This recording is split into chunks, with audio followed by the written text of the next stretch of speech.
Paris in the fall, the last months of the year and the end of the millennium. The city holds many memories for me, of cafes, of music, of love, and of death.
As I picked myself up, all I could hear was the ceaseless drone of traffic.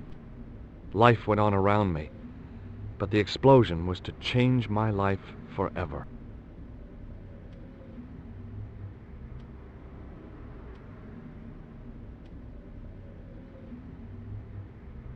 It was an iron lamppost.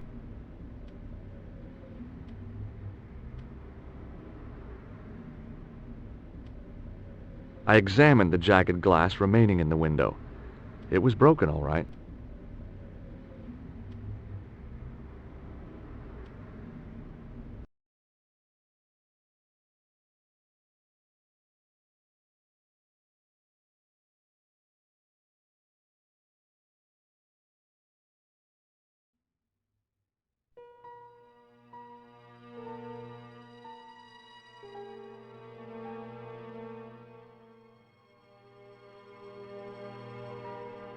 I needed a stiff drink, but I hated the taste of brandy.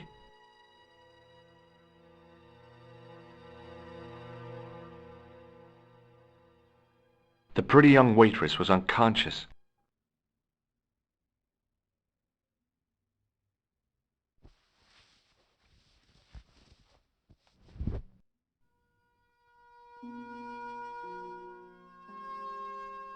Oh, my head. Never again. How much vodka did I drink? Oh, no, don't tell me. What is your name, Sherry? George Stobbart, ma'am. Oh, American. She asked the question quite innocently, but I could sense her reserve. It was something which seemed to afflict all Europeans. You look like you could use a little help. I could use a little drink. I feel sick, dizzy, and bruised. I don't even remember the party. Just relax and take it easy. You've been knocked out. You don't say. What happened? There's been an explosion. You should try not to move. Are you a doctor? No, but I used to play hospitals when I was a kid. Can you remember anything at all? No. I need a drink. Pour me a brandy.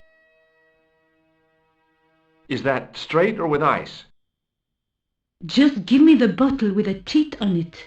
I guess a little drop won't hurt.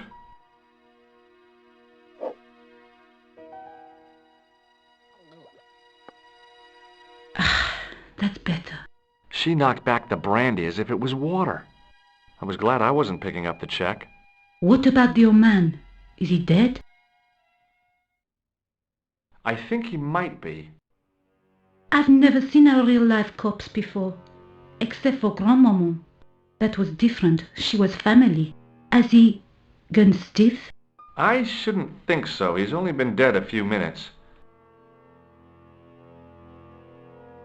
Did you know the old man? No, monsieur. I never saw him before. Do you remember what happened when the clown entered? I remember that all about tune he played all right. It was like a funeral dirge. I'd never liked accordion music either. How did the old man behave? Well, agitated. He kept looking about him at the door, at his watch. As if he was waiting for someone? Yes, I suppose so. He was worried about something, that's for sure. If you ask me, he was having an affair. He had that look about him, like a guilty husband. Did the clown speak to the old man? No, he just laughed at him. Then he grabbed the old man's briefcase and ran out of the door. Did the old man try to stop the clown? Oh, he didn't have a chance. The clown dropped his accordion and ran out of the door. That's it. That's all I can remember. Did you see what the old man had in his briefcase? No, he didn't open it. What did the old man do when the clown snatched his briefcase? Nothing. He just sat there like he was frozen. Stay here, mademoiselle. I'm going to look around for evidence. The waitress was clearly suffering from shock. It was the body of the old man. It was hard to believe I'd seen him alive only minutes before.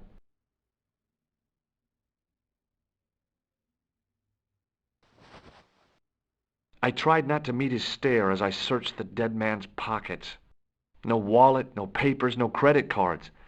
The guy's past was a blank page.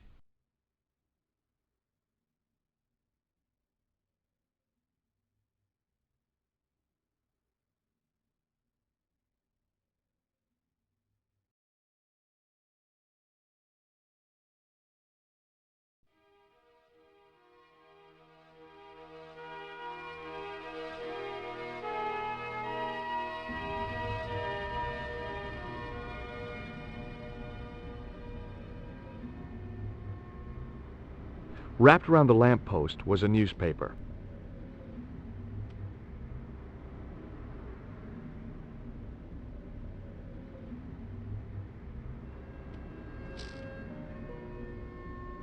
The leading article referred to the visit of a Nobel Prize winner from some unpronounceable Eastern European state.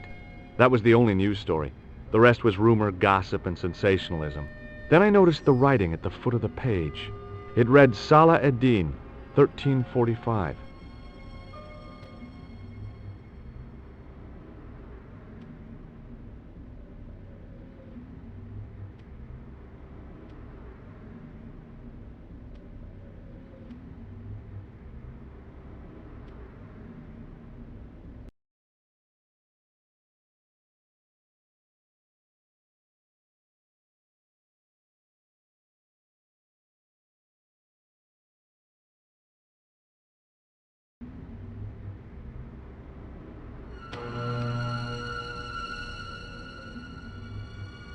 Freeze!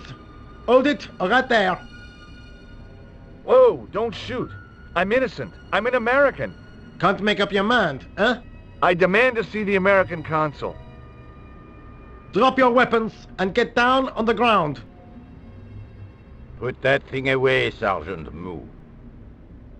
I apologize, monsieur, but I cannot permit you to leave. Am I under arrest?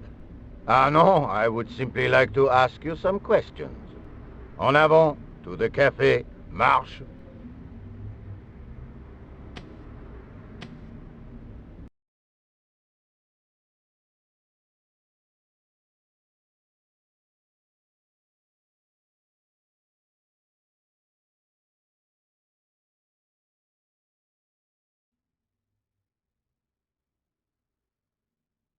What a mess!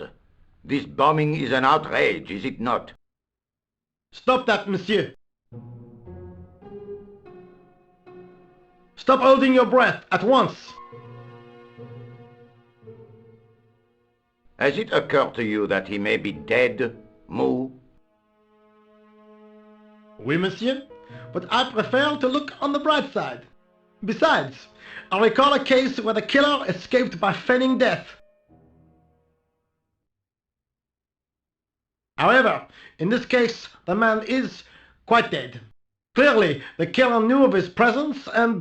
How many times have I warned you about premature extrapolation? All we know is that he is dead. It seemed reasonable to assume... A great detective assumes nothing.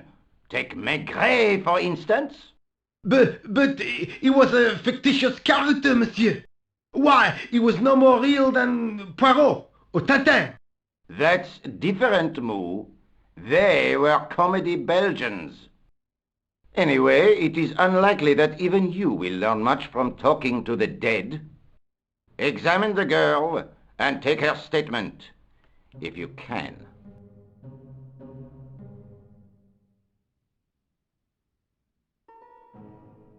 I doubt if she is in a fit state for questioning, monsieur. It smells to me as if she has been drinking. As I feared, we have stumbled upon a den of iniquity, Moo. Leave her to me, sir. I am used to handling drunken women. I do not doubt that for one moment. Et maintenant, to business.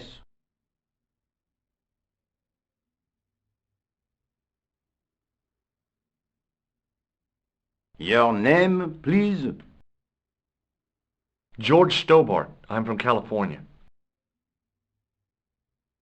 And what brings you to Paris, Monsieur Stobbart? Travel. I'm touring Europe. You chose well. The city is most beautiful at this time of year, no? Yeah, I guess so, apart from the bomb blasts. Were you in the vicinity of the cafe at the time of the explosion? Yeah, I was sitting out on the sidewalk. I was lucky I wasn't killed. The inspector passed over my remark with no reaction. Did you see the deceased enter the cafe? Yes, I did. Was he alone? Yeah. And did he say anything to you? No, he was more interested in the waitress. Did you see anyone else in the cafe? Yeah, there was a guy dressed as a clown. He was carrying an accordion. An accordion? Bon, the picture is forming in my mind, and it is not a pretty one. Is the girl all right, Moo? She'll live if she survives the hangover. She doesn't remember seeing a clown, monsieur. That's odd, don't you think, monsieur? Who am I to believe, I wonder? Eh bien, I have heard enough. What do you mean? I am satisfied that you know nothing. You may leave. I hope this little incident does not spoil the rest of your vacation. What about my personal safety? Can't you at least give me some advice? What can I say? Stay alert and look out for suspicious characters. And don't cross the road until the little man shows green. Great advice. I honestly believe you are in no danger, monsieur. Should you remember anything of importance, please contact me. My card.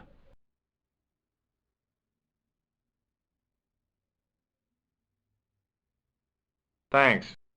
That is all. You may go. There's not much to go on, monsieur. On the surface, no. But what lurks inside the subconscious?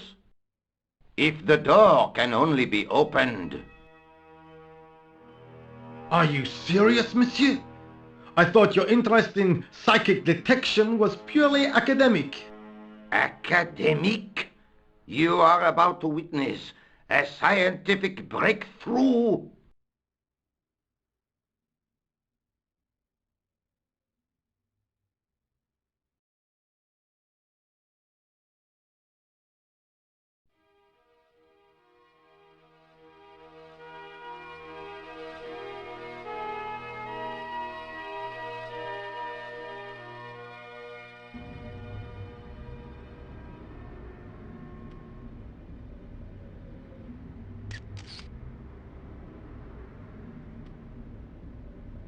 The sergeant was a scrawny man in his 50s who resembled a constipated chicken.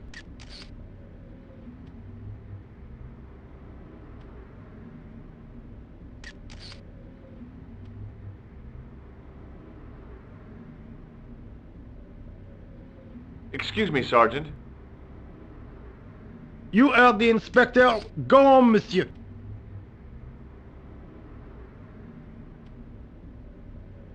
Did you find the victim's briefcase yet?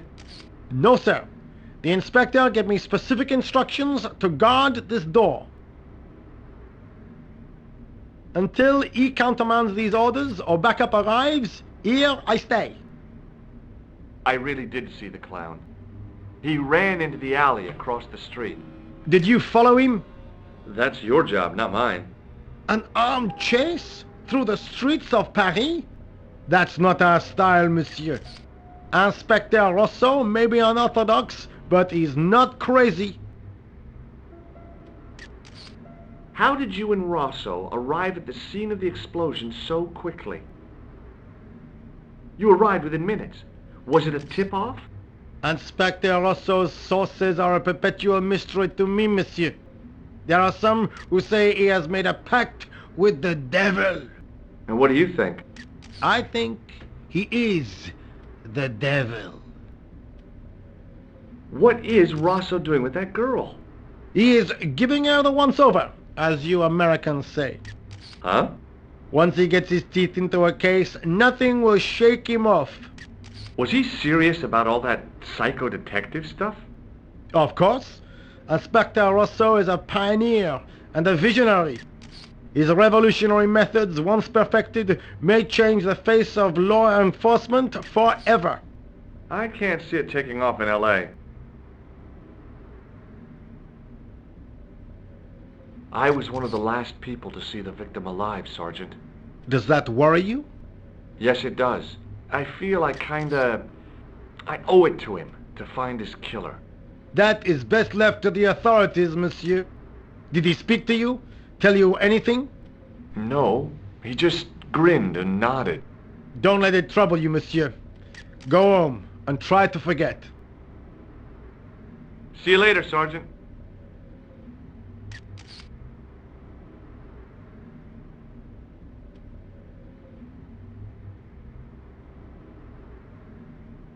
The girl presented a confident but sullen mask to the world, an expression more suited to the face of a delinquent youth.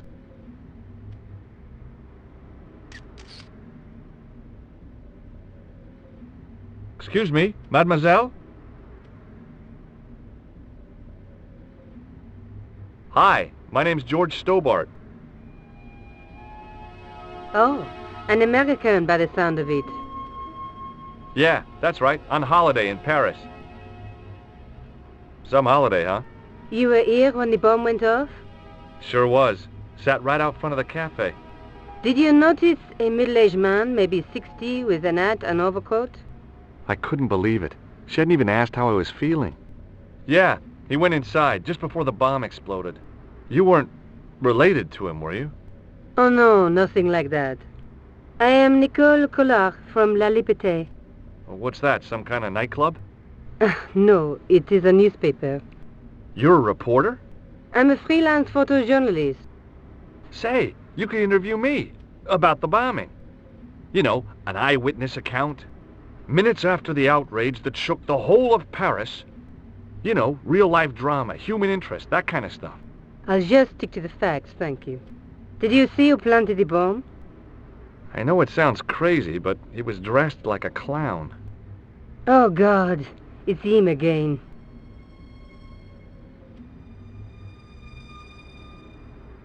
Have you met the clown before? It's a long story. I have plenty of time. I don't. You speak very good English for a French girl. Thanks. You speak very good English for an American. Do you know a police officer called Rosso? Rosso? Our paths have a knack of crossing. If I didn't know better, I'd say it was deliberate. Have you seen Rosso? Is he here? He's inside, attempting to question a witness with his psychic powers. What? That guy is weird. Yeah.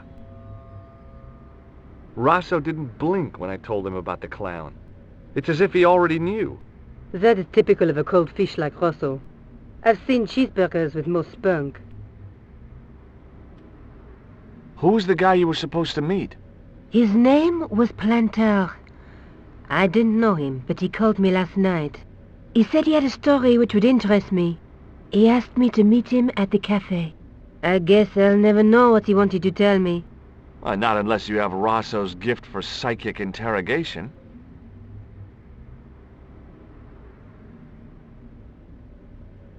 How did Plantar get your name? Through the newspaper La Liberté.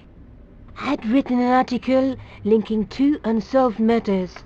One in Italy, the other in Japan. The cases were remarkably similar. A wealthy victim, no apparent motive, and a costumed killer.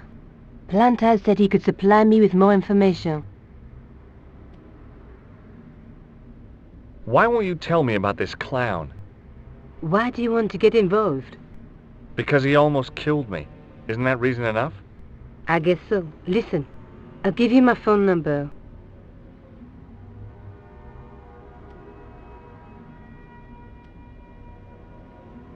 You help me with my story, and I'll let you in on what I know.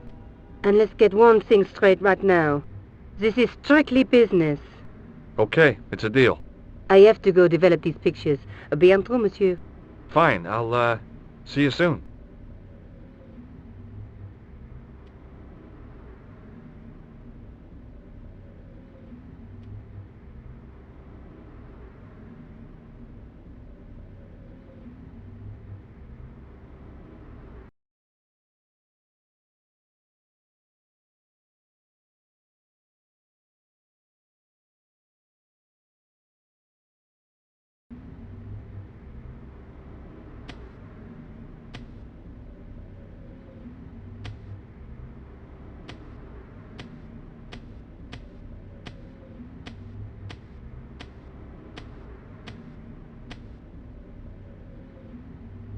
The muscular workman wore a morose expression, like a silent warning to leave him to get on with his job.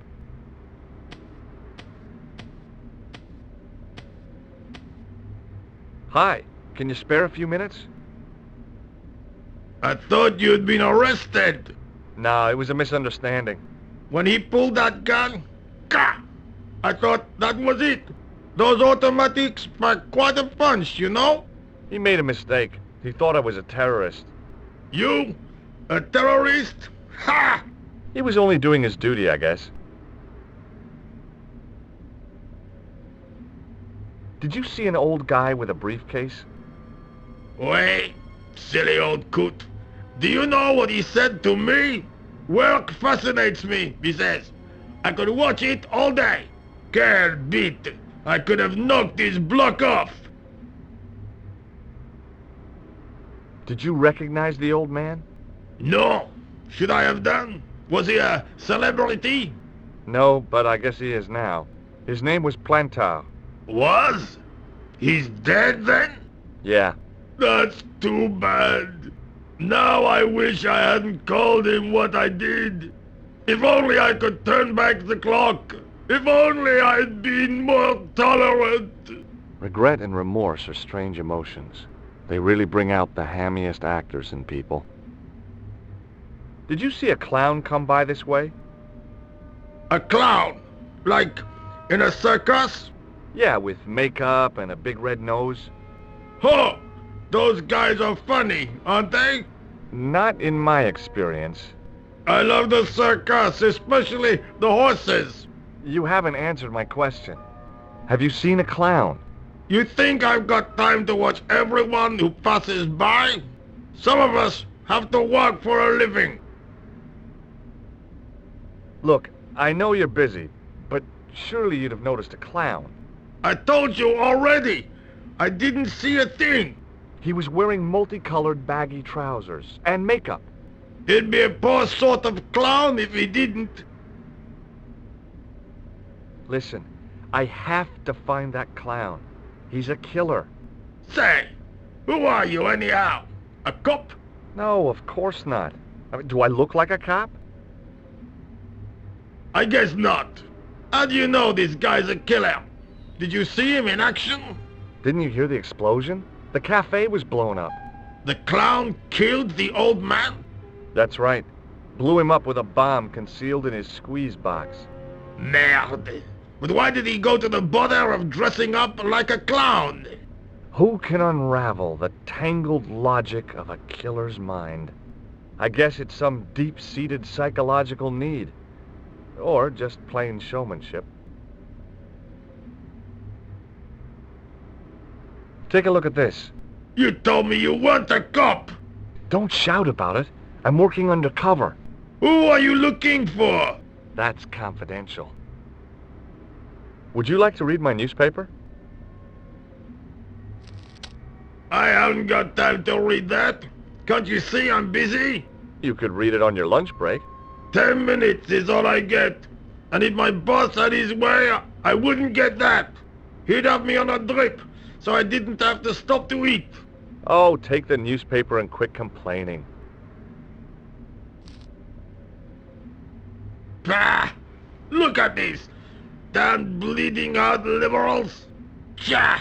Save the dolphins. Catch them and eat them, I say. All that fuss over a bunch of fish. Nah, that's more like it. Look at the size of those.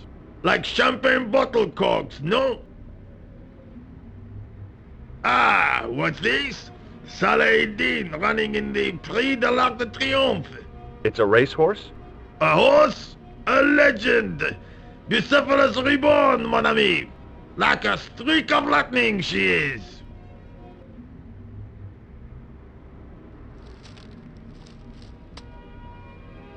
Do me a favor, won't you? Keep an eye on my hole. I'm off to put some money on that nag.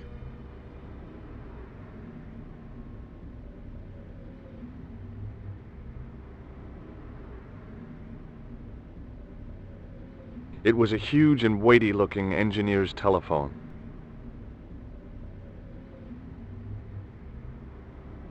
It was a battered metal toolbox.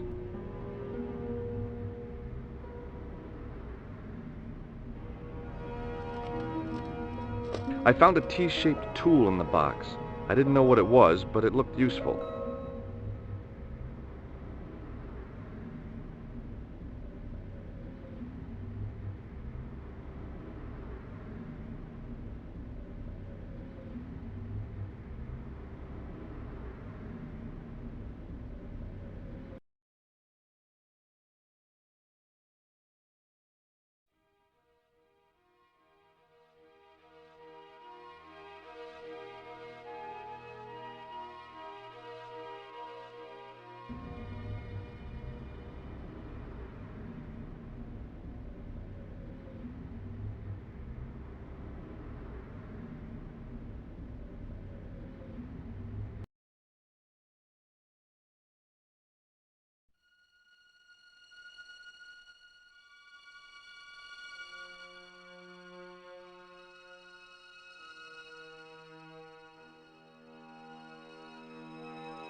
It was a plastic crate. It was a battered old trash can.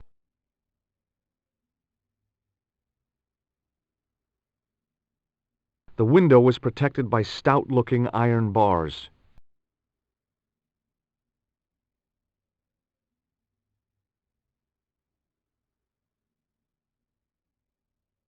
It was an iron cover concealing the entrance to a drain or sewer.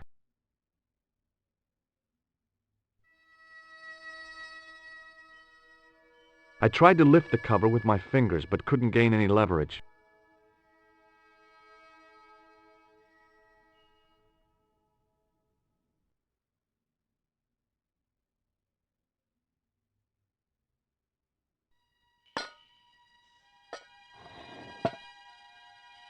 I lifted the cover to reveal what smelt like the entrance to a sewer.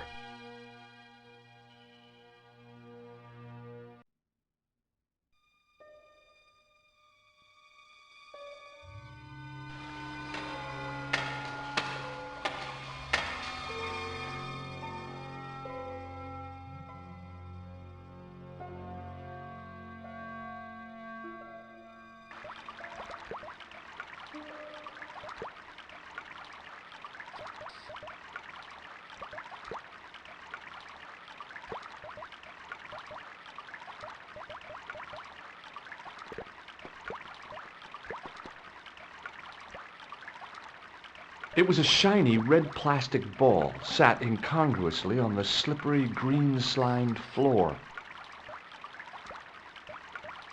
As I picked up the plastic ball, I realized it was intended to be worn. It was the clown's red nose.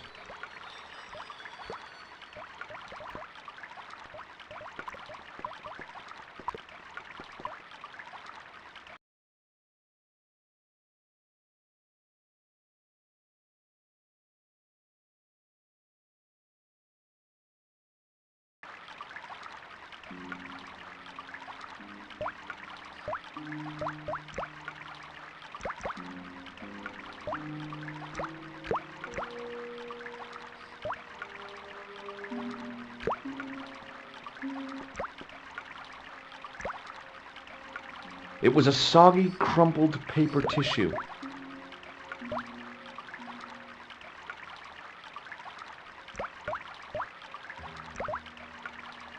I scooped up the sodden tissue. It was cold and greasy, like breakfast leftovers.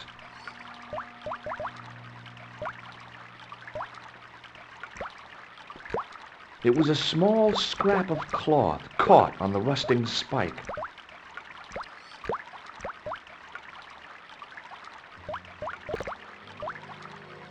I took hold of the scrap of material and unsnagged it from the spike.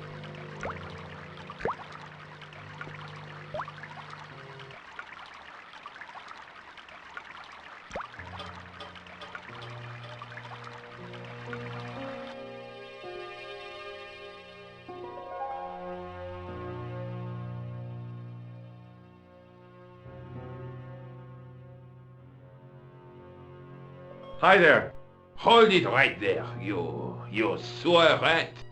I knew you'd come back, and now I've got you. What are you talking about? You're trespassing. Come out of there, immediately. That's what I'm trying to do. Give me your hand. Ha! You won't catch me with tricks like that.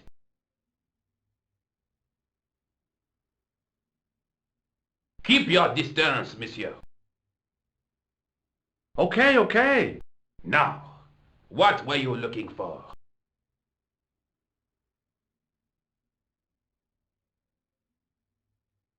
Terrorists.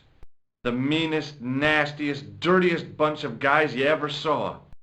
Ah, Englishmen without a doubt. The filthy dogs. The day they opened that tunnel was a bad day for France, I tell you. If I still had the full use of my faculties, I'd march right over there and tell them so. Well, whoever they are, they blew up the cafe. What? The cafe? Blown up? Mon Dieu! That is awful! The guy who did it was a calculating, cold-blooded killer. He was disguised as a clown. I followed him into the sewer, and I think he came this way. Ah, mon Dieu! Then, the man I chased, do you think that man and the clown are one and the same? Well, yes, it had crossed my mind. Ah, that still does not explain what you are doing down the sewer. For all I know, you are in league with him. Oh no, I'm just a tourist. Haha, most tourists are content with the Eiffel Tower, the Louvre, or the Pigalle. I didn't realize my waste pipes were such an attraction.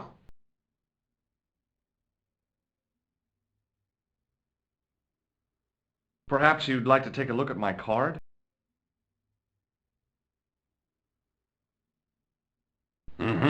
What is this?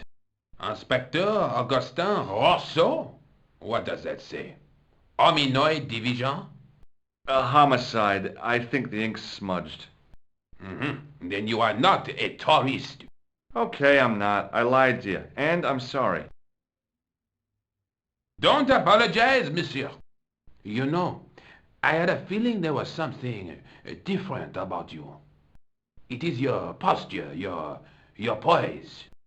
Oh, yes. There is no mistaking the bearing of a disciplined man. And I should know. I was in the army, you know.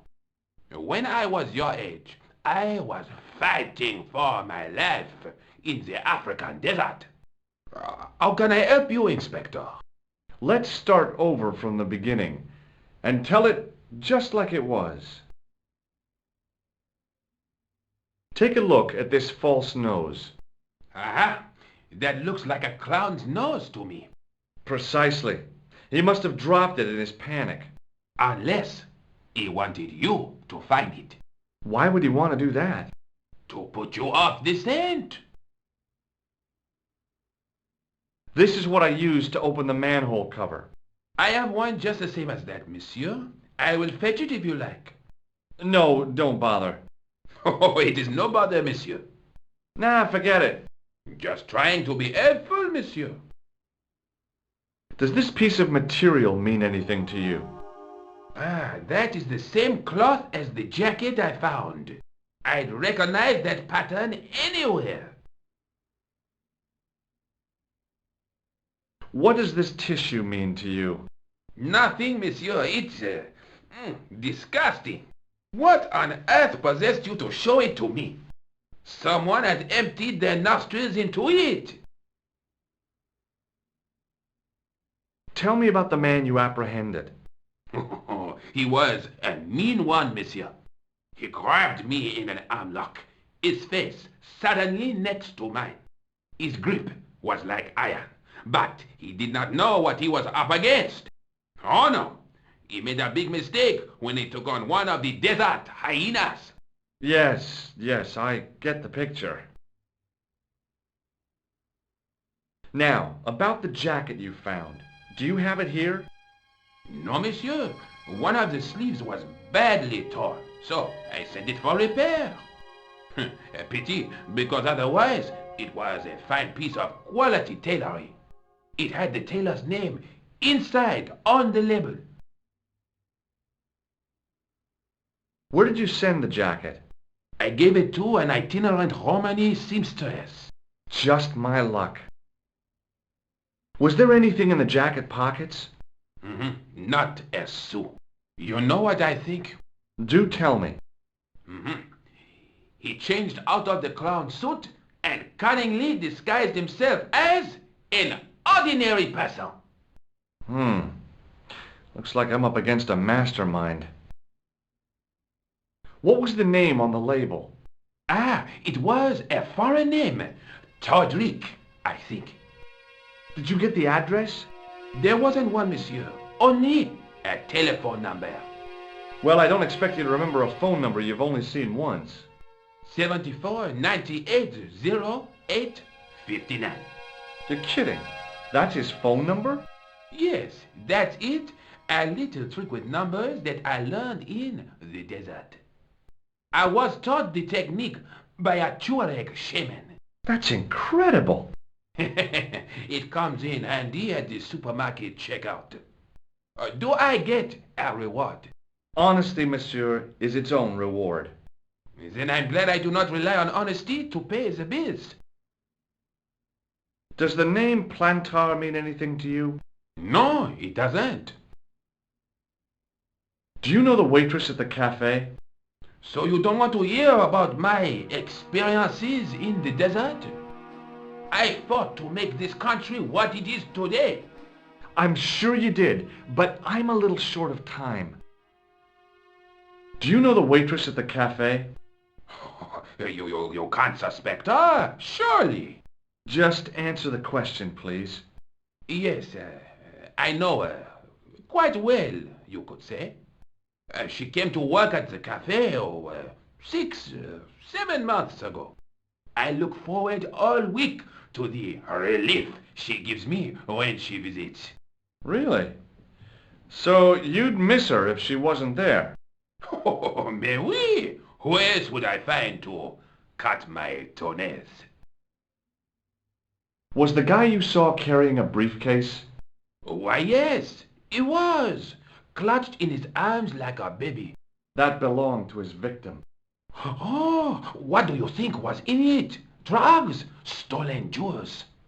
I don't know, but the killer thought it was worth a man's life. Nothing is worth that, monsieur. I have to be going.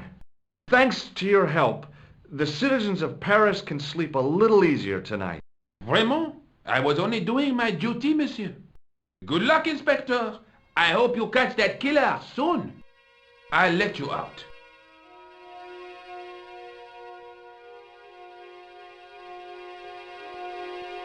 I hope you find your man, Inspector. So do I.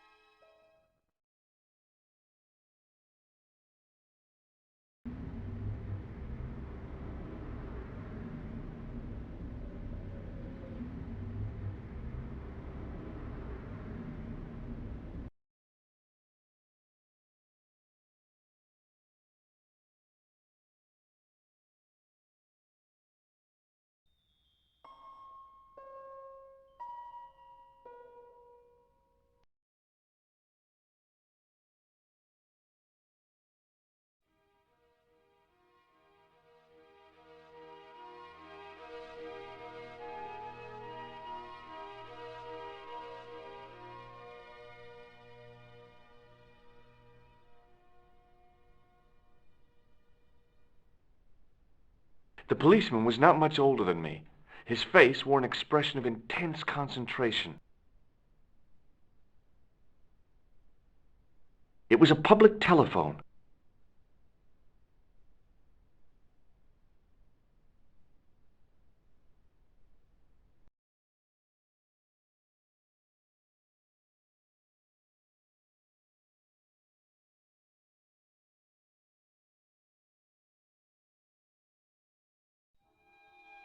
Bonjour, Kula. Oh, hi. It's George Stobbart, the American at the cafe. Ah, oui. You said to call if I could help. Have you any news for me? You bet. I met a witness who spoke to the clown. And I know where the killer gets his suits. No kidding. Hey, I'm impressed. You are? Well, it wasn't easy. Look, why don't you come here to my apartment? Fine. Where do you live? 361 Rue Jarry. Okay, I'll come right over.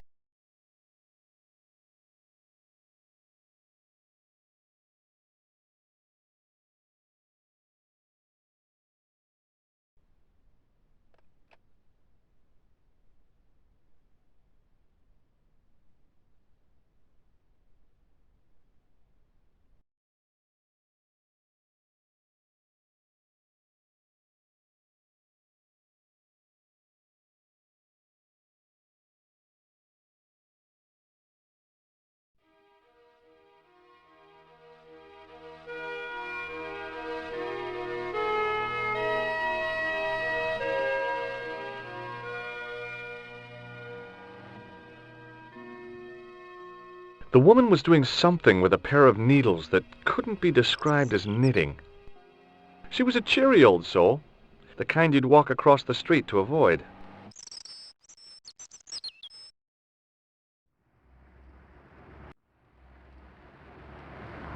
Oh, hi. Bonjour, monsieur. Would you like me to foretell your future? No thanks. I'm very good, and it only takes a minute. Thanks all the same, but I'm not superstitious. Besides, if it only takes a minute, that's not much of a future to look forward to.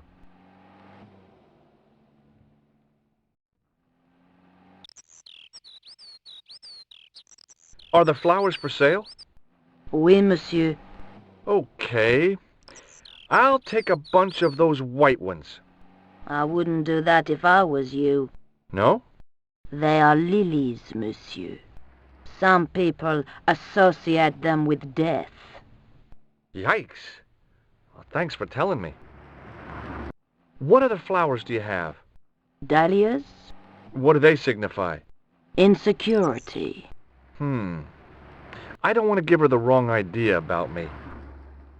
What about the tall yellow ones? Those are iris, the flame of passion. And the little yellow ones? Sensuality. Well, they're no use to me. I want to make an impression, not jump down her throat. Do you know a young woman called Nicole Collard? Yes, I do. She lives upstairs from me, in the apartment block across the street. The door isn't locked, but you'll need to give it a gentle nudge. It sticks, you see, because of the damp. The landlord said he'd fixed it before winter sets in. He's been saying that for 3 years. How long has Mademoiselle Collard lived here? A few months. She's in for a shock when the cold weather comes. Drafty windows, insufficient heating, it's a struggle to keep warm. The only reason I stay is because the rent is cheap. Your young lady, she deserves better. I thought Mademoiselle Collard was a successful photographer. Not as successful as she makes out for all her fine clothes. Oh, I've heard her crying herself to sleep at night. That's awful. Now don't you let on that I've told you. She's proud, that one. Too proud, if you ask me. I've changed my mind. Will you tell my fortune? You're going on a long journey. My, oh my. What a surprise. Can you tell me anything I don't already know? 10 francs, please, my dear. 10 francs? That's a rip-off. Please yourself. How does this fortune-telling routine work? If I knew that, I wouldn't be selling flowers for a living. Haven't you ever wondered why you were blessed with the gift? Well, it's a bit like satellite television, I suppose. Some of us are born with a built-in receiver dish. I just happen to be one of the lucky ones. Can you really foretell the future? Only time will tell, monsieur. The strange thing is, I can't seem to see myself in the future. Other people, I have no problem. But when I try to see what might happen to me, nothing. That must be scary. Maybe. I figure it's a kind of natural safety mechanism. Either that, or I don't have a future. Do you recognize this nose? Non, monsieur. What do you make of this tool? Is it something a dentist would use? No, it's for raising manhole covers. Formidable. What can you tell me about this material? It's a very expensive piece of cloth, monsieur. What can you tell me about this tissue? Nothing.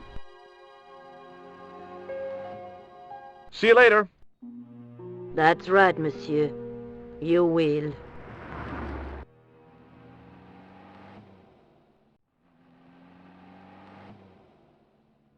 They were lilies or tulips, some kind of flowers anyhow. Pretty, I guess, if you like that sort of thing. Me? I couldn't see the point of buying something that was already half dead.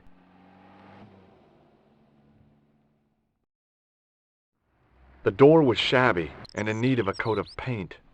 I couldn't imagine the Collard woman living here.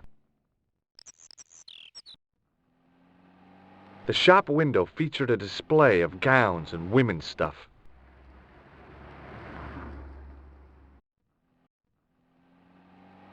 Remembering the flower seller's advice, I pushed the door gently just above the lock.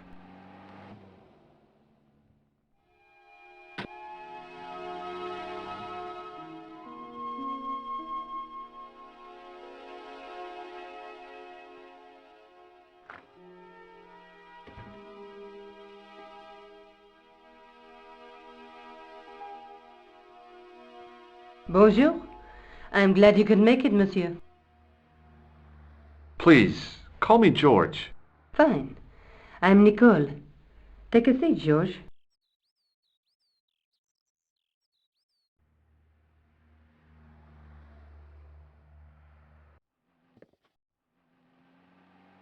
Eh bien? And what have you been up to? I've been exploring the sewers beneath the cafe. I thought I could smell something bad. The clown used the sewer to escape and to change out of his costume. I guess he was in a hurry. He left his jacket behind. And? I got his tailor's phone number. You had better luck than I did. Luck, she said. Luck! Hard work, I'd call it. What happened? I took my photographs to the editor, but he wasn't interested. Can you believe it? He told me to drop the story. But you're not about to do that. Oh no, I am going to find out what's behind these killings. You know what I think? It's a conspiracy. The police in 3 different countries have kept very quiet about the murders. The press don't connect them at all. They blame them on political, religious or militant minority extremists. Well, that covers just about everyone.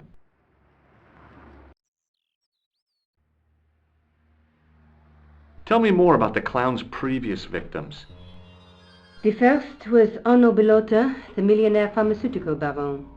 He made his money from amphetamines in the post-war slimming and diet boom. Imagine it! Millions of housewives literally speeding their butts off. Was he killed for his money? No.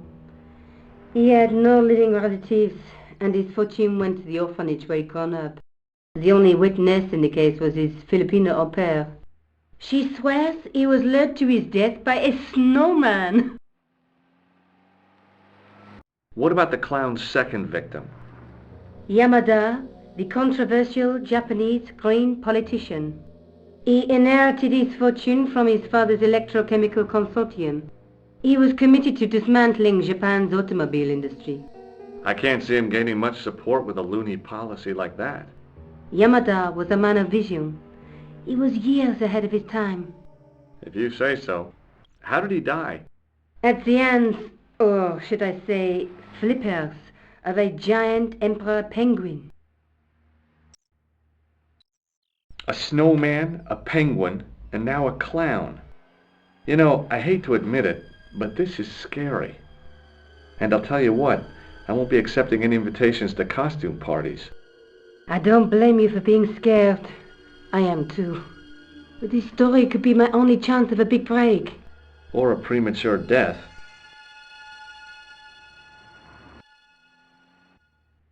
I found this false nose in the sewer.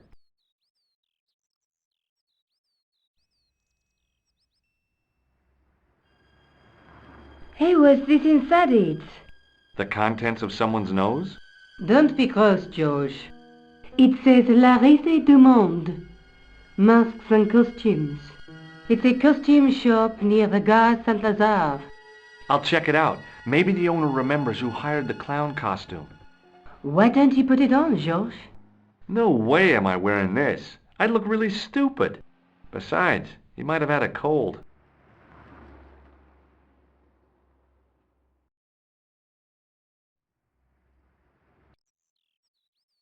This is the tool I used to get into the sewers. Fascinating, George. You're not interested, are you? Oh, of course I am. I think it was very brave of you to go down those sewers. Yeah? Well, it was kind of scary, but, well, I had a job to do. I found a piece of material near the cafe.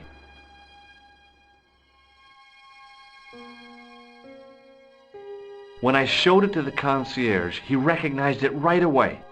It's very distinctive, all right. Just wait until you see this. I developed the film I shot at the cafe. Here, George, it's an enlargement I made. Look what that guy's wearing. Checkered pants. The same material as I found in the sewer. That's right. This guy shouldn't be difficult to find. Oh, no? Take a close look at his left cheek. A scar. In the shape of a horseshoe. Oh, a crescent moon.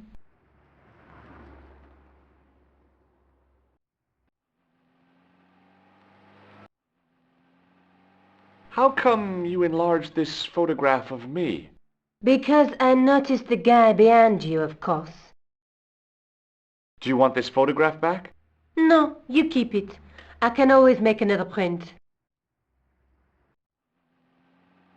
I found this tissue down the sewer. Oh, that's disgusting, Georges.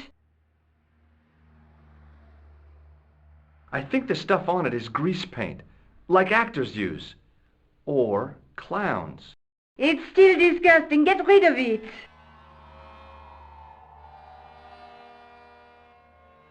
Tell me more about yourself. Oh, there is not much to tell. Well, how did you get into photography? I guess I owe that to my father. He bought my first camera. I was 8 and my parents had just split up. Did you live with your father? Yes, my mother went off with her new boyfriend. I don't mind. Papa was all I needed. 4 years later, he died in a plane crash. Ah, I'm sorry. Well, it's all right. I don't mind talking about him. He was more like an older brother, really, always joking and laughing. Papa always wanted I should study art. That's why I went to college. Did you learn about photography at college? Oh, God, no. I couldn't afford the materials. We were billed for everything we used, paint, canvas, paper. Most of my year turned to minimalism. It was cheaper. I used to go poaching in the park for squirrel hair. The only time I wasn't hungry was the term I did printing. I used to eat the potatoes. You're making fun of me, aren't you? Oh, no. Do you have a boyfriend? That's none of your business.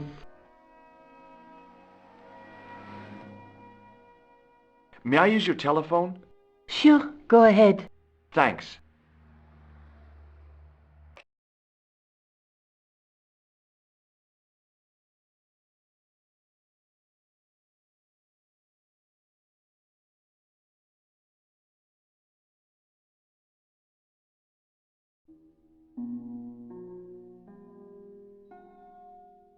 Hello?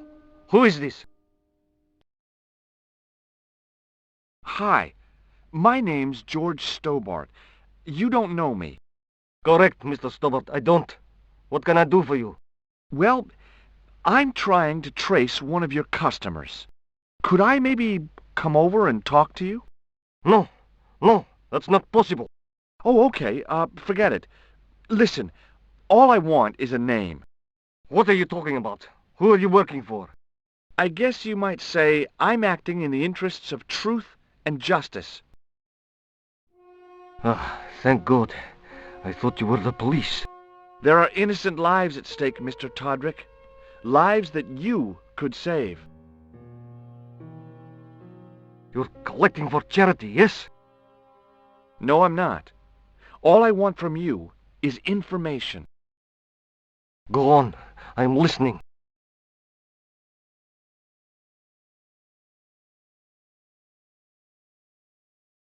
Did you make a suit for a man with a scar on his face? A scar in the shape of a crescent moon? Maybe. Maybe not. Tell me where I can find him and I'll leave you alone. And if I don't? I won't leave you alone. I can't tell you anything unless you give me his name. Do you know where I can find the guy with the scar?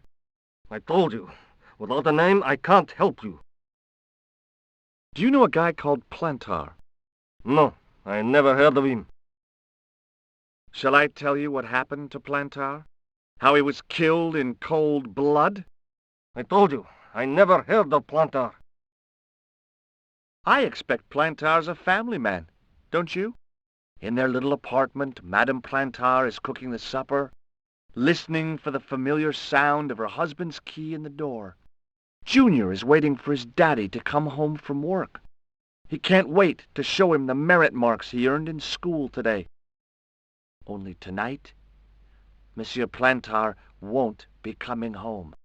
You forgot the puppy. Huh? The faithful puppy dog, waiting for the sound of his master's voice. Well, maybe they don't have a dog. What do you think? I don't know Plantar. I never heard of Plantar. None of this has anything to do with me. What do you know about the clown who bombed the Café de la Chandelle Verte? I don't have no idea what you're talking about. You're cool, Todrick. But I think you know more than you're saying. I don't know who you be, but sure I am you don't know what you're talking about. I don't know if you're saying that to make me think you don't know what I mean, but... Oh, this is ridiculous. Quit playing games with me, Todrick. I tell you, I know nothing about no clown. Did you know that one of your customers was a part-time clown? If a guy feels happy with a funny nose and custard down his pants, what's the problem? Thanks for nothing, Todrick.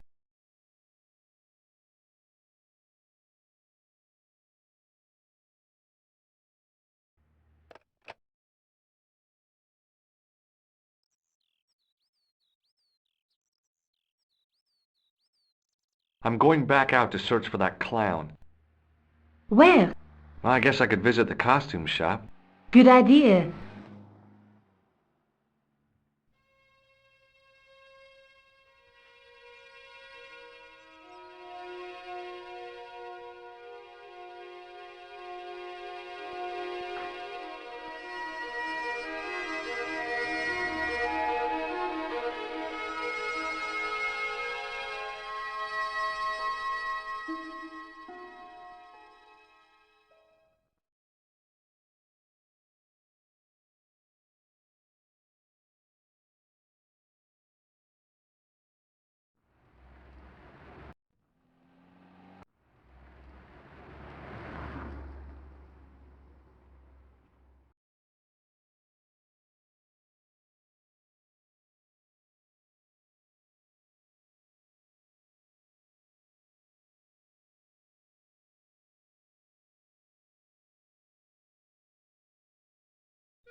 The dummy wore a traditional Puro costume.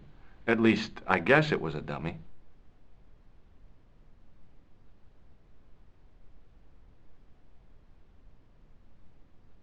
She reminded me of a girl I dated back in high school. Come to think of it, the dummy had more personality.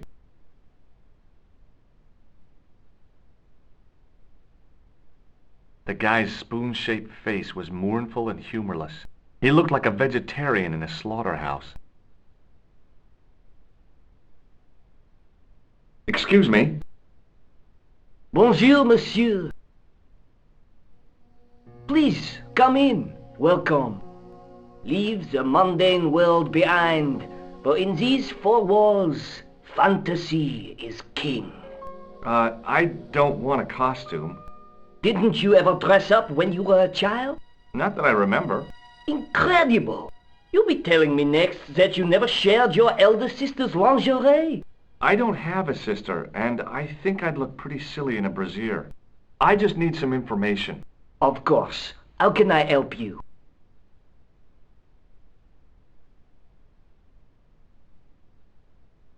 Do you want this red nose back? Not after it's been worn, thank you. Do you recognize this man? Oui, monsieur. I sold him some grease paint. Are you sure this is the man who bought grease paint? Oui, monsieur. Are you sure this... Oui. What does this tool mean to you? Nothing, monsieur. Does this dirty tissue mean anything to you? Let me smell that.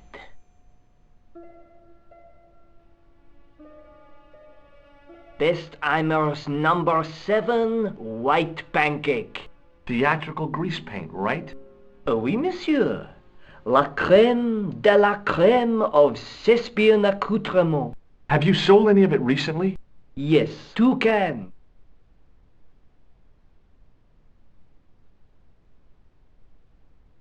Have you heard of a man named Plantile? I do not recall anyone of that name. I'm looking for a man who hired a clown costume from you. The man whose photograph you showed me, he hired 2 costumes. 2? Yes, Bozo the clown and Seamus the pixie. What was his name? Khan, a Middle Eastern man, I would think. And did he have the scar on his face?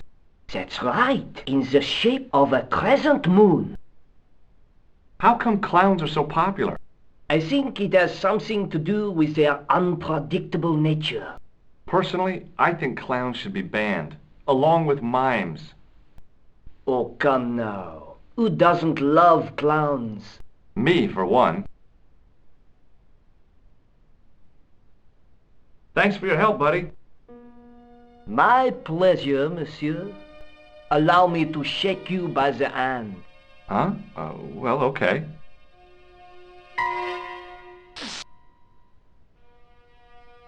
What are you trying to do, kill me? You did not find it amusing? I never saw the funny side of electroshock therapy. Eh bien, it is yours to keep. A gift? Do I need a license? No, but I give you a word of warning, monsieur. What? Remember to switch it off before you visit the toilet.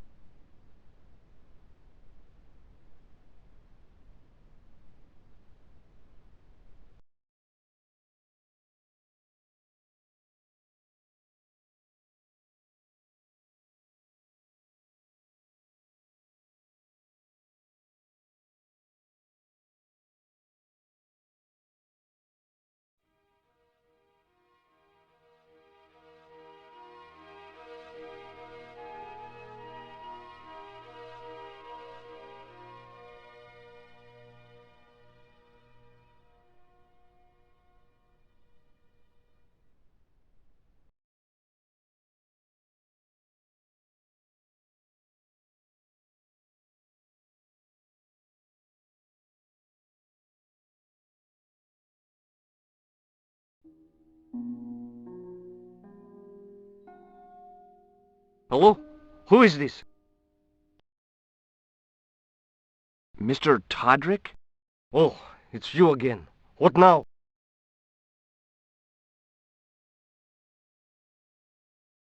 I found out the name of the guy I'm looking for. Is that so? Yeah, it's Khan. You know who I'm talking about, don't you? Yes, I delivered the suit to his hotel. The Hotel Ubu. I don't remember the room number. It was upstairs. The second room on the right-hand side of the corridor. Thanks, Todrick. That's all I wanted to know. Now I've got you, Mr. Clown.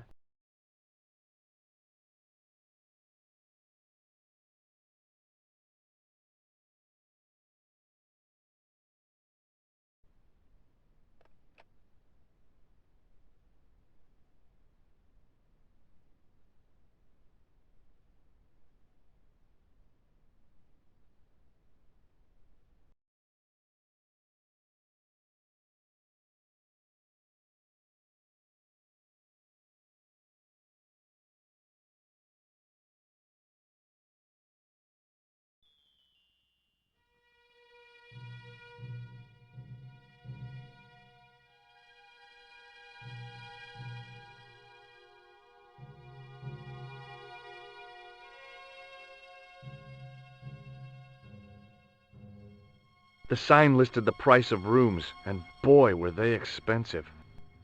The killer must have been earning a fat wad to pay for accommodation like this.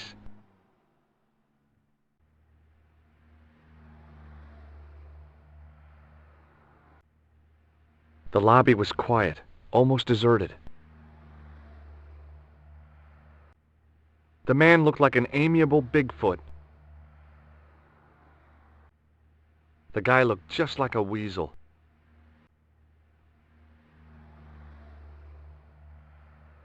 Excuse me? Yes?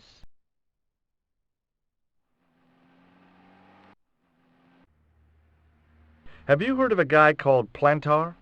No. That name means nothing to me. I'm looking for a clown. Are you trying to be funny? No, I really am looking for a clown. There are no clowns here except you. Do you know a man by the name of Khan? No, I don't. It's very important I get to see him, and... I told you, I don't know it. Have you ever seen this clown's nose before? No. Do you recognize the guy in this photograph? No, I never saw him. What does this tool suggest to you? Hard labor. Will you shake my hand? Are you joking? Who knows where it has been? What does this tissue mean to you? Are you serious? Oh, yes. Take a good look at the substance it's smeared with. You are sick. Very sick. Forget it.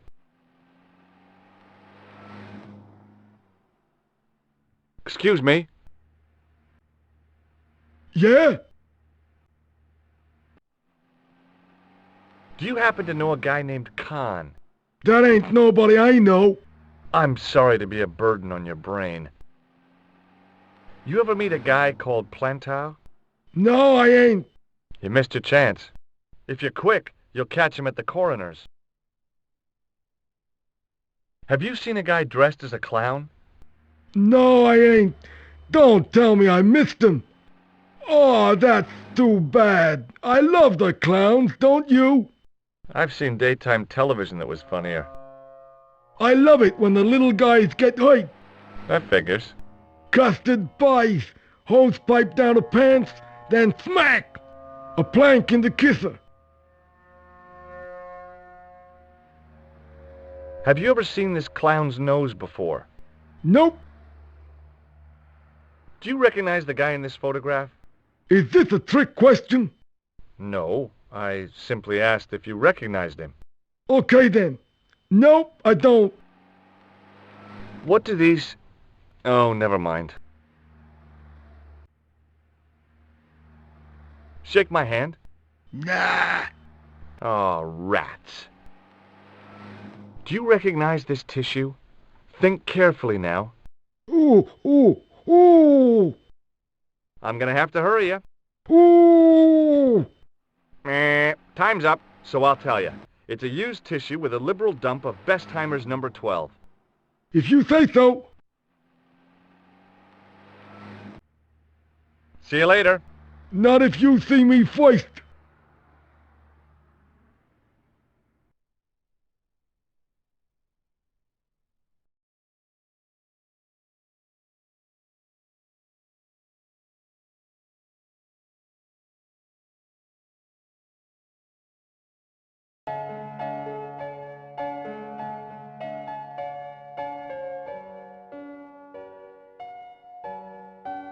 I recognized the guy. It was the Nobel Prize winner from the country whose name I couldn't pronounce.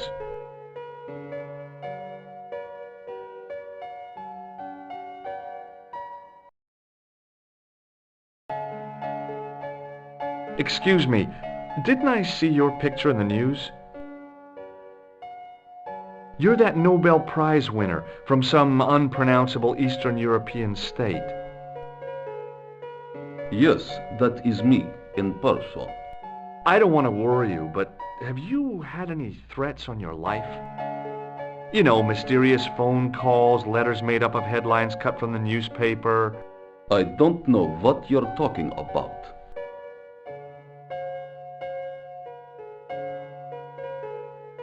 Do you know a guy called Plantow? I don't know anybody in Paris. Oh, well, this guy's dead anyhow. Why do you ask me about dead men? I have seen enough of death to last me a lifetime. I'm, sure you have. Have you seen a clown? I beg your pardon? The clown. A guy in funny pants. Have you seen him? My pants are from England. Marks and Spencer. They are a pleasure and a comfort to wear, with much support. I'm real glad to hear that. You know, it's good to know you Nobel Prize winners are human too. In my country, the people make do with string and egg cartoons. For pants? For everything. Oppression is the mother of ingenuity.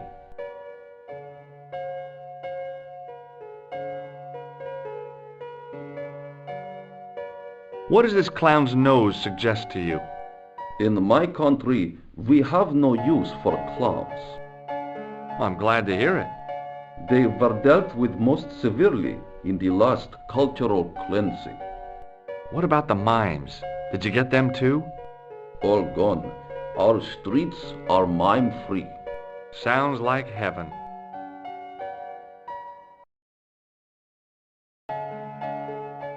Do you recognize this man? He calls himself Khan. Yes, I know this man. Why do you carry his photograph? I'm a private detective.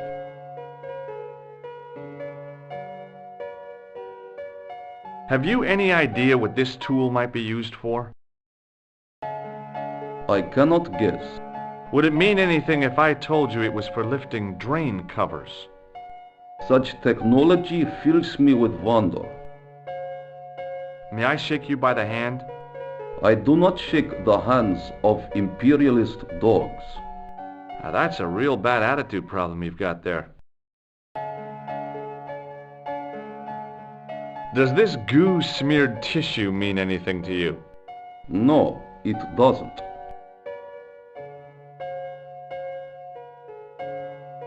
What's your interest in Khan? He is an enemy of my people. You know he's a killer. Of course, amongst other things.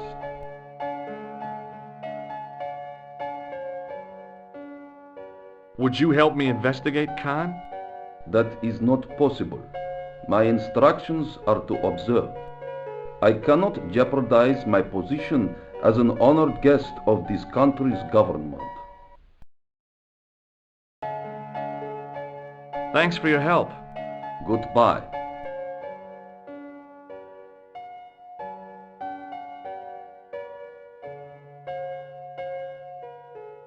The clerk wore a disdainful expression, like he'd been born with it.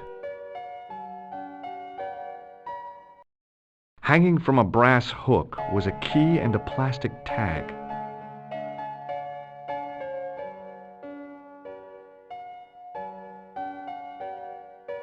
Excusez-moi, monsieur. What? You were trying to steal that key, no? No way.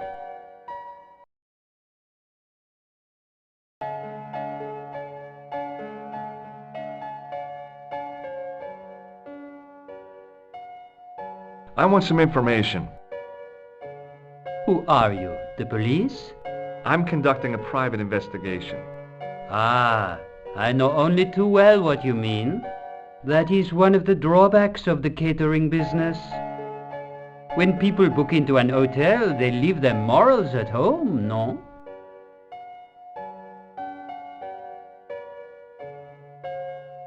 About the key hanging on the hook over there.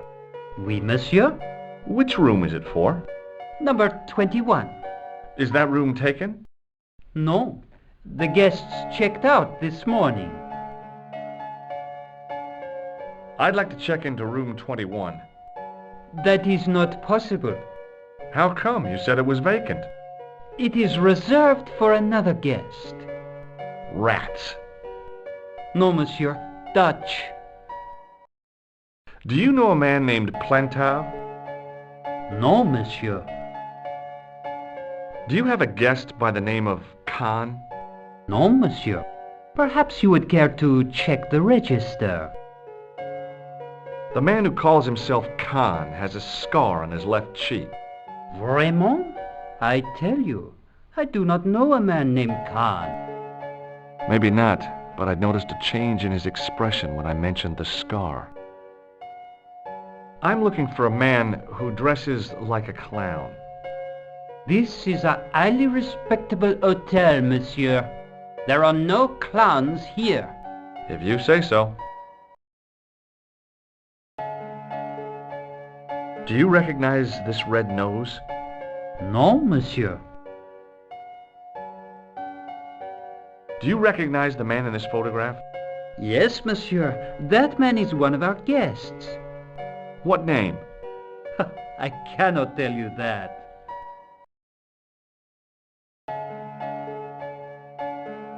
What do you make of this tool? Stunning, monsieur. I bet you handle it like a professional. Hey, shake my hand. I'd rather not, monsieur. I'm still sore from the shock administered by one of the guests.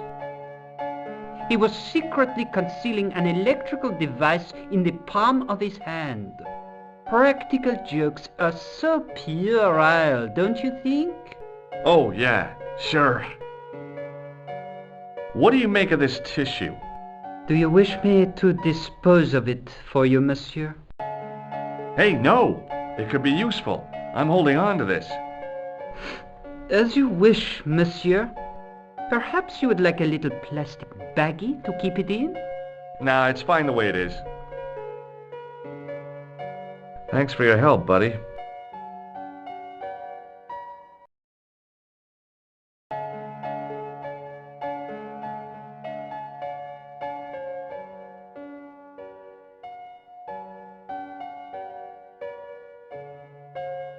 The woman was obviously English.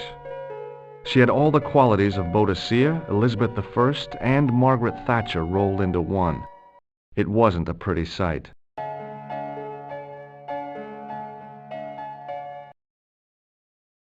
Hi there, ma'am. Well, hello. What can I do for you? I'm looking for a man.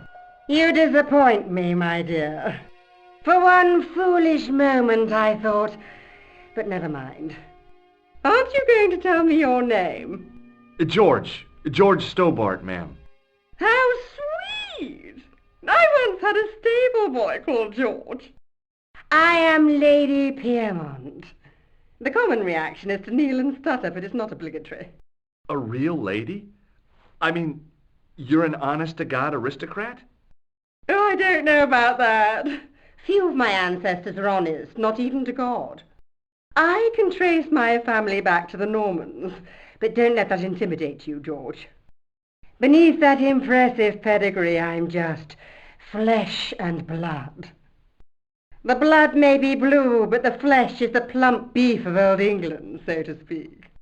You appear distracted, George. Is there any way I can help you? I'm looking for a murderer. Good heavens! You're a private detective.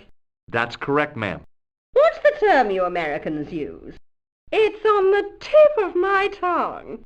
I believe what you're thinking of is Dick.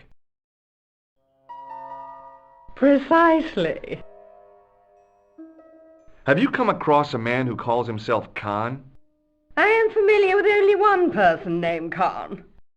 Genghis Khan, the legendary Mongol barbarian chieftain? No, darling. Kevin. Kevin Khan? I never heard of him. I'd be most surprised if you had, darling. He's a pharmacist in Hemel Hempstead. Organises fundraising for the Rotarians. Lovely man. Does he have a scar on his cheek? I really wouldn't know, sweetie. Did you know there's a gangster out front? What makes you think he's a gangster? The Italian suit and the bulge in his pocket? I know plenty of men with Italian suits and bulges in their pockets. That doesn't necessarily make them gangsters. Are you here in Paris on vacation? No, darling, I'm on holiday. I needed to get away after Algy's funeral. I didn't realize you were mourning the loss of a loved one. I'm not. He was my husband. I'm sorry to hear about your husband's death. You wouldn't be if you knew him, my dear. It gave me the opportunity to take a well-deserved holiday. Daphne suggested a change of scenery. Paris, she said. A wild romance is just what you need to take your mind off the inquest. Well, the closest I came to romance was being wooed by a drunken Breton chef. I must say I was disappointed with his coq au vin. Not at all what I was expecting. I was thinking of cutting my holiday short, packing my bags and heading back to Hemel Hempstead. That was until last night. What happened to you last night? I was stricken, Mr. Stobbart. Cupid's arrow has cleft my bosom. They couldn't really miss. It was just as I'd always imagined it should be.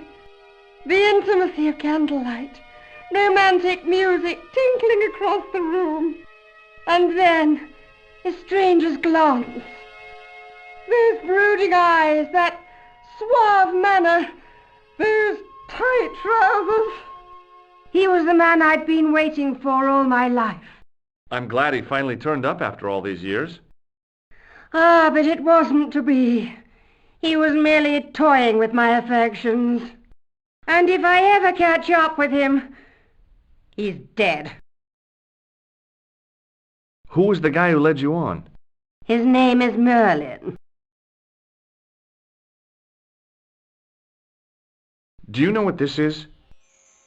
At a guess, I'd say it was a clown's nose. That's right. It was worn as a disguise by a vicious killer. Good heavens, are you trying to alarm me? It's true. He uses the name Khan.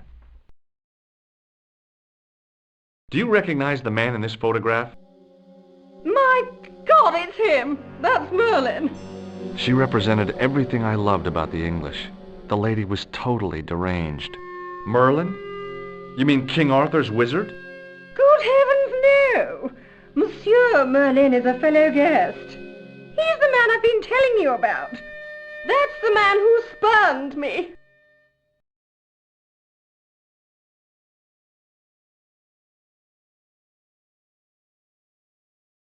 Can you think of any use for this tool, ma'am?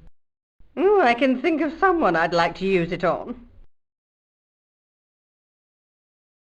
Would you like to shake my hand, ma'am? Now, George, there's no need to be so formal. We met as tourists, and I want to keep it that way, despite the enormous social gulf between us. Does this tissue mean anything to you? Good God, no! I just thought the smell might be familiar. Please, darling, put it away. I'm no shrinking violet, but that object makes me feel quite queasy. The man you know as Merlin is a fake. What do you mean, sweetie? He's a murderer. He also uses the name Khan.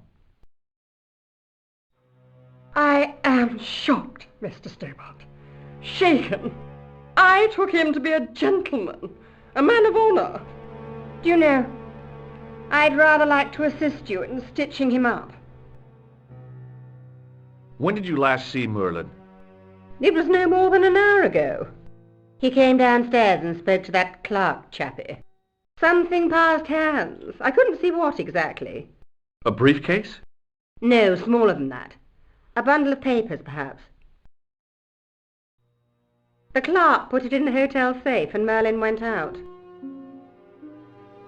Are you sure you saw Merlin putting documents in the safe? Yes, darling, positive. I wonder what they were. Obviously something of great importance. Yeah, I'd sure like to get my hands on whatever it is. I'll bet they had something to do with Plantar's briefcase. Has Merlin returned to the hotel? No, he hasn't. Are you going to search his room? If I could get in there, I would. Would you distract the clerk while I borrow a key? Are you asking me to aid you in a criminal act, darling? Oh no, it's the key to an empty room. And why, may I ask, do you wish to gain access to an empty room? Do you plan to squat? No, ma'am. Scouts honor? I was never in the Boy Scouts, ma'am. Oh, you should have been. What were your parents thinking of? It's a fine way for a boy to get licked into shape. Now tell me, why do you want to get into that room? I'm hoping it's the key to Merlin's room. Well, how can I refuse? I shouldn't think my feminine charms would be much use in this case, but a good dose of English arrogance might do the trick.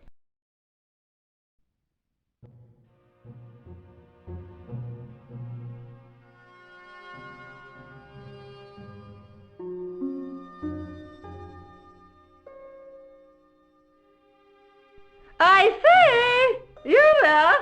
Flunky! Oui, madame. Listen carefully. You do understand English, don't you? But of course, madame. Good. I wish to deposit some jewellery for safekeeping. I understand. Are you quite certain? Oh, bien sûr, madame.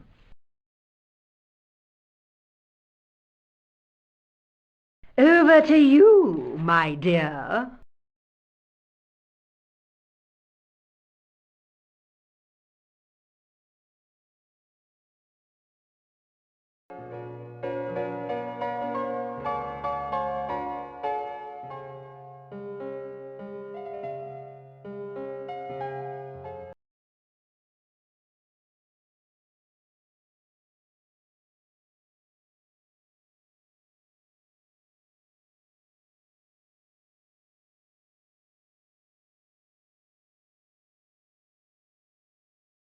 The sign on the door read 21.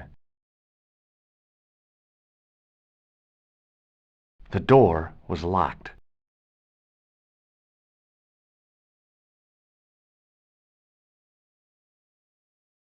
Maybe it wasn't the right room, but this was the right key.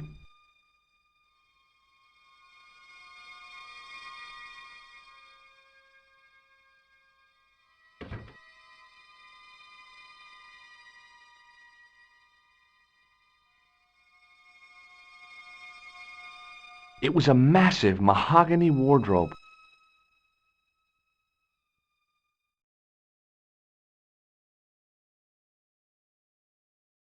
There was nothing in the wardrobe apart from a vague, lingering smell of camphor.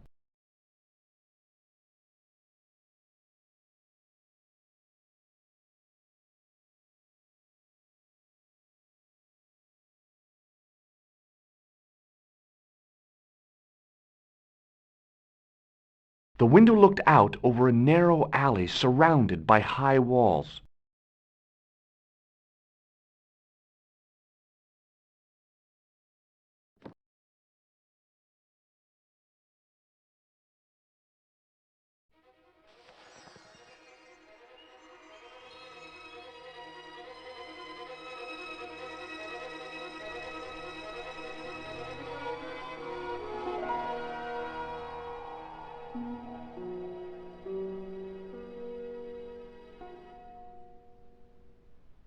The cobbles of the alleyway looked very distant and very hard.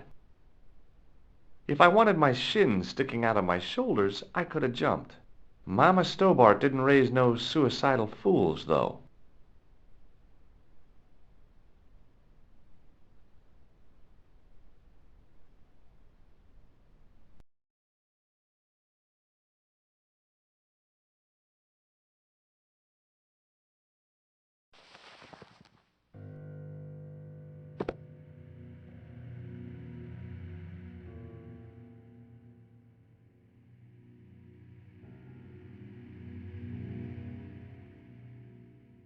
The bed was several times larger than the narrow cot I'd been given at the place I was staying.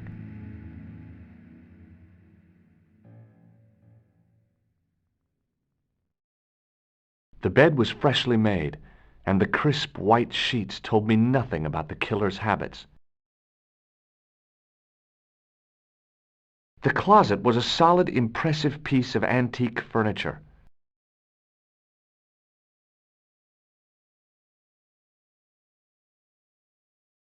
There was nothing in the pockets of the pants. The pants were newly laundered and pressed with immaculate creases.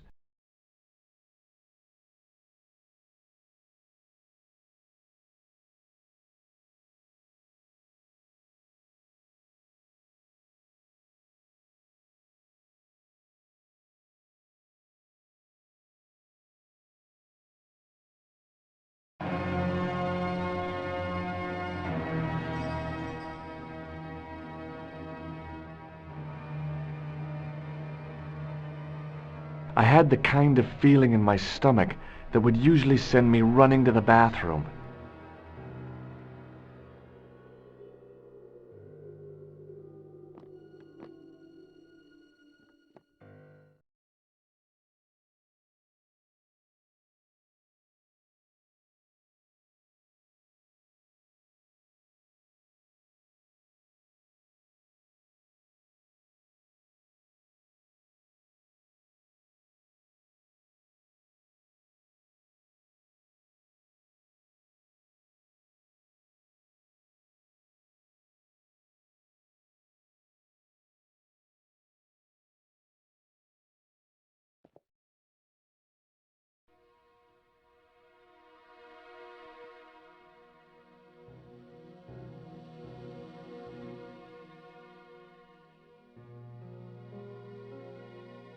The pants matched the jacket which the killer had lost in Paris.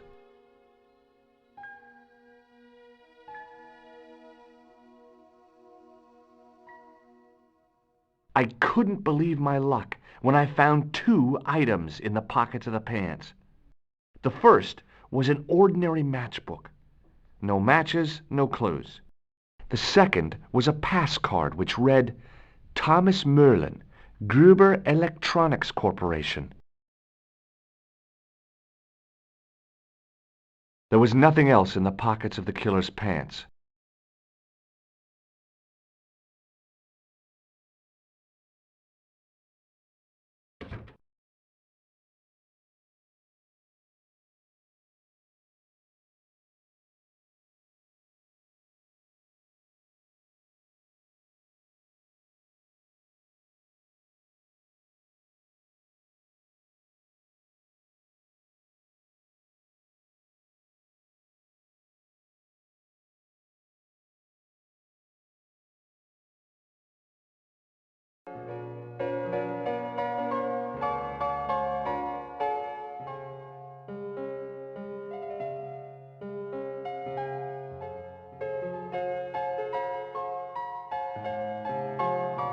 What now, monsieur?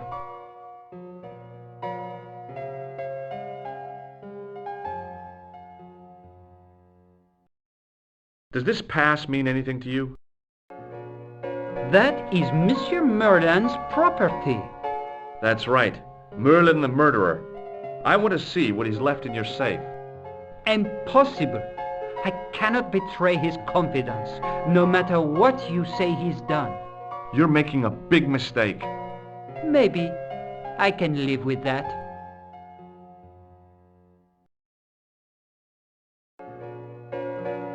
I'd like to retrieve something from your safe. Ah, oui, monsieur. May I see some form of identification? Like what? A driving license, perhaps? I don't drive. Your passport? I don't have it with me. I could show you my operation scar. I'm sorry, monsieur. I must have some form of unique ID. You won't find a more unique ID than my scar. I'm sorry. I must insist on a more traditional identification. Rats. Thanks for your help, buddy.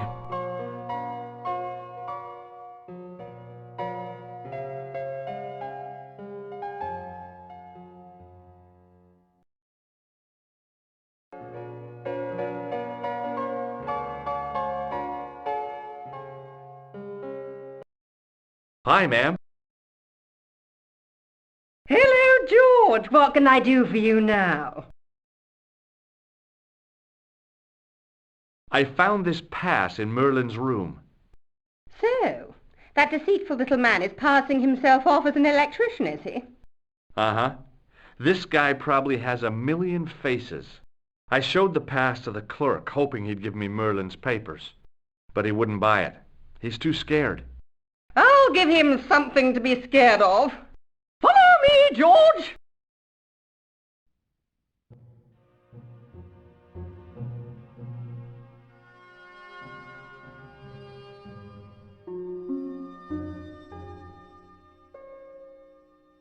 Did you place a package from Merlin in the hotel safe? I did, madame. And did my friend here show you Merlin's identification? Indeed he did, but... What's the problem? He isn't Merlin. A mere academic detail. Give him the package. But that is against the law. I happen to be a justice of the peace, you silly man. I am the law. If he tries anything, shoot him, George. My pleasure, Lady Piermont. One moment, please.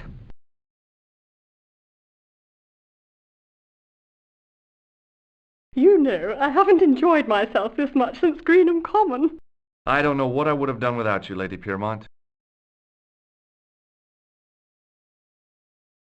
Voilà, monsieur. Le manuscrit de Monsieur Merlin.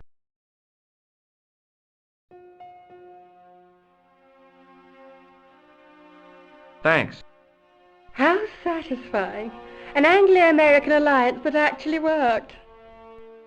The clerk had given me a tightly rolled sheet of parchment. I decided not to unroll it until I was safely back in Nico's apartment.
I knew this was no way to treat an ancient manuscript, but I couldn't let it fall into the hands of the goons waiting outside.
Just a minute, monsieur.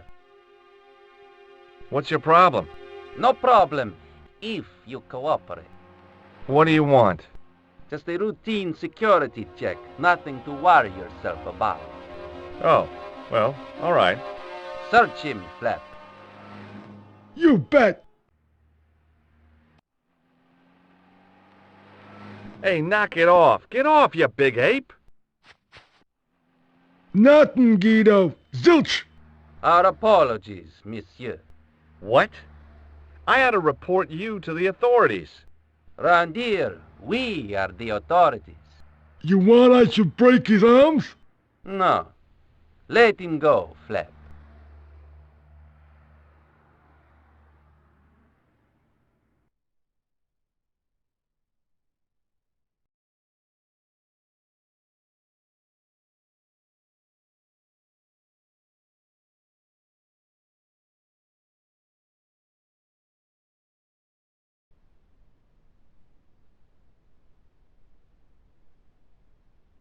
If the manuscript was what Flap and Guido were after, they were going to be disappointed.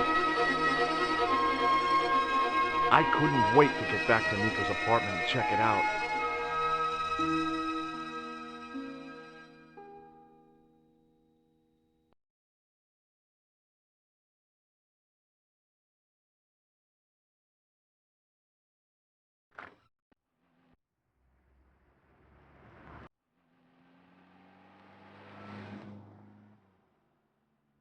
You're just not going to believe what I've found. It's not another part of the clown's costume, is it?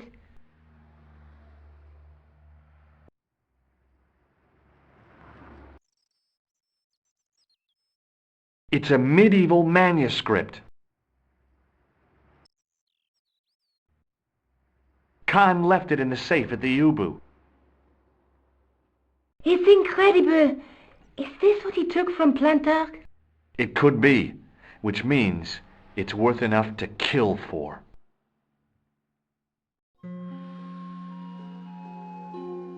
Look there, two guys on the same horse. Oh, yeah. Maybe they couldn't afford one each. What of it? Have you ever heard of the Knights Templar? Their official seal was an image of two knights sharing a horse.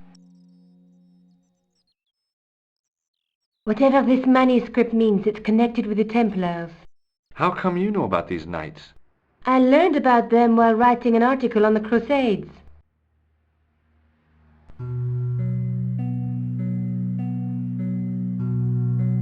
This guy, named Hughes de Payen, arrived one day at the court of King of Jerusalem. He offered to protect the Christian pilgrims from the displaced Muslim armies. The king would be able to guarantee safe transit to Christians in the Holy Land. Safer journeys meant more pilgrims, and pilgrims meant trade and wealth. The Templars proved invaluable to the king as a mercenary army. It was said that they never asked how many the enemy numbered, just where they were. And as the years went by, the Templars grew in wealth and numbers. They were so rich, even kings came to them for loans. But at the height of their power, they fell foul of the King of France. He rounded them up and turned them over to the Inquisition. Thousands of Templars were subject to torture and confessed to heresy. Of course, at the hands of the Inquisition, there wasn't much they wouldn't confess to. The last Grand Master Jacques de Molay was burned alive. But the treasure of the Knights Templar was never found.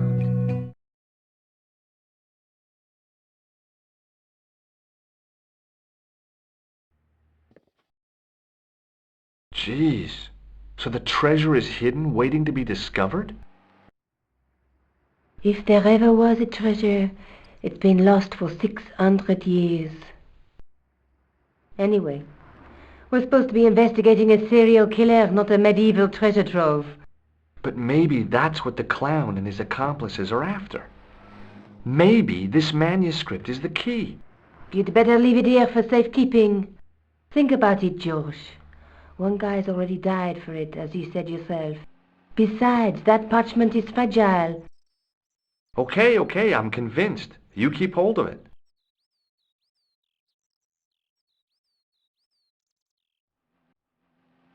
What are you doing to help trace the killer clown? Research, George. Yeah? You have a copy of the clown's yearbook? I have a telephone and lots of contacts. Oh, well, did you find anything useful? Not yet. I'm employing my first and most useful weapon. What's that? Patience. Oh, I've heard of that. Isn't it a substitute for decisive thinking? Have you found out any more about the murders? Well, it may be nothing, but both the clown's victims visited Paris earlier this year. When? The second week of July. They were both here at the same time. Did they meet? I don't know, but I can't imagine it was coincidence. Let's take another look at the manuscript. Let's face it, we need help, George. Someone who knows about these things. Who do you suggest? Indiana Jones? I know a guy who specializes in medieval studies. His name is Lobino. Huh. Some stuffy old fossil who gets horny over ancient relics, I suppose. Far from it. Andre isn't the stereotypical professor you have in mind. Where can I find this Lobino guy? At the Kroon Museum. I'll give you the address.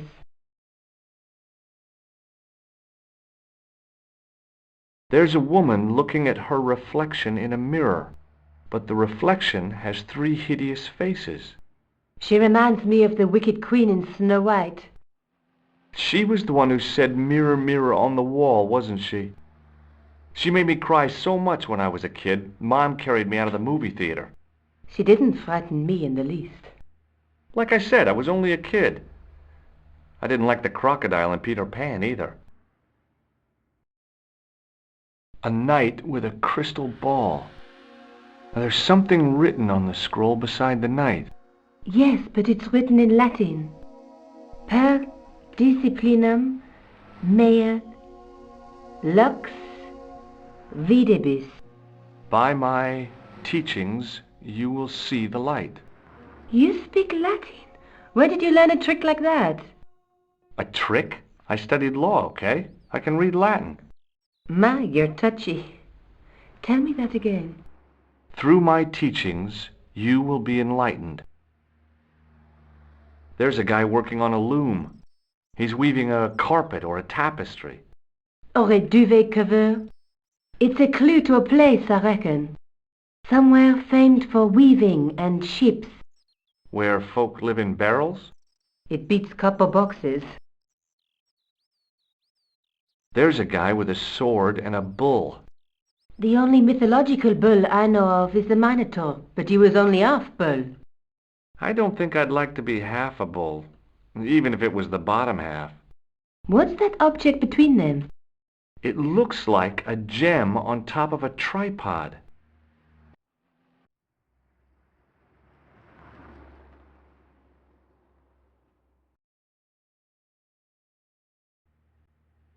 I found this in the killer's room. What is it, a credit card? ID, Thomas Merlin, of the Gruber Electronics Corporation. Never heard of him or the company. I found this matchbook in the killer's hotel room. It's from the Club Alamut. Never heard of it. Is there anything written inside it? No, what were you expecting? If this was a movie, there'd be a clue, a name or an address. That's no use. There aren't even any matches in it. Oh well, I'll keep it as a souvenir. The guy at the novelty shop gave me this. What is it? A hand buzzer. You put it in your hand and give people electric shocks. Why? It's a gag, a practical joke. If you ever use it on me, I'll break your arm. Okay. I get the picture. Did I show you this tissue? Yes, George. I asked you to get rid of it. Maybe I'll check out the Kroon Museum. I'm sure you'll find it useful, George.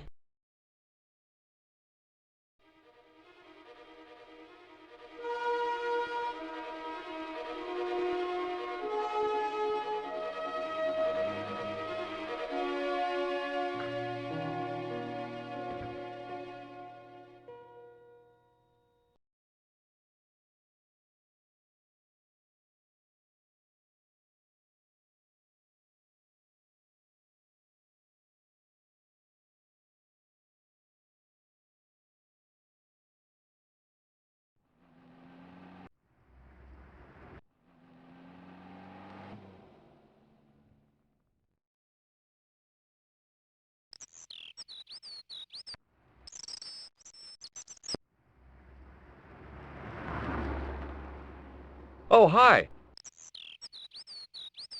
Hello, my handsome friend.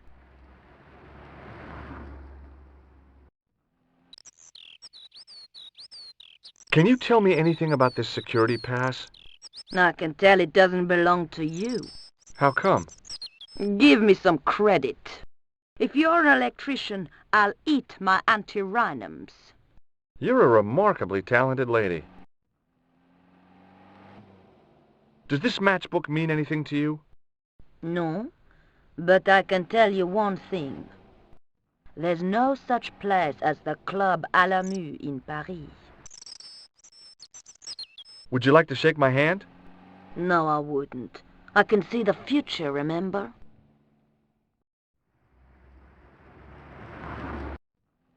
See you later. That's right, monsieur. You will.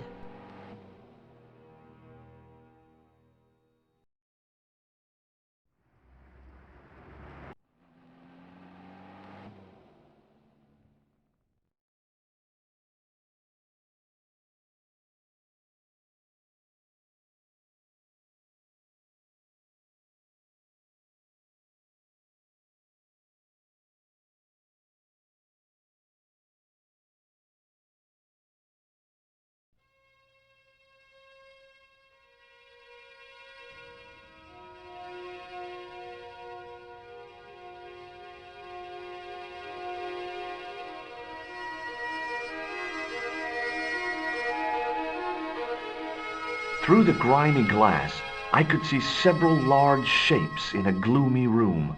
What they were, I couldn't imagine.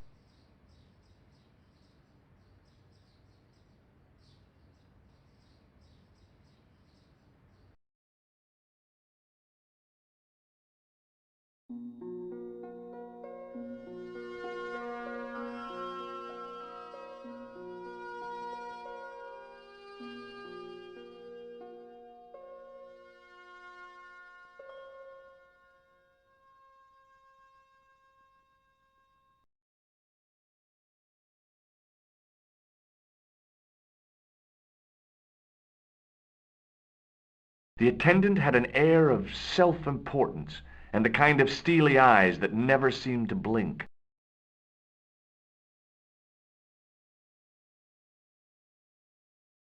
The totem pole looked distinctly out of place in the setting of the museum.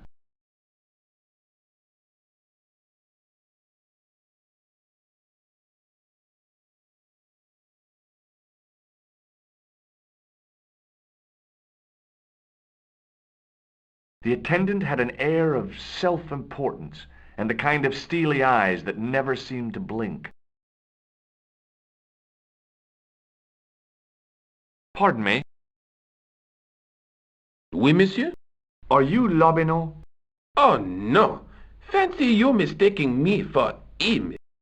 No, I am the deputy custodian. But Lobineau does work here. Work? I wouldn't go so far as to call it that. He studies here most days, but as you can see for yourself, not today.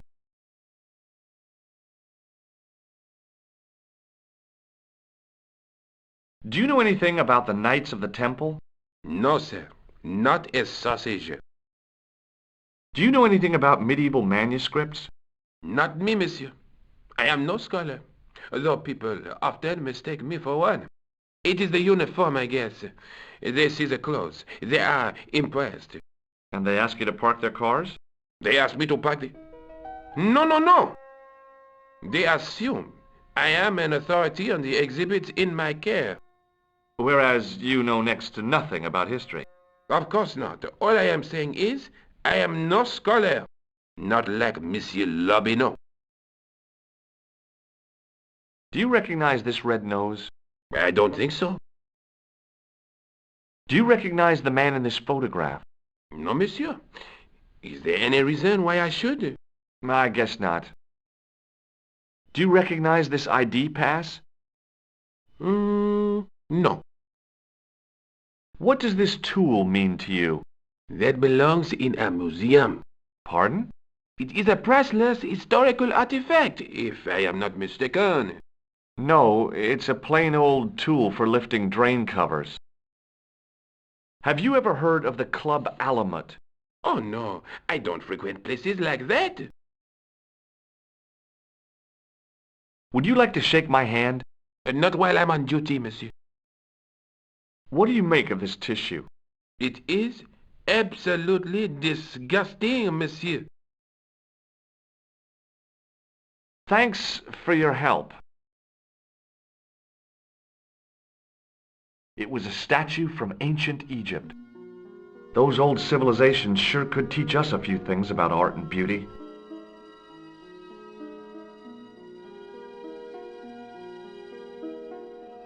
It was a stone carving from ancient Egypt.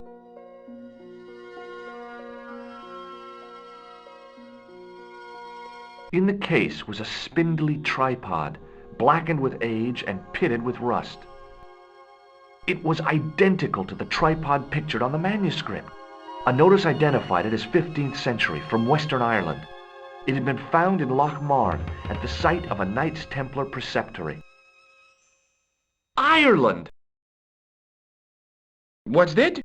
This tripod was found in Ireland. I will have to ask you to keep your voice down. I'm sorry, I was excited.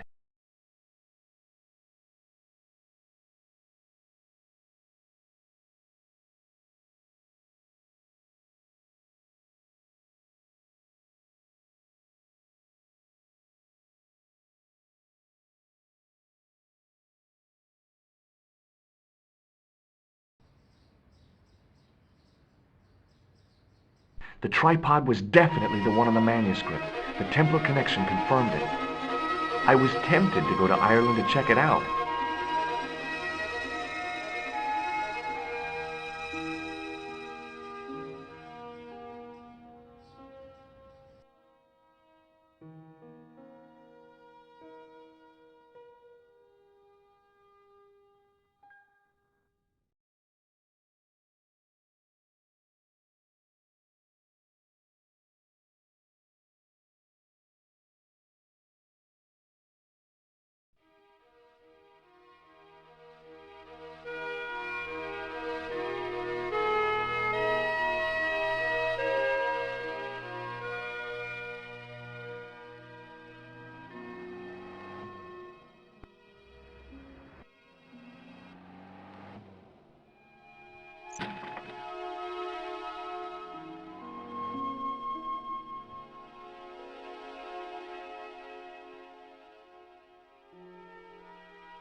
Hi, George.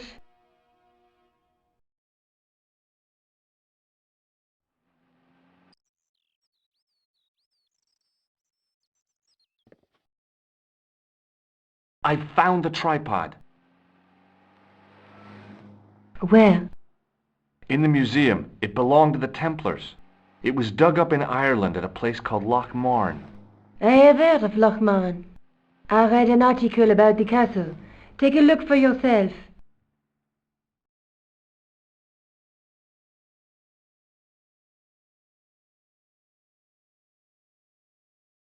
A popular gossip magazine? You read that rubbish? No, I write it.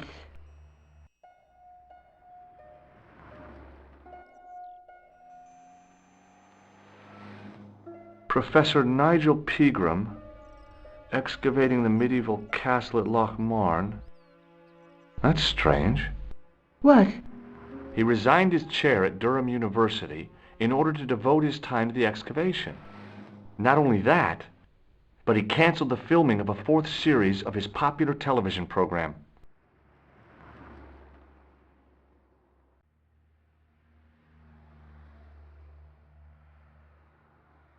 This site at Loch Marne must be awful important to him. He's a professor of history. They're all cuckoo.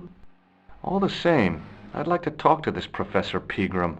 How do you feel about a trip to Ireland? Disappointed. Huh? That I won't be going. I want to follow up the Bellotta case. If you really think Pegram's gem is important, why don't you visit Loch Marne? On my own? I'm not so sure about that. Where is Ireland exactly?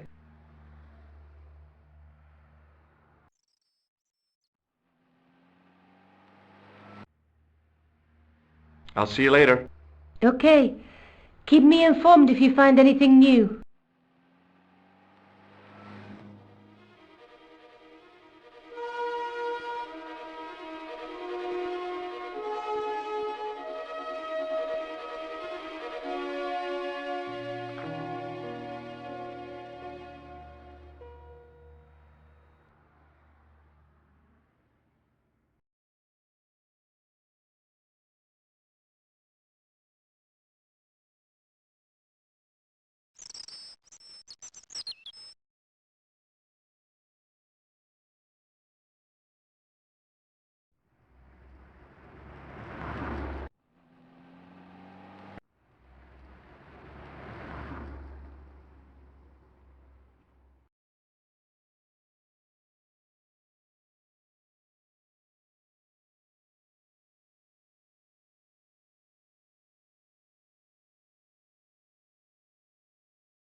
Several hours later, I arrived in Ireland, the Emerald Isle.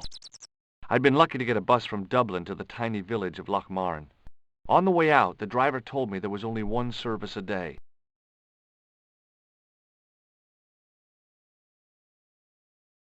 The menu was limited. It read, "No food today." I didn't care. I'd lost my appetite somewhere over the Irish Sea.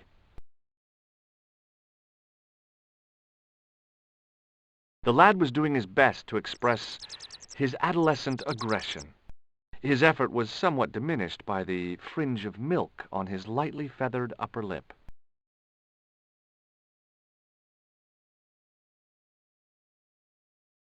Hi there. What? What's your name, kid? Who are you calling kid? Who the hell are you? Rosso's the name. Murder's my game. Are you a detective? Let's just say I'm here to find the truth. Cool. Just like on the telly. Cut the crap and tell me your name. Liam McGuire. What are you doing hanging around the bar, McGuire? I'm on the run. From me dad. Why? Did you do something bad? I ain't done nothing, boss. You can tell me, kid. Is it your dad? Oh, sir. He drinks every last penny down his evil throat. And there's me poor old mother, bedridden and dying of presumption. I tried to buy her medicine. Chopped firewood for Father Mahoney till me fingers bled. The old skinflint cheated me too. But I took the pennies he gave me back home. Look, Ma, says I. See what your darling son has earned with his own sweat and blood. When suddenly, me dad appears and grabs the loot. I'm off to Dublin heavy drinking, says he. Watch out till I get back. That's why I runned away. Something in the grin on his face told me he wasn't being strictly truthful. Compared to him, Huckleberry Finn was a candidate for Altar Boy of the Year.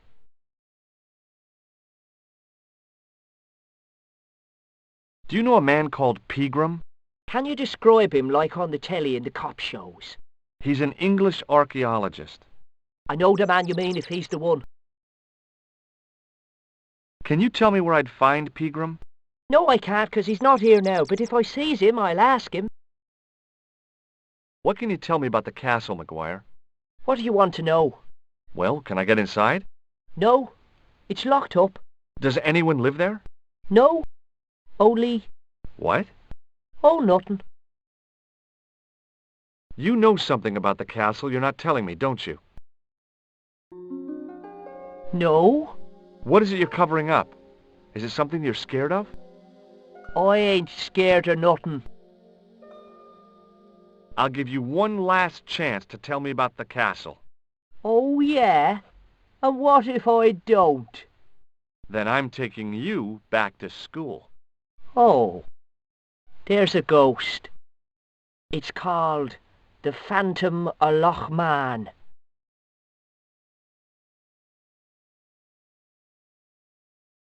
Have you seen a guy dressed as a clown? Here in Loch Man, they all dress like clowns. The man I'm looking for is a dangerous psychotic. Jesus. It's just like that film I saw. Did this clown see? And he's after this kid who saw him kill a guy.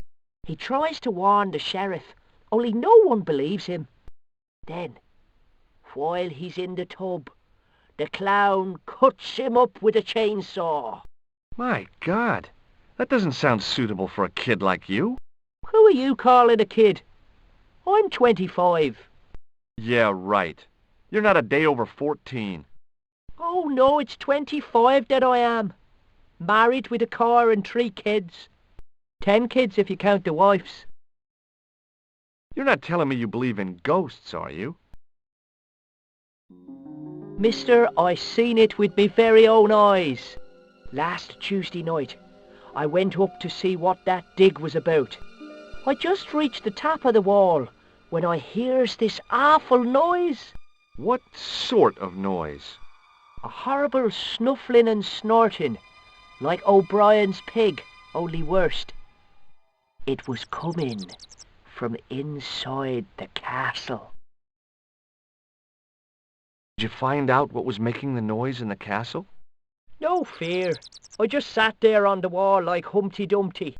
The moon was cracked and greasy like an old dinner plate. The yard was full of shadows. I could have been hiding anything. I would have gone home, but me legs had lost their stuffing. Did you get to see the ghost? Indeed I did. And a fearsome sight it is too. I sat on my arse, waited while the moon went down. Then out it comes from the shadows, all grey and tattered and hunched over like an old bent willow. Then I hears this spluttering and splashing and horrible laughter in the dark. I was so scared. Why, I fell off the bloody wall. I'm sure there's a rational explanation for what you saw at the castle. There is. The bloody place is haunted. Do you know what Pegram was doing in the castle? Digging for buried treasure. Jewels and gold and skeletons, like in the films. Do you know anything about Pegram's dig? He wouldn't let me anywhere near it. I offered to help, but he chased me off. I didn't want to see his smelly old hole anyhow. Did anyone from the village work at the dig? Pegram brought some students and bums with him. He reckoned no one in Loch Man would know what to look for. The only local guy who worked for him was Sean Fitzgerald. What does this Fitzgerald guy look like? Big head, big ears, and face irons. What? You know, spectacles, glasses. He's blind as a bat without him. Have you ever seen anyone wearing one of these? That belongs to the killer clown you're looking for. That's right. Can I have it? Sorry, I'm keeping this as evidence. You should run tests on that, mister. You could identify the murderer with a sample of his snot. Yuck. I don't think so.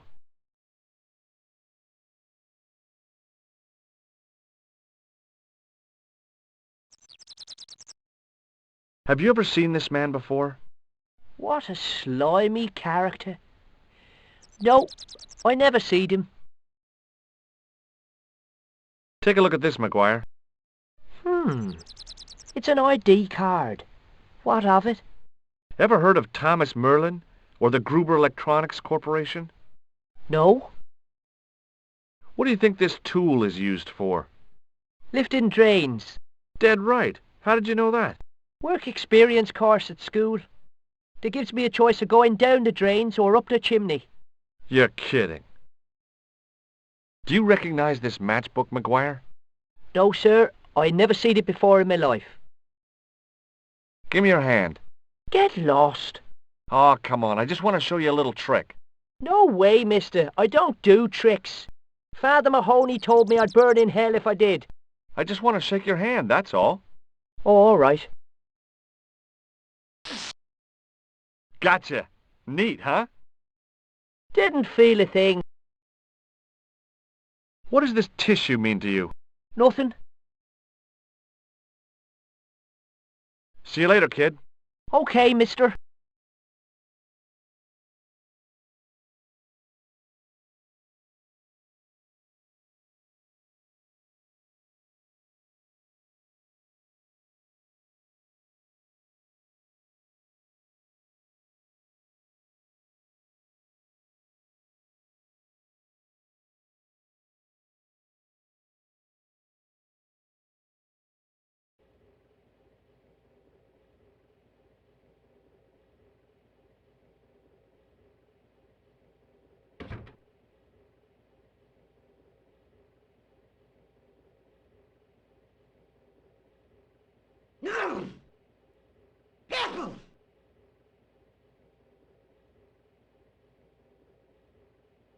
I recognized the guy from McGuire's description. He was real twitchy. The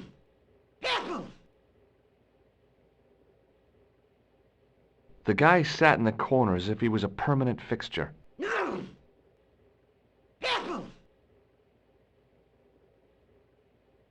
Hello there. My name's George Stobbart. Pleased to meet you, I'm sure. I'm O'Brien. Can I help you?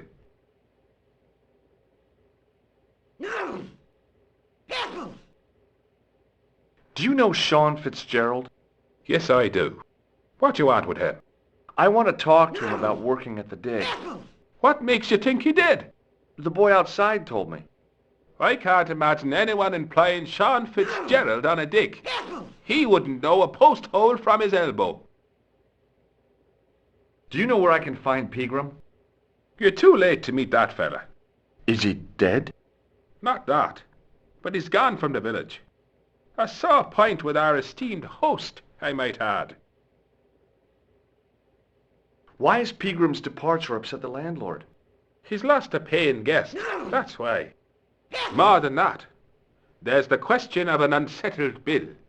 Poor Michael's seen red over the business, and I don't blame him. Can you tell me more about the landlord? Mick Leary? He's what you call a would-be sophisticate. The trouble is, his idea of sophistication extends as far as putting paper in the lavatory. I never worked out why he did that. It's much too dark in there to read. That's true. Have you ever run your hand over the back of the door? The graffiti is written in Braille. Do you know where Pegram has gone? I'm sorry, but I don't. He upped anchor in the dark and shipped out before the dawn. Why did he do that? Who knows? A guilty conscience or a secret assignation. Whatever the reason, he'll not be missed in Lochmarn. Maybe now the fuss about the gem has died down, we can get back to normal. What can you tell me about the gem which Pegram found? Now there's a gem which should never have been taken. A man would have to be full of greed to covet that stone. What's your interest in the jewel? You're not a reporter, are you?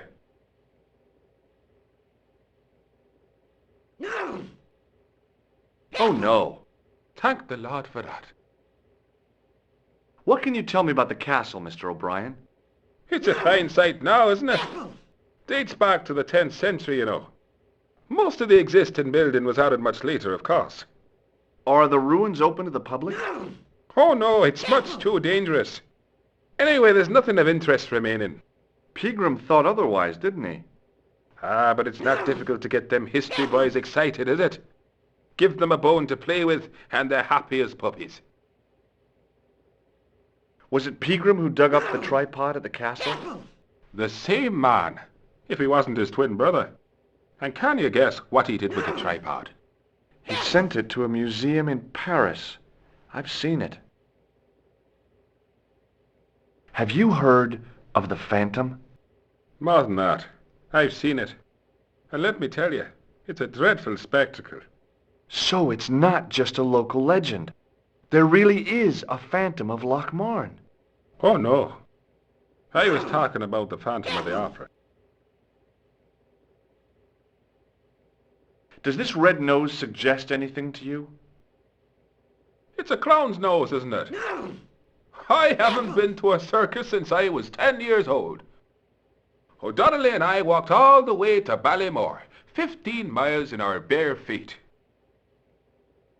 Do you recognize the man in this photograph? Nope, I've never seen him before. What can you tell me about this ID pass? Gruber Electronics. I've never heard of it. Does this tool mean anything to you?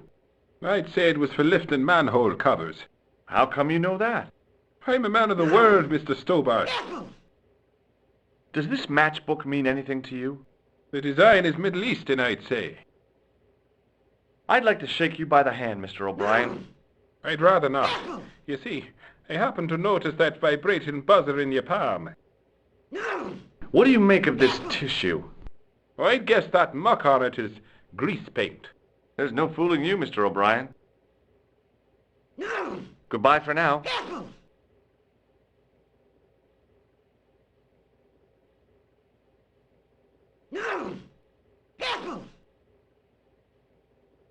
Hi, my name's Stobbart, George Stobbart. Hello there, mister. What can I do for you? Do you know Professor Pegram? Do I know him? Do I know the good professor himself? No, I don't. I mean, I know who he is, but I don't know him to talk to. Do you know anything about Pegram's excavation? Only that he didn't have the right tools for the job. What he needed was shovels and a JCB. Pegram was digging for historical remains, not coal. Is that a fact? What the hell for? Here's the science of archaeology part. Understanding how people used to live by what they've left behind. One day archaeologists might be digging up our remains. Imagine that, Mr. O'Brien. I wonder what they'll find. Well, it won't be arrowheads and beakers. Fast food cartons and flavoured condoms, more likely. Did anyone from the village work at Pegram's dig? I tried it myself, but that high and mighty history man called me incontinent. What a nerve. Hadn't I dug more holes than the rest of them put together? Is it true that Pegram found a valuable gem? What? First I heard of it. Where have you been, Pat? That gem is the talk of every town from Lochmarn to Ballydoon. Nobody told me. The lucky sod. So that's why he scampered. Can you tell me anything about the castle on the hill? Oh, I don't know much about anything. You should ask Mr. O'Brien here. He just joined up writing. Would you be one of them history fellas yourself? That's right. Professor Stobbart, Miskatonic University. You're an archaeologist, and you're asking us about the castle. Excuse me, Mr. O'Brien. The gentleman was talking to me.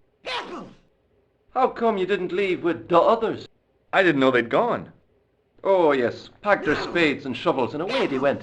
Seems I missed all the excitement. What does this false nose mean to you? Ah, no, you're a clown. No, not me.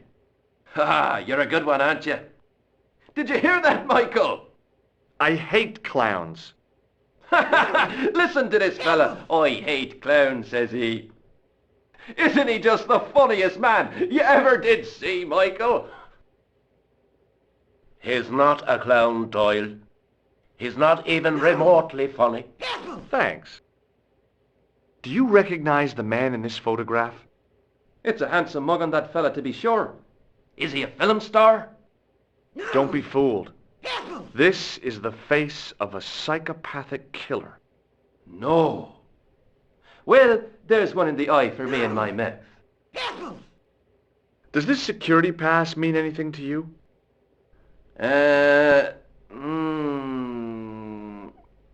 Well, no. What do you make of this tool? It's for lifting manhole covers. That's right. I found it in Paris. Well, you look at that. A French sewer key. Marvellous. Do you recognize this matchbook? No. May I shake your hand? No, you can't. Well, how come? Because I'll spill me beer if you do. Does this tissue mean anything to you? No. But you should show that to my granny. She could tell you fortune from it. From a soiled tissue? Sure. Some people read tea leaves. My granny reads handkerchiefs. Bye for now.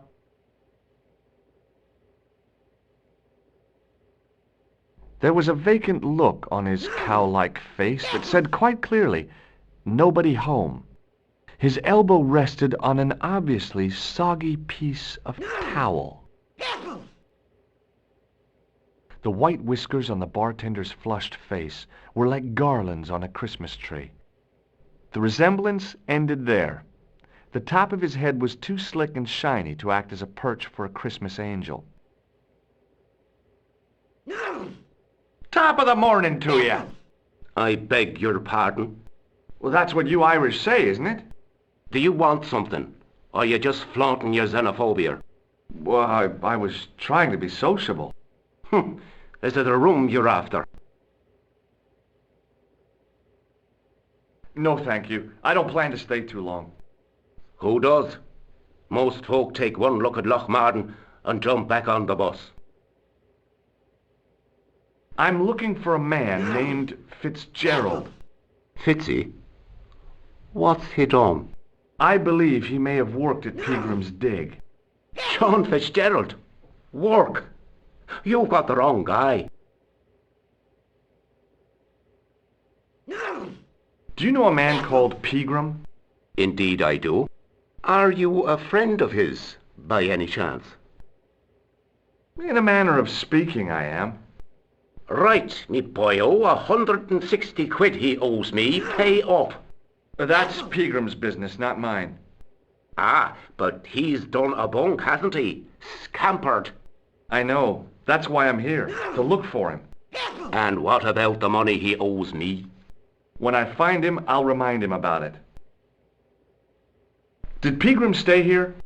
Yes, he did. 6 nights plus breakfast. He couldn't have had breakfast this morning. Not unless he had it afore he went to bed. What the hell are you talking about, Doyle? The history fella. I seen him this morning. Crack of dawn. I had to get up at 4 o'clock to see to the missus. I didn't know your wife was sick, Pat. She's not. Anyhow, I went out to empty the bucket. And what do you think I saw?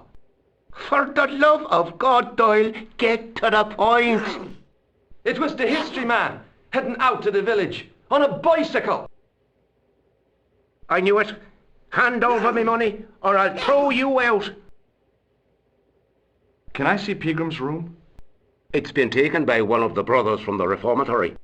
They come every year for spiritual refreshment. That's a good one. Their idea of refreshment is a gutful of stout. I wouldn't want to disturb a man of God. Especially not a big fella from the bad boys' home. I don't blame you, Mick. That brother's got muscles like a muscle man. Have you served any, clowns recently? Don't change the subject. Are you going to pay me Peagram's rent or not? No way. Listen, I'm not really his friend. I've never even met the guy. But I need to find Peagram urgently. I think his life is in danger. Damn right it is. Excuse me for butting in, Michael, but I think the young fella's telling the truth. I'm sorry I bit your head off, sir. Well, that's okay, I understand. I guess. Have you served any, clowns recently? No, you're the first today. Seriously, I'm looking for a man dressed in a clown costume. Would he be having a little white dog with a black patch over the eye? I shouldn't think so. What can you tell me about the castle? You're the second person to ask me that today. I don't know anything about the castle. It's only an old ruin anyway. Who else was asking about the castle? He said he was a reporter. He was asking about the little people. I could have told him a tale or two about the little people. He might have paid me to hear what he wanted me to say. Anyway, I chucked him out on his arse. Good for you, Mick. That's the way to deal with journalists. I'll try a glass of beer, please.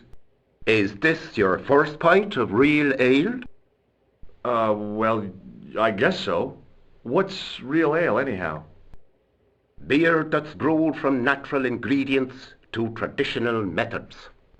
It shouldn't be kept under pressure or refrigerated.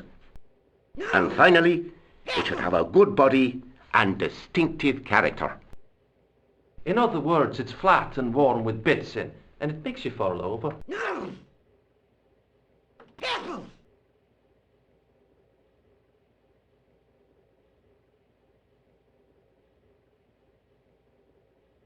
Does this false nose mean anything to you?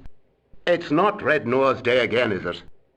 I don't know. But this is part of a clown's costume. I know that. Good God Almighty, what do you take me for? Do you recognize this man? No, I don't. What do you want with him? I've got a score to settle. I don't want any trouble in the bar, mister. If it's a fight you're looking for, see Father Mahoney. A priest? A man of the cloth? Sure. And he teaches the boys how to box at the youth club. According to Mahoney, it develops character. Isn't that right, Pat? Didn't he teach you the art of pugilism? Doyle. Sorry, Michael. I was miles away. What did you say? Never mind. Do you recognize the name on this card? No. Should I? Nah, it was a long shot. Here's something which might interest you. Huh? Oh, what is it? My passport to the sewers of Paris. Is that so? Did you see the snooker last night, Mr. O'Brien? We haven't got a television, Michael. I know that.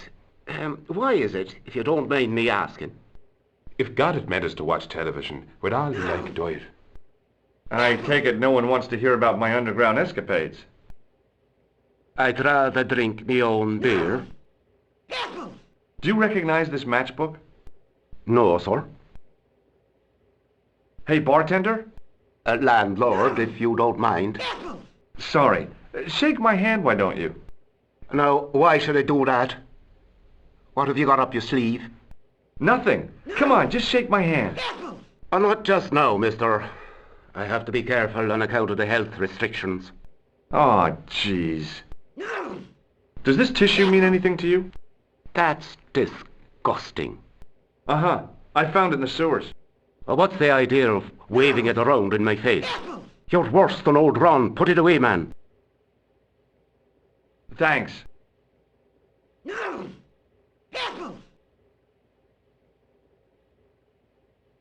It was an electric pump operated by pushing a small lever.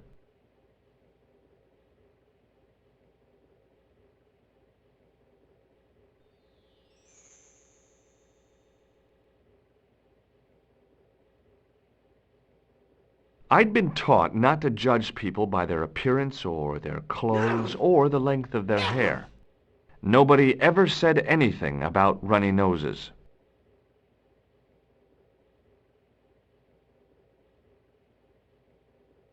Hi there, old-timer. What? Nasty cold you've got there. As soon as the words left my lips, I regretted them. Is there such a thing as a cold which isn't nasty? I put the question to Father Mahoney. Father, says I, why were we born to suffer snot? What did he say? He said, it's my reward for being out all night like a sinner. Pious prig. Anyway, this is no ordinary cold. 'Tis the hay fever. Pollinosis? Thank you. You're not a policeman, are you? Excuse me? Police? No, I'd know it if you were. I'm looking for Sean Fitzgerald. Have you seen him? Never heard of him. Don't you come from around here? None of your business. I didn't ask where you come from, did I? I'm from California. That's your problem. Do you know Pegram, the archaeologist? That's the scrawny fellow who was poking around at the castle, isn't it? No, I don't know him. Were you aware that Pegram was conducting an archaeological dig? I don't meddle in other people's affairs. They don't interest me. Do you know where I can find Pegram? I told you, I never heard of him. Can you tell me how to get into the castle? Don't even think about it, me bucko. Lochmarn Castle is haunted. That's what the kid outside told me, but I don't believe it. Then you're a fool. Have you ever seen the ghost? To be sure, with me very own eyes. Can you describe the ghost? It was horrible. A wee stunted beast, long beak, straggly, flappy wings. Are you sure it wasn't a wild animal? A rabbit or a skunk or something? Skunk? In Lochmarn? That'll be the day. No, that was a ghost, to be sure. I think I know what you saw on the castle wall. I know what I saw. I don't think so.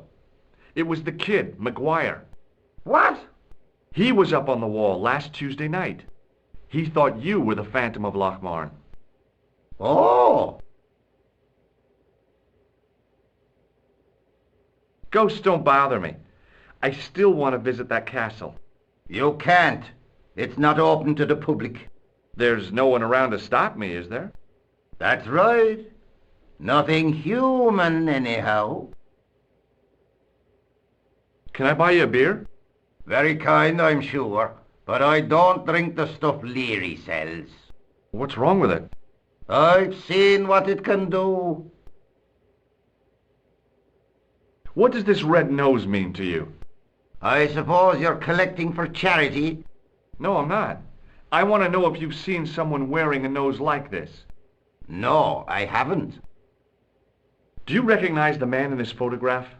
Is that supposed to be you? No, I don't have a scar on my face, and I'm not from the Middle East. I can't tell without me glasses. Take a look at this ID card. Take a look. Oh, yes. Little plastic picture.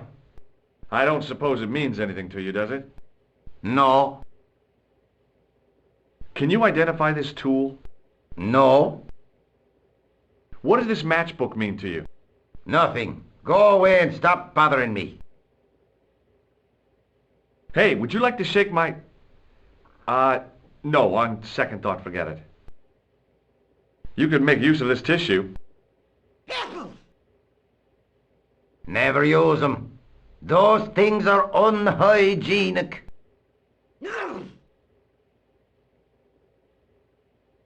I'll see you later. I recognized the guy from McGuire's description. He was real twitchy.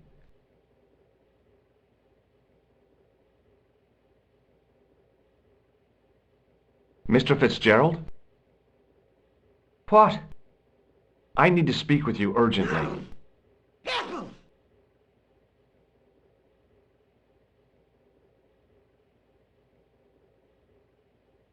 What's the problem?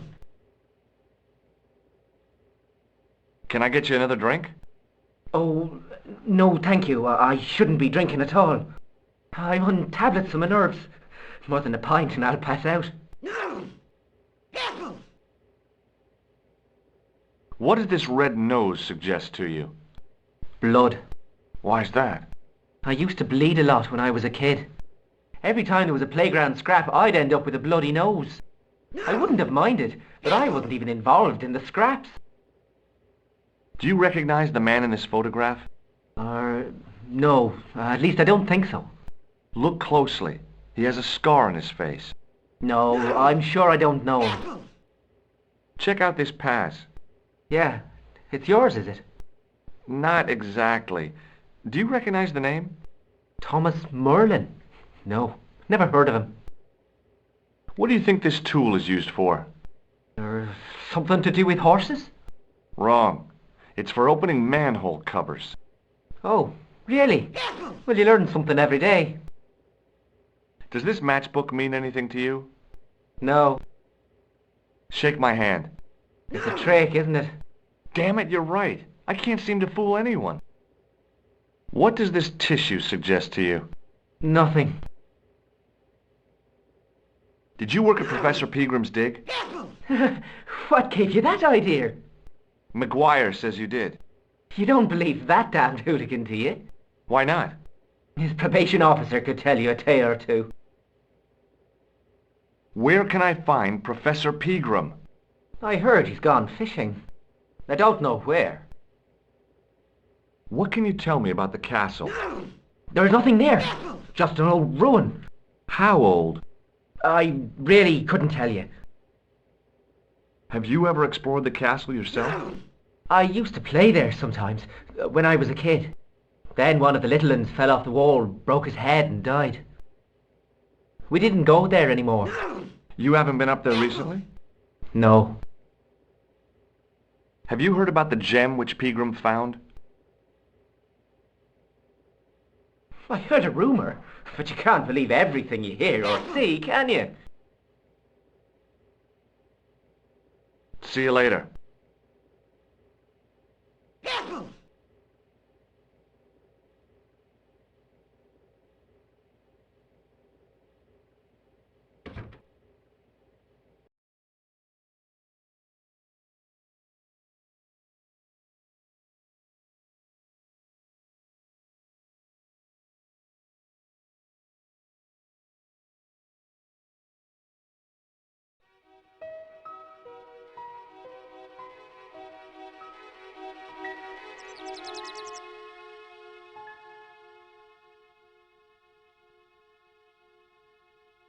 Hey, McGuire. What do you want to know?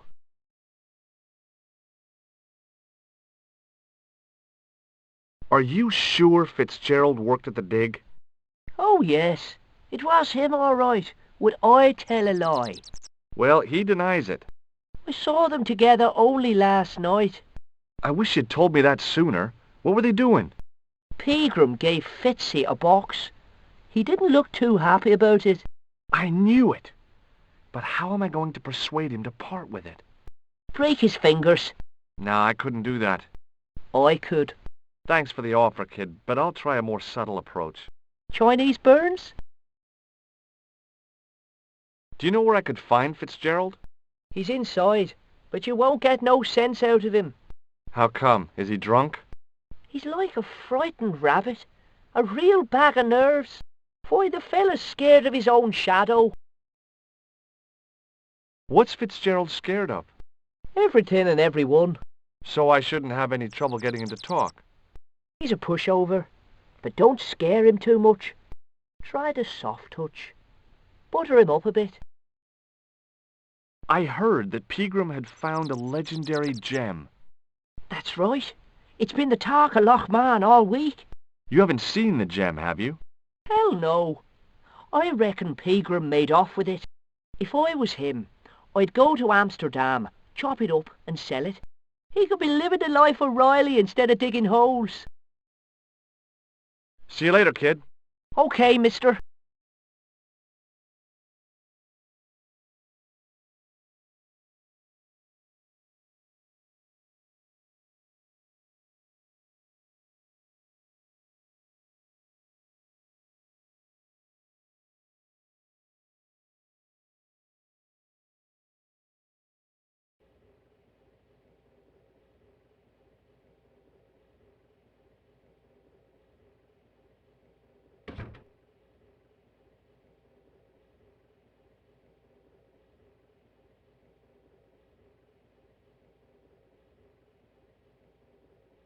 Hello.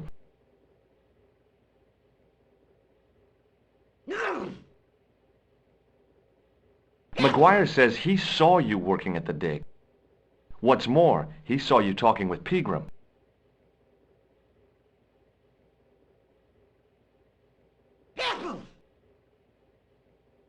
He's a little liar. He'll say anything to get attention. Well, it's his word against yours, I guess. See you later.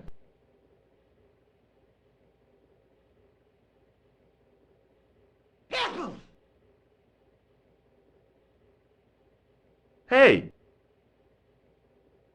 Hello there again, mister. Do you remember seeing Sean Fitzgerald at the dig? Let me see now. I think me brain box needs a spot of lubrication.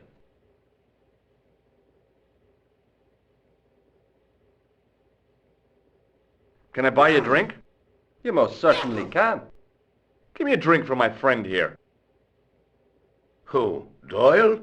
Has he conned you into buying for him? Shame on you, Patrick. Same again. Just a point this time, Michael. 1 point of brown coming up. Do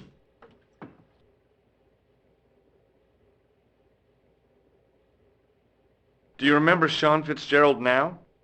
I can picture the scene as if it was only last week. Come to think of it, it was only last week. Fitzgerald was there all right. Him and a bunch of students. He was speaking with the boss man. Bye for now.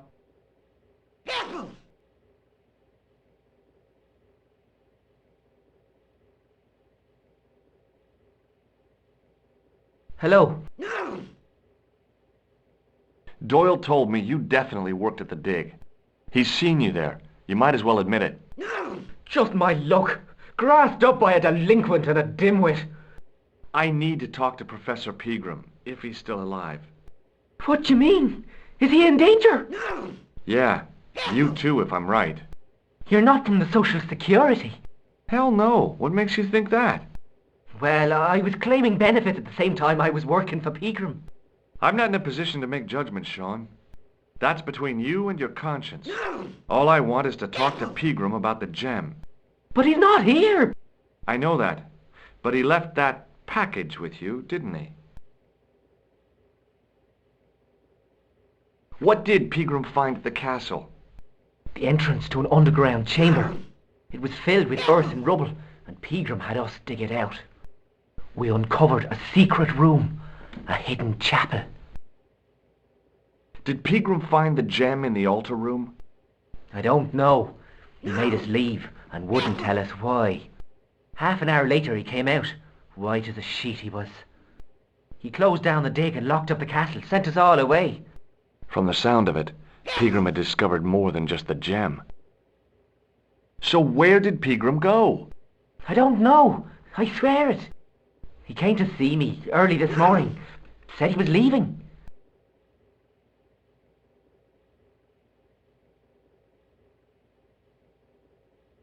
He asked me to give this package to a guy called Marquet. Show me what's in the package, Sean. I can't do that. Why not? I promised the professor. So what? You didn't have any qualms about your benefit scam. So where's the harm in taking a peek inside Pegram's package? You don't know these people. I can't. I don't dare. This is your last chance to show me the package, Fitzgerald. I've been patient with you, but now it's time to kick ass. But he'll kill me. Who will? The man from Paris. Jack Marquet. Pegram told me if I gave him the package unopened, I'd hear no more about it. But if I double-crossed Marquet, I'd be dead. I'll deal with Jacques Marquet. Give the package to me. No, why should I trust you? I don't know who to trust anymore. I wish I'd never even heard of the Lochmarn gem.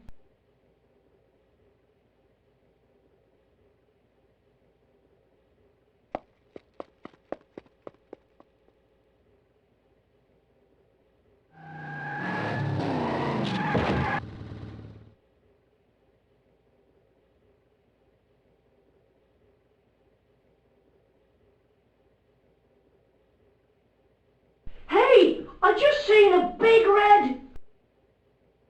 Get out of here, Maguire. Come back when you're old enough. What's the lad howling about?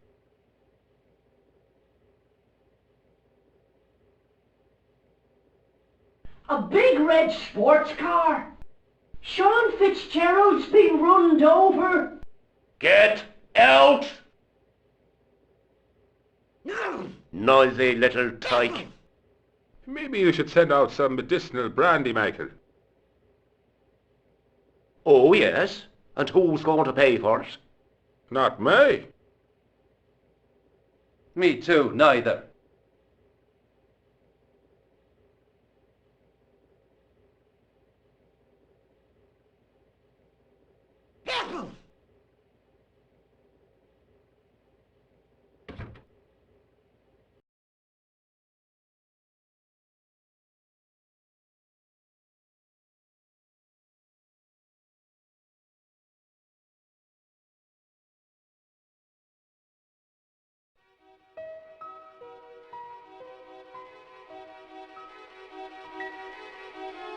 I was telling the truth about Fitzy, mister. Okay, calm down. Now tell me what happened. I was standing here, minding me own business, when I saw this beautiful red sports car coming up over the hill. Would you look at that, says I, and I going over to take a closer look. Next thing, Fitzy comes tearing out of the pub and nearly knocks me on my ass, but the car just flies at him. It was too fast for poor old Fitzy, and hit him an awful wallop. He goes flying up on top. Jesus, says I thought he was a goner. Next thing, the driver hops out, and I couldn't believe my eyes.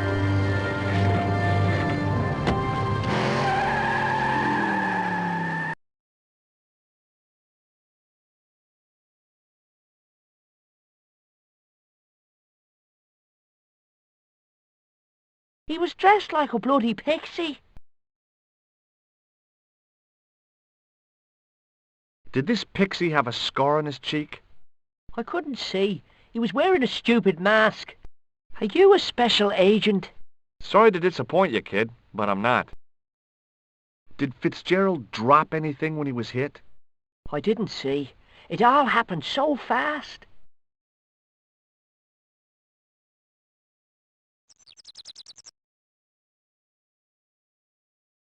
See you later, kid. Okay, mister.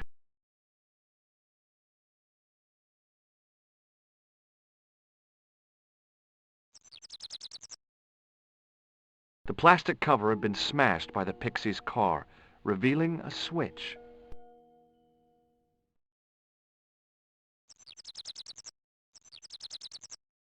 I pushed the switch down, but in doing so it snapped off in my hand.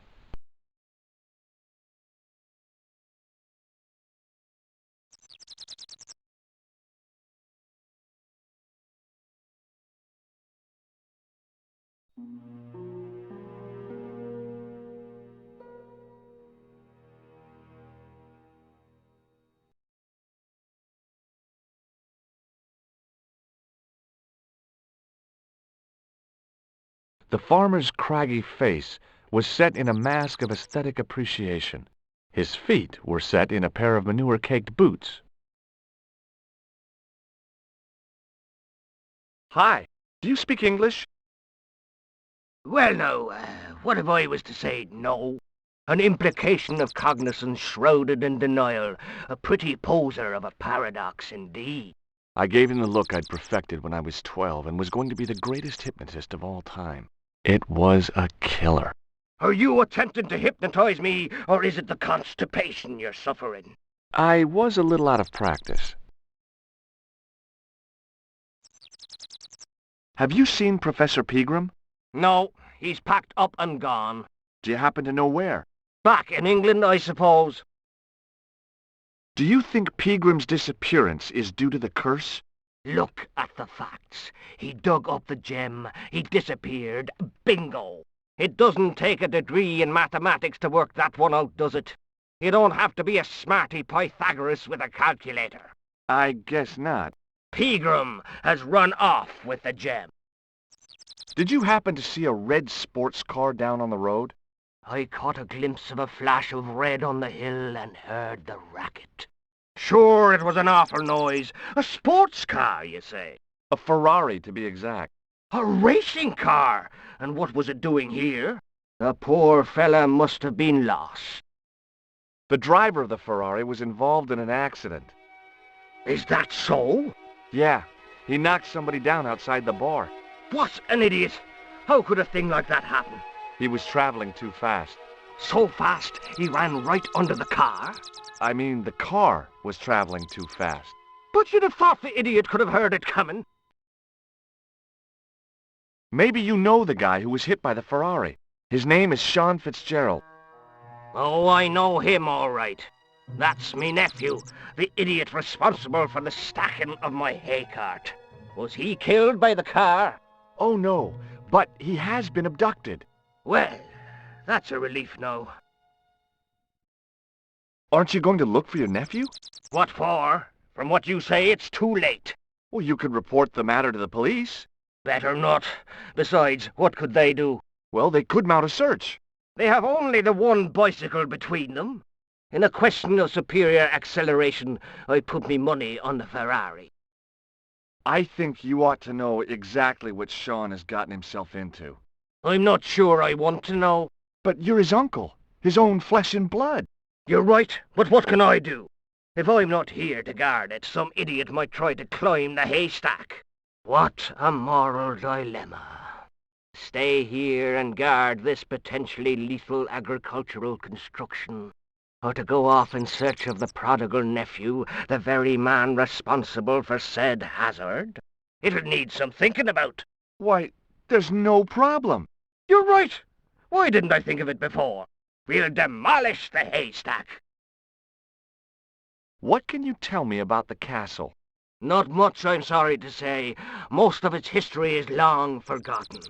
Ah, but if these old stones could only speak, what stories they'd tell. Stories to make your toes curl and your blood run cold. You know, this castle is said to be over 600 years old. Who built the castle? Mad Phelan, the first Lord of Lochmarn.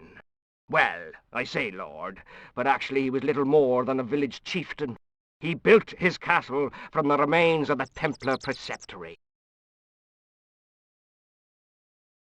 Where was the site of the Templar preceptory? Right here, on Temple Hill. Phelan built right on top of the old wall.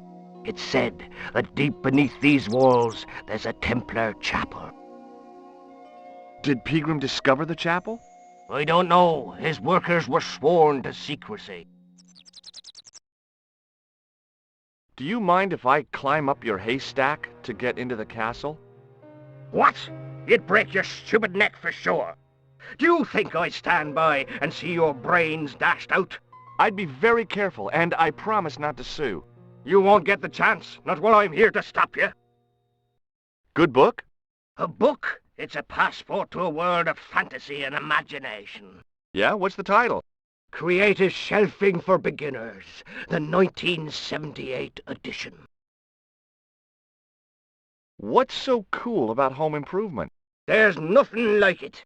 The resinous autumnal aroma of seasoned wood, the rhythmic rasp of the plane. Ah, no wonder our Lord came to earth as the son of a humble carpenter. I bet he was a wizard with a chisel and a length or two before. Surely the portrayal of Christ's adoptive family as humble artisans is a symbolic metaphor. I don't know about that, but I know they were carpenters. Haven't you read the book? Well, no. But I have seen The Greatest Story Ever Told, and I don't recall Jesus putting up any shelves. Does this false nose mean anything to you? You're a circus clown. No, but I got this from someone who disguised himself as a clown. Is that a fact? Why did you do that now? He's a psychotic killer. I think he may be connected with Pegram's disappearance. Do you recognize the man in this photograph? No, but I wouldn't trust him. His eyes are too close together. He's not a friend of yours, is he? Oh no, far from it. In fact, I believe it's the face of a killer. I knew it! Piggy eyes. Can't trust him. Do you recognize the name on this card? I can't read that little writing. It says Thomas Merlin, Gruber Electronics. Is that your name, Tommy Merlin? No. But what a great stage name. It had what my high school hypnosis act had lacked, style and class. For a few seconds, I bathed in spotlights on a thundering tide of applause. Tommy Merlin, hypnotist. Are you all right? I'm fine. I just remembered something. Does this tool mean anything to you? No, it doesn't. Is it used on sheep? No, it's for lifting the covers off drains. Never. How? Well, the end of the tool fits into the hole in the cover. They'd slip out. Angles are wrong. You'd never do it. I have. I did it in Paris. What do you make of this matchbook? Seems ordinary enough to me. Would you like to shake my hand? What is this? I don't do that male bonding stuff. What do you make of this tissue? That's a sorry sight to wave about in public. Oh, it's theatrical grease paint. And that makes it all right, does it? I must remember that next time someone complains about the state of me handkerchief. You don't have to demolish the haystack to go look for Sean. I'll stay here in your place and warn anyone who's silly enough to climb it. Marvellous! I think I should start me inquiries in the bar.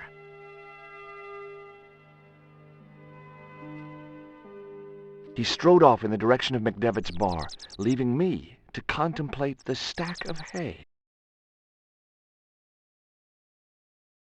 On the back of the cart was a crazily stacked tower of hay bales, leaning precariously against the castle wall.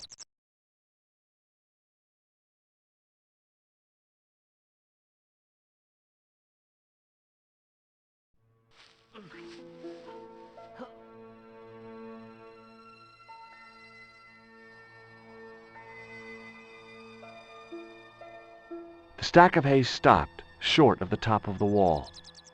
Even if I stretched as far as I could, the wall was out of reach. What I needed was a slice or two of Alice's Wonderland.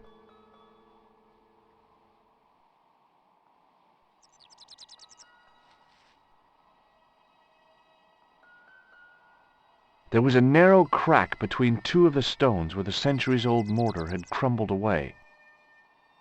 I pushed my fingers into the narrow crack. It went back several inches into the rock.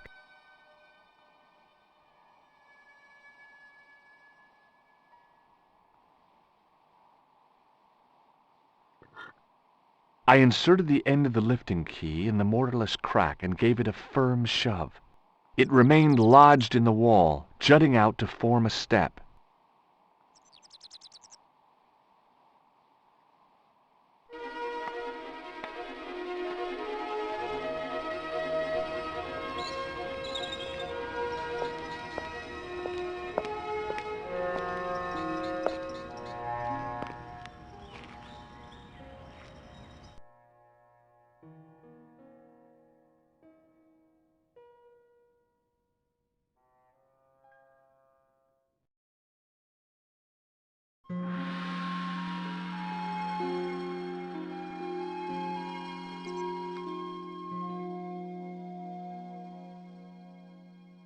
It was the fiercest, meanest-looking old goat I'd ever laid eyes upon.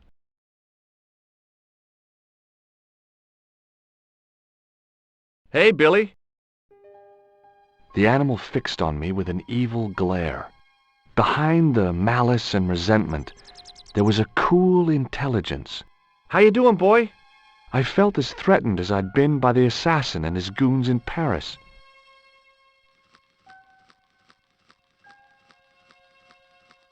The top of a ladder rose out of the squarely dug hole.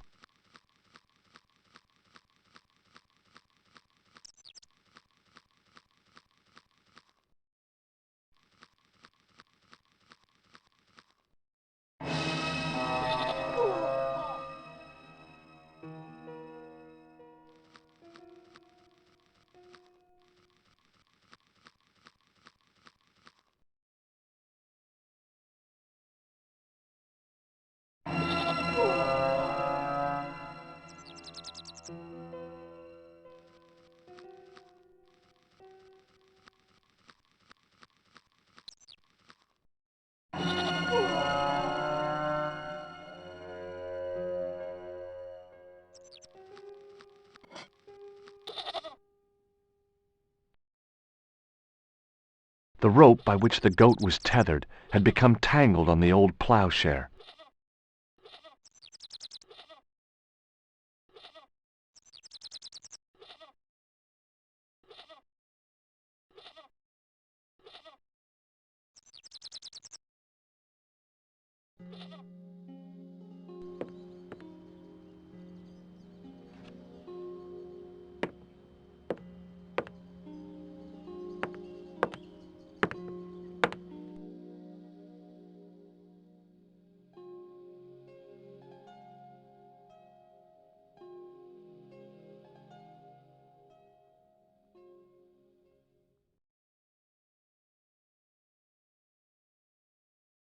Behind the altar was a carved panel decorated with animals, birds, and plants.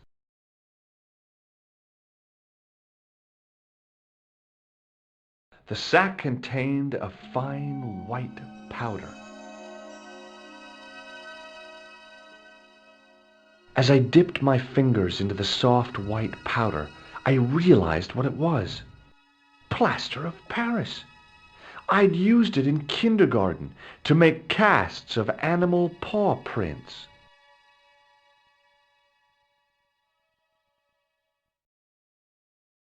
There was a pattern of 5 holes arranged on the wall. They'd been drilled there deliberately.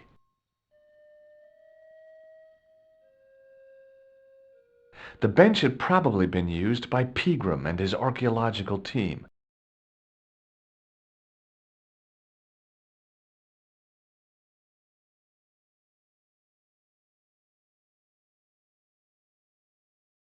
I placed my fingers and thumb into the holes in the wall. Nothing happened.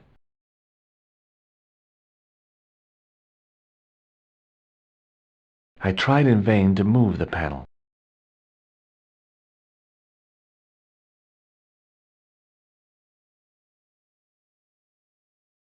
The sack was empty. I reached into the sack, but it was empty. It was a statue which had fallen from its place on the wall. 5 fingers of stone projected from the back of the carving.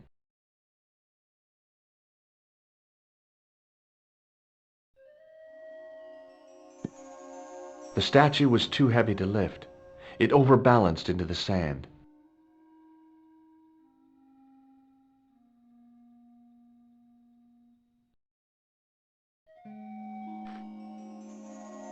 As I swung the stone upright, I noticed it had left a pattern of holes in the sand.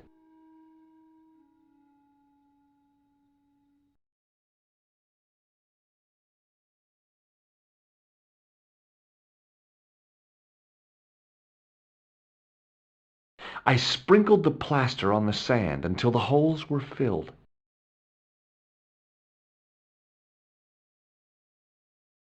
I smoothed the plaster level with the sand. It was my first experience of home improvement.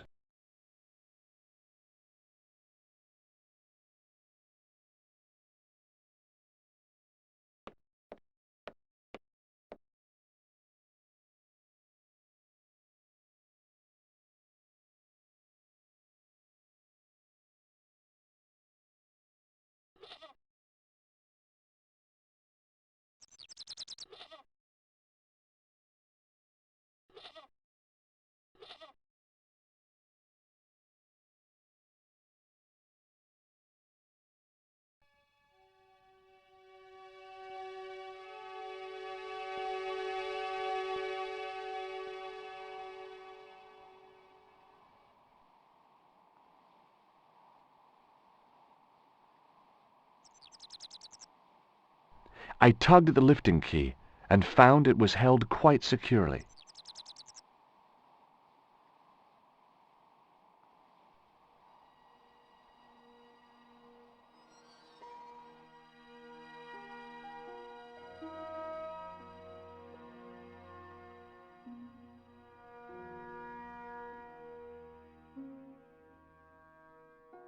The gates were made of solid, age-blackened wood.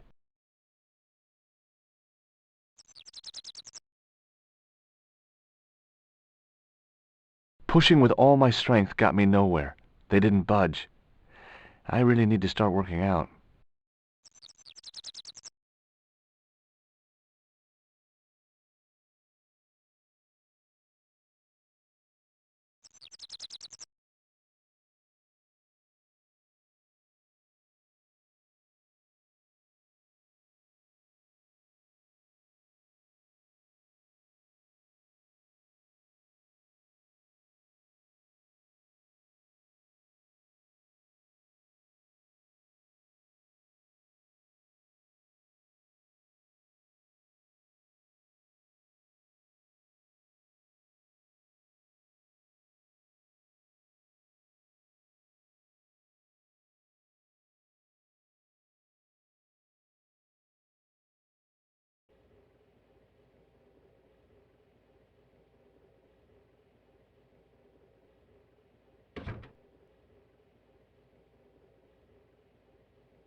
It was an electric glass washer. It looked even older than the barman.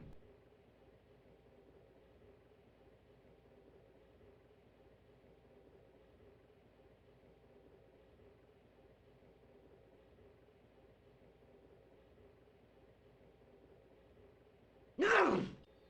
Careful!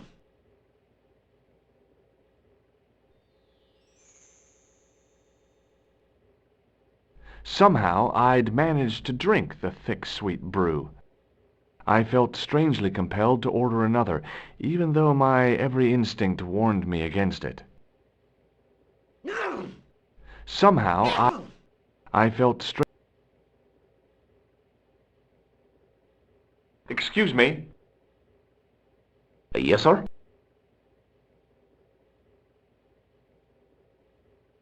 May I have another beer, please? Certainly, sir. Same again? Yeah, please. No! How is this stuff made? That's the secret of the master brewer, sir. Each barrel is lovingly manhandled in time-honoured fashion. No! Suspended on skillfully tied ropes of the finest hemp. Lowered into the cellar, utilising the forces of original gravity, like manna from heaven.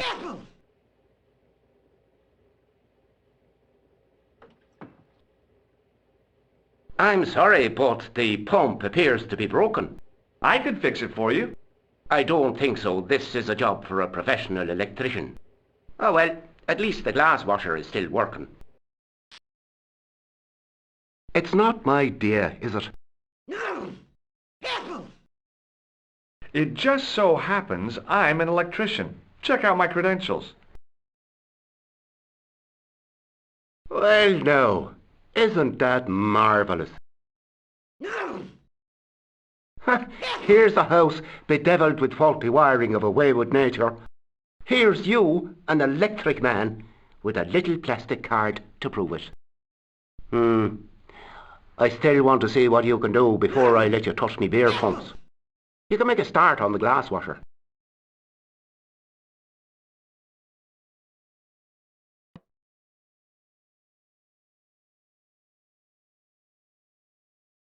When you've finished that, will you take a look at the pumps?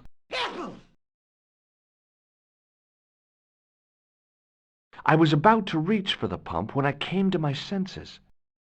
A rash move like that in a strange country with strange customs could be my last. It was an electric pump operated by pushing a small lever.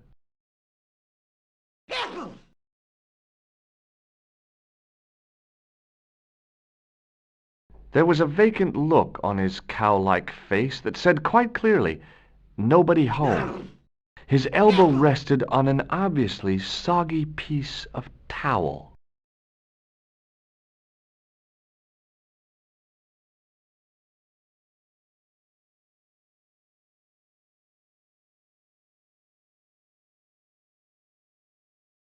No! Careful!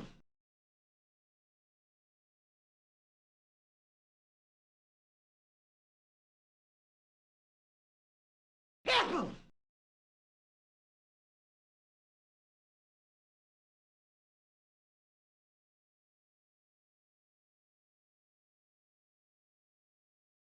No!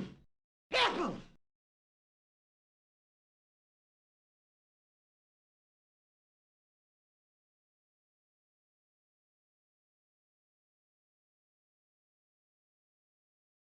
No! Careful! Oh, no, you don't. Okay, I'm sorry.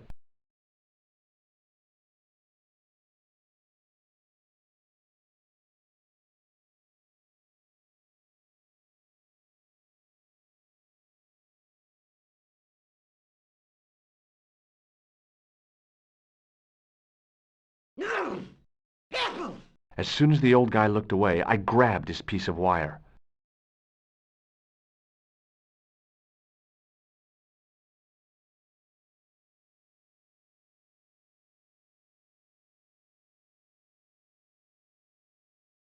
Hey! Hello there again, mister. What do you know about leprechauns, Doyle? No! Leprechauns!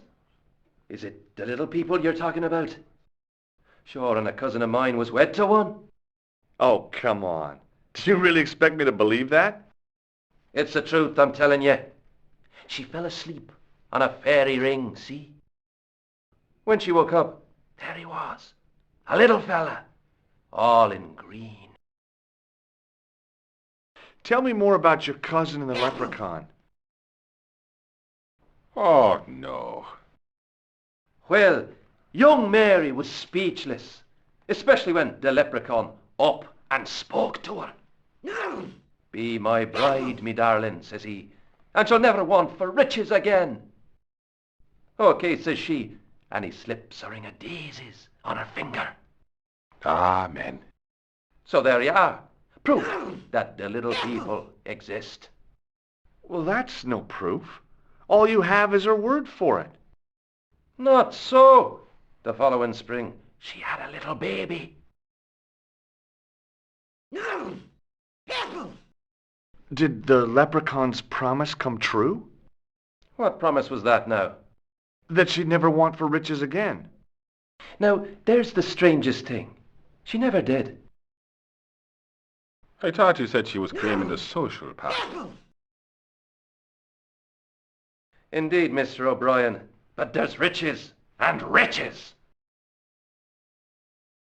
She told me, Pat, she says, that little darling boy is all the riches in the world to me.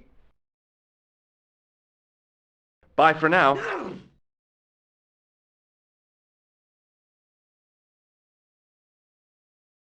Hello. Hello there. Let me introduce you to my pals. We've already met. I want you to know you have my sympathy. Oh, it's just terrible, awful. It's the worst news I heard all day. It's top the bad news all right for this week and the next.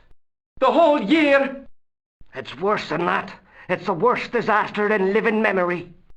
Isn't it the biggest calamity in the history of the village? I would say it's the biggest in the history of Ireland. The most awesome disaster since mankind paddled out of the primal plop. There's no beer. What about Sean? Why aren't you out looking for him? There's no point in launching an ill-equipped expedition to save the lad. In a life-or-death situation, preparation is essential. That's why I slipped in here. For a point. Is a glass of beer more important than a man's life? Were you talking to me? To all of you. Sean Fitzgerald has met with God knows what, and all you can do is drink. Sean has gone for a ride in a flash car, that's all. Why don't you calm down and join us?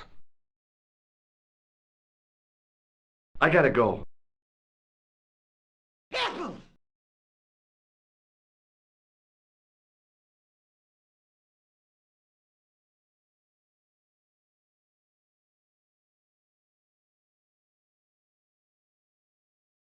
I couldn't see anything obviously wrong with the machine. I figured it must be the wiring. It was an electrical plug attached to the glass washer.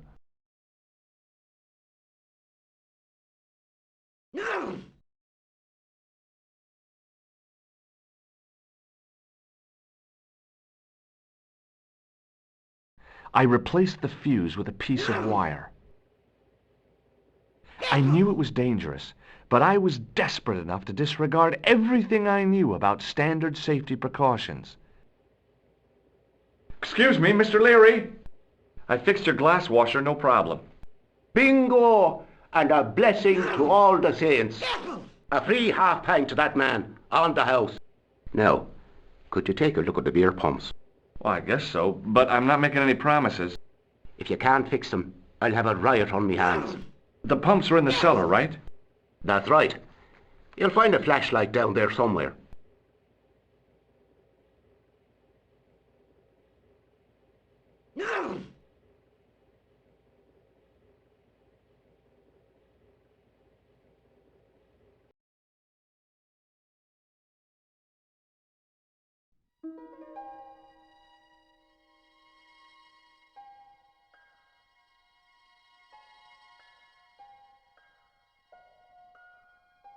What a dumb place to store a flashlight. A dark cellar. The only way I was going to find anything down there was to feel around.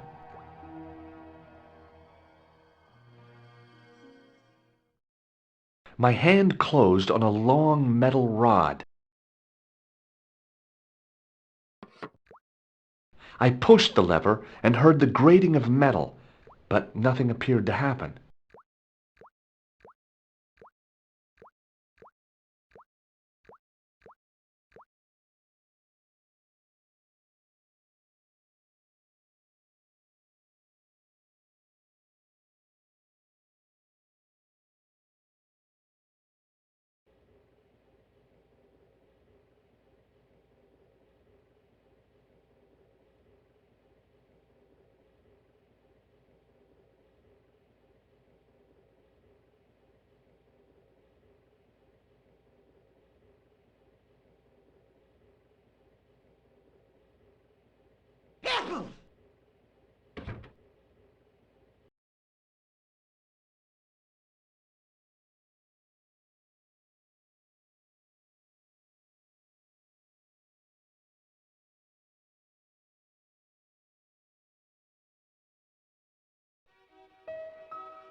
It was a trap door in the sidewalk.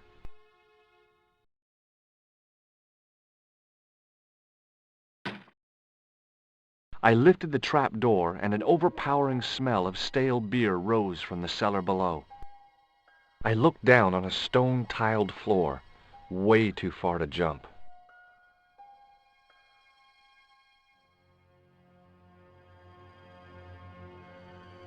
Excuse me.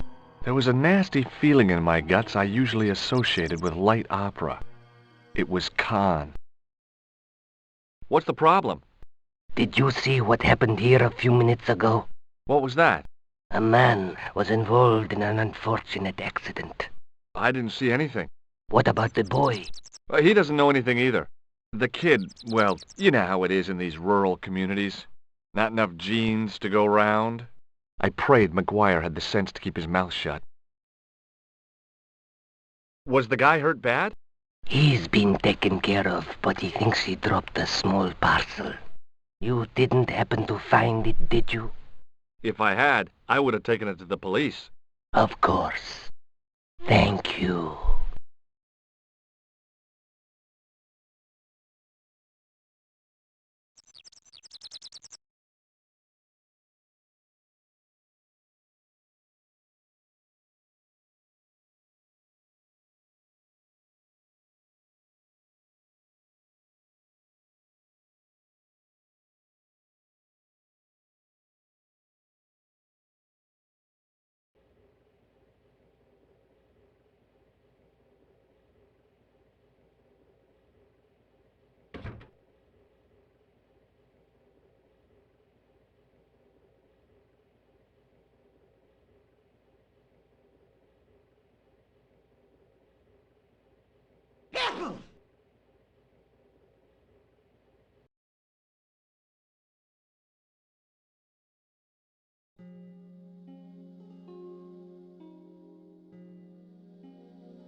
Then I noticed a flash of light, something sparkling beneath the open trap door.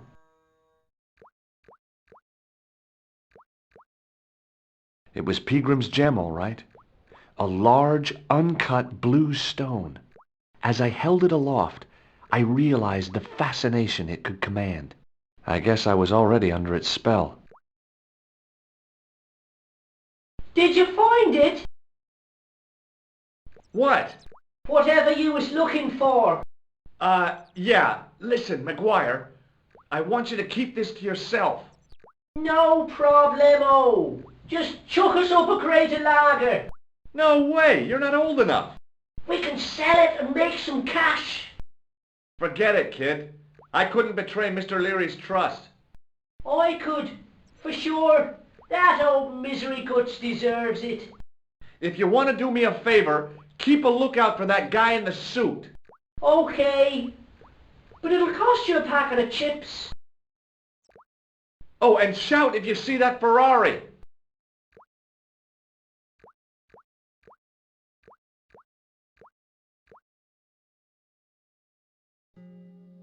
It was a couple of paper sacks filled with trash. I searched the trash, but there was nothing useful there.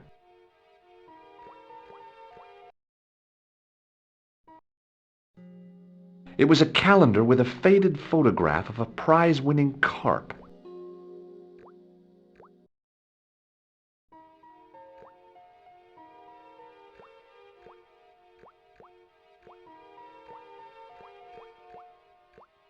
It was a rusty faucet.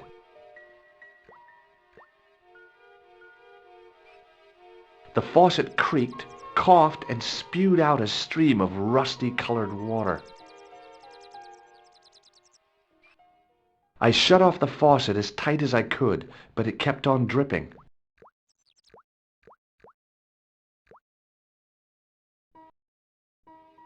It was a bunch of cleaning materials.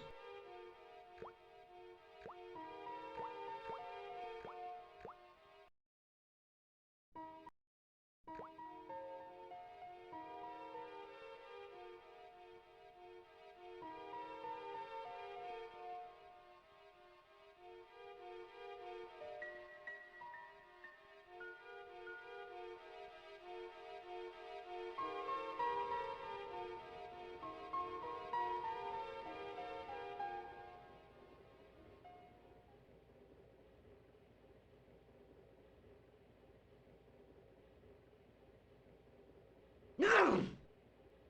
Careful!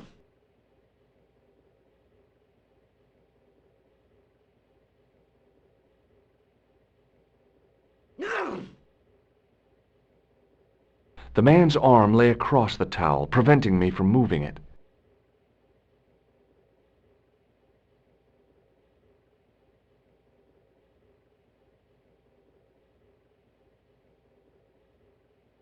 As the man raised his arm to drink, I snatched the towel away.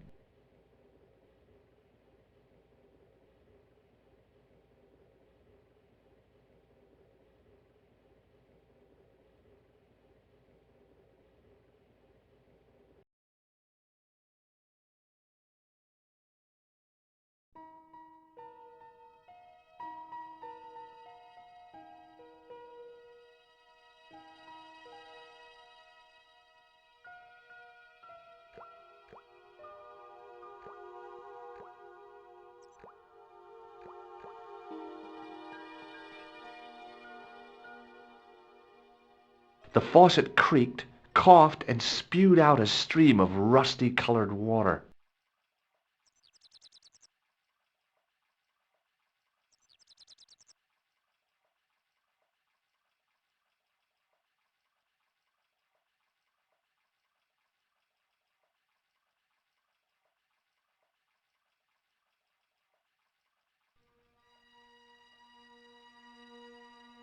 I held the towel under the faucet and soaked it with water. I shut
The trickle of water was quickly absorbed by the plaster.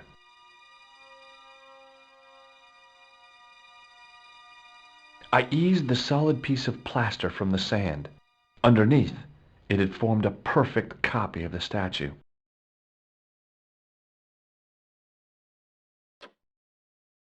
The hardened plaster cast fitted snugly into the 5 matching sockets. There was a soft thud, then silence.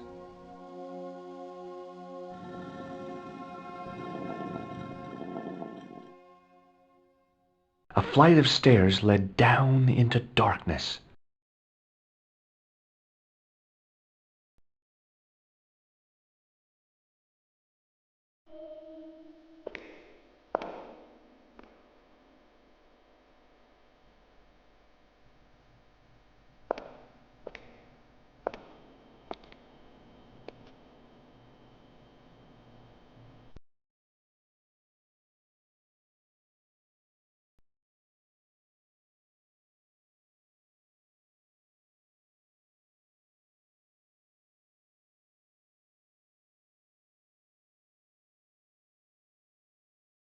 So, where did you stay last night? At McDevitt's. I got to drinking with Doyle and a couple of the guys. That explains why you look so ill today. Did you get any sleep at all? Not much. I had to share the room with another guy. Did he snore? Hardly. He was dead. And you say Pigram has disappeared? Without a trace. But my visit wasn't a complete waste of time. Pigram's gem? The Templars' gem. Whoever Jacques Marquet is, he's in for a disappointment. Jacques Marquet? He's the guy who should have collected the gem from Fitzgerald. What are your plans? I want to find out who, what, or where Montfaucon was. All I've got to go by is the name and a picture of a hanged man.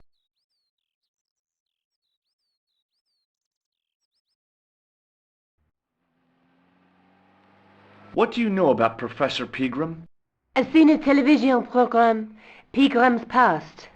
He's written a book, The Crusader Families of Ireland.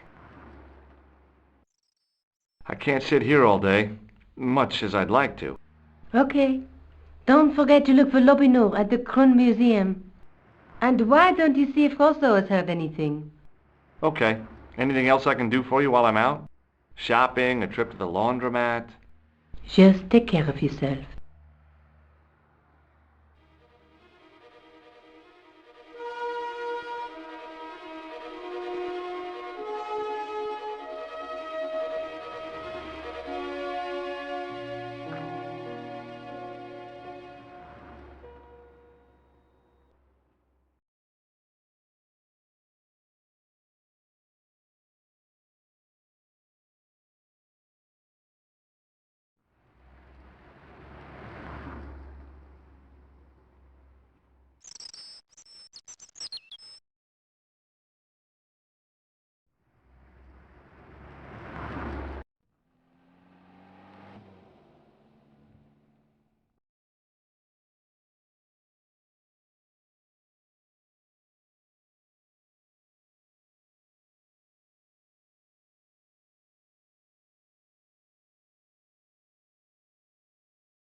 It was Rosso's sidekick, Sergeant Moo.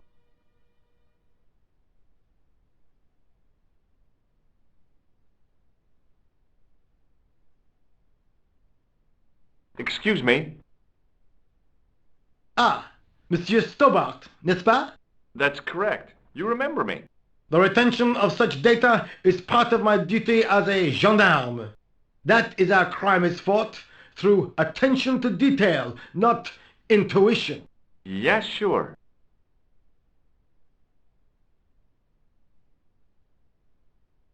Have you heard of a man called Marquet? Yes. He used to be known as the Mole of Montmartre. I heard he's been hospitalized, probably by one of his rivals. Which hospital was Marquet taken to? The Hagenmeyer Clinic, in the Avenue des Hérissons. Why was Marquet known as the Mole of Montmartre? Because he lived in Montmartre, I suppose. Yeah, but why the mole? I don't know. Maybe he ruined people's lawns. I'd like to report an assault. Yes, monsieur? Where is the victim? I'm the victim. I've been harassed by a pair of thugs. I see. And where did this alleged assault take place? Outside the Hotel Ubu. They stopped me as I was leaving and went through my pockets. Could you describe the suspects, monsieur? One looked like a gorilla, and the other looked like a weasel. Their names are Flap and Guido. Bon. I'll get them this time. What are you going to do about Flap and Guido, Sergeant? I'm going to bust them, monsieur.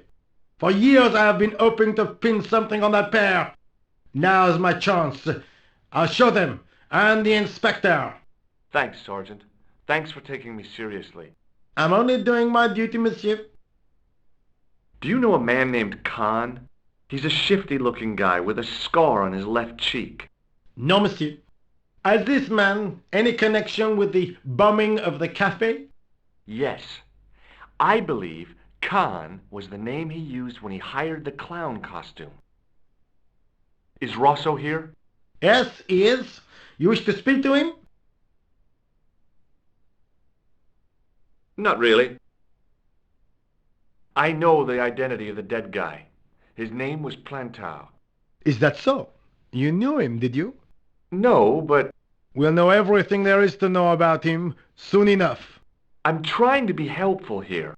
The best way you can help us is to go home, monsieur. I found this red nose in the sewer. What were you doing down there?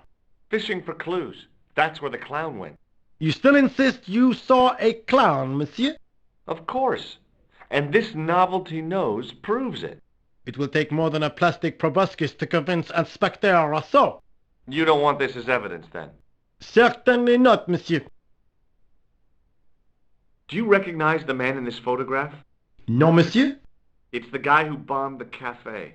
The clown. This man looks nothing like a clown? He's taken off his grease paint and costume. Then there is nothing to link this man with the killing. Nothing? Look at those murderous eyes. Hardly likely to get him convicted. Maybe not. Does the name Merlin mean anything to you, Sergeant? Nothing, monsieur.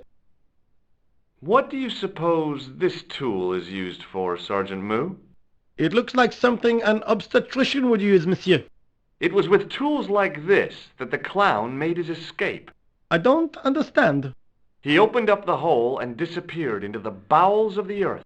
If you say so, monsieur. Does this matchbook mean anything to you, Sergeant? That's a double-lined Swedish with a crosshatch Bergman strike strip. Now, that's unusual. Pre-war Anderson hinging. Really? I haven't seen a reinforced Anderson outside of a private collection. It's rare, then? In this part of the world, yes. There are only 3 places these are made. Taiwan, Manila, and Slough. Maybe not.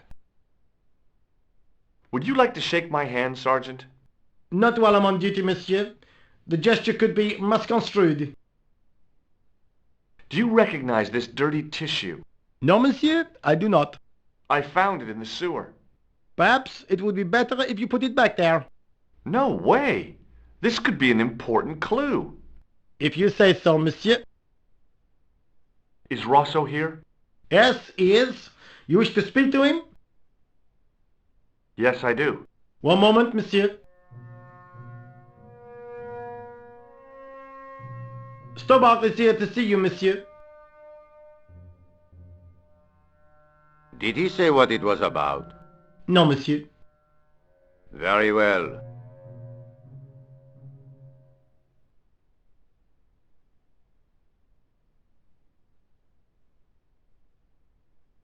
Hi, Inspector. Remember me?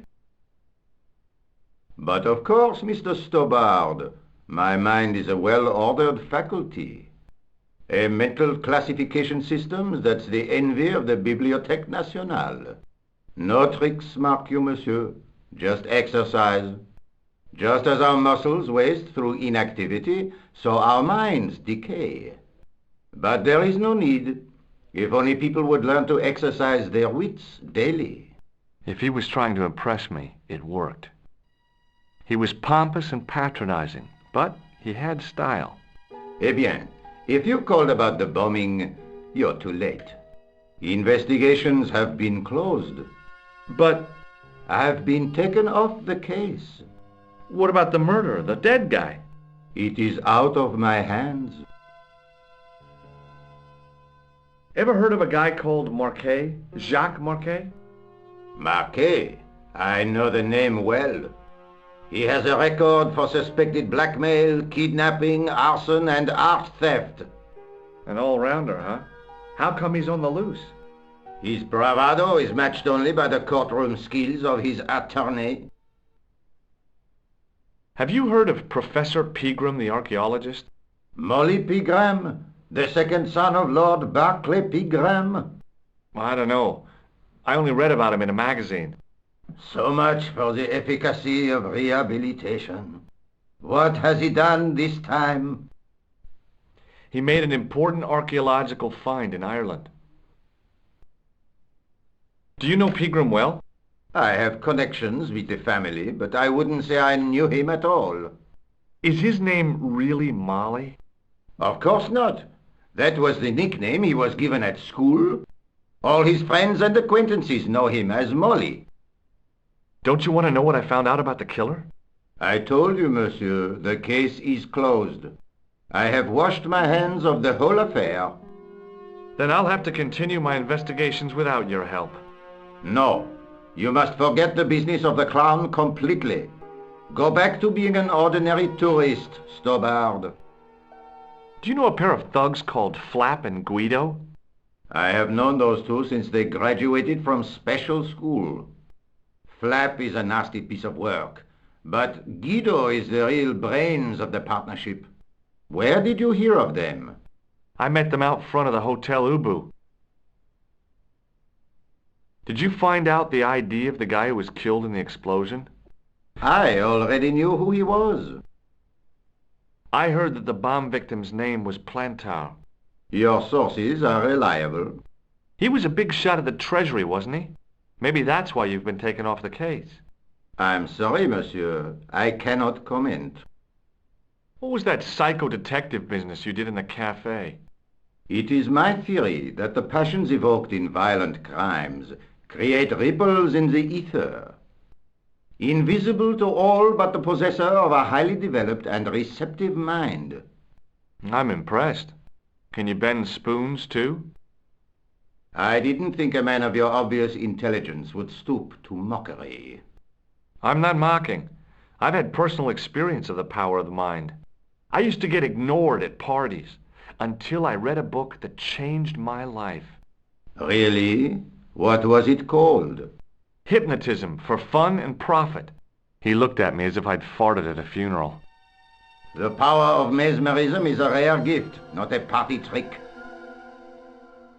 You're not going to try any of that psychic interrogation on me, are you? Do you find the thought of my probing distasteful? Let's just say I'd rather you didn't. I've got more doubts than Doubting Thomas when it comes to mysticism. Too bad. I think you would make an interesting subject under controlled regression. The day I let anyone mess with my mind hasn't dawned yet. Does this red nose mean anything to you? I'd imagine it means you have not given up your pursuit of the clown. You're absolutely right. Do you recognize the man in this photograph? No. It's the face of a killer. The man who bombed the cafe? The photograph was taken soon after the explosion. He'd escaped through the sewers, leaving a trail of clues behind him. Circumstantial evidence, Stobbart. None of it proves a thing. What do you make of this, Inspector? Astounding. Where did you come by a stone like that? I was given it by a man in a bar in Ireland. Do you recognize the gem? It is unfamiliar to me. If such a jewel had been stolen, I would know it for sure. Does the name Thomas Merlin mean anything to you? No, monsieur, nothing. It's another one of the assumed names used by the killer. Ah, the famous killer clown case. Yeah, you might have forgotten all about it, but I still aim to find that guy. Does the name Thomas Merlin mean... What do you make of this, Rosso? It is a tool for gaining access to sewers. Does this matchbook mean anything to you? No, monsieur. I suggest you ask Sergeant Moo about that. God only knows why, but he collects matchbooks. He claims it is a hobby. What do you make of this white powder, Rosso? It is plaster. Say, you're good. Would you care to shake my hand, Inspector? Please don't be offended if I decline your offer, Stobbart. The palms of my hands are particularly sensitive. I found this tissue in the sewer. It would have been best if you'd left it there. So long, Inspector.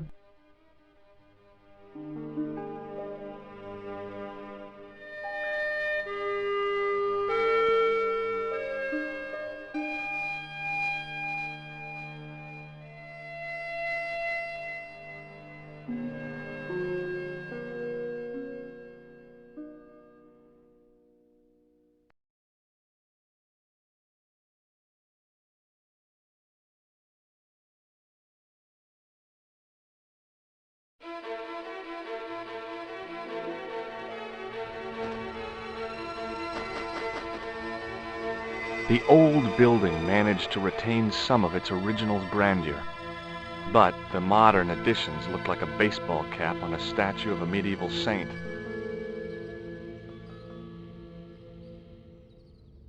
There was no sign of the crew of the ambulance.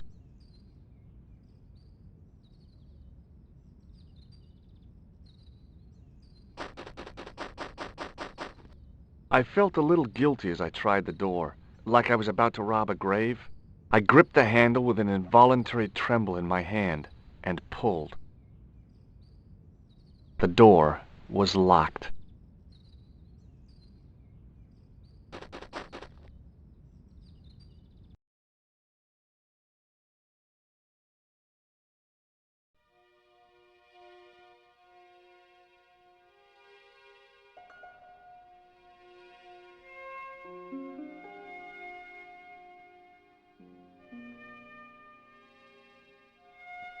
The young man's face was full of eagerness and enthusiasm. I figured he was fresh from college.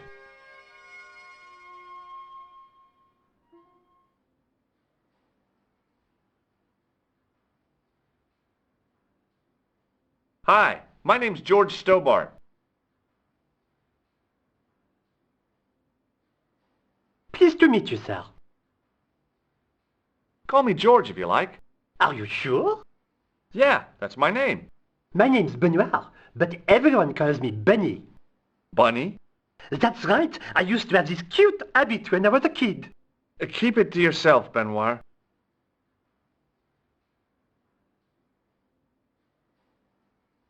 Do you know anything about a patient named Marquet? No, sir, I don't know much about any of the patients. I've never met a doctor who admits that he's only human. I'm only a trainee, sir. I'm sure I'll get the hang of things.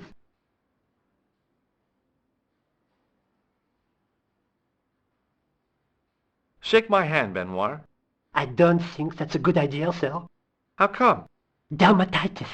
I don't have dermatitis. I do. What does this tissue mean to you? Is that a nasal discharge, sir? No, it's grease paint. See you later. Right.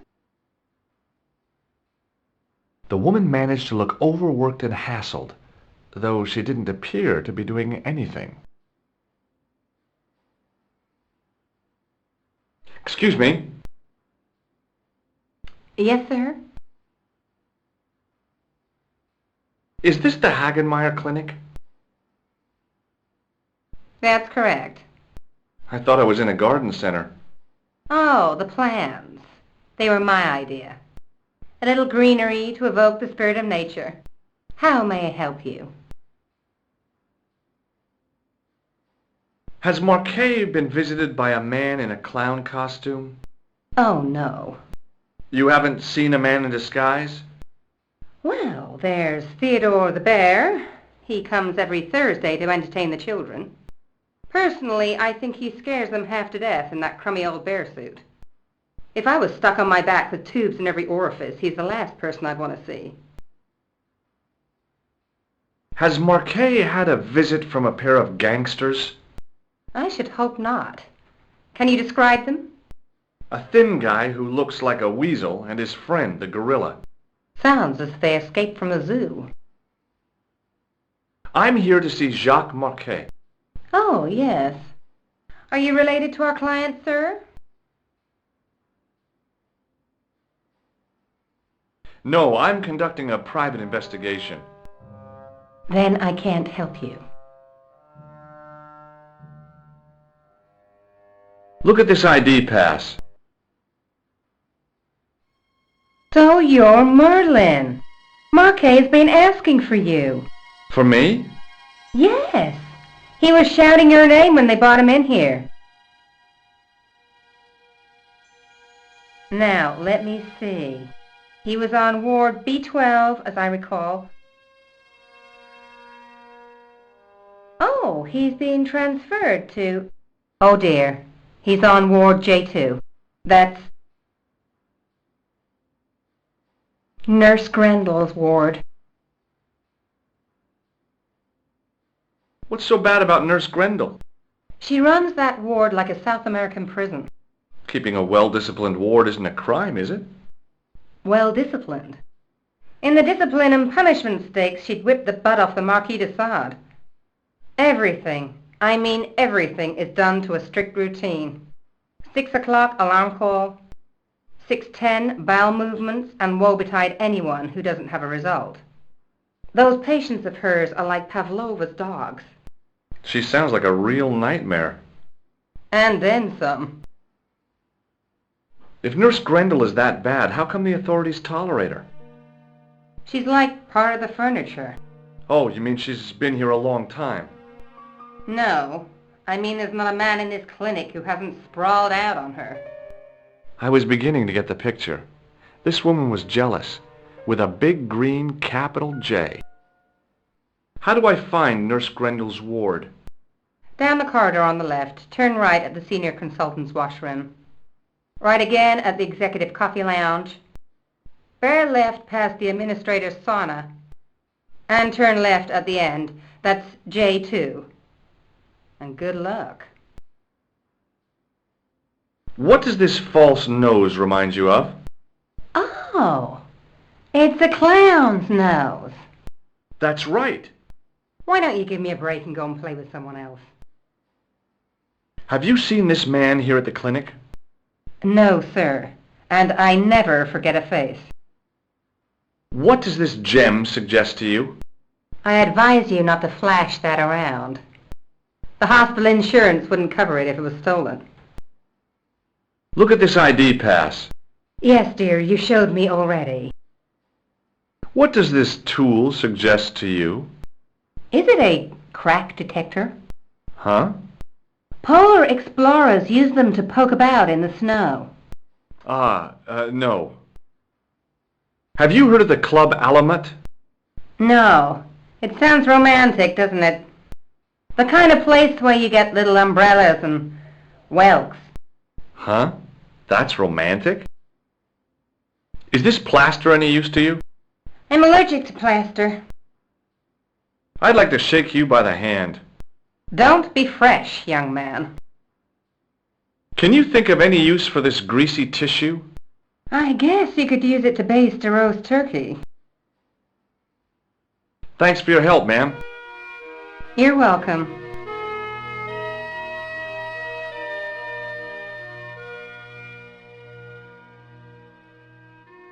The guy seemed to be practicing his air of authority. Today he was working on his withering stare.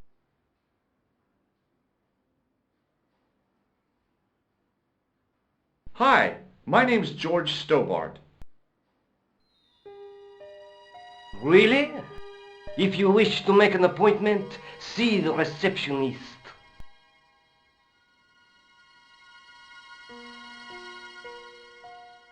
Do you recognize this red nose, sir?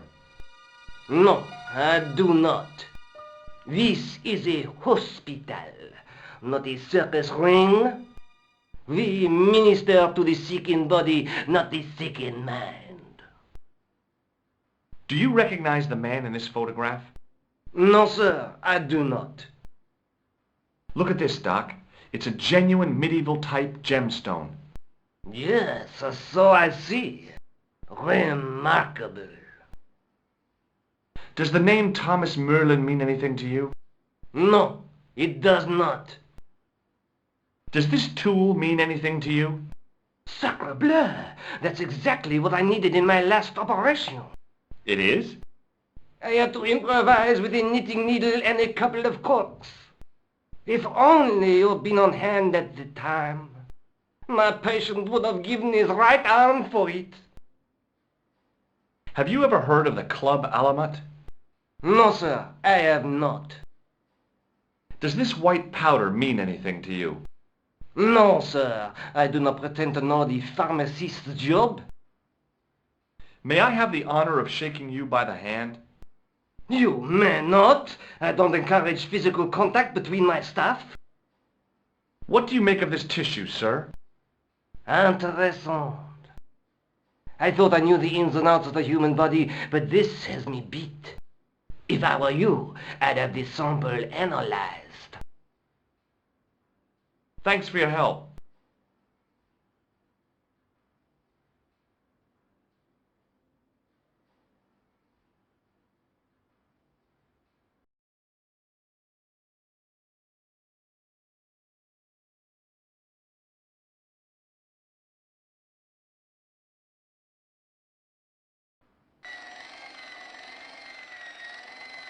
As I turned the corner, I saw the source of the hellish noise which echoed through the corridors.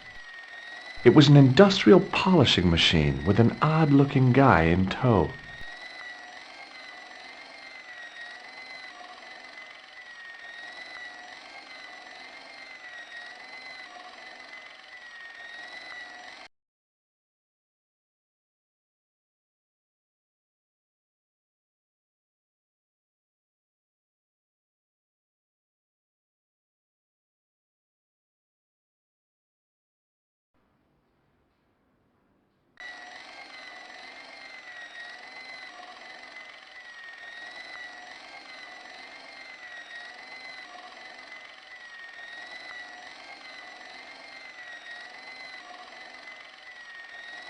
It was a life-sized marble figure of a guy in robes.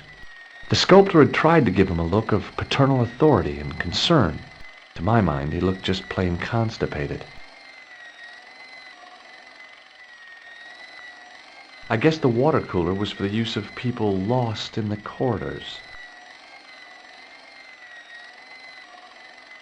He looked blissfully happy, for no apparent reason.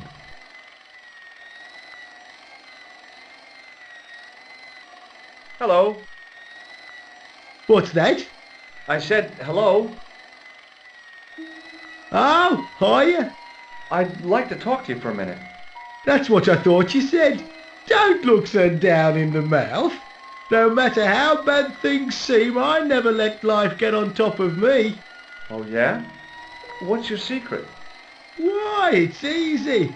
All you have to do is smile and whistle this little tune.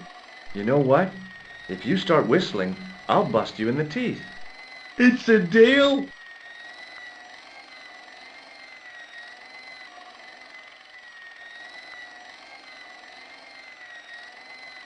Do you know a nurse called Grendel? Sure I do. Is she on duty today? Yeah, end of the corridor, ward J2. Have you seen any unsavory characters lurking about in the quarters? No, sir, I haven't. But I've got nothing to worry about. What's that, Mr. Shiny? You'd take good care of the rascals, I'll bet you would. With a friend like him, I've no fear of oppressors. It must be a great comfort. He is. Would Mr. Shiny be your polishing machine by any chance? Please, don't call him that. He's more of a friend than a machine. I've had Mr. Shiny for 3 years, and he's never let me down once. How come you got so attached to a polishing machine? I asked you not to call him that. He's got a name, you know. Yeah, Mr. Shiny. It's just that... You think it's odd, don't you? No, I don't mind.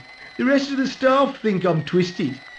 I heard them snorking behind me back when I gave Mr. Shiny his weekly pull through. Whatever you've got with this metal mop-foot is probably a fine and noble thing. It is? Say, it's not every day I meet someone as crazy as me. Do you know where I'd find a patient called Marquet? No, I'm not allowed on the wards with Mr. Shiny. Take a look at this red nose. Are you a policeman? No, this is a clown's nose, not a policeman's. Do you recognize the man in this photograph? Who is it? That's what I'm asking you. Have you seen him before? How should I know? You haven't told me who he is. Take a look at the photo. Yeah, okay. Now, have you seen him before? No. What do you think of this, Sam? Oh, boy. What is it? A priceless gemstone, found in a medieval castle in Ireland. Get me into Marquet's ward, and it's yours.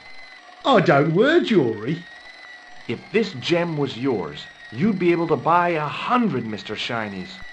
Don't be silly. There's only one Mr. Shiny. Do you recognize this pass? No, I don't. Should I? No, but I wondered if you'd seen a stranger flashing it about. No, sir. But if I had, Mr. Shiny would take care of him. Would this tool be any use to you? No, sir. Mr. Shiny has no user-serviceable parts. Whatever that means.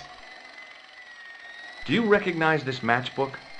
You should never, ever play with matches. I know that, but... People get hurt when they do. Sure. They end up in hospital, like the burger lady. She was so burned up, they didn't know whether to use bandages or onions. Do you recognize this powder? Is that dandruff? No way. It sure looks like dandruff. It's plaster. Ugh! Would you like to shake my hand? Not until I've washed, if you don't mind, sir. You can pick up all kinds of things in a hospital. Like nurses, right? No, sir. Bugs and germs. And fungal infections. What does this tissue suggest to you? You have a cold. What you need is vitamin C. And a side order of machine oil. See you later. Yeah, take care now.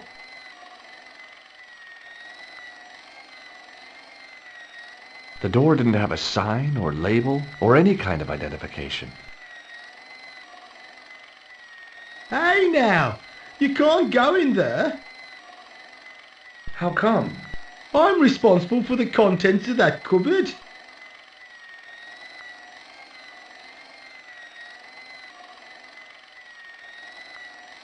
The connector in the socket supplied electricity to the polishing machine.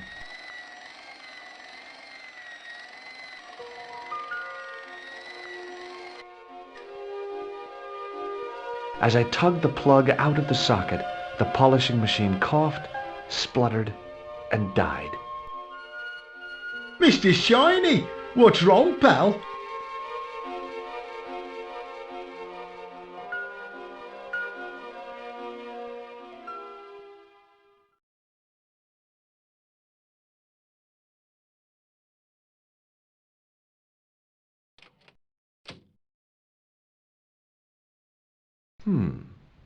Dr. Stobbart at your service.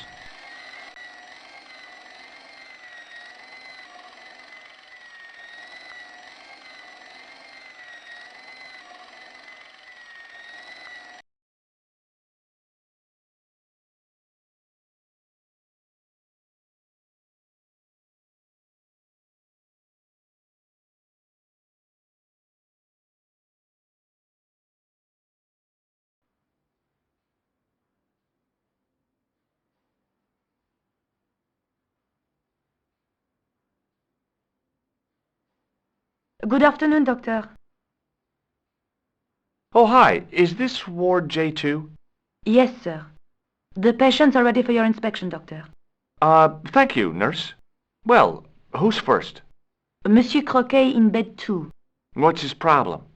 He's been complaining of loss of consciousness. You'll need this, Doctor.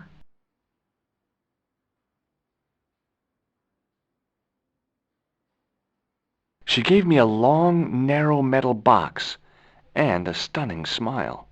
Thanks.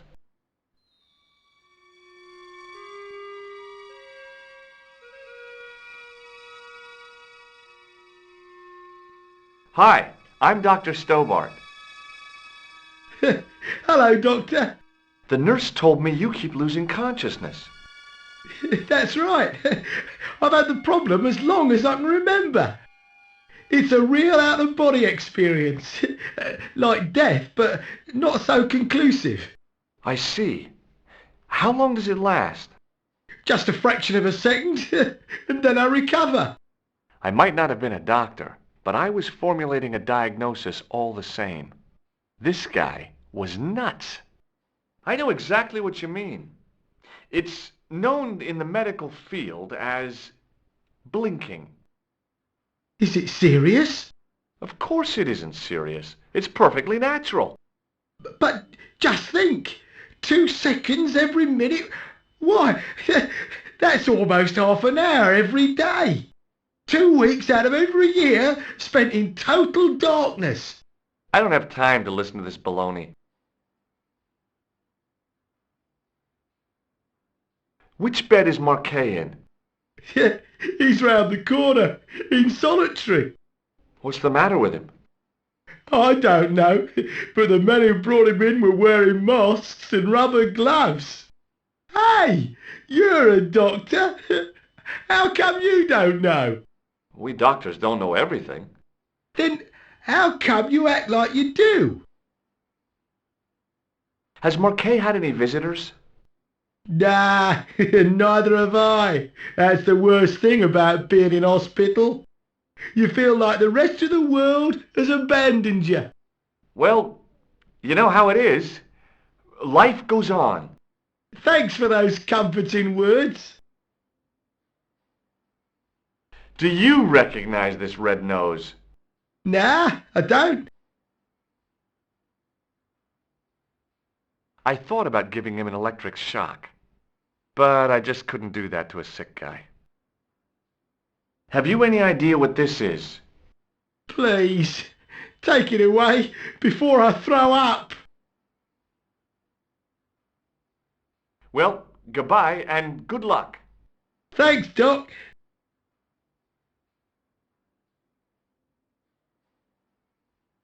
The nurse was stunningly beautiful. The guys on this ward sure were lucky to be in her care. Now, I was no doctor, but this guy looked dead to me.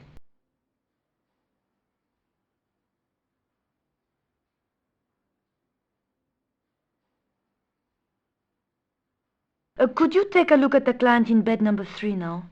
His name is Eric Sopmarsh. What's his problem? He's delirious. He just now came out of theatre. He's recovering from major surgery. I'll have him up and about before you can say, Lazarus, get out of your bed and walk. Hello? Anybody home? Who are you? My name is Dr. Stobbart, and I'm here to steer you down the rocky road to recovery. Dr. Monroe said there was no cure for what I've got. Your problem is you stayed in bed too long. Are you sure you're a qualified doctor? You better believe it. What can you tell me about Marquet? He's the man in the private room, isn't he? That room was mine before I was tossed out like a common squatter. Do you know what's wrong with Marquet? They won't even say what's wrong with me. Tell me, Doctor, what's your opinion? It's too early to say. But I've been here for 3 months. What's your impression of Nurse Grendel? She's a very efficient young woman. Efficient? You make her sound like a vacuum cleaner. I've no complaints. The woman in reception described Nurse Grendel as a monster. Well, that's simply not true. She's quite strict, but that's her job, isn't it? You've got to have discipline in a place like this. See you later.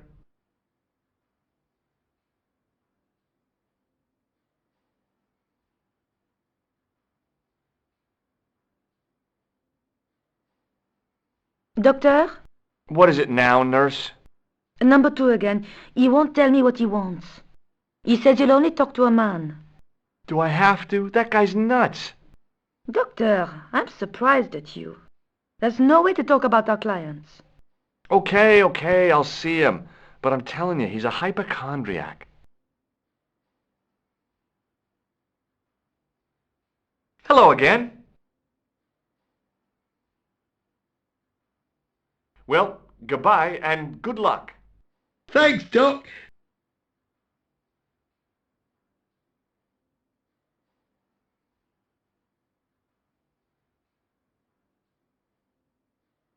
Do you have any clowns on the ward? Why, yes, we do. A professional clown. I'll bet he lightens the place up. Hardly. Monsieur Boissy has been in a coma for the last 3 months.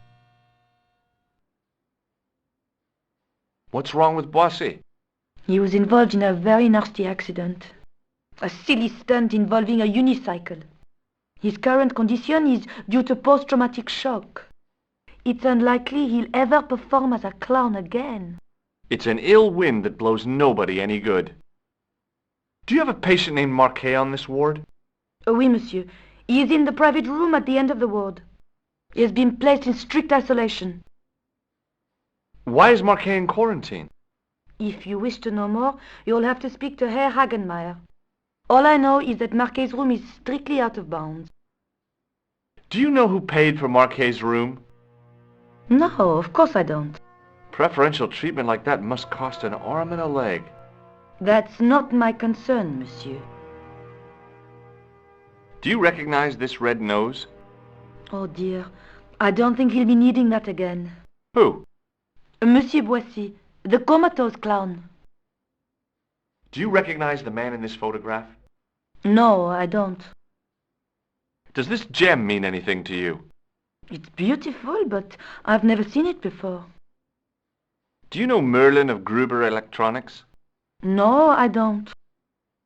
Does this tool mean anything to you? I don't recognize it. Does this mean anything to you? The Club Alamut? I've never heard of it. Is this plaster any use to you? No, it isn't. Would you like to shake hands with me? Well... No, it's okay. Forget it. I didn't really want to use it on her anyway.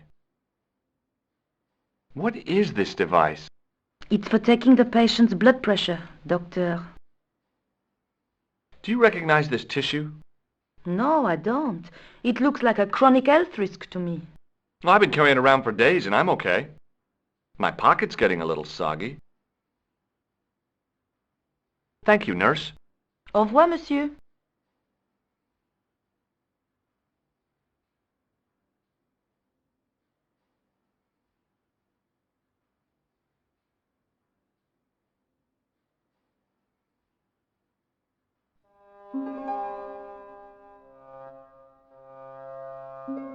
Doctor! What is it? You haven't taken my blood pressure.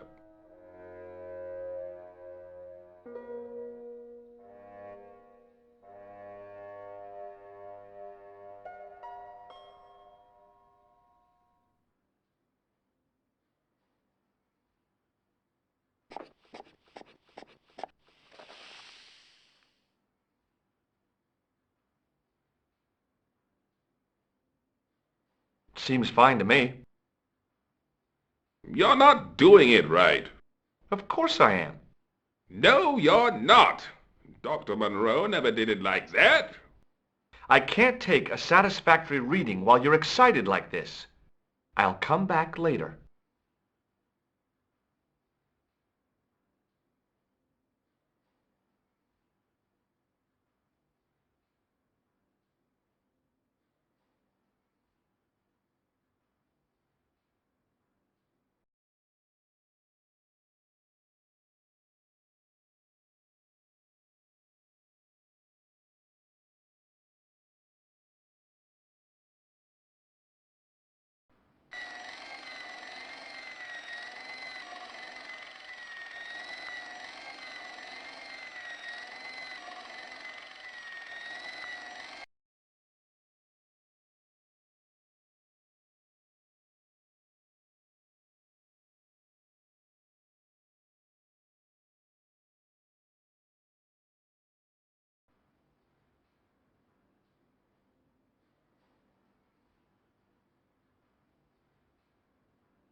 Excuse me, sir. You must be the new boy. Yeah, I must be. Well, stop wandering about and make yourself useful. Bernie, come here, boy. This is Benoit, my nephew. Can I trust you to look after him? Do your own babysitting, Gramps. Who do you think you are, anyhow? I am Felix Hagenmeyer. And may I say what an honor it is to meet you in person, sir.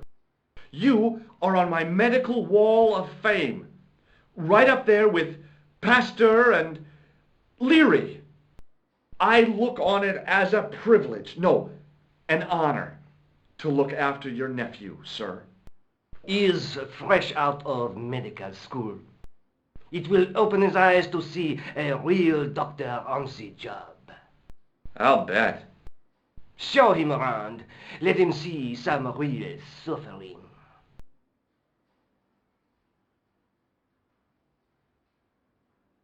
So long, Hagenmeyer.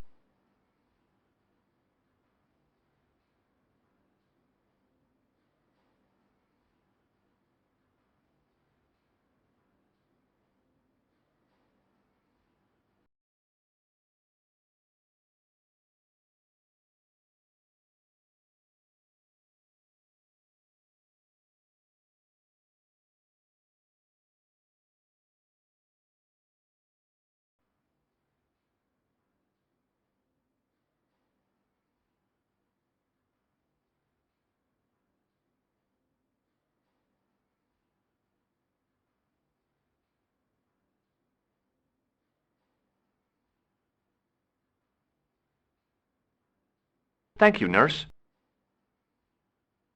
Au revoir, monsieur.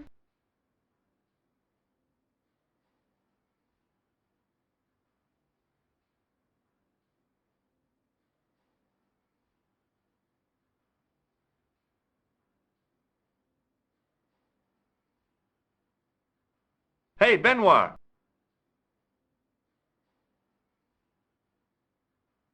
There's no need to shout. What do you want?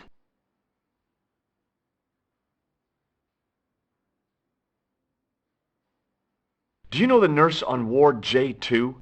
No, monsieur. This is my first day here. I can't wait to get my hands dirty. I was talking about treating my first patient, of course. I didn't mean I'd get my hands dirty with a nurse. Shut up, Benoit. Okay, sir. Here, take this pressure gauge.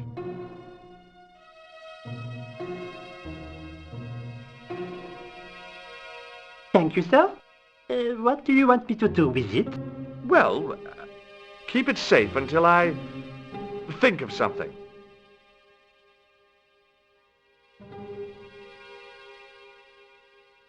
Are you ready with that pressure gauge? Primed and ready to pump, sir. What do you want me to do with it? Use it on Nurse Grendel. Huh? Go on, she'll enjoy it. Well, okay.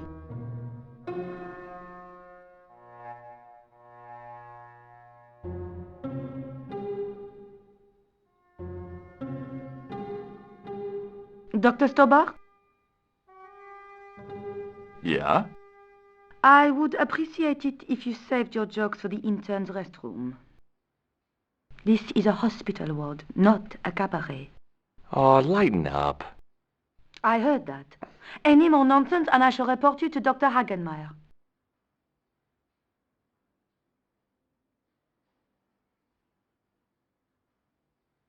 Hey, Benoit!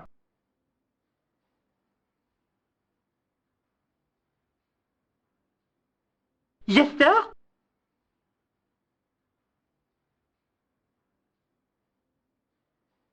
Do you still have that gauge I gave you? Ah, yes. What do you want me to do with it? Use it on Eric Sopmarsh. Okay.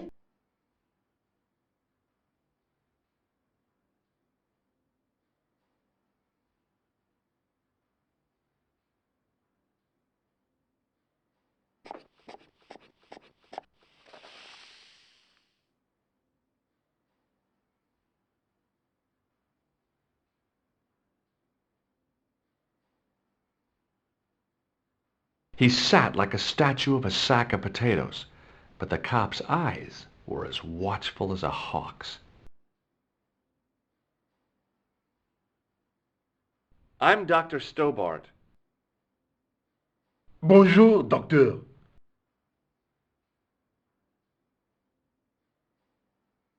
Have you heard of a guy called Marquet? He's in quarantine, doc, right behind this here door. Marquet is just the man I wanted to see. I wouldn't go in there if I was you. He has anthrax. I have to visit my patient. What for? Routine. I have to check he's still breathing. What if he's not? I'll sign the certificate and register his bed as vacant. That's a cold and distant attitude to death.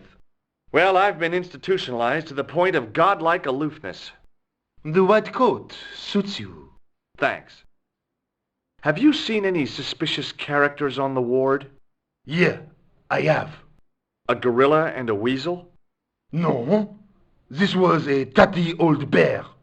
How is the bear acting suspiciously? Well, he was wearing a homburg. Is that against the law? No, but it's pretty weird for a bear.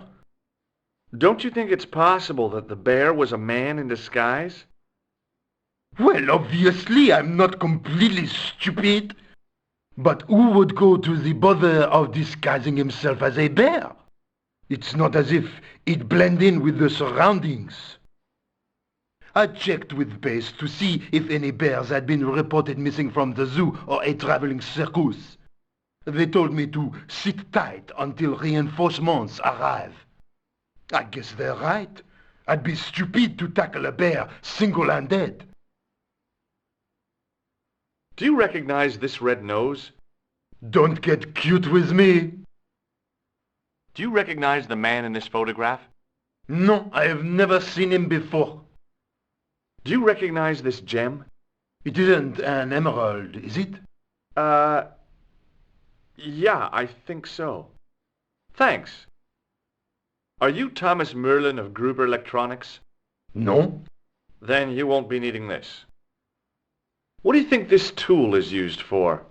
Branding mice without bending down.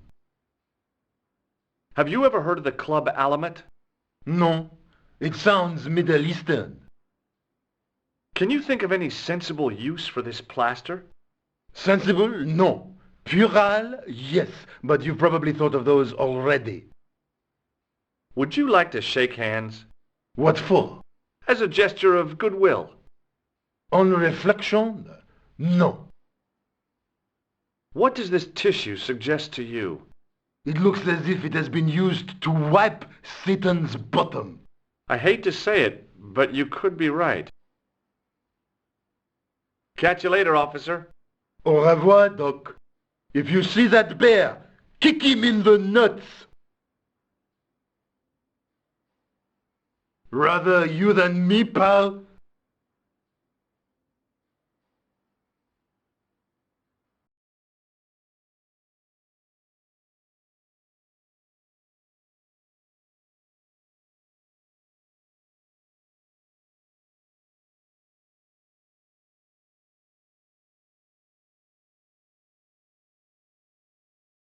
Marquet? Yes, I am Marquet. I've been expecting you. You have? Well, what are you waiting for? Get it over with.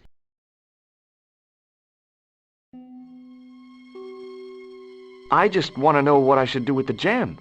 The Lachmar gem. Yeah, right here in my pocket. I thought you were one of the assassin. Not me. I never inhaled. So, you were sent in my place?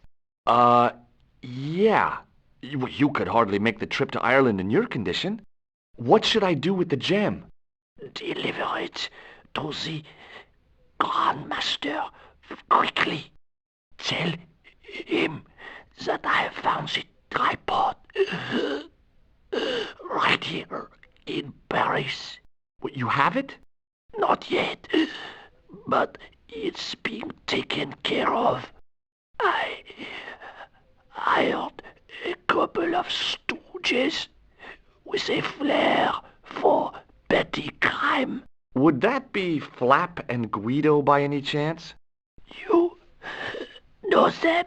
We've met. What about the Hashashin? Is more likely to have followed Klausner. He'll stop at nothing to prevent the reforging of the sword. And that's bad, is it? As for Klausner, he has gone off to Syria on a wild goose chase. They have geese in Syria? He has a theory about the location of the...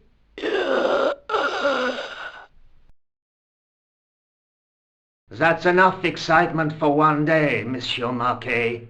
What are you doing here? Talking to this patient, of course. Monsieur Marquet is my patient.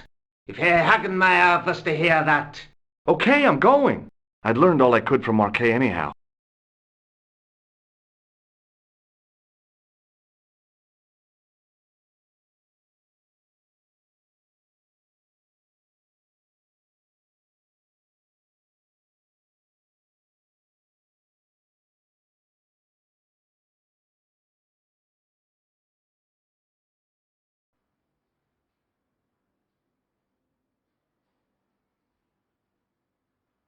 Ah, there you are, sir. I was just coming to look for you. I finished with your pressure gauge.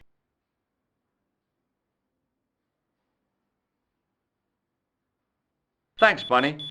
What's that noise? It sounds as if someone's having a cardiac arrest. It's all right. The doctor's in there with him.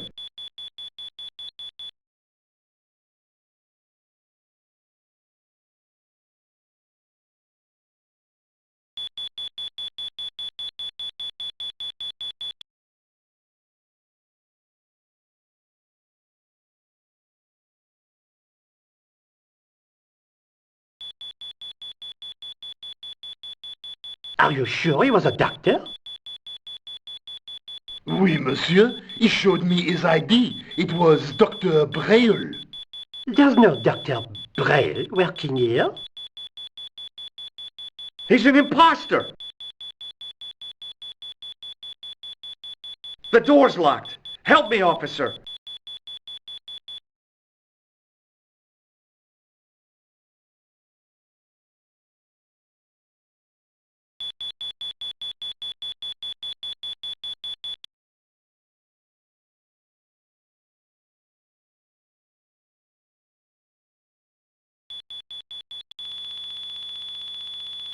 Stand back, monsieur.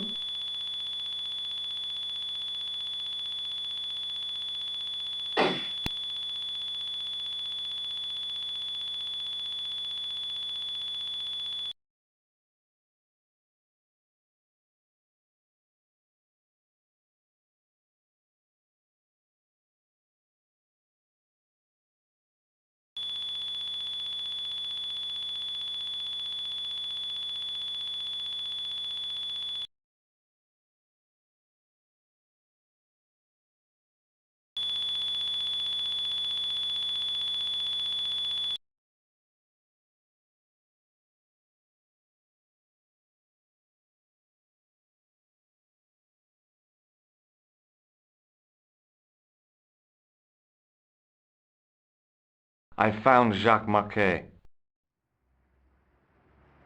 Did he talk? Yeah, he talked. For the very last time. He's dead. Yeah, killed in cold blood by a bogus doctor. That's despicable. What kind of guy would pass himself off as a doctor and take advantage of a dying man? Was it Khan? No, I don't know who he was, but it certainly wasn't Khan. He got away, out the window.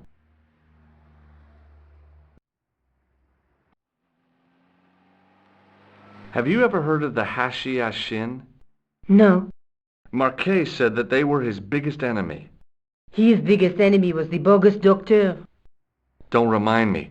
That guy was evil. He had wild, staring eyes like a dead fish. I'll never trust a doctor again. Do you think the assassin was responsible for killing Marquet? I don't think so. He could have finished him off the first time. Besides, Marquet would have recognized him. He was pumped to the gills with sedatives. He wouldn't have recognized the 4 horsemen of the apocalypse unless they'd introduced themselves. I guess I'd better go back and talk to that weirdo. Which one, Rosso or Sergeant Mou? Oh, but you're referring to Andre. I'll let you work it out.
You have left it very late, monsieur.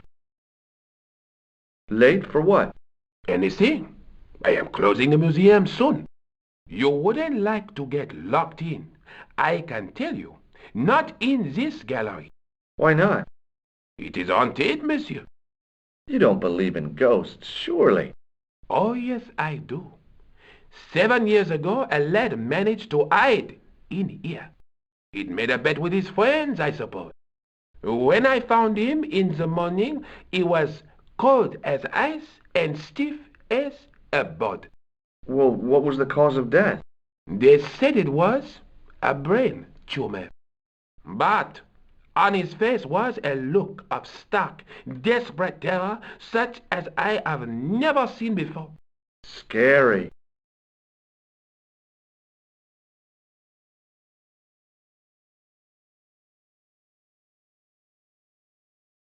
Can you give me any further information about the tripod? Certainly, monsieur. It's infamous. That tripod, that belonged to John Dee. What's the importance of John Dee's tripod? Dee was the most famous escapologist of the 16th century, the Houdini of his time. Don't you mean alchemist? Escapologists use ropes, chains, and handcuffs, not tripods. Well, whatever he was, that is the tripod he used in his experiments. What kind of experiments did John Dee perform with his tripod? Oh, the usual. Didn't you study chemistry at school? Yeah, but we skipped over thaumatology. Can I take a closer look at the tripod? What? Get it out of the case? Ah, no! That tripod is protected by a sophisticated surveillance system. How sophisticated? A painfully loud alarm bell. How is the alarm bell triggered? By the slightest pressure on or movement of any part of the case wherein that tripod is situated. It strikes me that to call your alarm system sophisticated is, well, stretching the truth a little. It has never failed yet. The sophistication is in its simplicity. The sign on the tripod says it was found at a Templar preceptory. It does? Yeah. It doesn't mention John Dee at all. Most remiss. You don't know anything about the tripod, do you? No, I don't. I never had much of a start in life, you see. I owe what little education I gained to my uncle. He was an optician, but he also doubled as the village school teacher. He taught me the alphabet.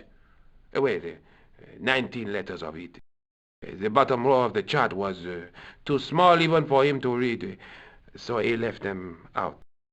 Why don't you start over and enroll for adult education? You know, I never thought of that. Do you think if I studied hard and did all my homework, I could be a professor of history? At your age? Dream on. Thanks for your help.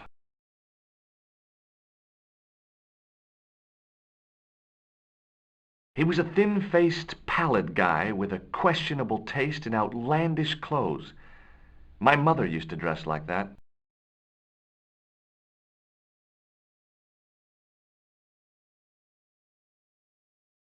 I beg your pardon. Are you André Lobineau? That's me. You want my autograph? No, I was told you may be able to help me. Help? My name is George Stobbart. I'd like your professional opinion. Well, okay, shoot. Have you ever heard of the Hashashin? Why, yes, it was a radical Muslim sect whose name became synonymous with murder. It was formed in 11th century Persia, shortly before the Crusades. At roughly the same time as the Templars. Yes, they gave a new word to our language, assassini, the assassins. How did the assassins get their name? From the legends surrounding the secrets of their initiation rites. A young man who sought to join the sect was given hashish until he drifted into dreams. He awoke to find himself in a fabulous garden with everything he could wish for. The freshest water, the most delicious food, the choicest hash, and the most delectable women imaginable. Cool. Do you have the address? I haven't finished the story. There was a price to pay for this taste of paradise. Wouldn't you just know it? The young man would wake the next day to find himself back in the real world. He was told that he'd been given a glimpse of the heaven reserved for holy martyrs. A heaven he would enjoy for eternity if he was willing to join the Hashashin. How did the assassins operate? Well, as I explained, the new recruits would be only too willing to die for the cause.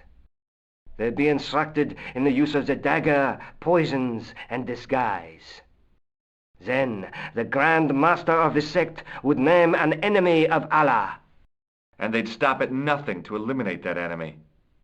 You got it. They were fearless and deadly. Does the cult of the assassins still exist? Take a look around at the world today. You tell me. Does the name Montfaucon mean anything to you? Sure. It was the most grisly spectacle in Paris until the Revolution. A public toilet? Montfaucon was the place of execution for many thousands.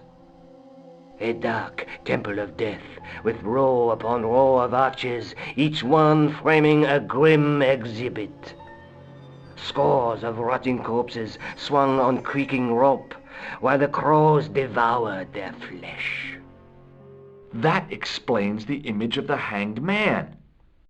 I found a reference to Montfaucon in Ireland, in a village called Lochmarn. Lochmarn? That's where Pegram was digging.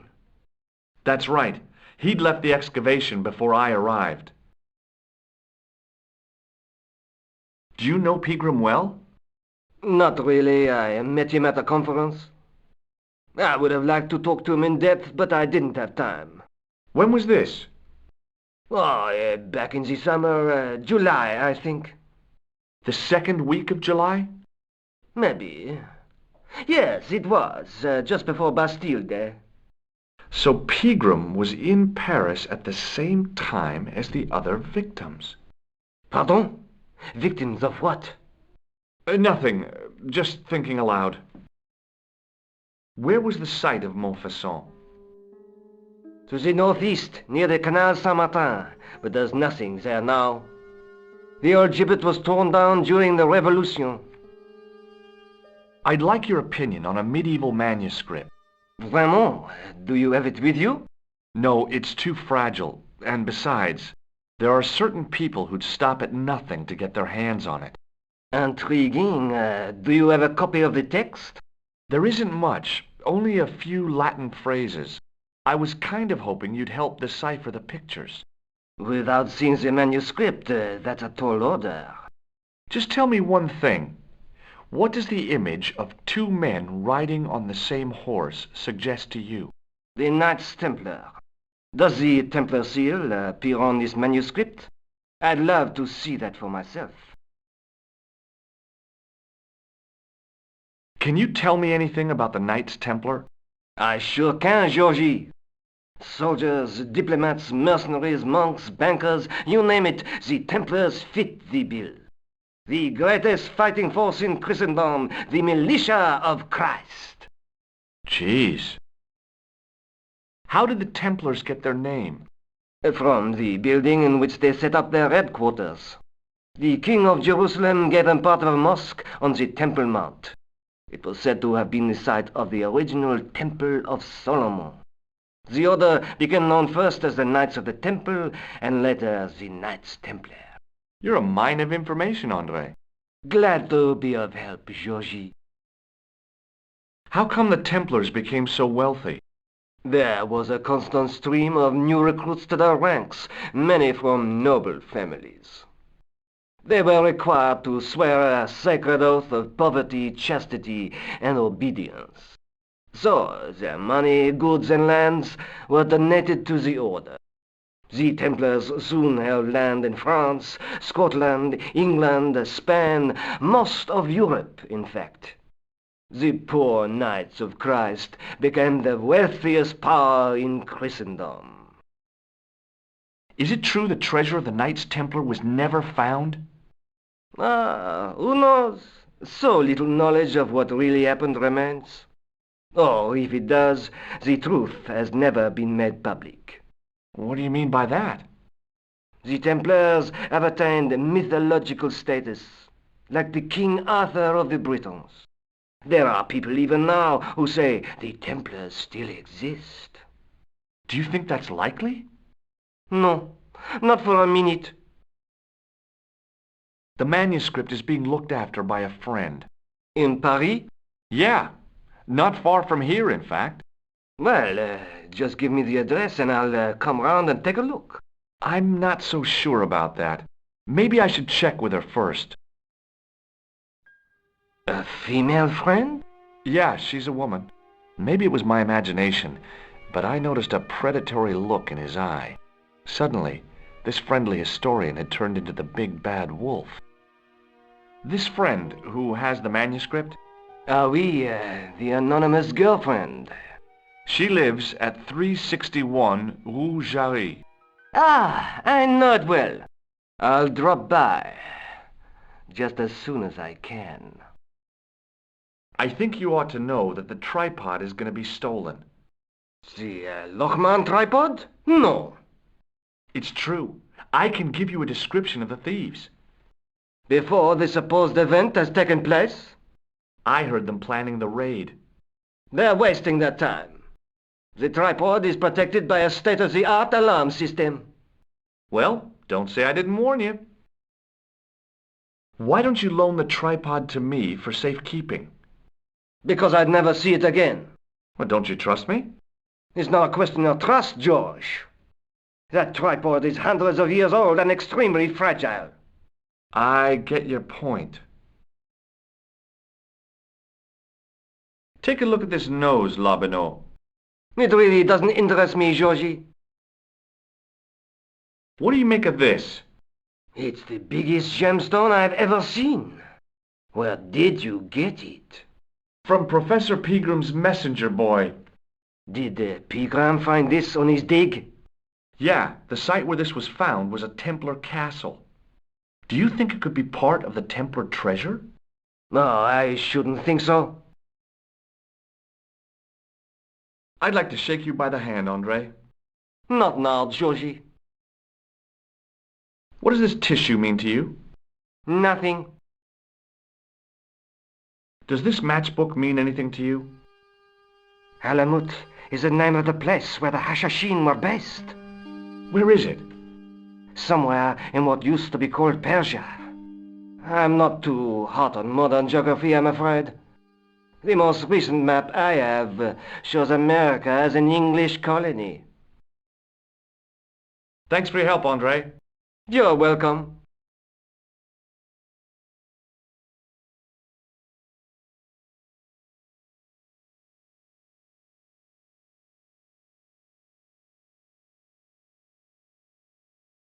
A metal rod attached to the wall was connected to the window.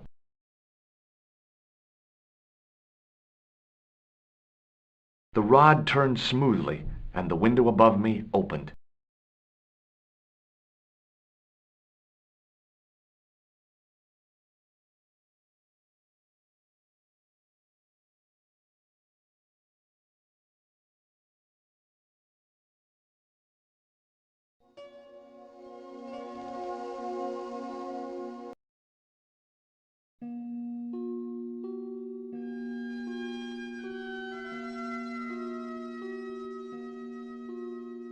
It is closing time, Monsieur Lobineau.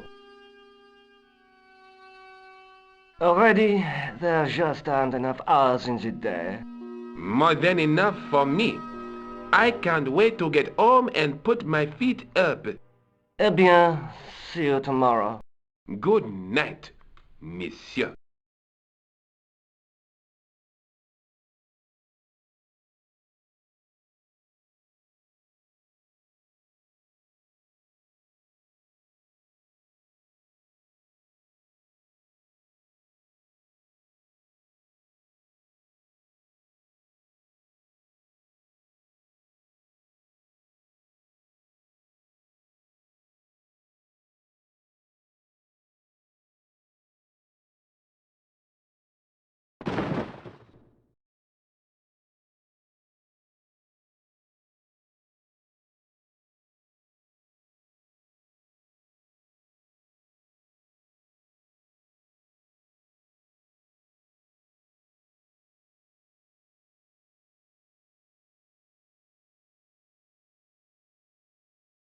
Hey, Guido!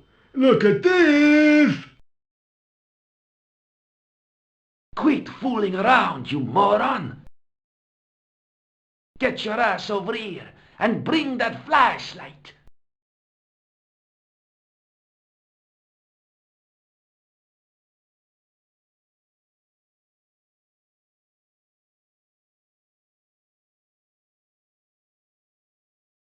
What the... Who's there? Let's get out of here!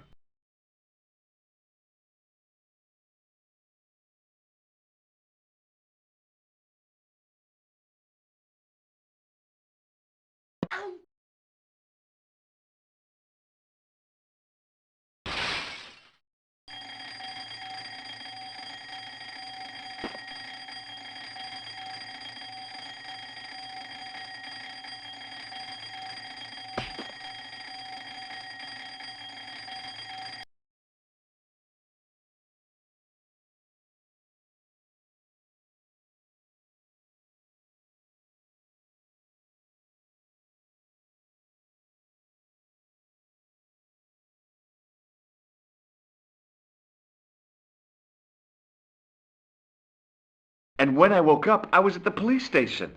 Luckily, I managed to persuade Rosso I was innocent. Poor George. What a mess. I bungled the whole thing. I don't think so. You made a pretty good job of distracting those two crooks. Yeah, but the killer got away with the tripod. No, he didn't. He's not the only one who can dress up in costume. You mean... it was you who stole the tripod?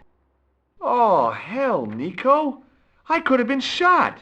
Those dogs are more likely to shoot their own feet. I just wish you'd told me your plans. We're supposed to be in this together. And how come you dressed up like a pantomime cat? Don't sulk, Georgie, please. Oh, rats. And don't call me Georgie. Oh, I really thought you'd be pleased. After all, we've got the tripod. Aren't you going to try putting the gem on the tripod? I guess so.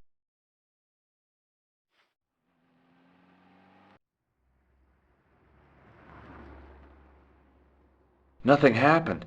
Yeah. The gem fits perfectly, but what does that prove?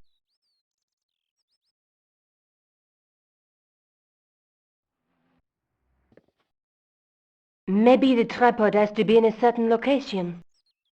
There's nothing on the manuscript to indicate where, though, is there? Oh, by the way, I had a visit from André Lobineau. Oh, yeah. I hope you didn't mind me giving him your address. Not at all. It was lovely to see him again. He was over the moon when I showed him the manuscript. It's not often he gets that excited. He made a sketch of the Knight's crest to take back to the museum. I believe he's identified the family who bear that crest. I sure hope so.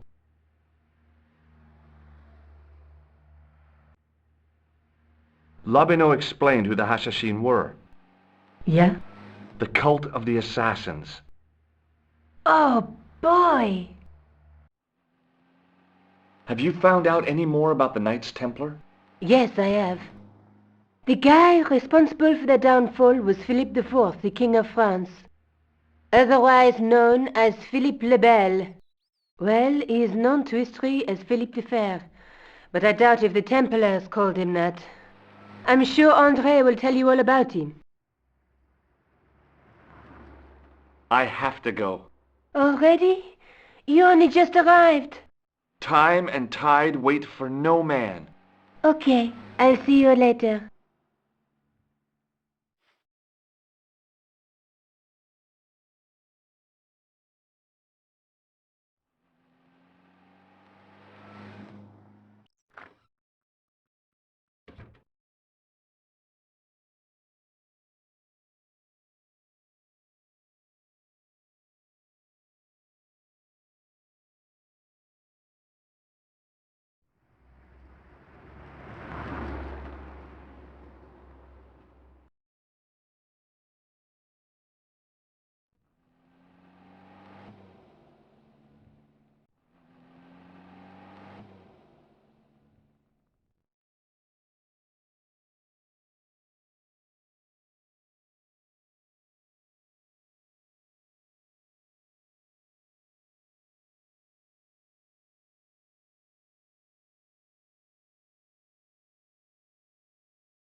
I once read a list of low-stress jobs.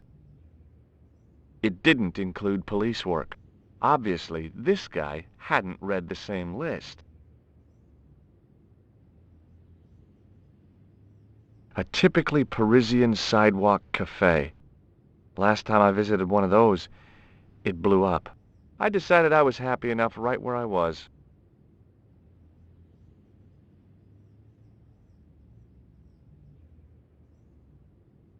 Excuse me, officer. And how may I help you?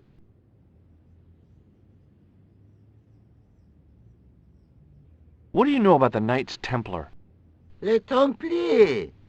Only that they were excommunicated in 1312 and hanged in their dozens within this very square. Boy, what they teach in the police academy these days. No, monsieur. I read it on that board over there. Shouldn't you be off directing traffic or something? You have seen the Parisian traffic, no? Yeah, so? I could direct the traffic, the most dangerous, the east side of Rome. Or I can sit here and enjoy the sun, the architecture, and the Sauvignon. Which would you choose? Yeah, but I'm not a policeman. What happened to duty? An excellent question, monsieur. Does this red nose mean anything to you? Aha! A prosthetic nose. Very significant. It is? No, I am just having a little joke. Have you seen this man before? No. Who is it? I believe him to be an international assassin. Oh. Is that all you can say? Oh. I did wonder if I should say that I believe you to be an international paranoiac. But it didn't seem polite. Look at this gem. What do you think? Cut glass. No, it's not. It's for real. What kind of madman would go around waving a priceless gem under people's noses? So either it's glass or I'm mad? I didn't like to think about that for too long. Take a look at this. Ah, an electrician. My TV has been acting up. Could you fix it? I doubt it. This isn't my ID. Do you know what this is? It's a sewer key. Does it mean anything to you? you belong to some obscure arm of the Masons? Does this matchbook mean anything to you? The pattern looks Middle Eastern. Beyond that, who knows? Do you know what this is? Aha! You Americans with your notorious nose candy. I read Hollywood Wives. I know all about it. If you tried to sniff this stuff, you'd wall up your nostrils. It's plaster of Paris. It is? Thank heavens. For one awful moment, I thought I might actually have to arrest somebody. Alors, the paperwork. You have no idea. What do you think of this? A blood pressure sleeve. Don't you want to know why I'm carrying it? No! That would be dangerously similar to making inquiries. I might get a reputation for taking my job seriously. Would you like to shake... I stopped myself barely in time. Electrocuting a cop would not have been smart. They'd rebuild the Bastille just so they could throw me in and throw away the key. What do you make of this grease paint-stained tissue? Delightful. Would you like to see some of my used tissues? Hell no! Then please put yours away. What do you know about medieval ironmongery?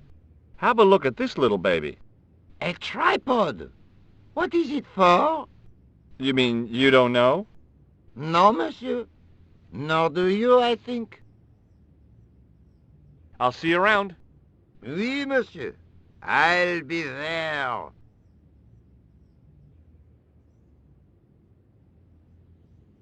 There was a small crowd of 5 sightseers. It's a weird thing, but you can take the most intelligent people in the world, put them in their vacation duds, and hey presto, they look like morons. Why is that? The juggler was good. Why he couldn't put that kind of application into getting a real job, I had no idea.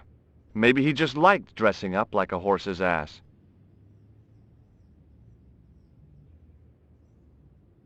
I had no desire to talk to the crowd.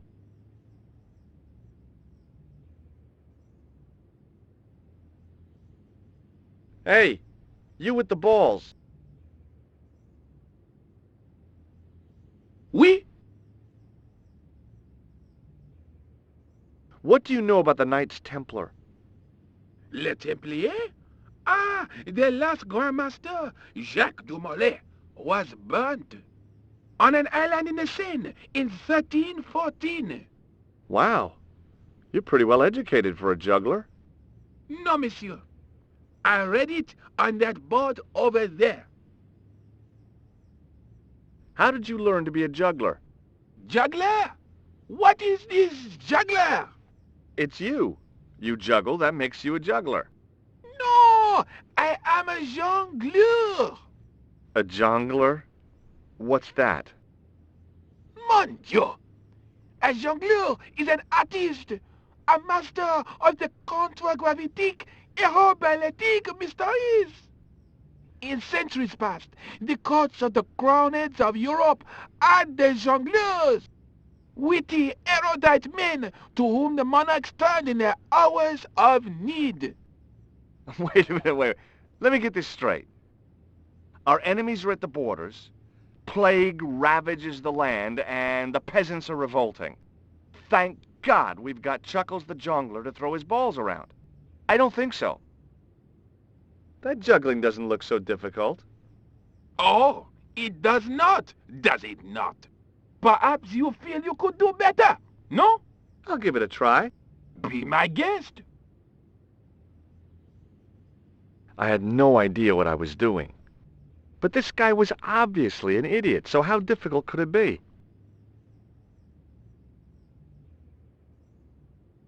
A lot more difficult than I thought. That's how difficult.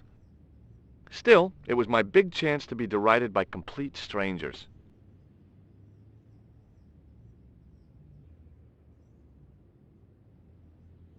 Not so easy after all, is it?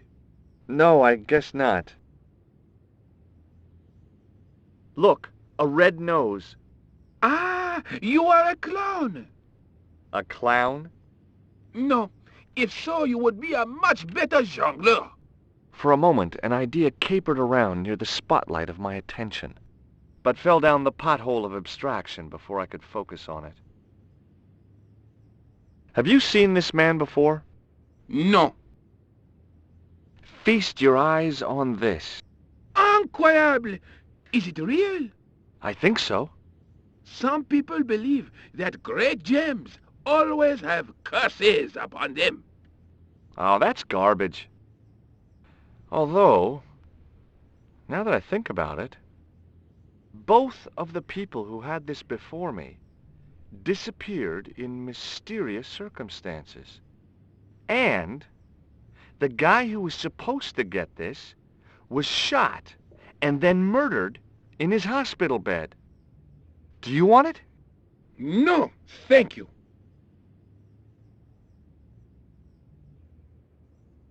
Does this lab pass mean anything to you? You work in a lab. No, try again. You steal lab passes? No. Well, not as a habit. This was a special case. This gadget is a sewer key. I do not want it, thank you. Well, I'm not selling it. I just wanted your opinion. It is hardly my area of expertise. Does this matchbook mean anything to you? You smoke? No, I don't. In that case, it means nothing to me. Does this plaster interest you? Well... Forget it. Forget that I asked. What do you think of this? It is a medical device, oui? Oui. Yes. It didn't seem right to fry somebody's palm when they make their living with their hands. Does this grease paint mean anything to you? A red nose, and now grease paint? You are sure you are not a clown? Well, I was distracted by the idea again. Caper, caper, caper, plummet. No, gone again. I've got a medieval tripod. And my Uncle Claude has hemorrhoids. So what? Catch you later. Au revoir, monsieur.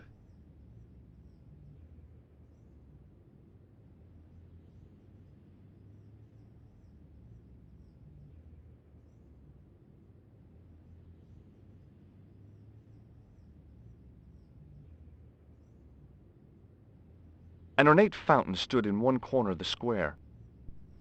I'd have to come by here in the summer to see it working.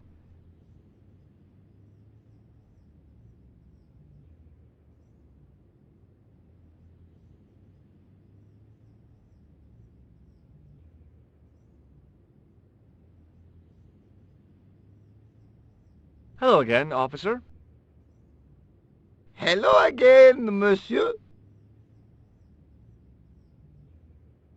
What do you think of the juggler? Ah, he is excellent, most watchable. But he's blocking the thoroughfare and obstructing traffic. So? He is amusing, the traffic isn't. If he wants to block it, who am I to say no? You're a cop. Ah, oui. So I am. Ah, well... So you're not going to do anything about this guy? No. He probably doesn't even have a license.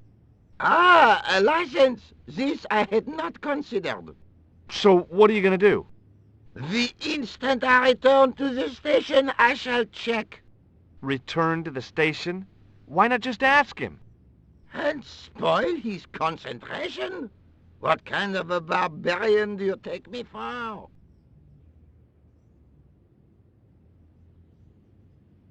Ah, you are a clown. Do I look like a clown? No, although you juggle like one. Now, if I'd known you were a clown, it would have been amusing. And not a humiliation for you. What do you mean? Who ever heard of a plainclothes clown? He had a point. So you're saying that if I juggle badly with a red nose, I'd be the king of comedy. But if I juggle badly without it... You look like a pathetic loon. Oui, monsieur, you have it. I'll see you around. Oui, monsieur. I'll be there.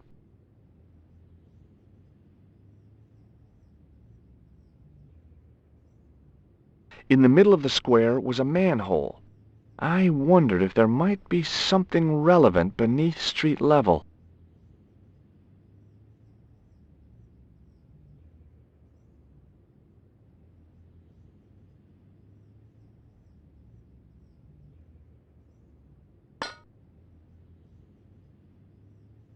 Hey! Hey, you!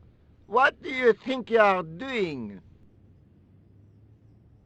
Leave that cover alone! Now! Sorry, no harm intended. You stay away from that!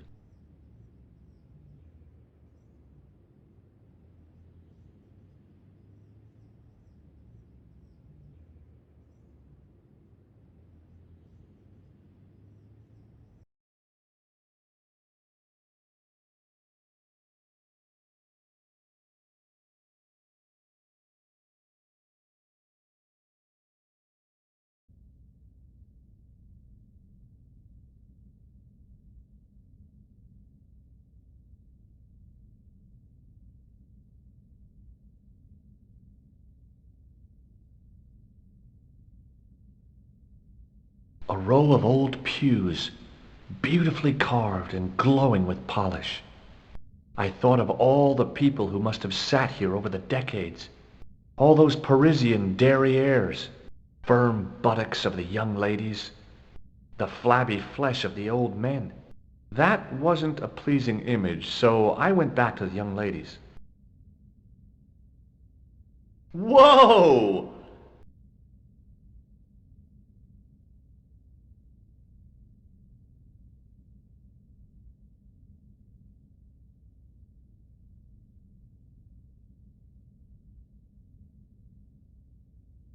A statue of a knight holding a staff and a scroll.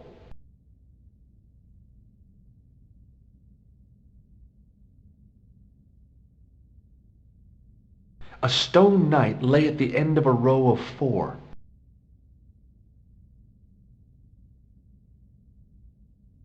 A huge stained glass window formed a magnificent centerpiece for its neighbors.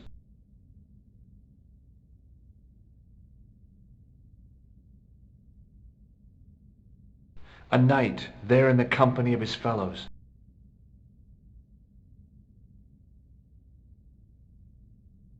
A knight's tomb, his effigy in marble lying in perpetual state.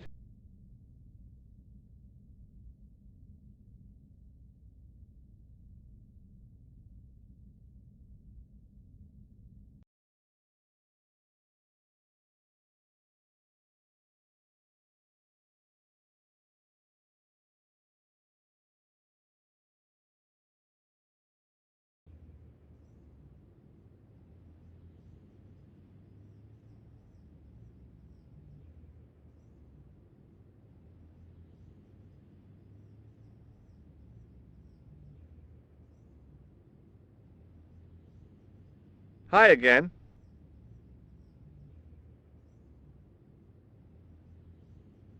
Oui? What is it this time?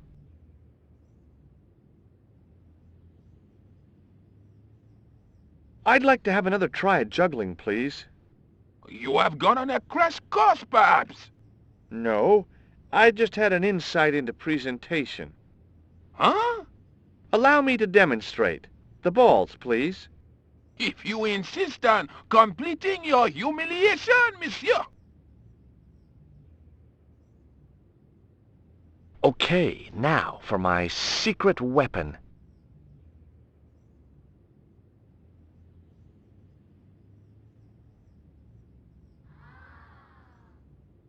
The juggler was speechless with rage.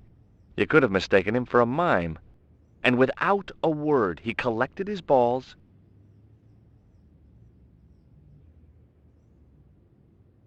and left in a fury. Hey!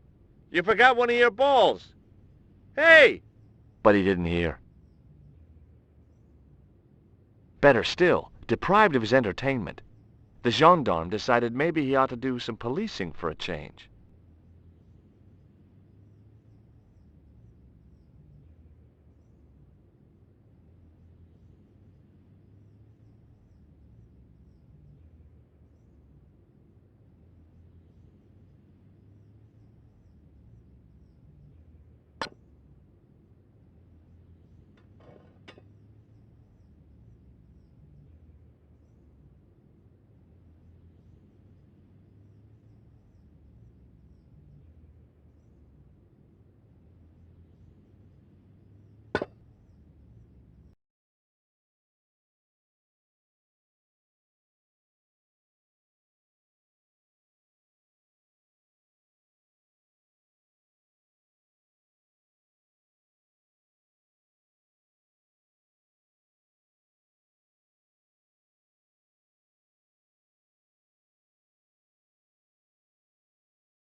A weird little boat lay tied up. I guess they used it to get maintenance crews around. Either that or the Phantom of the Opera was somewhere near.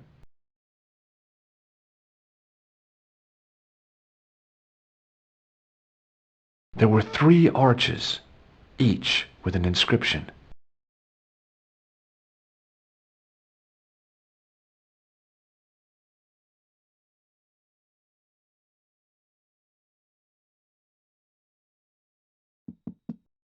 Hey! That's hollow! It was time for some brutal destruction.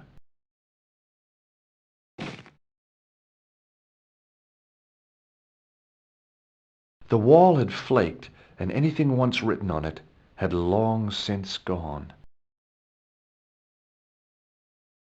Close up, I could see the plaster was thinner where I'd broken through, and behind it were some cogs and a lever. Here goes. Hey, cool!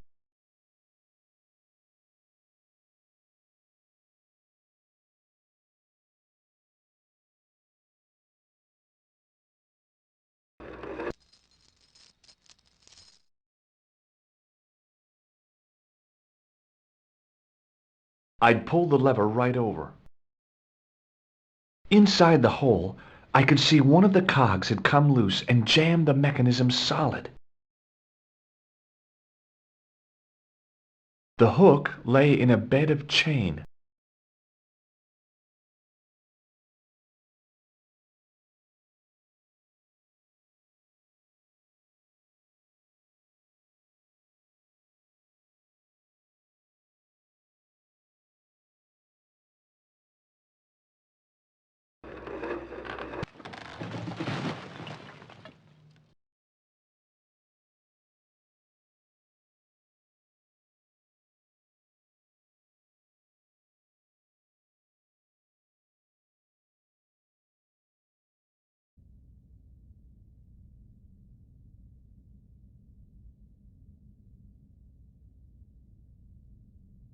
The door mechanism was trashed.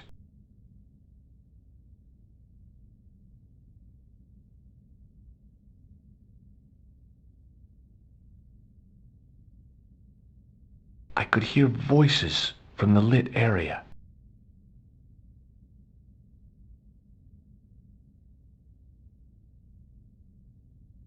There was a crack in the wall. Through it, I could see a glimmer of natural light.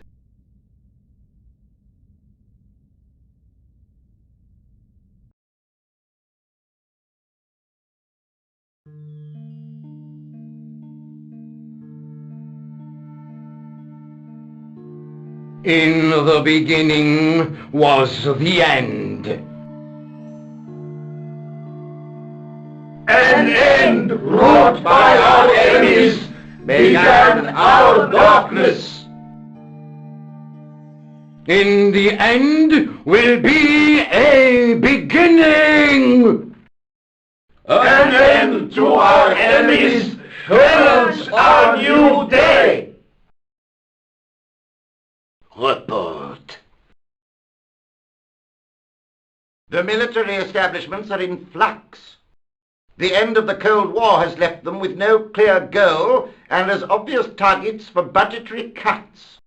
We have successfully promoted a sense of betrayal in the upper echelons.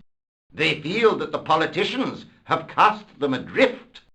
The pattern is emerging. Our time is now. Good. Mademoiselle? Governments are giving the corporations more respect than their own citizens. A groundswell of dissatisfaction and dissidence is growing. The corporations are becoming too large and complex for their own executives to control them. A blind belief in market forces is accelerating this trend the world over. The pattern is emerging. Our time is now. The global population's belief in those that govern it has never been lower. We have inculcated a sense of immediacy and action over forethought and planning in all the major governments. They are acting on hasty decisions that cannot be completed or revoked without appearing foolish. The pattern is emerging. Our time is now. Excellent. The tired old governments are dying a slow death from their own incompetence and our machinations. The millennium is almost upon us, and everything is in place for the rise of our new order. Almost. Professor, where is the broken sword? As we discussed last time, with the loss of the manuscript, our search is as a corollary hindered. And as discussed last time, you have been furnished with a dramatically increased budget. What have you been doing with our money, Professor? We are working on the principle that the Templars, that is to say, our predecessors. Hold on. These are the Templars? Must have left a trail when they were hiding the clues to the sword of Baphomet's location. I have a small army of historians and archaeologists ferreting out that trail. I trust these historians and archaeologists are more trustworthy than your friend Pegram. Pegram was loyal. He tried to protect the Lochmarn gem when the Hashashin came near. And failed. And don't call that Syrian maniac the Hashashin. He's an assassin. Plain and simple. That's not what he believes. He actually thinks. Silence! Do I have to remind you that we have a sacred duty? A trust? When Philippe attempted to destroy the order, we lost the sword and our power with it. Now we have the opportunity to reforge it. But time is short. We need results. Not petty bickering. Not excuses. Now, Professor Baphomet. Yes, of course, my apologies. We will find Baphomet and the sword, manuscript or no. We have already found another element actually within Paris. Excellent. What is it? Well, we're not exactly sure at present. Ha! But I have my best people working on it. You would do well not to criticize others, Eklund. At least I have not murdered one of our own. Of course. That guy was the bogus doctor in the hospital. Marquet was a liability.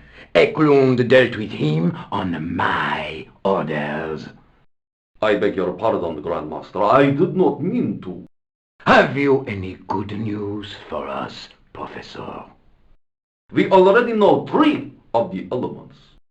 We know that Klausner had obtained the lens before he vanished. Where was he? Syria. We know that he arrived, but after that, nothing. The assassin. I fear so. It's a shame. Klausner was a good operative.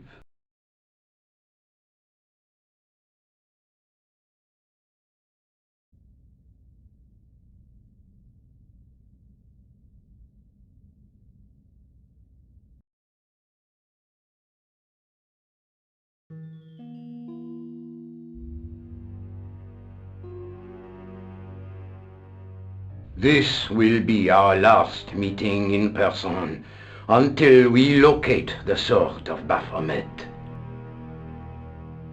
I hope that I don't need to emphasize the importance of finding it. Without it, our endeavors come to nothing. With the sword reforged, we will have the power to sweep the stage of all opposition. The new millennium will belong to us. The next time that we meet, it will be to become the princes of this world!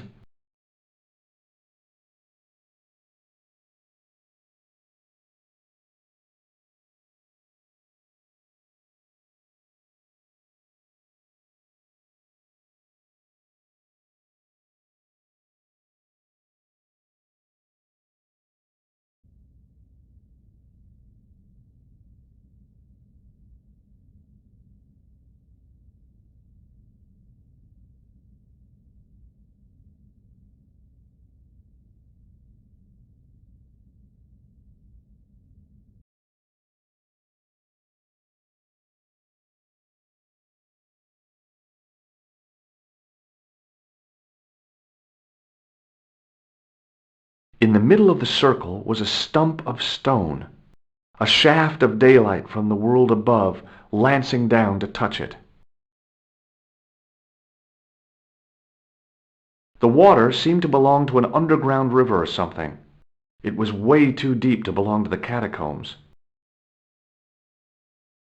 No way was I going out there without a boat. There was a large circle marked out on the floor with a stump in the middle. Around the circle I could see words inlaid into the stone.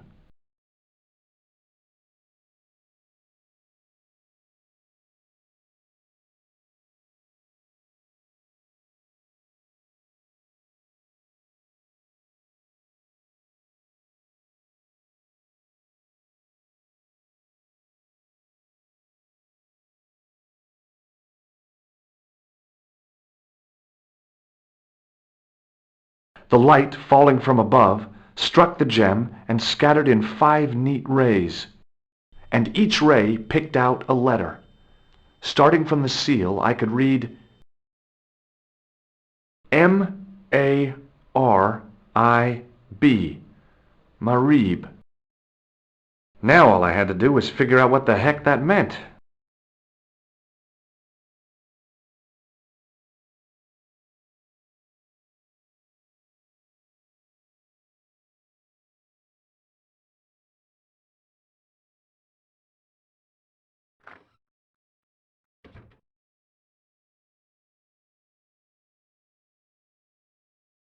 Nico, I've seen them.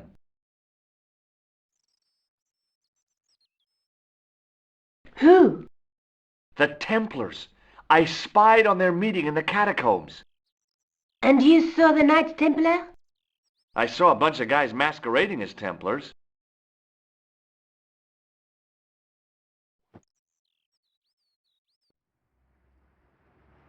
They're after something called the Sword of Baphomet. The bogus doctor was there, the guy who killed Marquet. The manuscript is the key, just as we thought.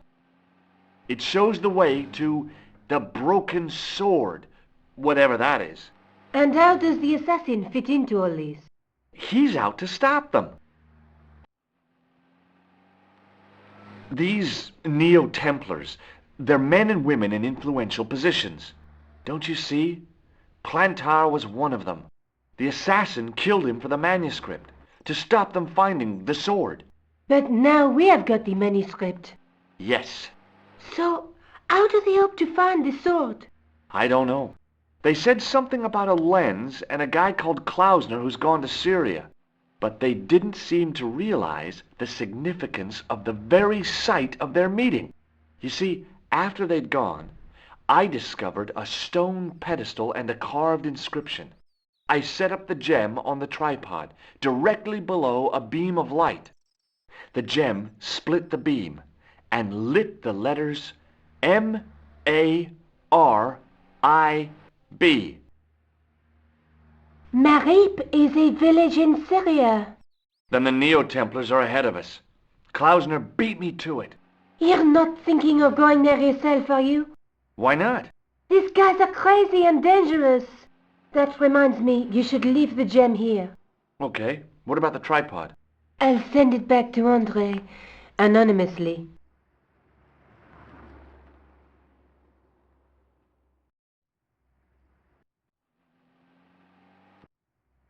Can you think of any use for this?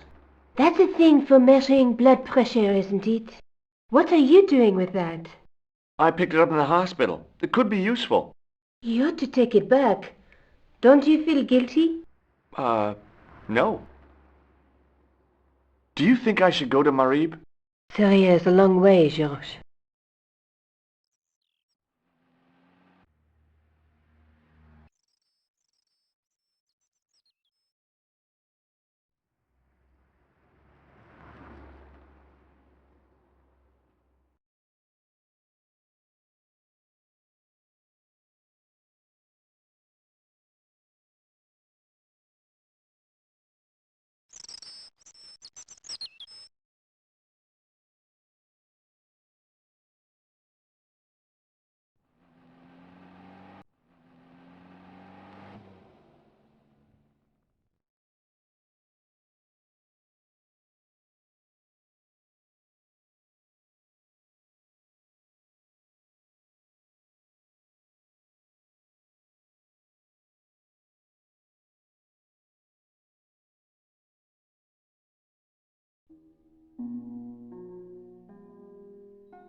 The stand was being watched by a young boy, maybe 12 years old.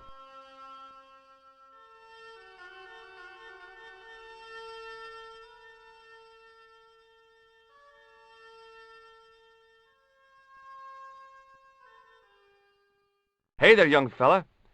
Speak ye you the English? Speak you the Anglais? Parlez-vous anglais? Yes, si, and indeed oui. And rather better than you by the sound of it. My name is Nijo. Welcome to my grand emporium of quality merchandise.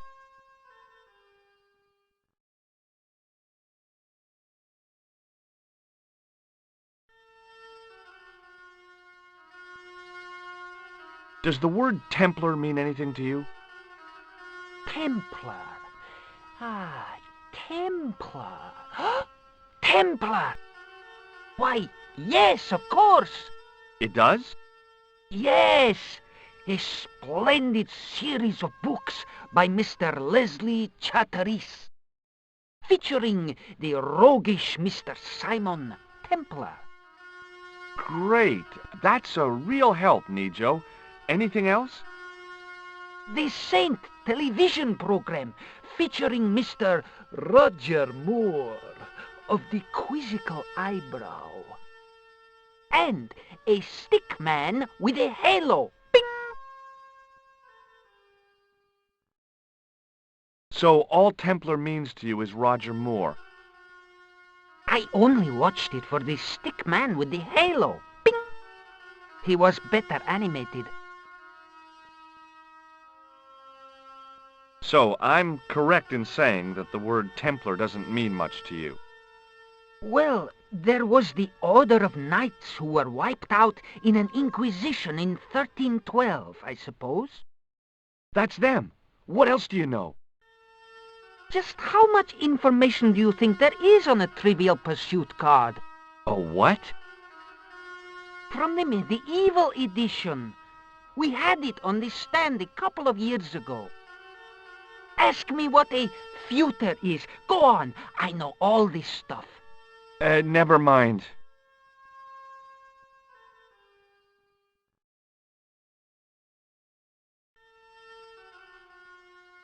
Okay, forget about the Templars for a minute. What do you know about Knights? Like the Crusaders, they came to the East on an insane and pointless mission. They sacrificed thousands of lives, including their own, for insensate pride. How anyone can find them romantic confounds me.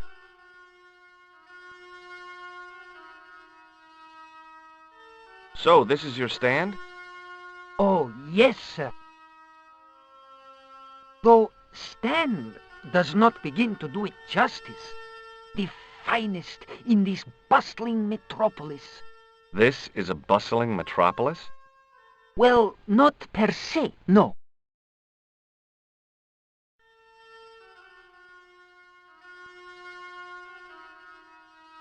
You speak very good English. Thank you, sir. I learned from tapes that my uncle procured. Oh, a language course. No, sir. Jeeves and Wooster. Gussie, Fink, Noto, Aunt Agatha, what ho? How much are those books there on the shelf? Have you any Syrian pounds? I think I might have a couple of Irish pund. Then they're too expensive for you, sir.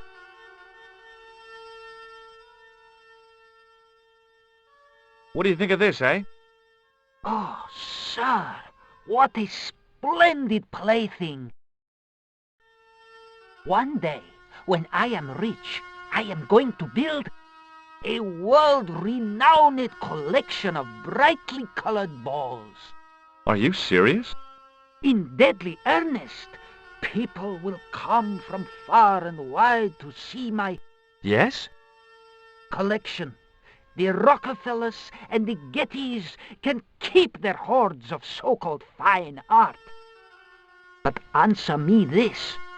What good is a Picasso, I ask you, if you cannot bounce it off a wall? You may have a point. Oh, a comedian. No surprise there. Have you seen this man before? No, sir, I'm glad to say. Cold eyes. Do you know the name Merlin? I'm afraid not, old bean. Look at this. A lifting key as used by Parisian sewer workers. Calais, Calais, sir. I must remember this day for posterity. My grandchildren will be fascinated. What do you make of this? Well, beyond the obvious, Very little. That pattern seems very familiar, though. This plaster was very useful in Ireland. Really? Your fund of traveller's tales never ceases to enthrall me.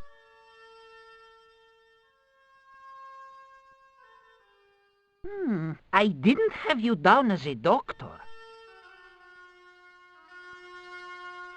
I'm not. I acquired it. I didn't have you down as a petty thief, either. I'm not. Here, shake hands, Nijo. I'd rather not, sir. At least not while you've got that shake and shock buzzer clumsily concealed in your palm.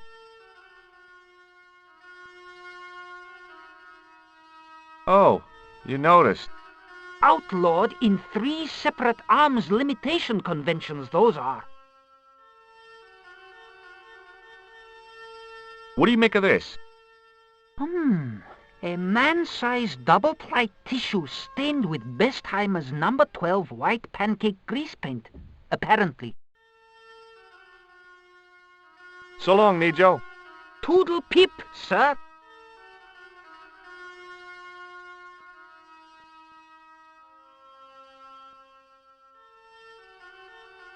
The cat was an ugly brute who looked like he owned the joint.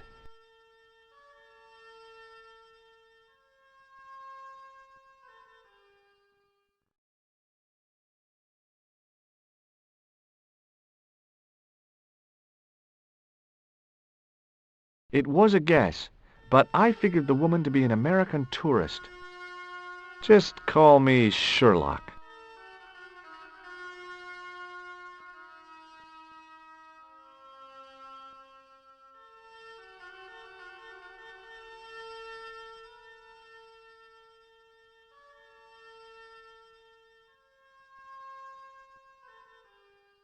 Hello. I was wondering whether you could help me.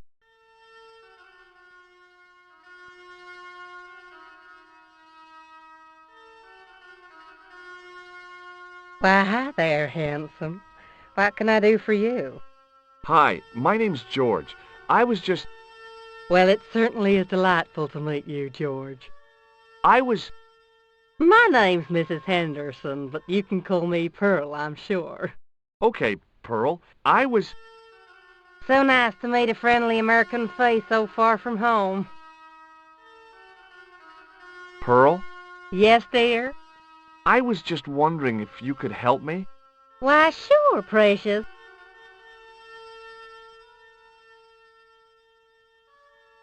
Do you know anything about medieval weaving? I do a little needlework, but gosh. It's okay. It was a long shot. Have you talked to the boy on the bric-a-brac stand? Oh, you've met him? His name's Nijo, you know. Oh, he's just so cute, I could die. I'd love to bundle him up and take him back to Ohio. He might not thank you. I'm looking for something ancient, you know. Something to impress the folks back home. The poor boy was trying to do his best, but we still haven't found anything. Have you ever heard of a group of knights called the Templars? Sounds familiar. I remember. Dwayne had a book. The Holy Something and the Holy Something Else, I can't quite recall. I read a little of it. And? Seemed like a lot of hooey to me. So, tell me a little about yourself, Pearl. Me? Oh, a gentleman's interest is always so flattering. Well, my husband and I run a greetings card company in a cute little place called Akron in Ohio. Akron? Cute? Little? Is your husband around, Pearl? Well, as a matter of fact, yes, he is. Sorry to disappoint you. What does this mean to you? Gosh, is this some sort of psychological test? No. Oh, well in that case it's a red ball. Does this red nose mean anything to you? Reminds me of my late Uncle Abner. Oh? Is he a clown? No, he was a drunk. Have you seen this man before? No. A friend of yours? No, not really. Have you ever heard of anybody calling himself Merlin? Merlin? No, Merlin. Merlin. There's an O in there. Moulin? You haven't, have you? No, darling. No Moulins. Do you know what this is? Lord, no. It looks painful, though. It's a sewer key. Who'd want to break into a sewer? Does this matchbook mean anything to you? You're a philomonist? Don't they have secret handshakes? Oh, George, now you're teasing. I've got some plaster of Paris. That's nice, dear. What do you think of this? Oh, looks scientific. It's a blood pressure thing, isn't it? I liked her too much to zap her with the buzzer. What do you make of this grease paint-stained tissue? Oh, it's grease paint. I thought somebody had gaudy taste in makeup. I've got to go now, Pearl. It's been a pleasure, George. Don't be a stranger.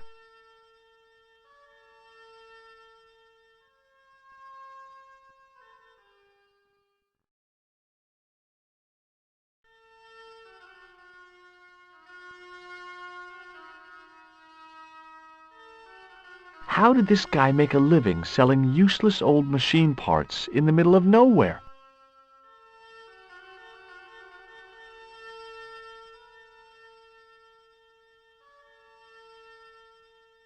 He didn't have anything that I needed.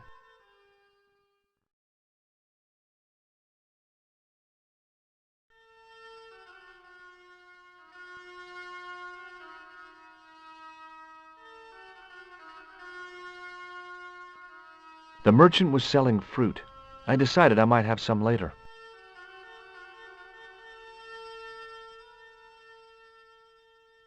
The guy running the stand seemed pretty happy.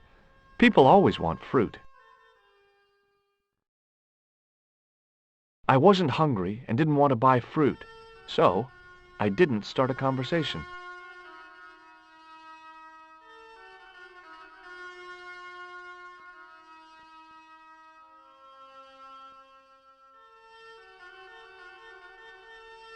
Embarrassed as I am to admit it, you can spot an American tourist a mile off.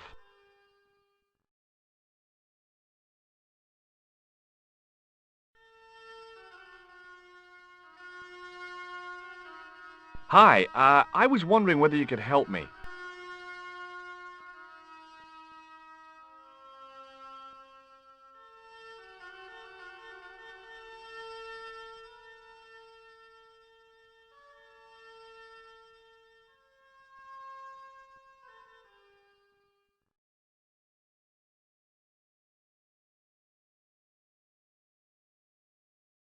Why, sure, son. Always got time for a fellow American.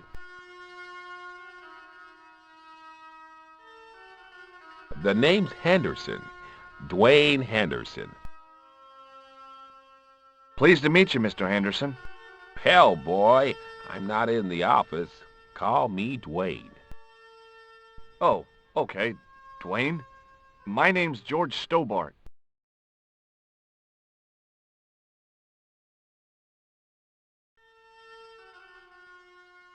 Have you talked to Nijo? Nijo? He's the youngster on that junk stand, right? Yeah, we've met him. He's a smart kid. Speaks 4 languages, and he's never had a day's formal education. He should go far. Kept trying to peddle garbage on us, though. You're not going to find much worthwhile around here. I know that, and you know that. But try telling Pearl. She reckons there's antiquities in them there stands. Do you mind if I ask you an odd question? Okay, but I might not answer it. Do you know anything about the Templars? The Knights Templar? Yep. Nope. Nothing at all. Well, you knew they were an order of knights. What I know and what I say are two different things, boy. I haven't lasted as long as I have in this business without knowing that. In this business? Sure. The greetings card business. Oh, please. I saw a medieval picture of a woman. Royalty or nobility, something like that. She was looking in a mirror, but the reflection was of a man with 3 faces. What do you think of that? I think you should be in therapy. Does the image of a knight holding a crystal ball mean anything to you? Hell no. What would a knight want with a hunk of glass? I don't know. That's the prob. What's wrong, boy? It's not a crystal ball. It all came together in my head. What the conspirators had mentioned losing. The strange perspective of the manuscript. It's a lens. Do you think bulls have any significance around here? Weird question, George. Nope, I don't think they have. What does Pearl do for a living? Oh, I run a greetings card company, and Pearl writes the poems for him. You ought to ask her to recite some. You're a long way from home, Dwayne. Could say the same about you, George. Me? Well, I'm just sightseeing, that's all. Without a camera, kinda lags to come all this way. Not take pictures. Mind if I take a picture of you, George? What? Why?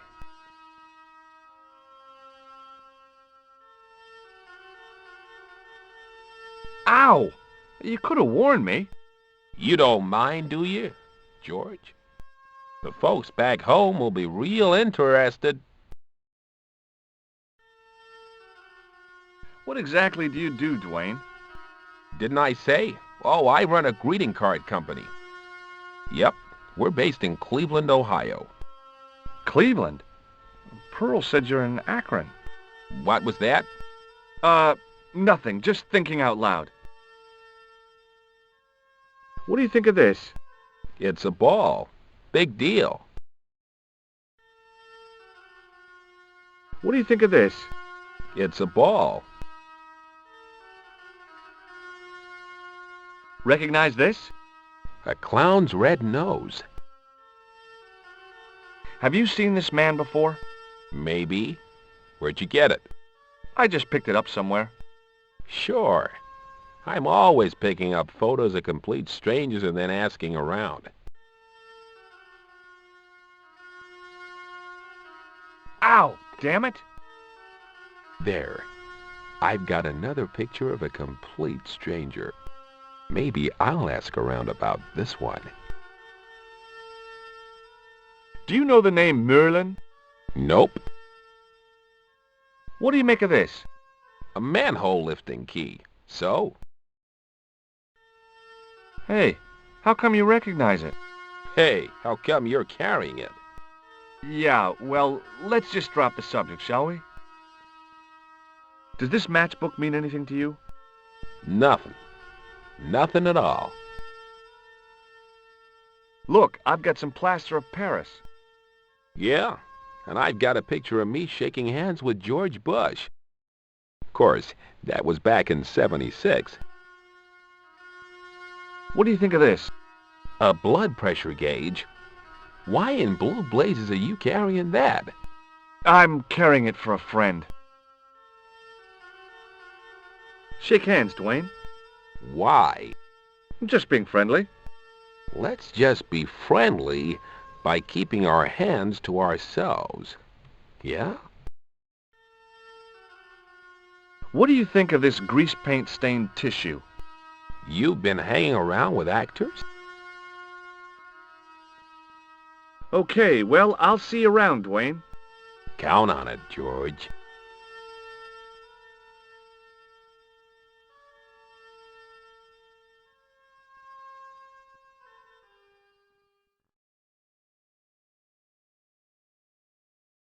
The stallholder's face wasn't a great ad for running a kebab stand.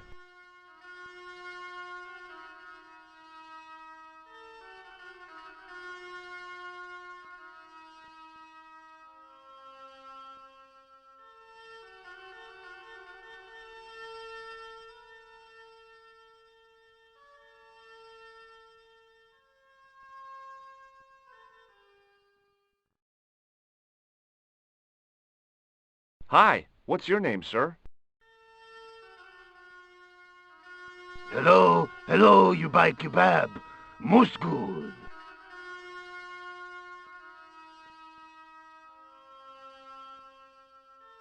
What do you make of this? Buy kebab. Most good. What do you think of this? Buy kebab. Come to read. Does this mean anything to you? No, no, you buy kebab. I'd value your opinion on this, sir. La, you buy kebab. None? What do you make of this, sir? You buy kebab. You buy kebab. Yum, most good. I'd value your opinion on this, sir. La, you buy kebab. None? What do you make of this, sir? You buy kebab. You buy kebab. Yum, most good.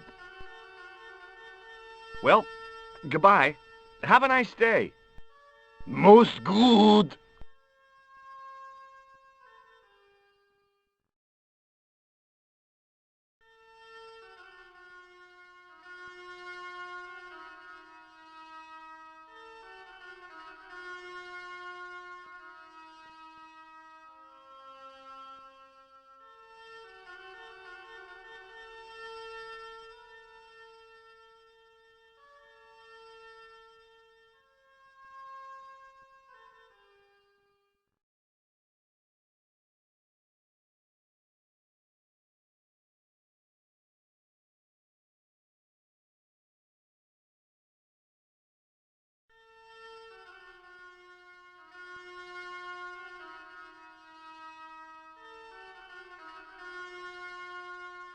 The carpet seller looked craftier than the offspring of a fox and an insurance agent.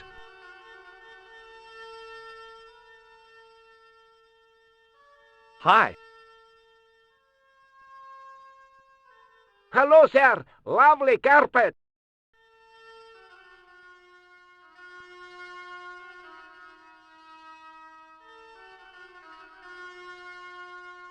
Does this mean anything to you? Yes, yes, carpets, yes?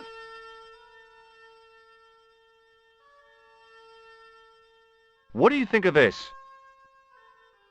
Lovely carpets, yes! Does this mean anything to you? Yes, yes, carpets, yes? Does this matchbook mean anything to you?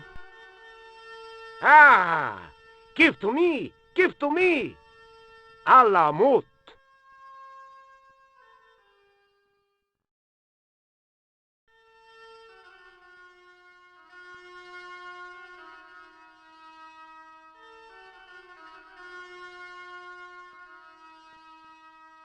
The stall had the fanciest awnings I'd ever seen.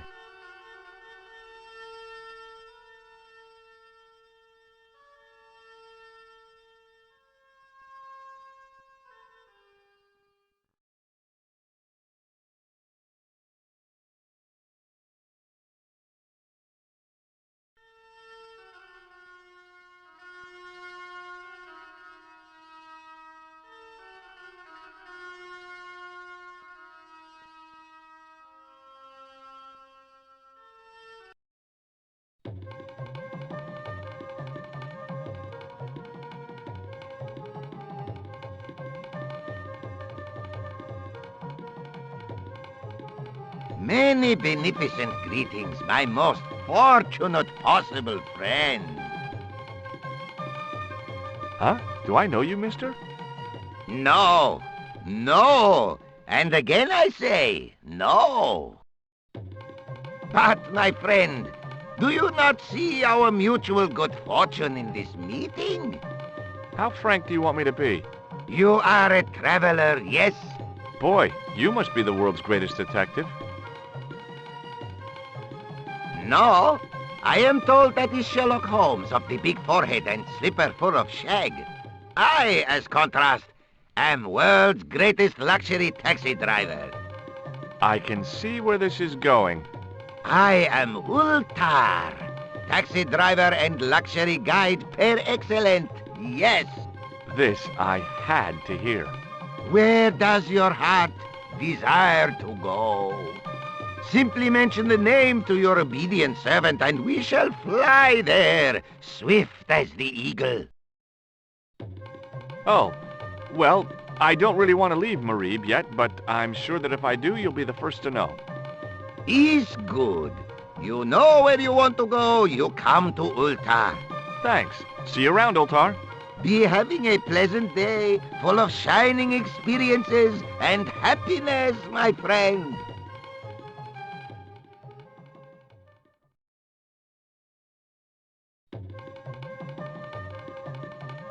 I don't know why, but I felt like I could trust this guy.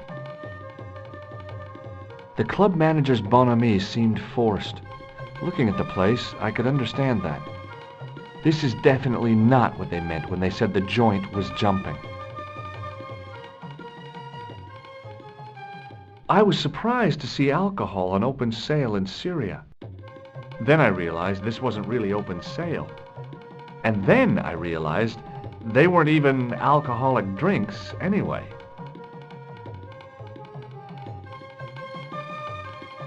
Hi, nice club you've got here. I was wondering if you could help me. What? I mean, I beg your pardon? I'm sorry, but I don't understand. No surprise there, all righty. He says sorry. But he not speak English. But he didn't say anything. He not have tongue. No tongue? What happened?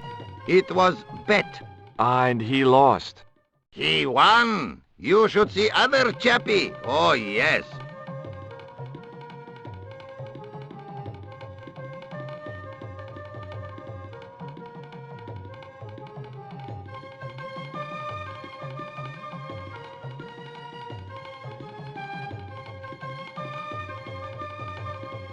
Damn, the door's locked.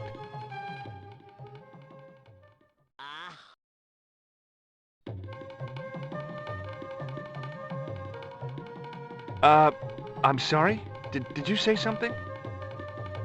He say you not to go in toilet. Read sign, matey. Matey? It lose something in translation.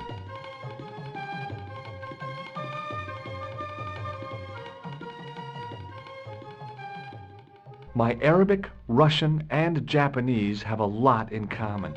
I can't read a word of any of them. The notice didn't mean anything to me.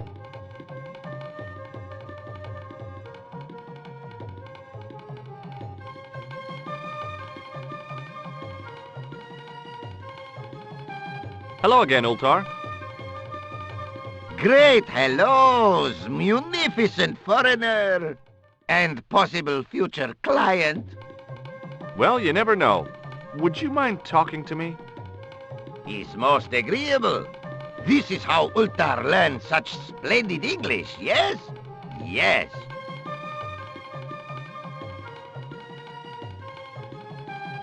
Could you tell me what that sign means? It's a door stay shut until brush come back. Signed, the management. Oh, well, what does that mean?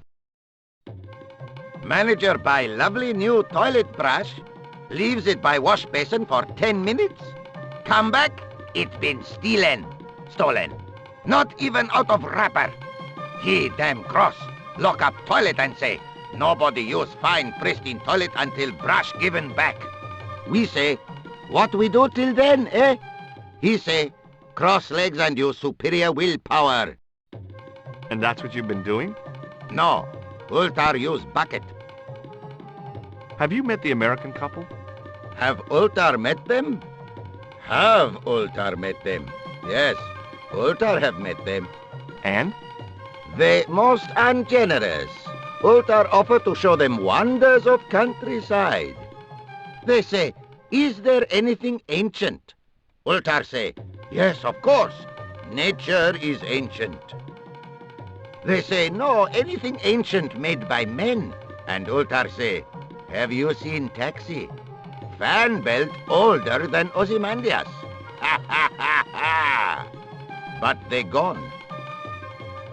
What do you know about the kebab seller? A most miserable man. Ultar say, cheery up, matey mate, it might never happen.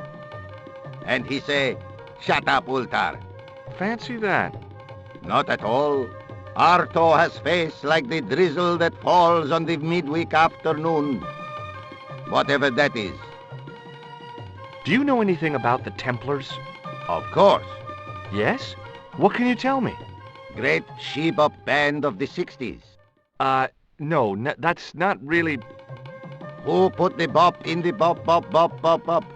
Yeah, eternal questions. What do you make of that boy in the market, Nejo? Nejo? Ha! Ayub's boy. He's too big for sandals. I speak splendid English, and he laugh. He say, Ultar, you big ox, you split infinitive. I say, I split your head if you stay still long enough. Ha ha ha ha ha ha! Ho ho ho ho ho ho! Pretty funny, yes? Hilarious. You should be on cable. This place is certainly hard to find. Oh yes, it is most exclusive. The membership can be no more than... Kind sir, what would you guess the population of the village to be? Gee, I don't know, a couple of thousand? Then I would estimate the membership to be no more than a couple of thousand. What do you think of this ball? Is most splendid, mister. Look at this. Is a red ball with a hole in it.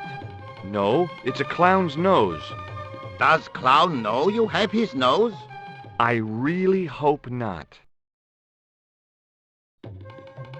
Have you seen this man before? Oh, most certainly. Was here only yesterday. Here? Yesterday? My God, he's close. Yes, he was asking lot of questions, just like you. What did he ask about? He asked about American called Stobby. Stobbart? Yes, Stobbart. You know him? The killer knew my name. What else did he ask about? He asked about German man called Klobner. I tried to remember the name of the man the conspiracy had lost in Syria. Was his name Klausner? Sure, that is what Ultar said. Klausner. I told this man in the picture, Klausner wanted to go up to Bull's Head. Hold on, he wanted to go where? Bull's Head. Big hill, 10 mile out of town. Maybe 60. When was that? Oh, maybe a week ago. Have a look at this. Shiny. This is a key for lifting manhole covers. You carry some strange stuff with you, mister. What do you think of this plaster? Not much there. Not enough to make tasteful garden gnome, for example. What do you think of this? Is gadget. It's a blood pressure gauge. Blood pressure gauge is what Ultar said. Shake my hand, Ultar. Ha ha. Remind me of thing that happened month ago. Maybe 6. Man come up to Ultar, say, shake hands, Ultar. But man have electric buzz thing in his hand. Ha ha. How we laughed. Then I broke his arms. What does this grease paint stained tissue mean to you? Nothing. Why? What does grease paint stained tissue mean to you?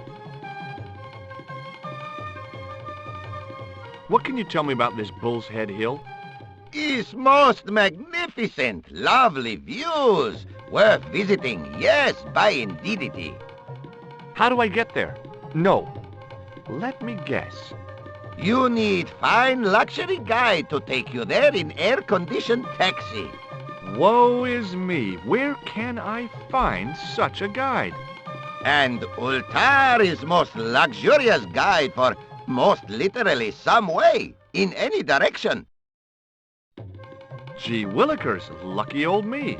Are you desirous of my pleasant and luxuriant service? All right, let's go. First, I regret the formalities. A trip to the Bull's Head. 50 Yankee dollars, please. $50? I don't have $50. Oh, most unhappy event. Ultar then sorry, but he cannot take you on ride of lifetime. Hold on, Ultar. Is there nothing I could barter with you? Word that it was so, beloved friend. But my taxi needs gas, and its muffler needs the muffler doctor. Trading for these things is not possible. My heart weeps for the injustice, but it's bucks or zip, or unfortunate American. About Bull's Head Hill. Are you desirous of seeing this most splendid place? Well, maybe. A terrific bargain. Only 50 of your Yankee bucks. 50, huh? Well, I still don't have any cash on me, American or otherwise. Oh, unfortunate, most extreme. The delights of the Bull's Head Hill then must wait, I fear. See you around, Ultar. Fare you most splendid, good sir.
Suddenly, I realized the horrific truth. The guy was basting the kebabs with a toilet brush. It may never have seen the inside of a toilet bowl, but it was still hardly appetizing.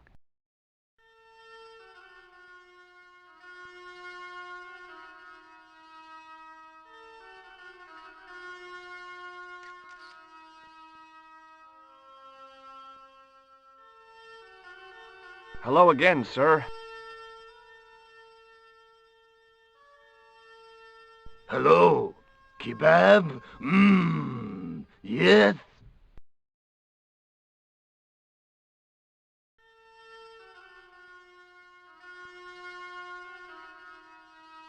Well, goodbye. Have a nice day. Most good.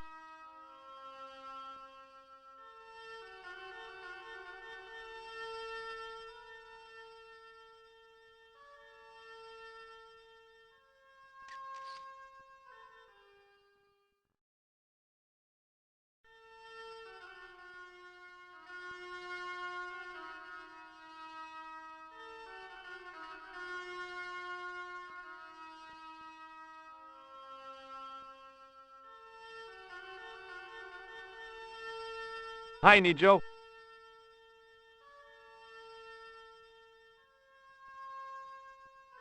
again, sir.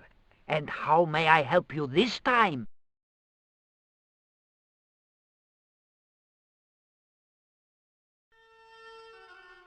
What do you know about that couple? Oh, they're American. Is that all? The chap's a little odd. As for the lady, it's a funny thing, but I get the impression she's a lot cleverer than she's letting on. I met an interesting guy earlier, a cab driver. Ah, that would have to be Utar. A barbaric sort of chap. Oh, he's not that bad. You know how he speaks in pidgin English? That's how he speaks in Arabic too. Who's the guy selling the kebabs? Oh, that's Arto. A miserable blighter to be sure, sir. He doesn't seem very happy. He never is. Day in, day out, a face like a wet Wednesday.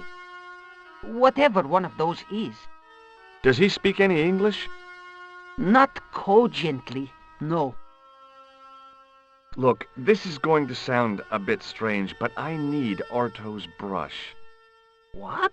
The brush he bastes the kebabs with? Yes. Let me find some dirty postcards for you instead. Nijo, this is serious. Arto stole that brush he's using from a friend, and I want to get it back. Perhaps I could help you, old chap. Maybe? Perhaps? Maybe what? Perhaps what? I do not wish to seem mercenary, sir, but I am a merchant, and merchants trade. Merchant? This isn't Sears and Roebuck here. Well, if you're going to be disagreeable... No, you're right. What would you like? I seem to recall that you have something that might alleviate my boredom. A globe of delight. A Rubicon spheroid of heavenly pleasure. You mean the ball, don't you? A tiny spherular form that barely spans my hand, yet promises hours of amusement. If you mean the ball, why don't you just say so? Can I have the ball back, mister? All right, here you go.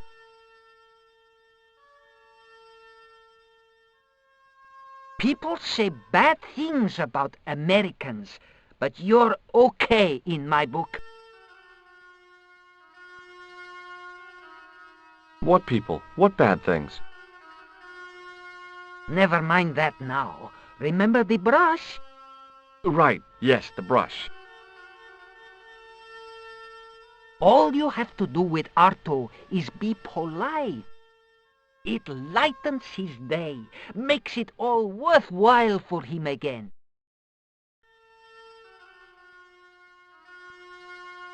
How can I be polite to the guy when I can't speak a word of Syrian? Arabic. That's what I meant. Simply memorize this phrase. Il-ach il-kalb. Il-ach il-kalb. Close enough. Now, go over to Arto and deliver those honeyed words even unto his delicate ear. He won't be able to do enough for you. Really? Really.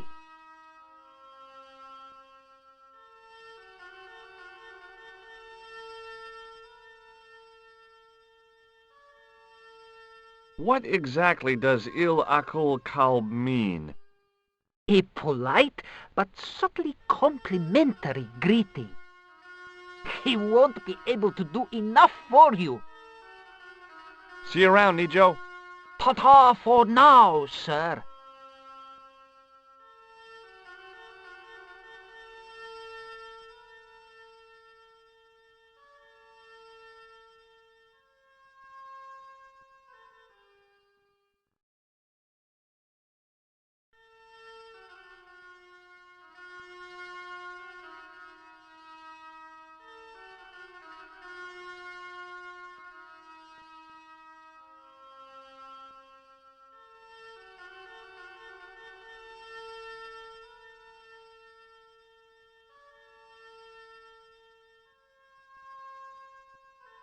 There were some great bargains on the shelf, providing you ran a junk museum.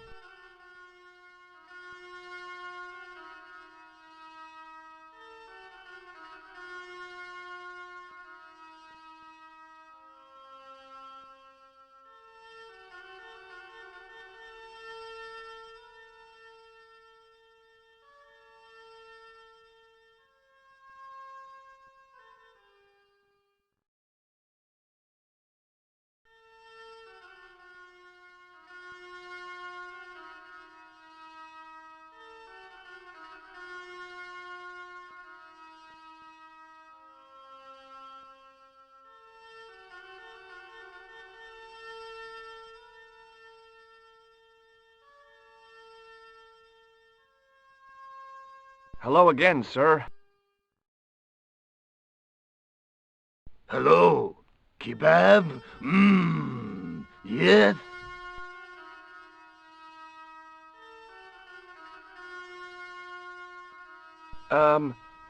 Il Akul Kalb? Filthy! Bad, bad! I'll kill you!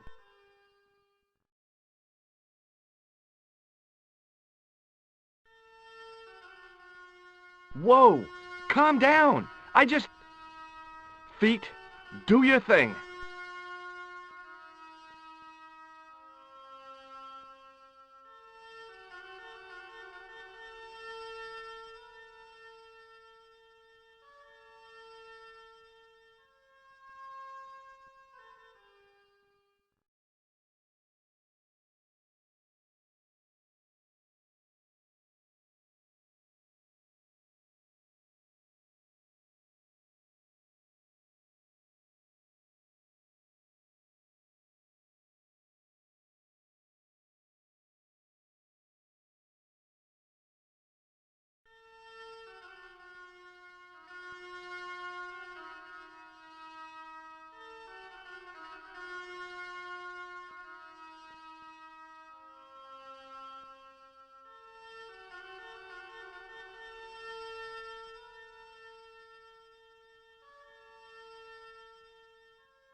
Hi, Nijo.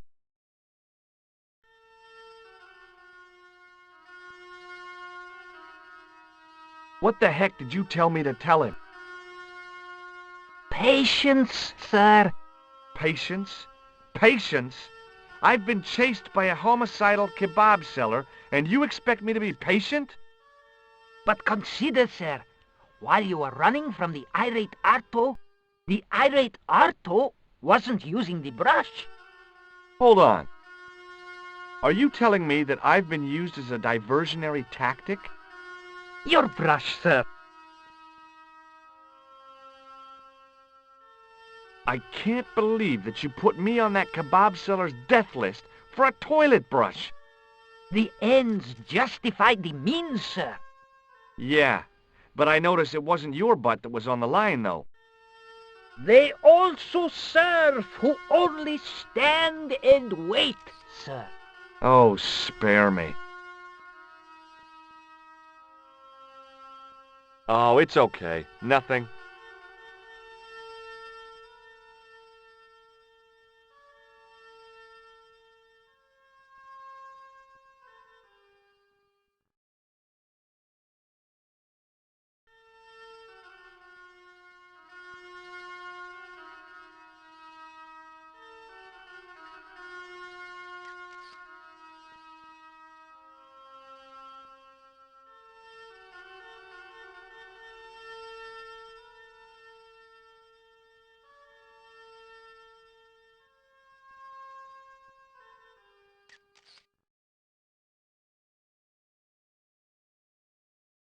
Hello again, sir.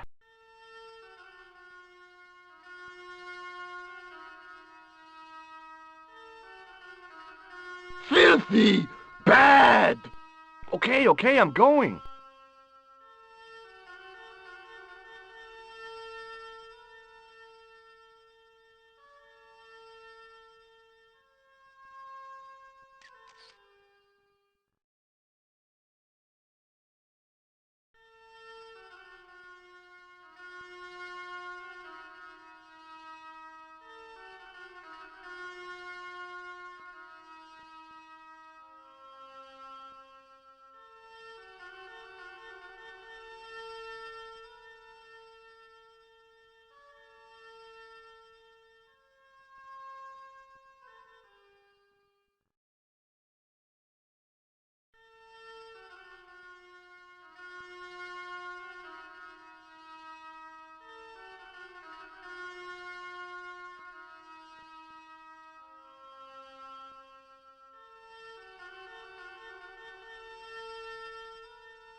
Hello again, Ultar.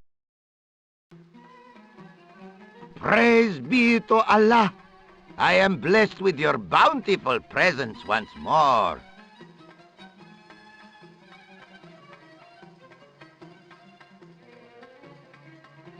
Look, I've got the toilet brush back. You man of action, all righty.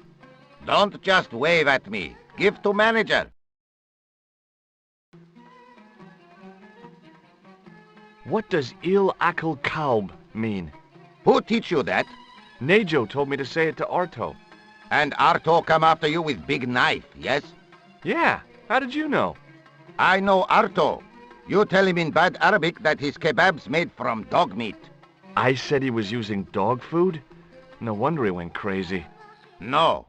Ultar not mean meat for dog. Ultar mean meat of dog. Oh. Ugh. Bye. May good fortune follow you, mister.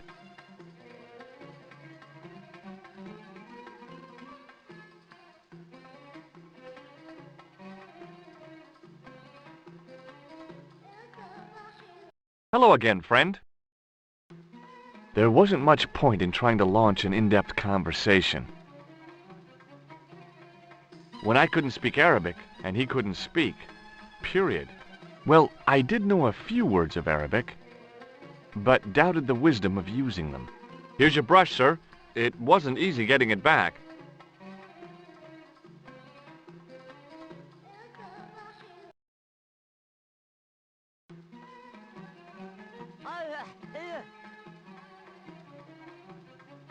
The manager took the brush from me, gave me the toilet keys as my reward, and stomped off.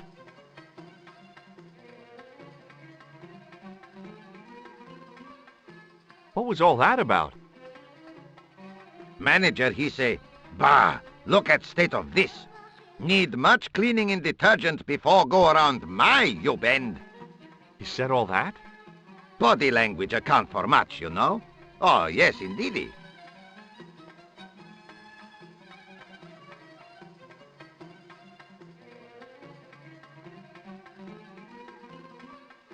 It was the key to the club toilet.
Hello?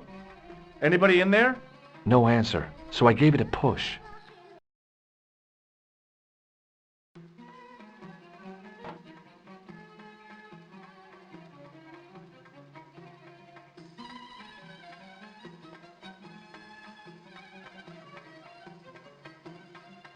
The design of the toilet was a little different from what I was used to, but a toilet chain is a toilet chain all over the world.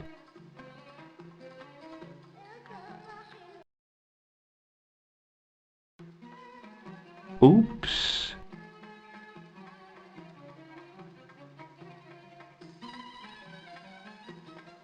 The mirror was as clean as anything else in there.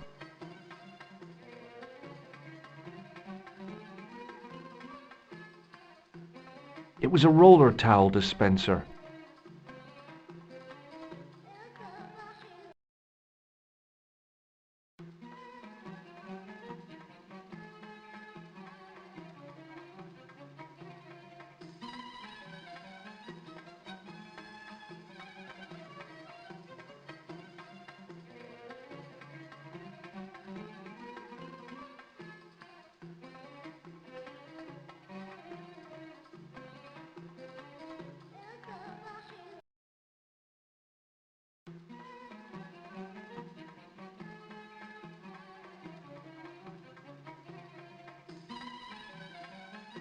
And I thought the French had strange toilets.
An old executive toy and a cheap plaster statuette.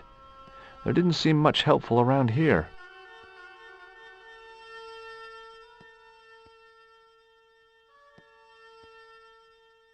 That statuette was the nearest thing to an antiquity I'd seen, but it still looked like a cheap plaster copy to me.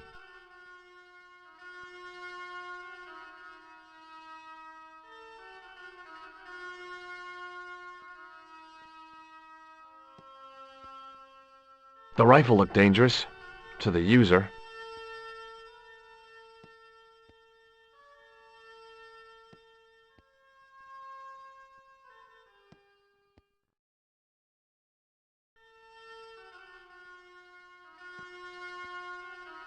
The cat was an ugly...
The statuette looked pretty sorry for itself after its fall, chipped with both arms broken off.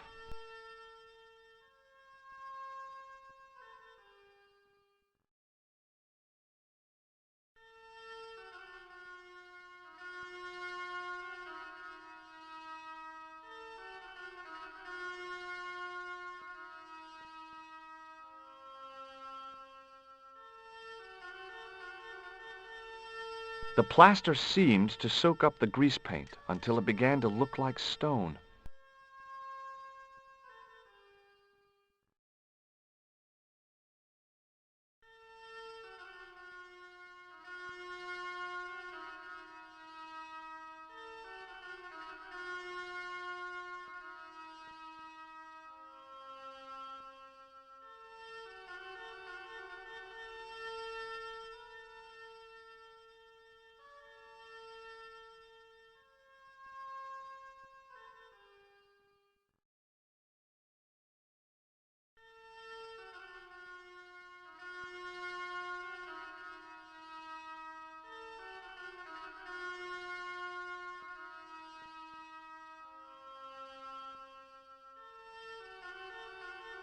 Hi there, Dwayne.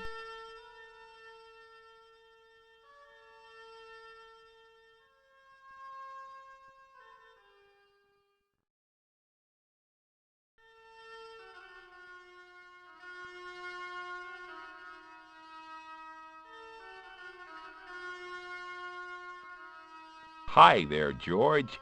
How can I help you, young fella?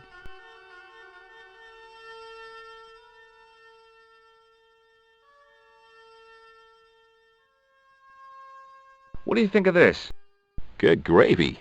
Looks old. Yeah, I had to turn this town upside down.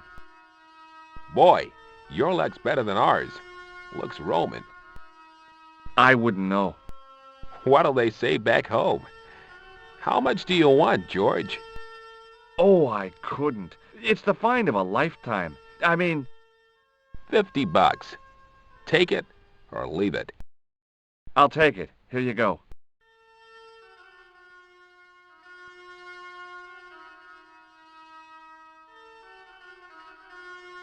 And here you go.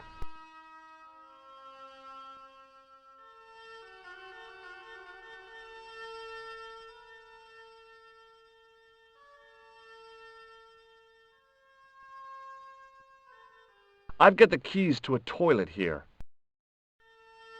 Executive washroom? Not exactly. What does this toilet chain mean to you? It means that somewhere somebody can't flush the toilet. Here I have a washroom towel. Yeah?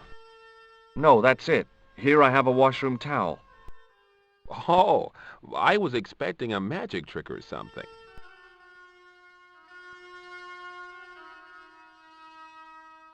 Have you ever heard of a hill called the Bull's Head? Can't say as I have. Where's that? I don't know. I'm trying to find out. Bull's Head, huh? I must remember that. Sounds scenic. Have you met Ultar? Almost luxurious air-conditioned taxi ride, mister. Yeah, the cabbie. Tried to pull a bunco on us. Take us on a wild goose chase off into nowhere. Have you had any dealings with the kebab seller? Absolutely not. Pearl's already had one attack of Montezuma's revenge. Okay, well, I'll see you around, Dwayne. Count on it, George.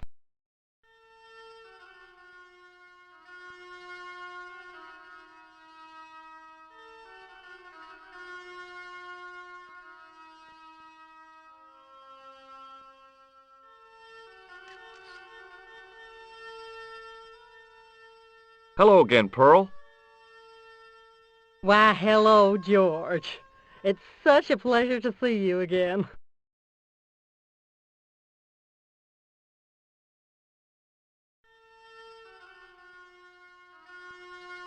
Have you ever heard of a hill called the Bull's Head?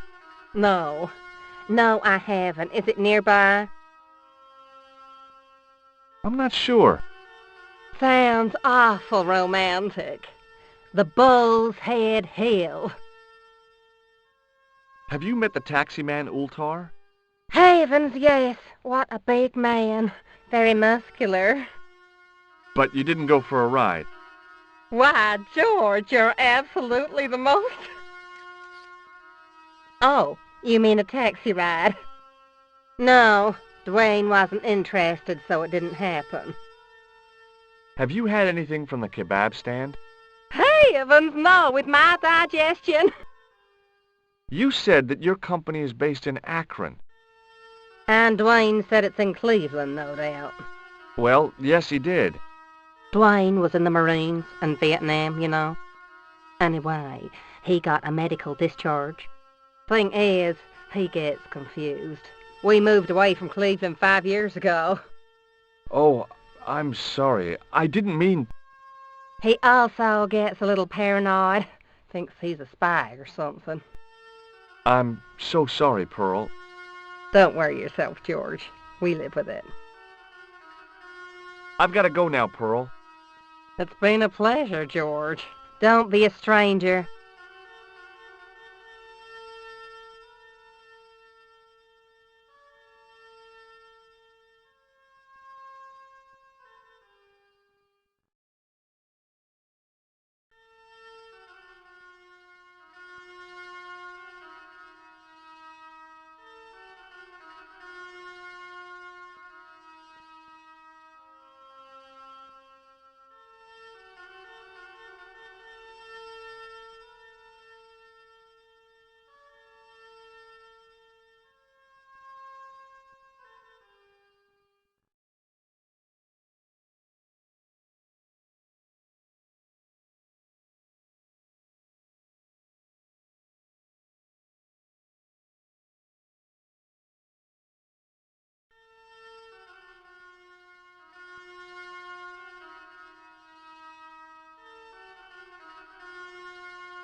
Hello again, Ultar.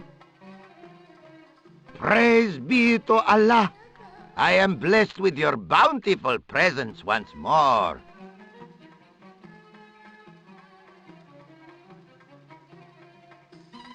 Look, Ultar, $50 US. A splendid sum. Exactly sufficient for an exciting air-conditioned trip to the Bull's Head. What say you, oh adventurous one?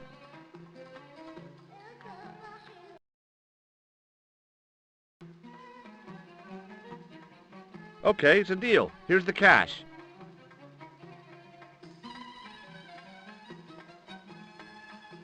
Ah, most splendid. As you say, the cash price mullah is correct. Mister, we make with haste. Where exactly is your taxi? Because the only vehicle I can see around here is an aging army surplus truck. Yes? Ah, okay. I'll be along in a minute.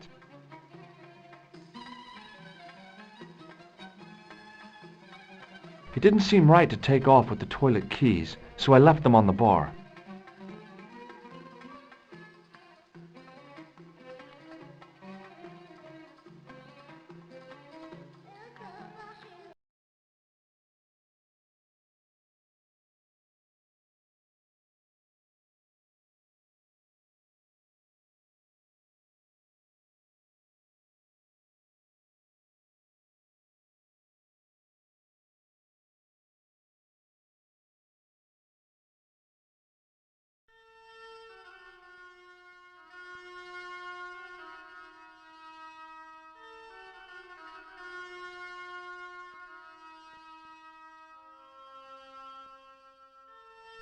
Hello again, Ultar.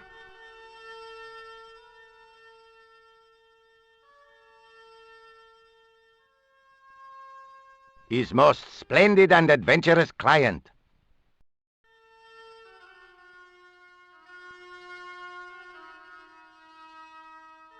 That's your taxi? Oh, yes, most assuredly. Most entirely splendid taxi in all Marib. It looks like an old army truck to me. Bah! You Americans with your checkerboard caps and your Judd Hirsches. You have lost sight of what a taxi should truly be. About 4 tons by the look of it. There, you have hit the nail in the nutshell. Okay already, let's go. Regrettably not, most esteemed fair. There is a minor problem of a tiny nature. The fan belt has taken it upon itself to break. So, what are you gonna do? What can I do? I must wait for a ride to the garage for a replacement. How long is that gonna take? 1 day, maybe 6. I can't wait that long. We gotta get moving. But how, my friend? I'll think of something.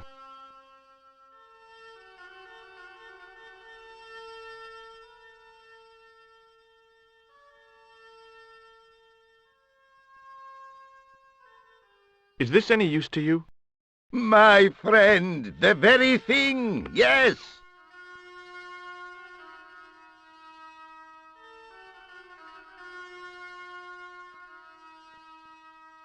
Ultar took the towel from me, cut it in 2 lengthways, and gave me half back. With his half, he did the kind of fan belt replacement that's normally done with stockings. Now, if I knot the ends together, so... Serviceable, yes? Very serviceable indeed. Stockings might work on a Bentley, but on a truck, the coarse toweling did the job nicely. Come along, my friend. You want to see the Bull's Head? Yes?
A young tree grew at the edge of the drop.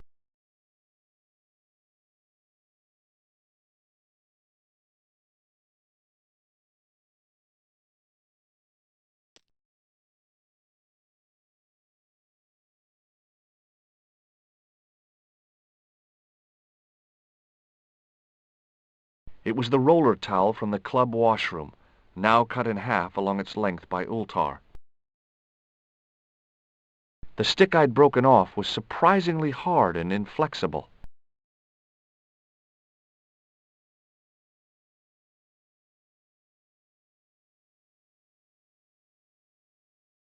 With a flourish, I tied the end of the towel to the stick with a textbook reef knot. I'd damaged that tree enough for one day.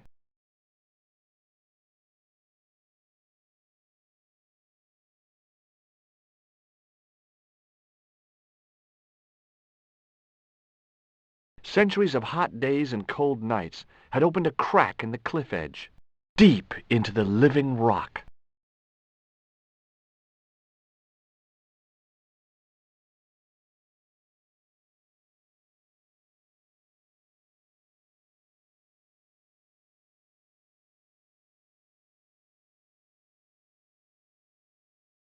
I could see that crack would make a good anchor point.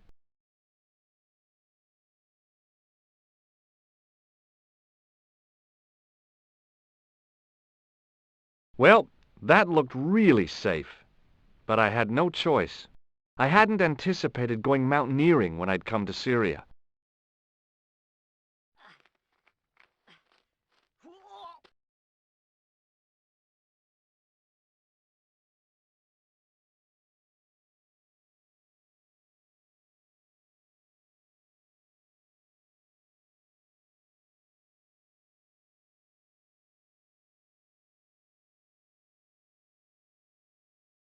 Close up, the niche looked somehow artificial.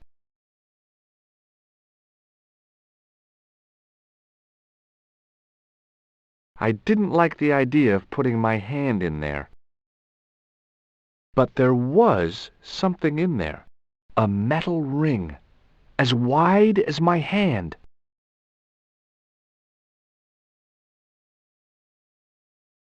I took a firm hold of the ring and pulled. Whoa there!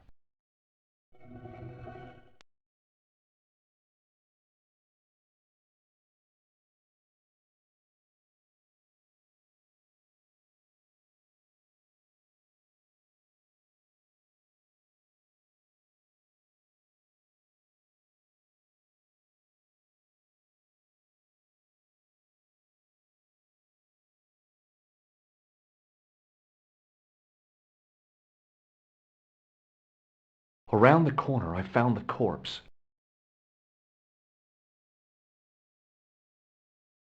Oh my God. Klausner?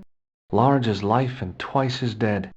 I'd hardly had time to accept the fact when I heard the door mechanism start up again.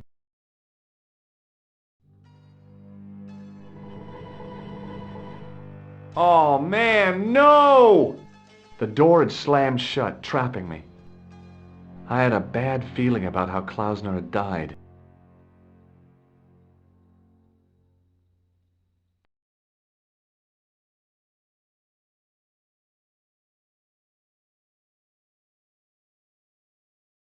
Without getting too close, I couldn't see any marks of violence, apart from his fingertips being scraped raw, and that seemed self-inflicted. Klausner had been pretty smart to get this far, but he was still dead. Okay, all right. Hey, what's this? I'd found some kind of lens, a very old lens made from a very hard glass. That settled it. The knight on the manuscript had been holding a lens the whole time, not a crystal ball. I'd searched Klausner once and knew that the lens was the only thing he'd been carrying. No portable phone, no demolition charges, no 5-course meal. You'd think international conspirators would go around better equipped.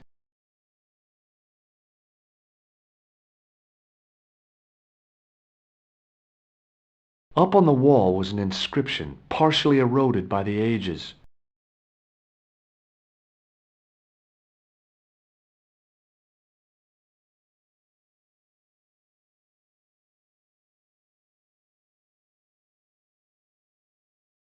Something, something, in accidenta cita est in ora mundi.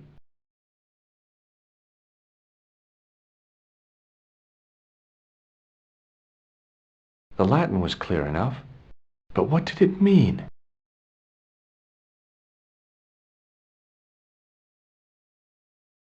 I couldn't take the inscription with me, and I didn't have a notebook or a camera to record it.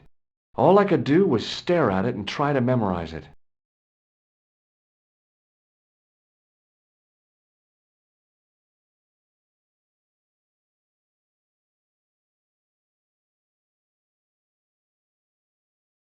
In accidenta cita est in ora mundi. Okay.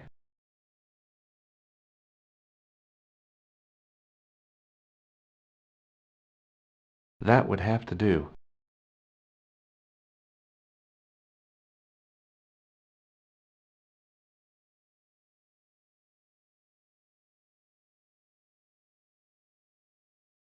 A stone head bearing 3 bearded faces. It was a strange image, but a powerful one, redolent with antiquity and ancient mysteries. Sure was an ugly one, though. I couldn't think of anything to do with the statue, apart from scaring small children with it.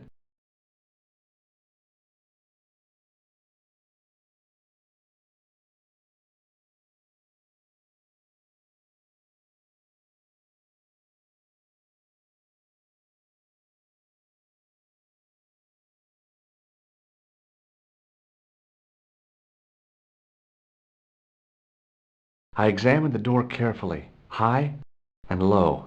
I looked for levers and rings to pull, panels and buttons to push like in the movies, and found nothing.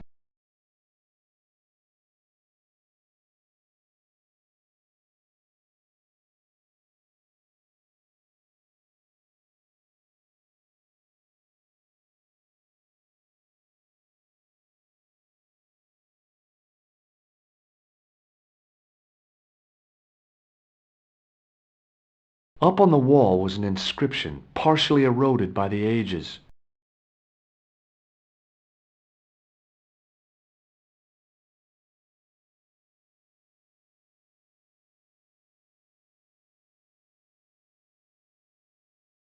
Something, something, in accidenta cita est in ora mundi.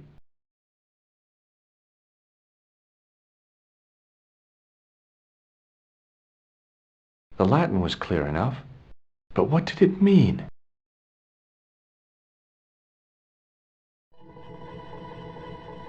The mouth's opening.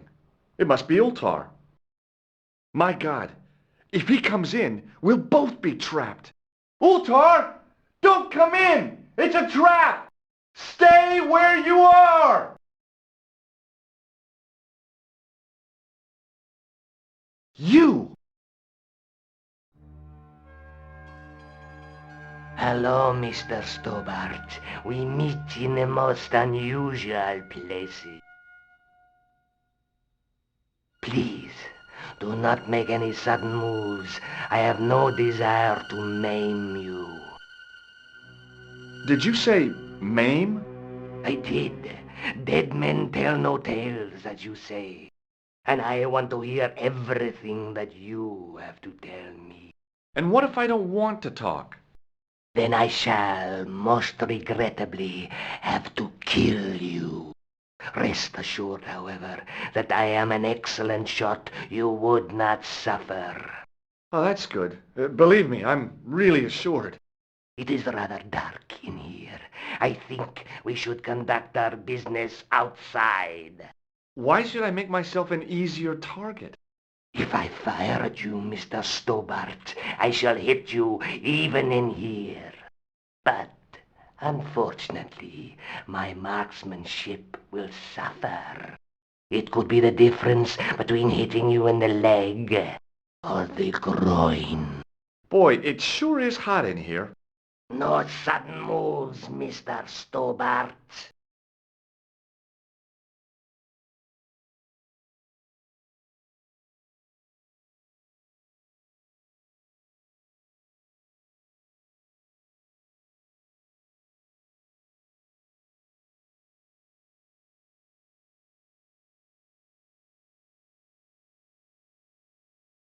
Now then, where shall we start? How about being bosom buddies and you putting that gun away? Klausner, do you know where he is?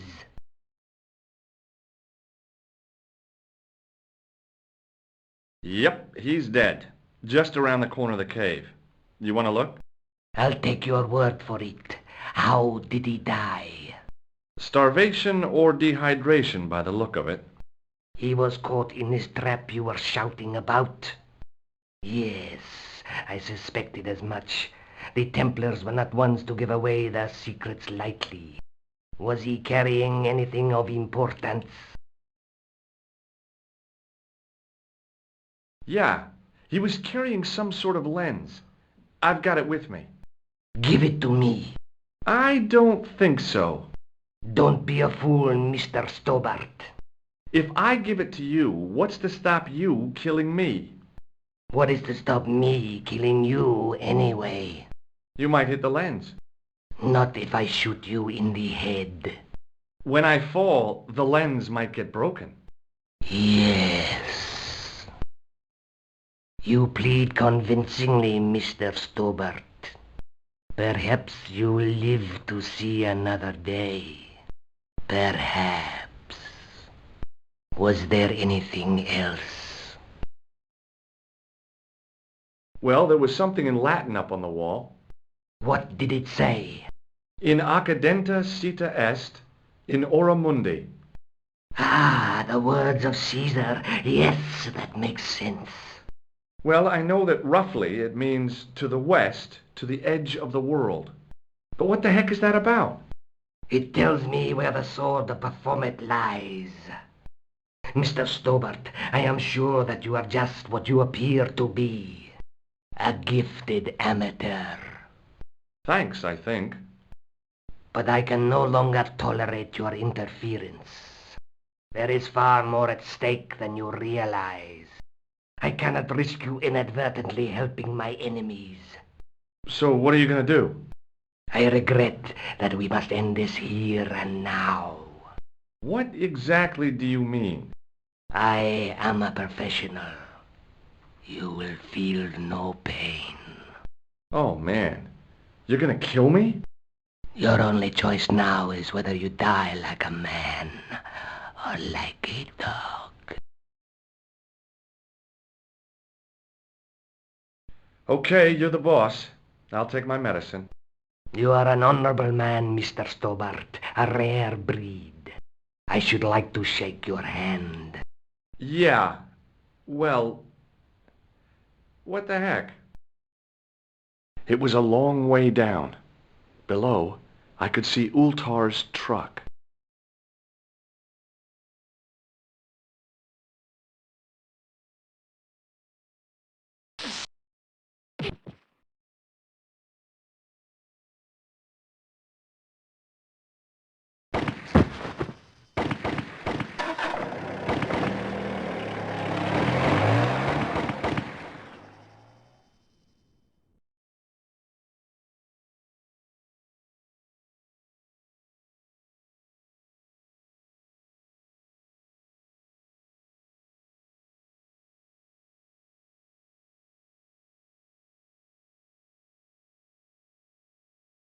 Luckily, the canopy on Ultar's truck broke my fall. Thank goodness for that. The worst part of the experience was Ultar's driving.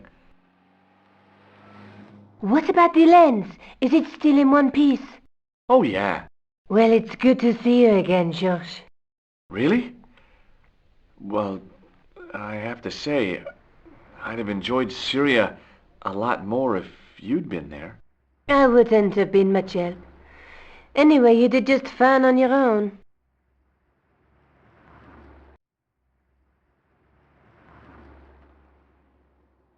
Have you any idea what this lens might be used for? As a magnifying glass, obviously. I'm sure you'll find it very useful. I'll be back as soon as I can. Okay.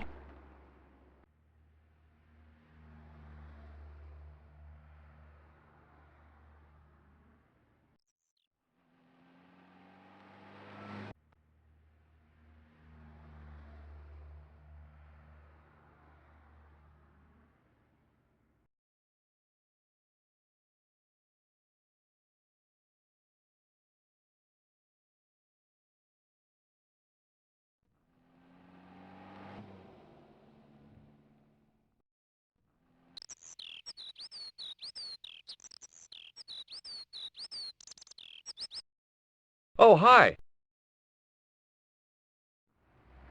Hello, my handsome friend.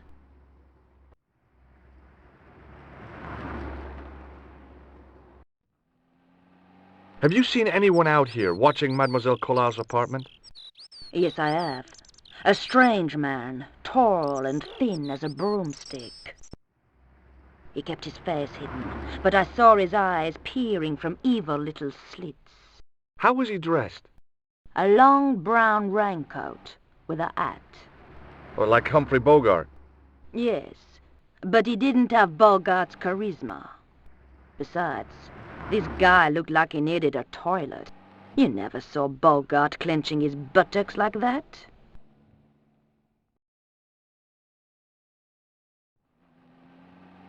Does this lens mean anything to you? No, it doesn't.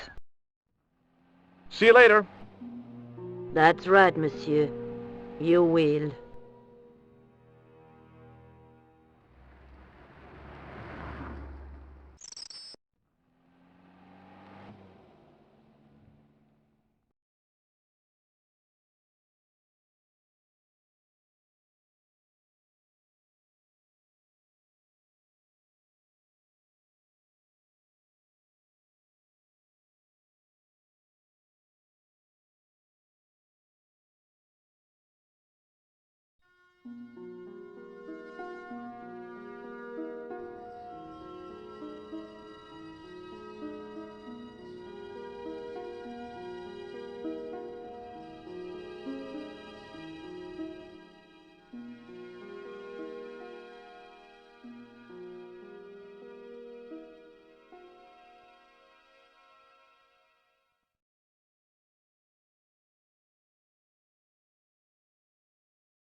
Pardon me.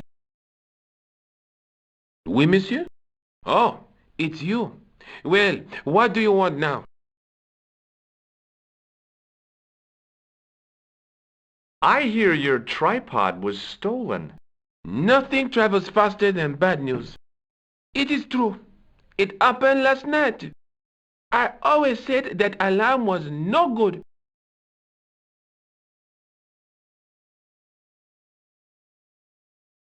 Thanks for your help.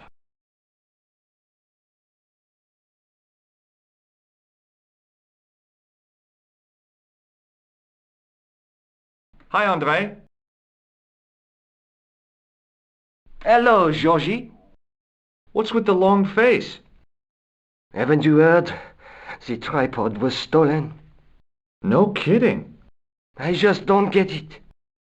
So many other treasures, and the thieves choose the tripod. A modern-day alchemist, perhaps? Who knows? There's no shortage of crazies in Paris. Hey, I visited Nicole's apartment.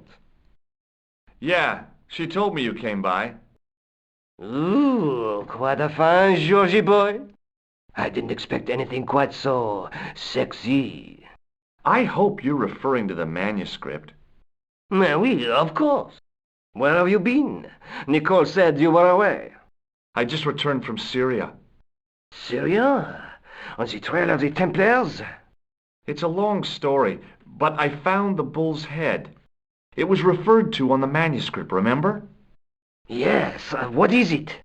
A secret cave built into a high cliff face. In the cave, I discovered a map bearing a phrase in Latin. In accidenta sita est in ora mundi.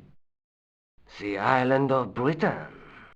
Lies at the edge of the world, to the west. Strange. That map seems to contain a series of pointers.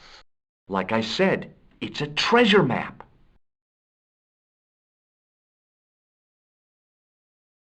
What can you tell me about Philippe le Bel? He was responsible for the extermination of the Knights Templar. I know that, but why was Philip so hot to get rid of them? Mostly because he wanted to get his hands on their treasure. He had an enormous debt and a lifelong war with England to fund. The trouble was, the Templars were a highly respected holy order. If the Templars were so powerful, how did this Philippe dude wipe them out? By underhanded, dishonorable means, of course. The Pope was Clement V, a Frenchman. French, huh? Handy for Philippe. Fate had nothing to do with it. He was Philippe's puppet, planted to further his political ambitions. Philippe wanted the wealth of the Templars and used Clement to get it. So what was Philippe's plan? What happened? Sealed orders were sent out all over France, not to be opened until the appointed day. That day was Friday, July 13th. That's the origin of our superstition regarding that date. At dawn, throughout the whole of France, the Templars were arrested. It was the biggest bust in the history of the world. What happened to the Templars after their arrest? Philippe was out for blood, so he handed the Templars over to the Inquisition. Not surprisingly, they confessed to a sensational and sordid list of blasphemies. Like what? Oh, the sort of things you read about in the gutter press. Devil worship, lewd sexual practices, spitting on the Holy Cross, that kind of thing. Well, that must have given their lawyers some headaches. Whether or not the accusations were true, this was not good publicity. Most of the charges were probably cooked up, but so were the Templars, literally. Hundreds of them were found guilty of heresy and flamed grilled at the stake. They died protesting their innocence. But surely Philippe had no proof of his charges against the Templars. A man will admit anything under torture. The Inquisition fabricated some nonsensical demon called Baphomet, and then suggested to their victims that this was what they worshipped. But they didn't have to agree. The records show a Templar coming to trial with both feet burnt off. Fragments of flesh and charred bone falling from the stumps. What would you not admit to stop such torment? So there was no truth at all in the Baphomet accusations? Not a shred. Almost every victim described the idol differently. No, Baphomet never existed outside the sick minds of the inquisitors. So Philippe stole the Templars' riches, huh? Oh no, they weren't stupid. The king's troops marched first on the temple in Paris, then to the Templar home port at La Rochelle. There was no trace of the treasure, and the fleet of the Knights Templar had set sail. What did you make of the manuscript? It dates from the time of the Crusades. We guessed that from the Templar seal. It's a story and pictures like a modern-day comic book. What story does the manuscript tell? I don't know. It was probably produced for the tourist market. Tourists? Oh oui, pilgrims in their thousands on their way to Jerusalem. The tourist trade is nothing new, you know. It's been around for centuries. Ever since Joshua made a packet selling souvenir bricks from the walls of Jericho. Have you deciphered any of the images on the manuscript? There's very little I can be sure about. The slang of the bull could be a reference to Mithras. Who's he? A Persian god, almost as popular as Christ at one time. The only thing I can be sure of is the knight. He's Spanish. How can you tell that? The writing on the shield, the reference to Ave Maria. No self-respecting knight from Northern Europe would have borne a coat of arms like that. Can you identify the knight's coat of arms? I already did, Georgie. He's a member of the De Vasconcelos family from the Costa Calida. Were they famous? No, they're not mentioned after the 15th century. Oh. The spotlight of history moved on. They're probably long dead. Do you think the manuscript could be the map to the Templar treasure? Frankly, no. That's too far-fetched. The manuscript is interesting enough and a rare find, but that's all. Wouldn't it be terrific if it was a map, though? The treasure of the Knights Templar.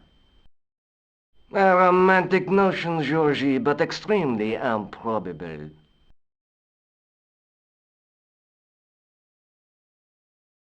Does this lens mean anything to you? Nothing. Thanks for your help, Andre. You're welcome.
Hey, you. Yeah? What is it? You would not like it if people just wandered into your home, would you? Well, no, I guess not. Then show a little consideration. Okay. Sorry.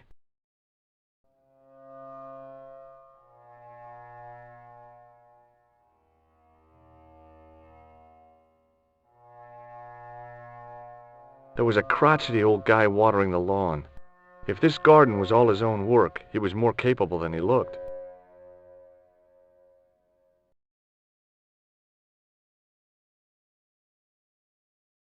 Hi, is this the De Vasconcelos house? Who wants to know? I could tell the old coot was going to be trouble. My name's George Stobbart. I was wondering whether... The house is not open to the public. This is the De Vasconcelos house. And what business is that of yours, senor? Look, all I want is to speak to the head of the household. There is no household. Only the Countess and myself.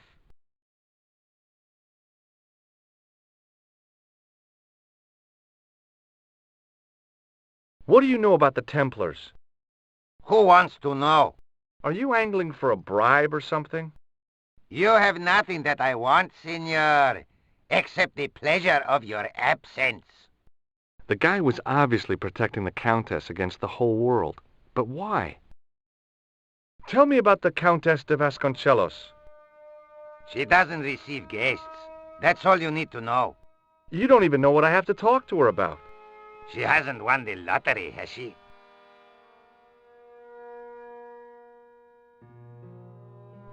Yeah. That's it. The Countess has won the lottery, and I'm here to give her the check. Marvelous. May I see it? No. No, I have to deliver it to her in person. The Countess doesn't do the lottery. Oh, for crying out loud, why'd you lead me on then? To amuse myself. To make you look a fool. To make you go away. I don't suppose this red nose means anything to you, does it? Ha! El Flojo! El who? El Flojo! He is a clown on state television. Oh. Is he any good? He is as funny as scabies. Without the laughs. Do you recognize this man? No. This lab pass mean anything to you? Nothing. Do you know what this is? See, I have a similar tool for opening culverts on the estate. What do you make of this? So that's it. You're a salesman. If I was hawking medical supplies, I can think of better places to hawk 'em. Would you like to shake hands? I do not think so, senor. Look at this tissue. It's a tissue with some greasy muck on it. Yes, that's right. Have you ever seen a lens like this before? No, senor. Never. Okay. Well, I'll see you around. Adios.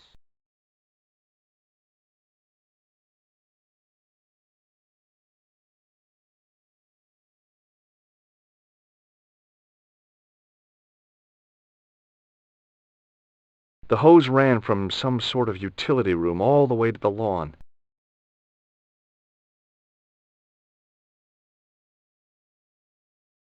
I didn't like the idea of carrying 30 yards of hose around me, so I left it alone.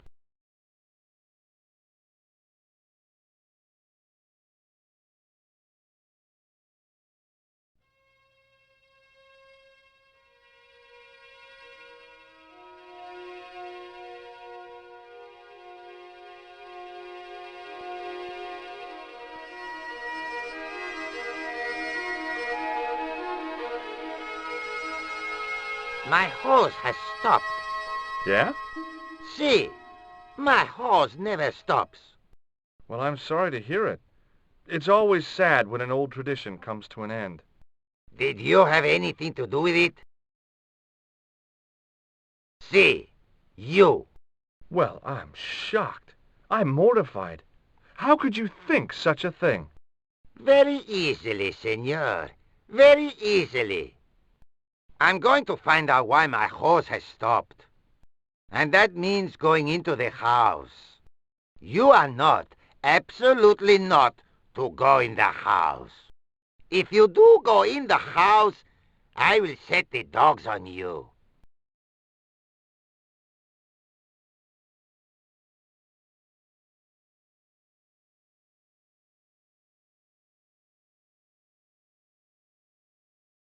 The main part of the house was old, but nowhere near as old as the gatehouse section.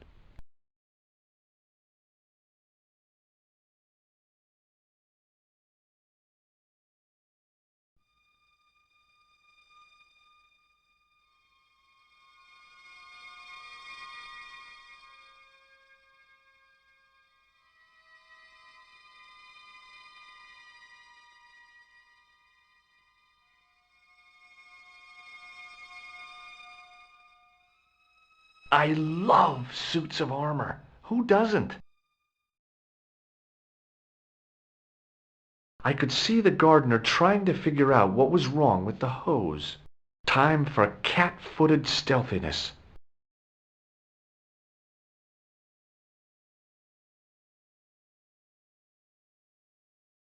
The armor was about my size. I had a mental vision of putting it on and clanking off to see the Countess, with the gardener hanging hopelessly on the outside trying to stop me. Apart from being stupid and unworkable, it was a great plan.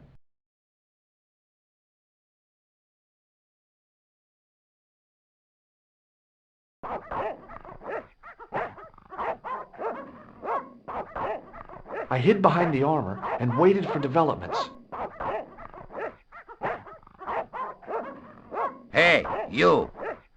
I know you are there, American. All right, you dogs, I'm coming.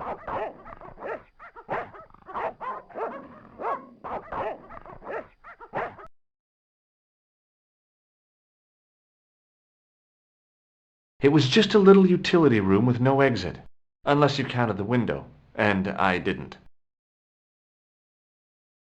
There was a big aspidistra sitting on a table in the hall. A big chandelier, studded with plain white candles. Probably pretty impressive when all lit up. And it must keep the moth population down. Must have been traveling pretty fast when it hit the wall.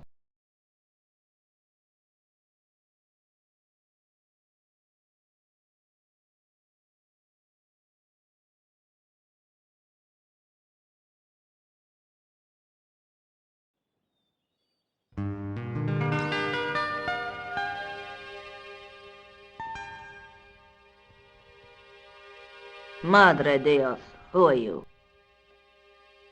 My name's George Stobbart. I'm sorry to burst in like this.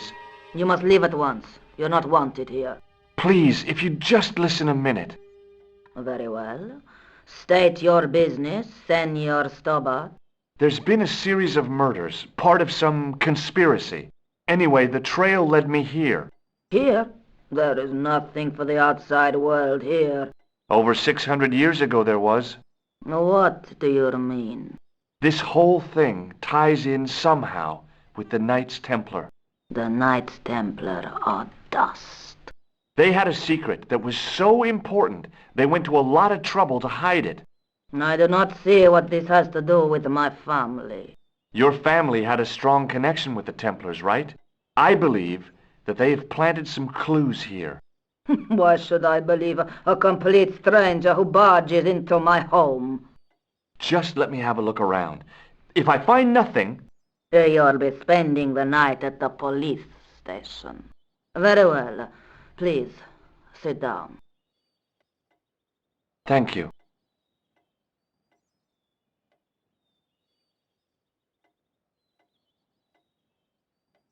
I know your family is involved with the Templars, but I don't know how. You should be asking how my family were involved, Senor Stobbart. The Templars ceased to exist centuries ago, and as for the De Vasconcelos, the line dies with me. I'm sorry. Don't be. Okay, whatever happened, happened almost 700 years ago.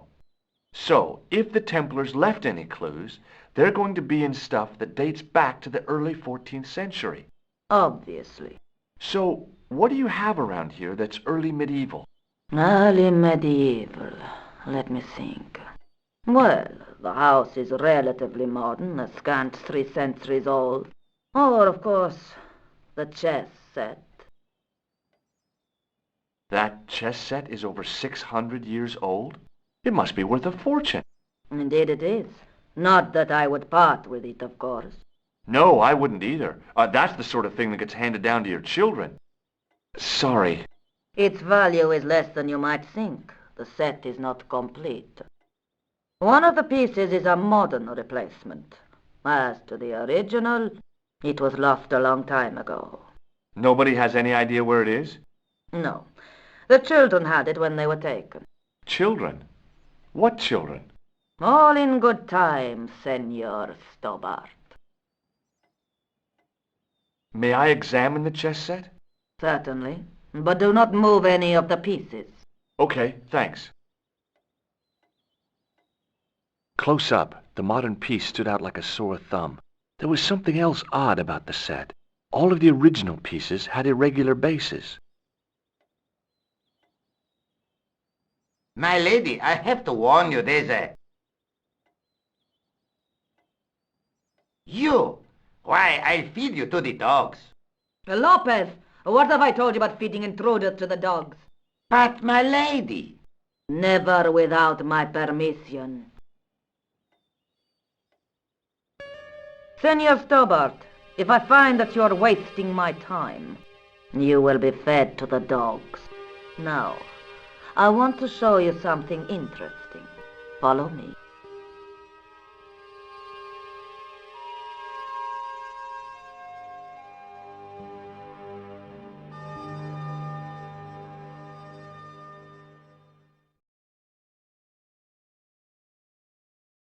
Lopez, unlock the door, por favor. This is the only remaining structure on the estate contemporary with the Templars. Nice. What is it, a summer house? A mausoleum, Senor Stobbart. Oh. Come with me. Hey, senor. Yeah? I do not know what you have told my lady to be shown these favors, but I do not trust you. You've got nothing to worry about. Aren't you coming in? No, the dead do not interest me. My garden is a living thing. I will be there.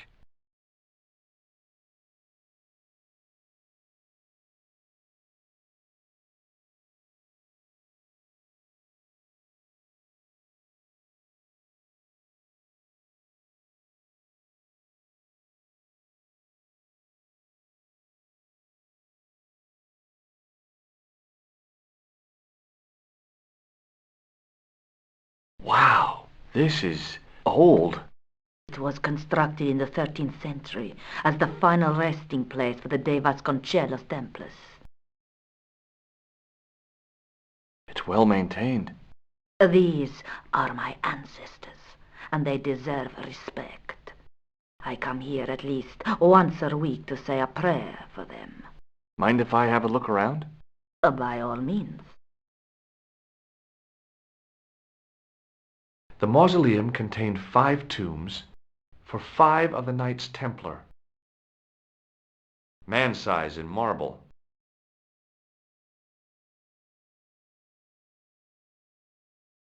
High up in the dome were windows. I guess they might open them to make it less stuffy in there. A big statuette of the Virgin Mary kept an eye on the place.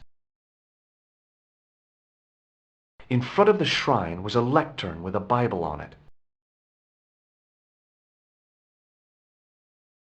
On removing the Bible, I found a pattern on the lectern top. Hey! It's a checkerboard!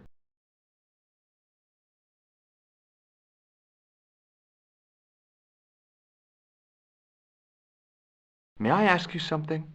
You may ask.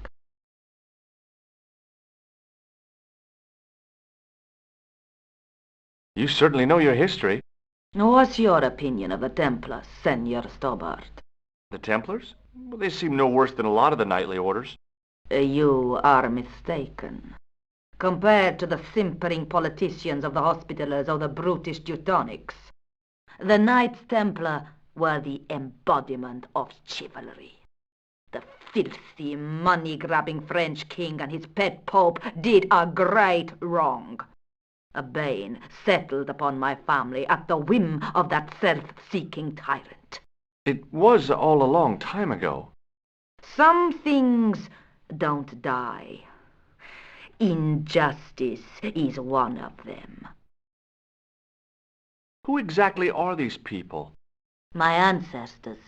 These 5 men were all members of the Templars. 5 ancestors in the order. You must be very proud. Not 5, 6. Where's the 6th knight? He was lost to us. You lost an ancestor? It is a family matter. It can have no relevance. Well, it's connected with the curse of the De Vasconcellos, isn't it? Yes, it is. I hope you will honor my desire not to talk about it. Okay, well, I'll leave it for now. Is the Virgin Mary really the right person to be sharing a mausoleum with 5 knights? You are showing your ignorance, Senor Stobbart. The Templars were dedicated to the Virgin Mary. Okay, thanks. Not at all.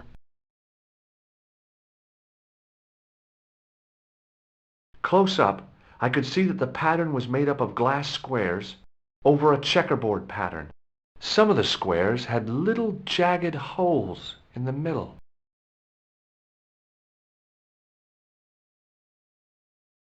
Would you tell me something? What do you want to know? What's the story with the glass chessboard? Glass chessboard. Oh, the pattern on the lectern. Purely decorative, I'm sure. There are pieces of glass missing from it. Oh, it has been like that since I was a girl. The gaps in the glass chessboard look awfully deliberate. No, it is ridiculous. What possible significance can it have? It's part of a chessboard, and the gaps are for... Senor Stobbart, you cannot mean... This place was built for the Templars. Your chess set is as old as the Templars. It's kind of suggestive, isn't it? I think this must be it. This is what the manuscript is pointing to. This is extraordinary.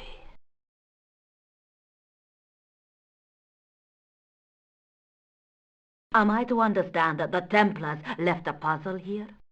And in all of this time we failed to realize that there was a puzzle? It was wonderful to watch the Countess change before my eyes. Right. Well, no time for wallowing in self-pity, eh, Senor Stobbart? This mystery has had a good long run, but it ends here and now. All those years of fatalism were falling away from her. Lopez! Lopez! Put that hose down and listen! Go to the house and get my chess set. Yes, the old chess set! Oh, damn the game! Now, hurry!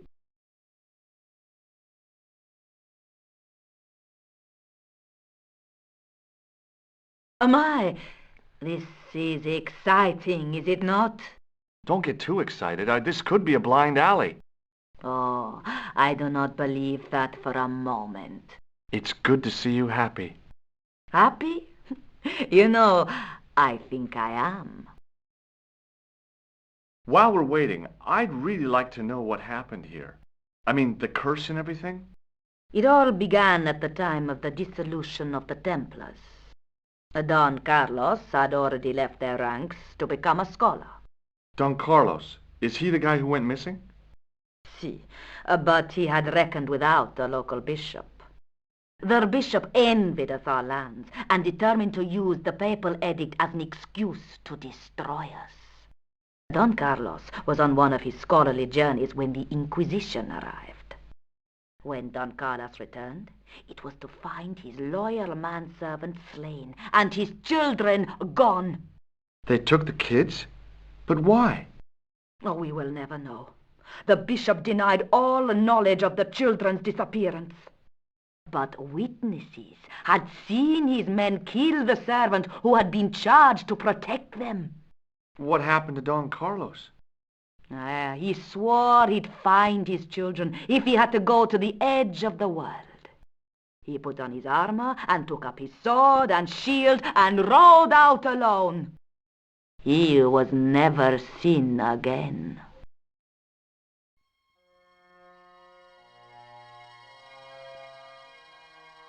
Lopez, you have the pieces. Si, my lady, as you asked. Por favor, Senor Stobbart, would you be so kind? My lady. Calm yourself, Lopez. I believe Senor Stobbart's motives are pure. Very well, my lady. My lady seems to trust you. But you don't. No, senor.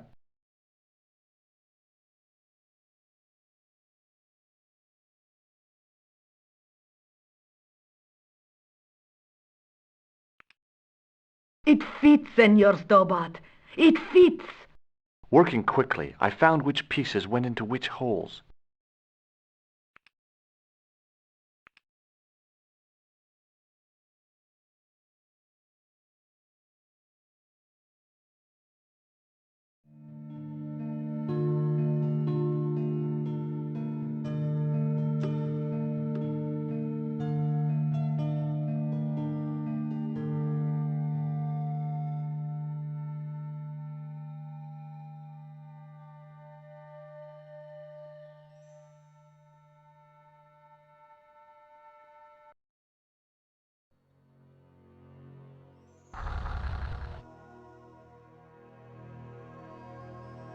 Senor Stobbart, look!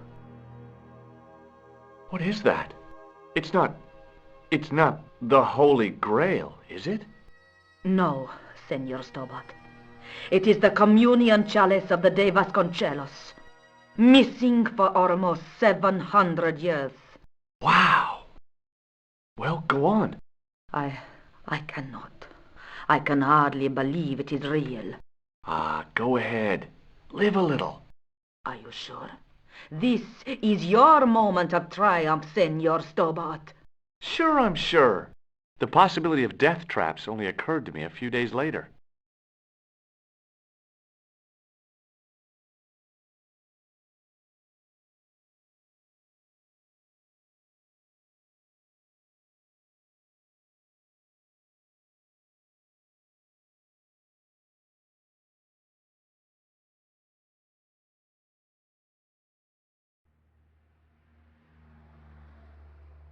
So the curse of the De Vasconcelos is lifted?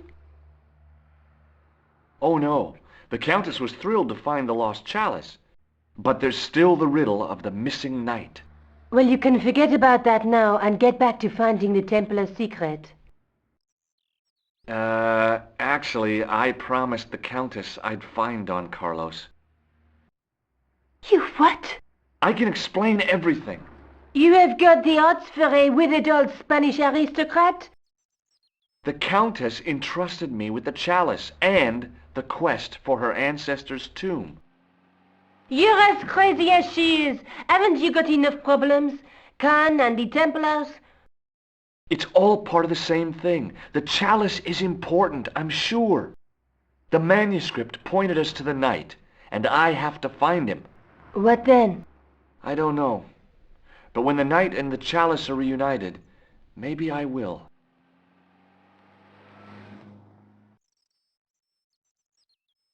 I'll be back as soon as I can. Okay.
You're back. Oui, I have returned. Hello again. Hello again, monsieur.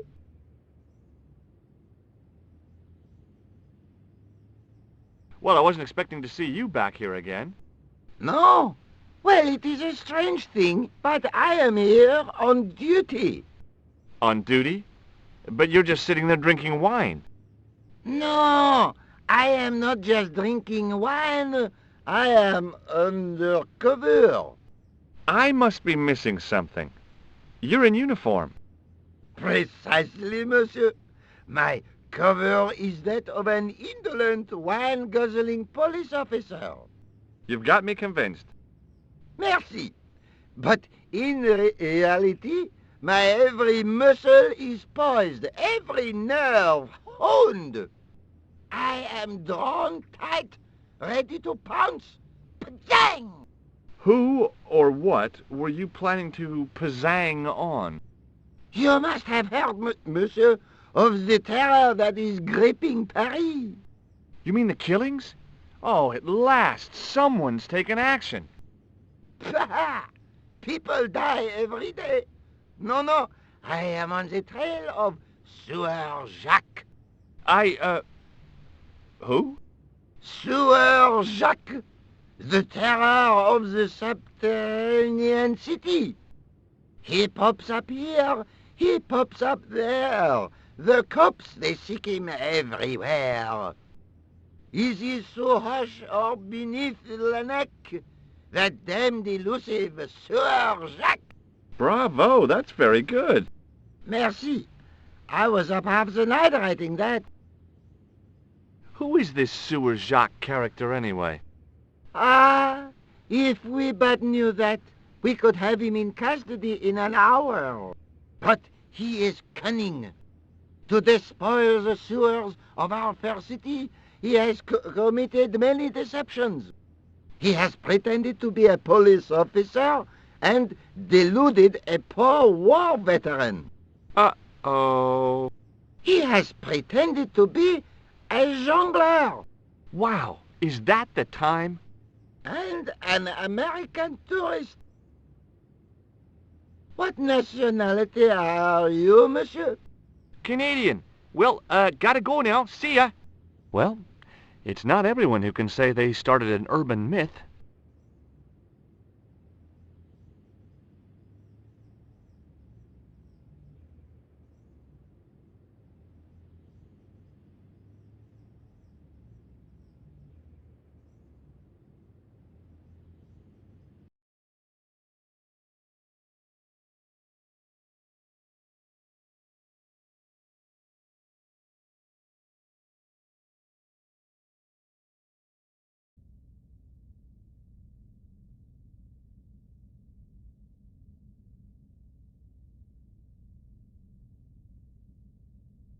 A priest stood by the pews, energetically polishing something.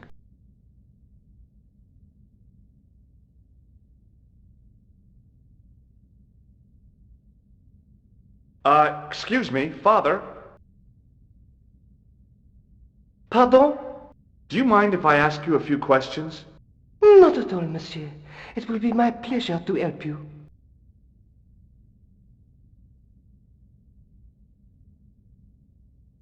What do you know about the Knights Templar? You have come to the right place, if that is your interest.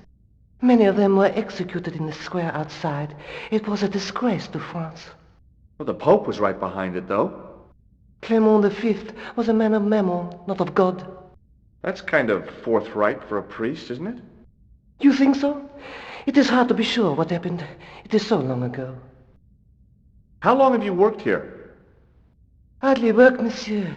This is a calling. I have been helping Father Flambert for nearly 6 months now. I guess you don't know much about the history of this church, then. Just a little. You've got quite a shine on that candlestick. Ah, oui. Anything less than best would be an insult to the Almighty. I guess so.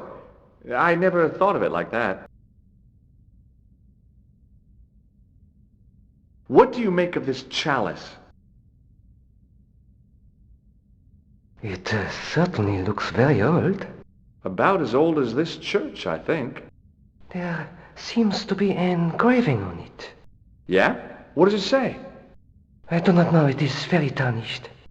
With your permission, I could try polishing it. I promise I will be very careful. That'd be very good of you. This shouldn't take very long. Feel free to look around. Okay, thanks.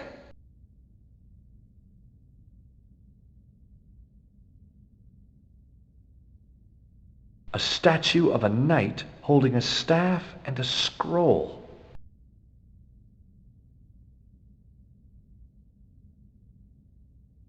A scroll was a symbol of scholarship. I knew that much. A scholarly knight. That rang a bell. A very Spanish bell. Per disciplinum meum lux videbis.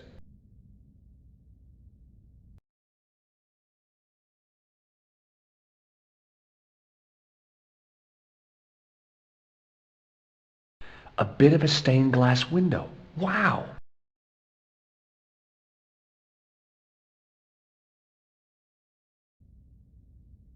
Hoping for a big insight while squinting through a hunk of statuary had been pretty optimistic, I guess.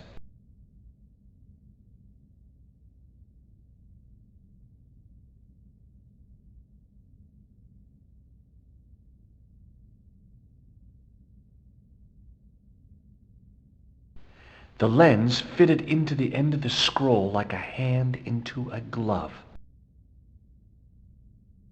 Hey!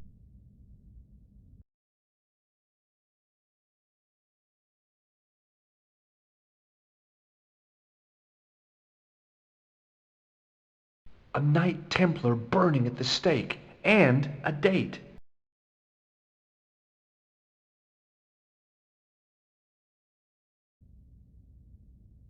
Let me see. MCCCXIV.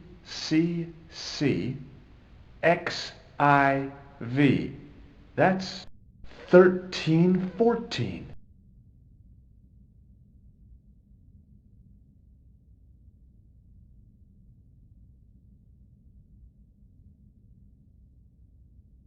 Hello again, Father. Hey, thanks. It is my pleasure, monsieur. What was the writing on the chalice? It was not writing, my mistake. It was a coat of arms. The remarkable thing is that it seems very familiar. Yeah? Oui, I think I have seen it on that wall tomb in the far corner. That winged horse is quite distinctive. Did you know that the center window conceals an image of a man burning at the stake? The burning man? What, you knew? That there was a hidden image? No. But the church has a reputation for being haunted. Many times people have claimed to have seen a burning man in the window. But when others they look, there is nothing. Perhaps the light has to be just so for the figure to appear. Yeah, or maybe you need a special lens.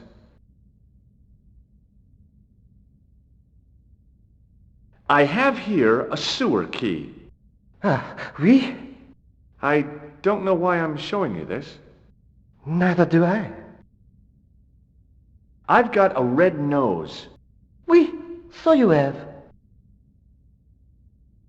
There's grease paint on this tissue. Oui, you are correct. Have you seen this man before? No, I have never seen him before.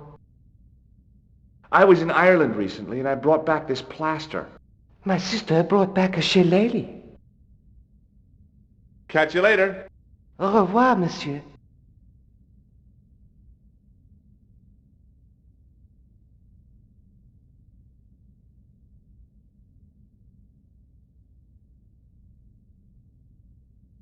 A stone knight lay at the end of a row of 4.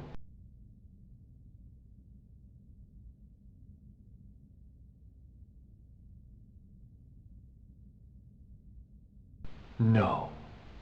It couldn't be. Could it?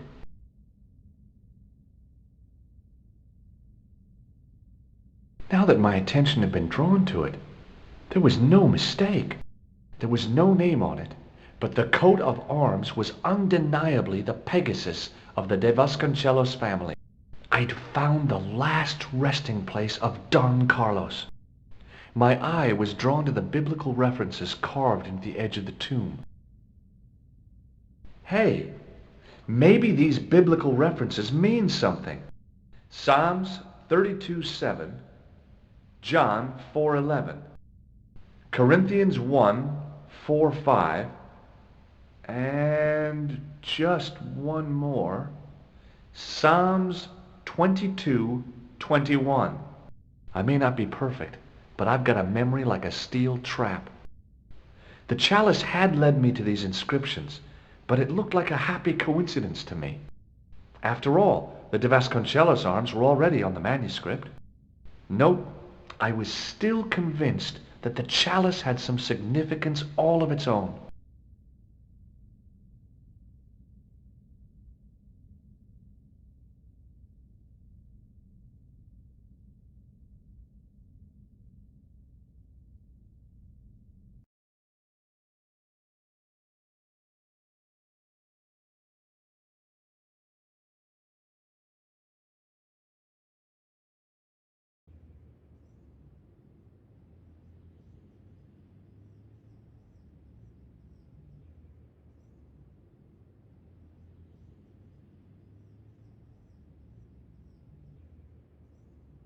I think he suspected me of being the mysterious Sieur Jacques, and the last thing I needed at the moment was to be arrested for crimes against public sanitation.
Hi, André. Hello, Georgie. While I was in Syria, I discovered a strange pagan statue. It was like a head with 3 bearded faces. Horrible. That sounds as if it could be Baphomet, the idol described by the Templars. The poor Knights of Christ had an idol that looked like that? Allegedly. The description of the idol came from the evidence extracted by the Inquisition. Mind you, not one statue or idol was ever found on Templar property. Until now, that is. Just last month, a statue of Baphomet was unearthed right here in Paris. Where? At the Institut Hermétique de Naval. The statue is beneath the foundations. It was discovered by some workmen while renovating the building. Can you tell me any more about the statue of Baphomet? It's a fearful image, even now, a bearded head. The base of the statue is carved with Templar symbols. One of the workmen noticed a curious stain at the base. He claimed it looked like blood. Blood? That's right.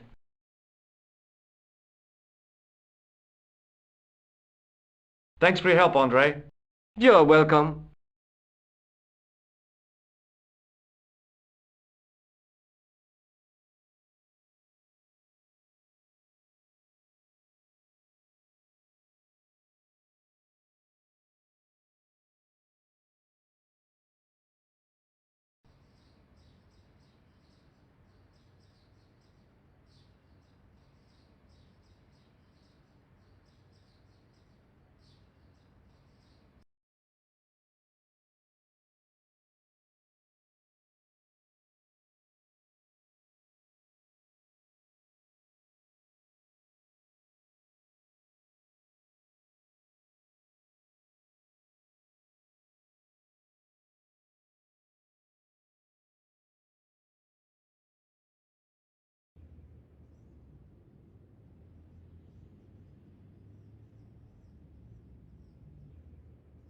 The painter didn't seem to regard the painting as too important.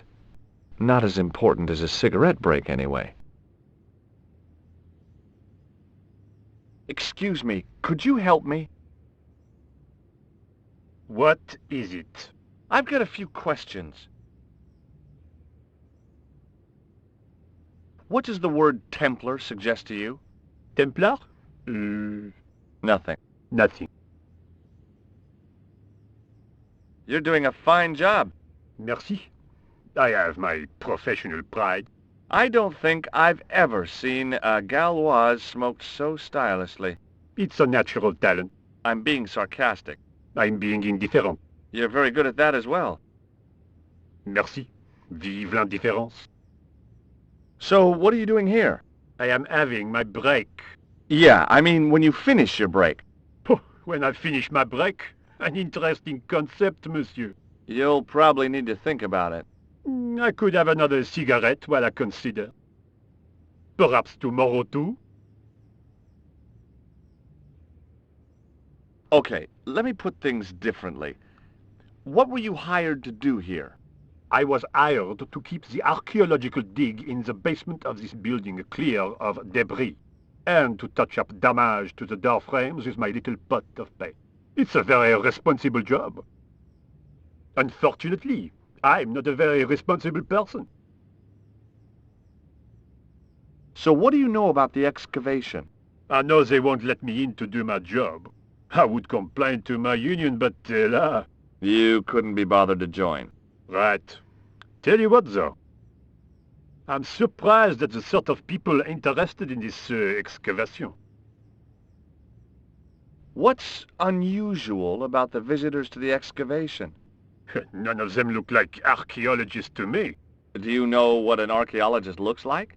Three-piece suits, crocodile-eyed attaché cases, Rolex oyster. But no archaeologist dresses like that. Quite right, monsieur, quite right. So, who are they? Who cares as long as they pay me? I have a red nose. Imagine. Have you ever seen anything like this? Yes, it's a communion chalice. I know, you know, I used to be an altar boy. You? Yes, me. What's so funny about that? Nothing. Have you seen this man before? Yes, he asked me a lot of questions, just like you. Has a guy calling himself Merlin been nosing around?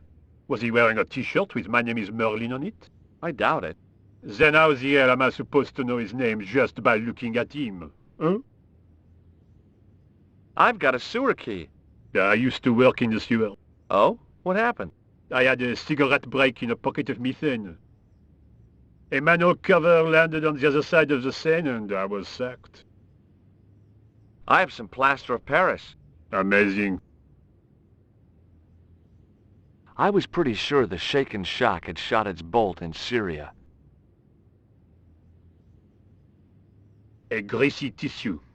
Don't get it too close to my cigarette, monsieur, or there'll be a conflagration. Be seeing you. Au revoir, monsieur. There was a dumpster full of debris. From the excavation, I guessed. Hey, you!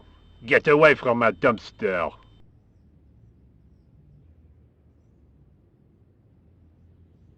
The archway was topped by a fancy balustrade. Oh, darn. I'd left my grappling hook at home. No way could I get up there.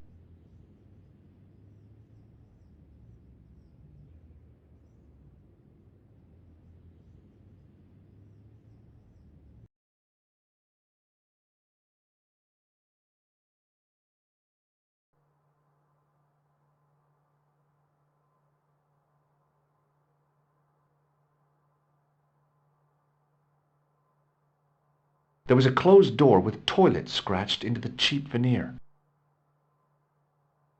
There was a That door's locked, monsieur. A guard stood by a door I guessed led to the excavation. He looked pretty pompous. Well, not so much pretty, just pompous.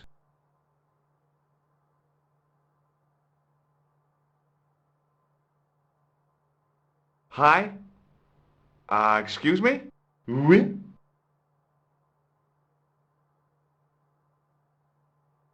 What do you know about the Knights Templar? There was a long pause during which the guard said nothing. Then he said, Nothing. Nothing at all? Is this a test? What, like a history pop test? No, like a test. Okay, yes, it's a test. Then I know absolutely nothing about the Templars. The guard was being amazingly evasive. It was going to take more than goodwill to get past him. So, what exactly are you doing here? I'm guarding. You expect to find me shearing sheep? Take it easy. I just didn't realize you were a guard. I'd like to know what you're guarding, please. That's a secret. It wouldn't happen to be an archaeological site, would it?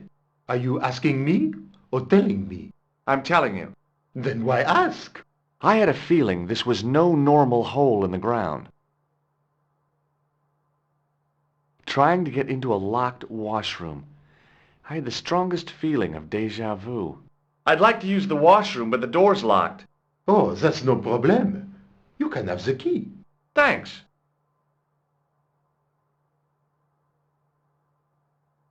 I've got a red nose. Oh. Have you seen this man before? Oh. You have? No. This gadget is a sewer key. So it is. I was going to have to get rid of this thing. It was dead. Look, a tissue stained with grease paint. Ah, just what I've always wanted. If you give me that, you can enter through the door. Really? Of course not. What would I want with an old tissue? Talk to you later. Au revoir, monsieur.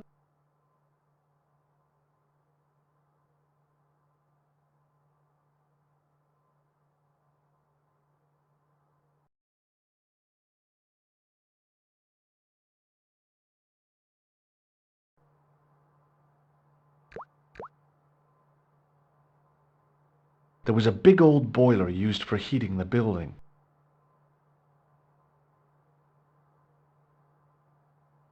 I didn't need to get near to tell the toilet needed cleaning. Being in a charming comfort station like this made me think fondly of the toilet in Syria. That place was kept in pretty good order. At least, it had been until I vandalized it. Still, it was all for a good cause. The shovel used to feed the furnace was stuck into the pile of coal.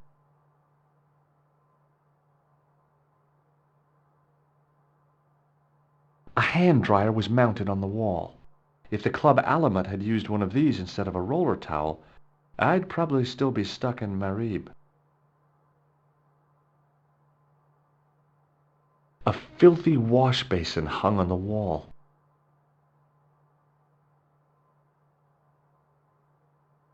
The cold tap's washer looked to have failed. It was just dribbling down the sink.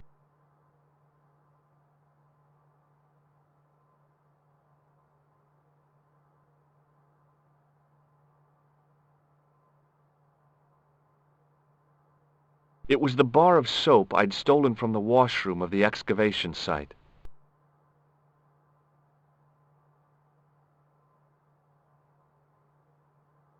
I made an impression of the big key in the cake of soap.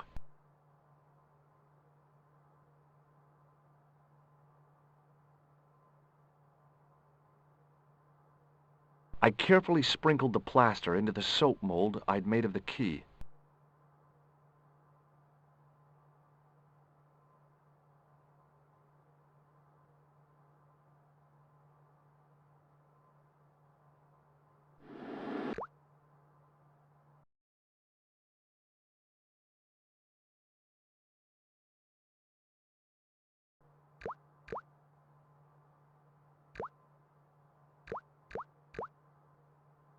Well, it had taken a while, but I had made myself a completely unconvincing plaster key. Way too fragile to use in a lock. I'd have to substitute it for the real one. Trouble was, it looked like plaster and not metal. Then again, that plaster statue in Syria hadn't looked like stone until I'd been a bit artful with it. Maybe I could improve the key as well.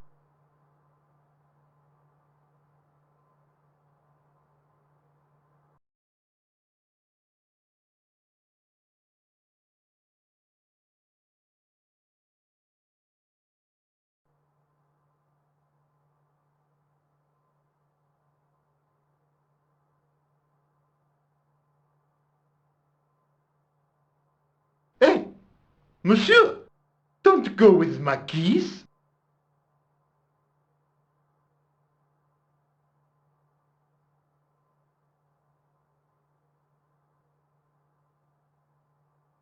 What is it? Here's the keys. Thanks. Merci, monsieur.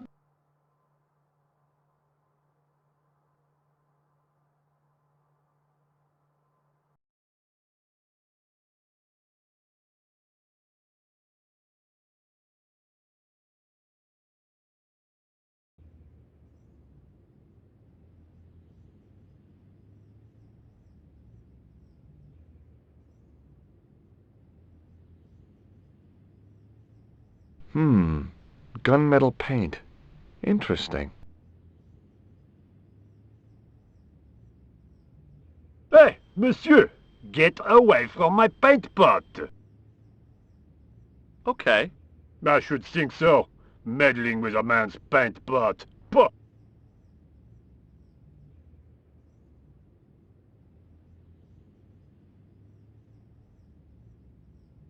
Hi, it's me again. What now?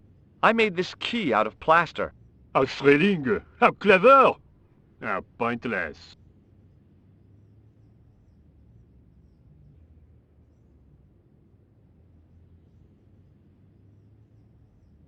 Hey, monsieur! Get away from my paint pot! Okay. I should think so. Meddling with a man's paint pot. Puh!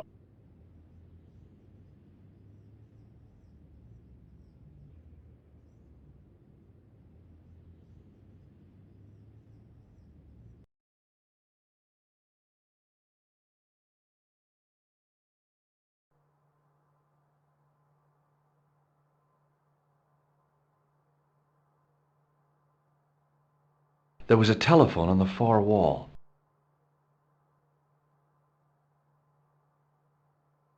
Do you mind if I use the phone? Be my guest. I'm paid to guard this door. The phone can look after itself.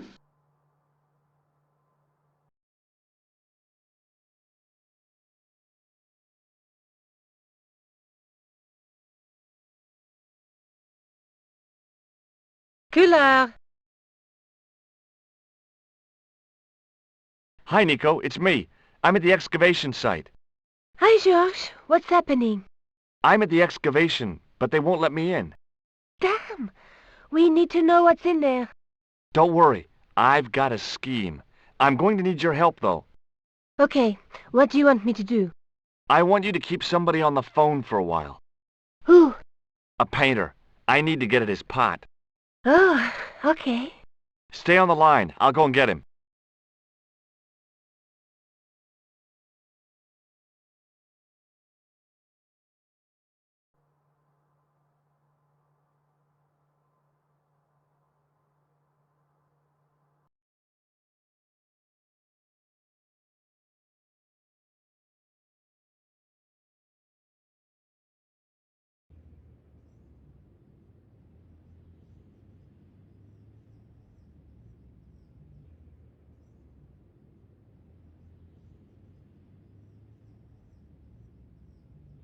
Hi, it's me again. What now? You've got a phone call. For me? Are you certain? It's a woman. She sounded hot. What woman? She must be mistaken, monsieur. Well, she asked for that hunk of a man with the nicotine fingers and his ass hanging out of his pants. certainly sounds like me. Stand back. It wouldn't do to keep the lady from her unk.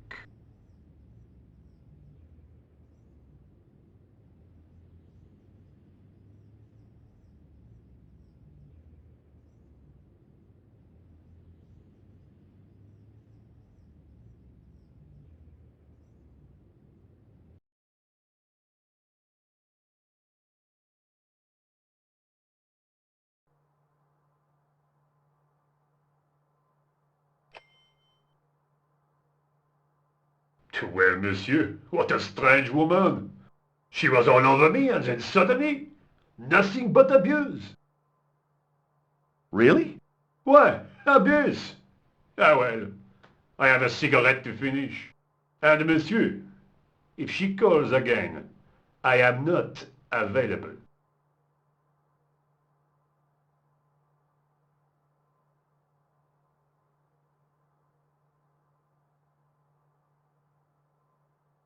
Hi again. What is it? I need to use the toilet again. Again? Already? I have this problem. How technical do you want me to get? Never mind. Here's the key.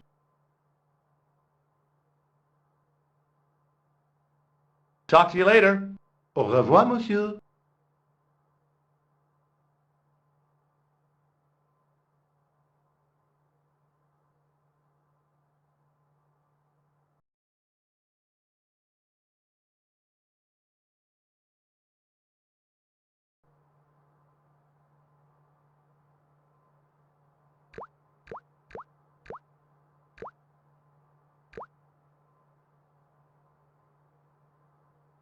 Quickly and without fuss, I swapped the fake key for the real thing.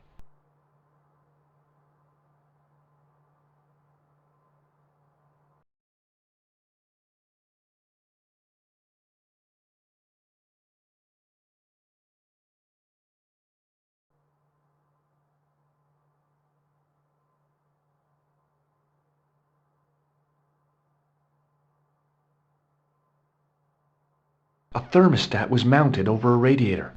The radiator was pumping out heat as the thermostat was cranked right over to full. No wonder it was warm in here, even with the door open to the chill of fall.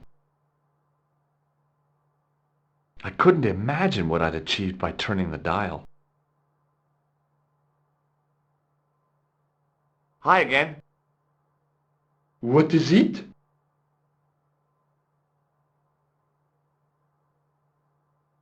It sure is hot in here.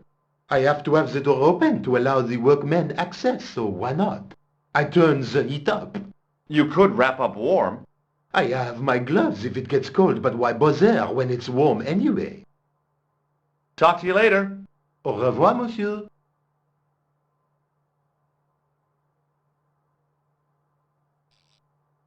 I turned the heating off.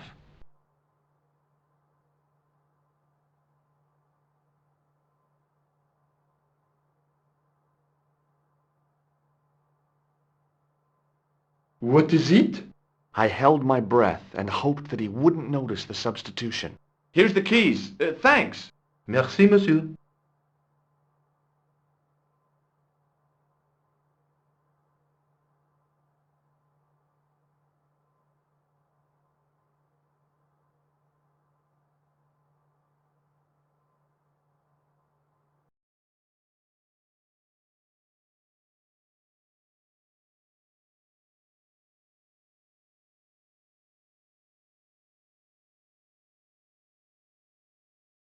Hi, Nico. It's me again. I'd guessed. What do you want this time? What did you say to the painter? I shan't repeat it, George.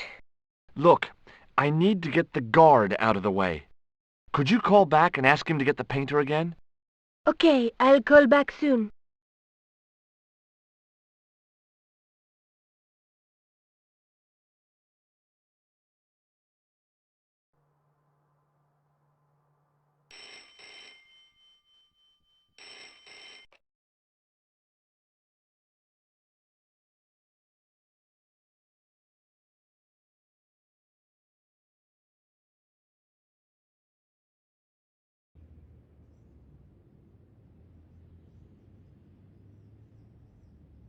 This looked like a good place to watch things develop.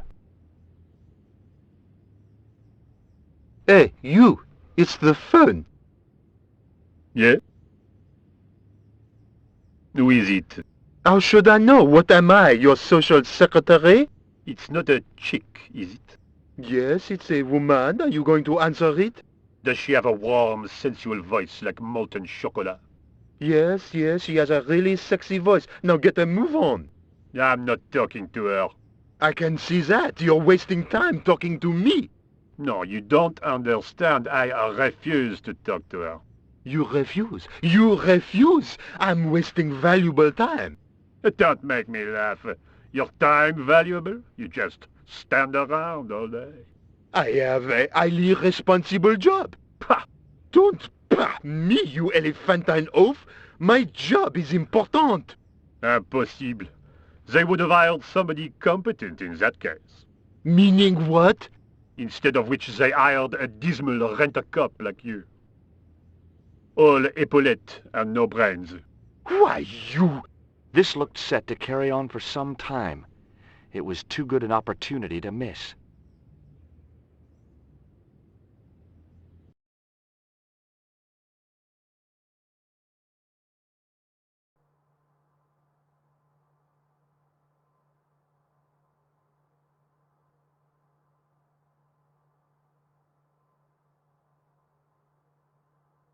That guard had been put here to guard something. My guess was that the excavation was behind that door.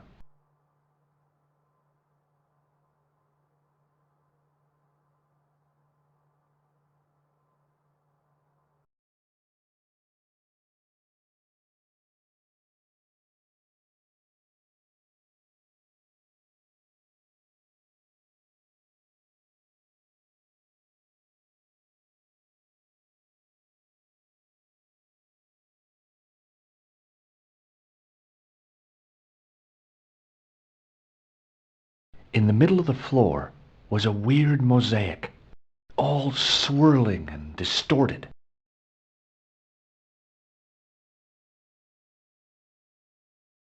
Close up, the pattern didn't make any sort of sense. It fanned out around an axis point, a kind of focus to one side.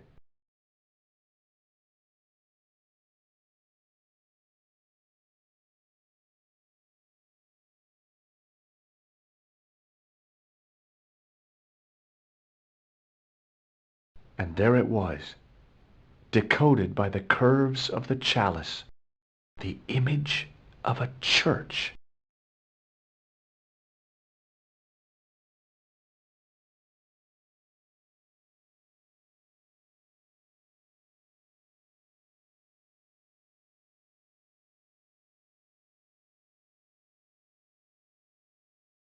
I found out what the chalice was for.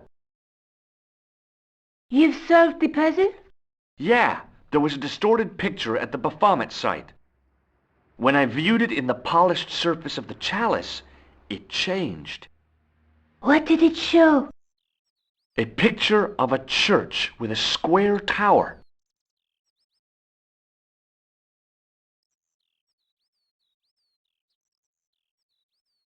I guess I'd better return the chalice to the Countess. Hurry back, Georges.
I'd been planning to return the chalice anyway, but I hadn't expected the trail to bring me here.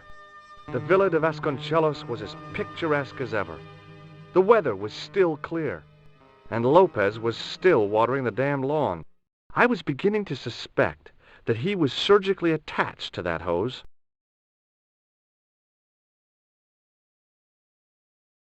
Hi there, Lopez. How's tricks? Senor Stobbart, how pleasant to see you. You are well. Fine, thanks. Is the Countess in? She is waiting for you. I will show you up. It's okay, I know the way.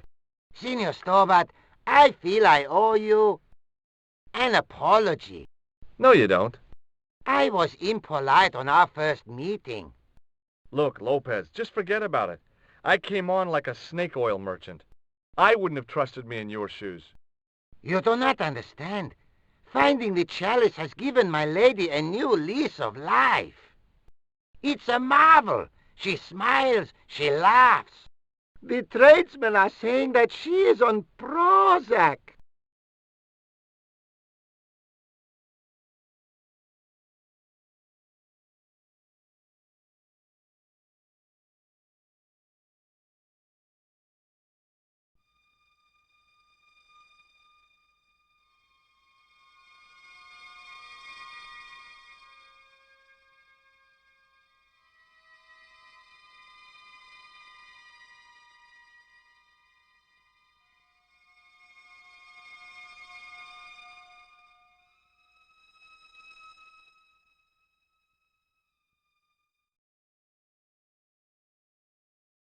It was just a little utility room with no exit, unless you counted the window. It was a small mirror hanging over the sink.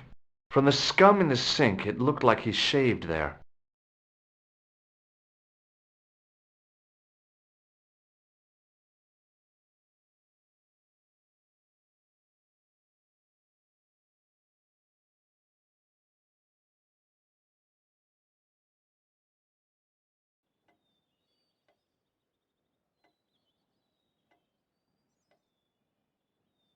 Senor Stobbart, oh, what a pleasure. Please, sit down. Hi, Countess. The pleasure's all mine. I've brought back your chalice. Why? You've had it cleaned. Yeah, I met an obliging priest with a soft cloth. Have you resolved the Templar mystery? No, not yet. I don't even know what it is I'm after. There are many stories of the knights secreting great wealth away. Whatever. All I know is I don't want the bad guys to get it. Ah, to be young and live in a world of moral absolutes.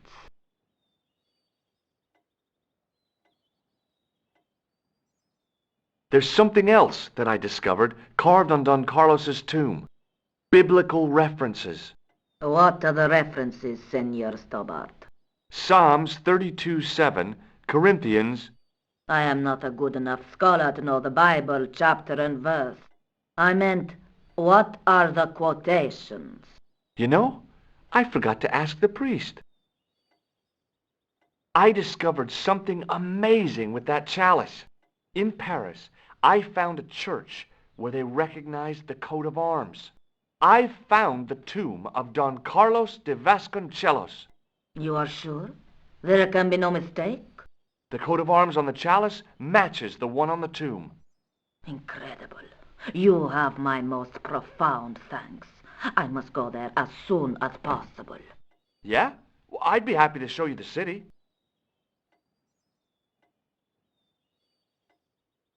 I'll have a look around if that's okay. My home is your home. I shall remain here. The Countess de Vasconcelos seemed a lot happier than the last time we met.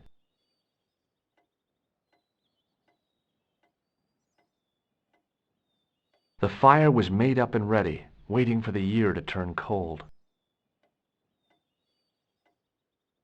It It was way too warm to light the fire. Military hardware, medieval style. There was a boar's head over the fire. It didn't look very happy. Must be hard to look happy when you're wearing a chimney breast.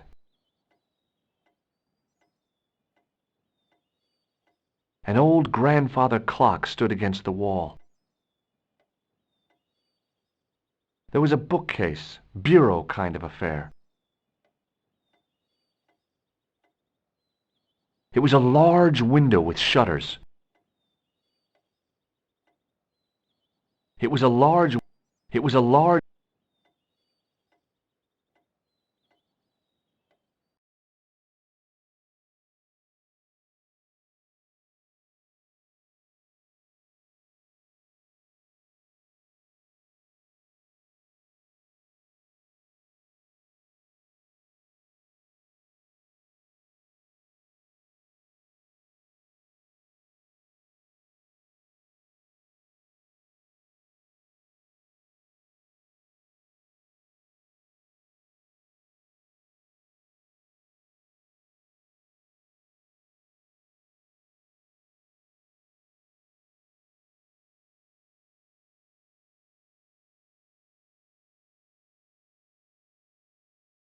Mausoleum, summer house. Easy mistake to make.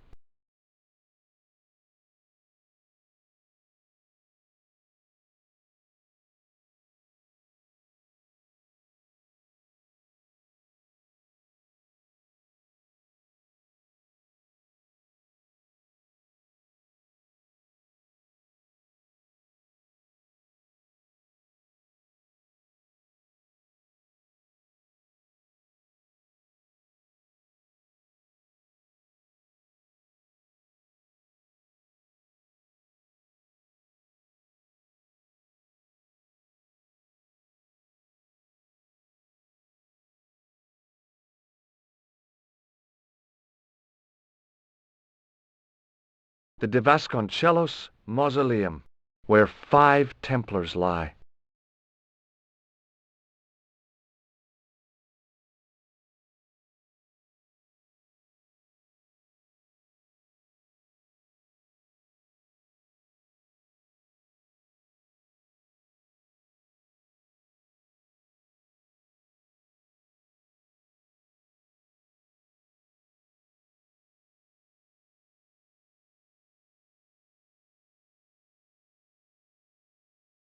The chess pieces had been removed, and the Bible returned to its resting place. The candles had been lit. The Countess's way of saying thanks to her ancestors, I guess.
The candle had burnt brilliantly, but only for a couple of minutes. Some kind of special formulation, I guess. And had yielded up this. A complex shape expertly cut in stone. I figured it was some kind of key.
Hello again. Mind if I sit? Please, be my guest.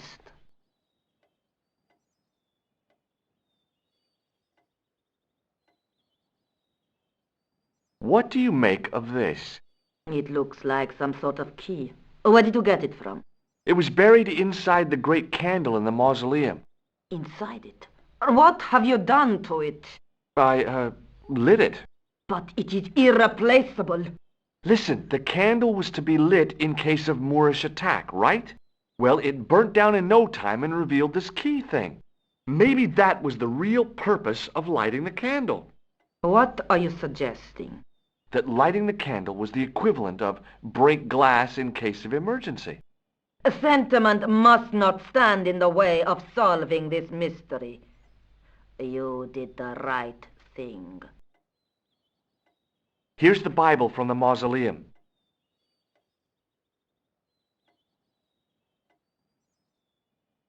Very well. Let us begin. The first reference. Psalms 32:7. Thou art my hiding place. Thou shalt preserve me from trouble. Thou shalt compass me about with songs of deliverance. My hiding place. Don't get your hopes up too high. This might just be leading us to where we found the chalice. You are right, of course. The next. Okay, John 4:11. John 4:11. Here. The well is deep. The next. Quickly. Okay. Corinthians 4:5. Here it is. Will bring to light the hidden things. Any more? Just one. Psalms again. 22:21. Save me from the lion's mouth, for thou hast heard me from the horns of the unicorns. The last is confusing. Lions, unicorns, what does it mean? I can't guess. Salient points seem to be a hiding place and a deep well. In no sense is the mausoleum a well, Senor Stobbart. Is there a well in the grounds? I do not know. I suppose that there must have been once upon a time. Lopez is the man to ask about anything pertaining to the estate.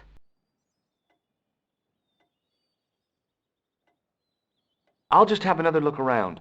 Very well.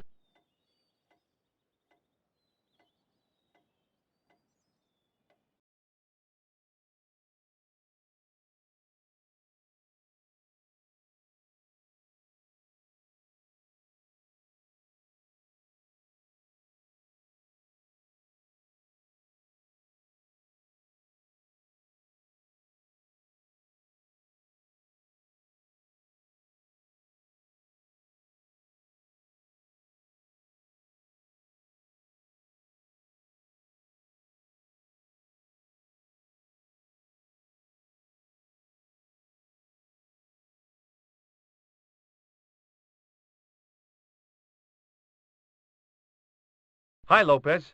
Got a minute? Certainly, senor. How can I help you?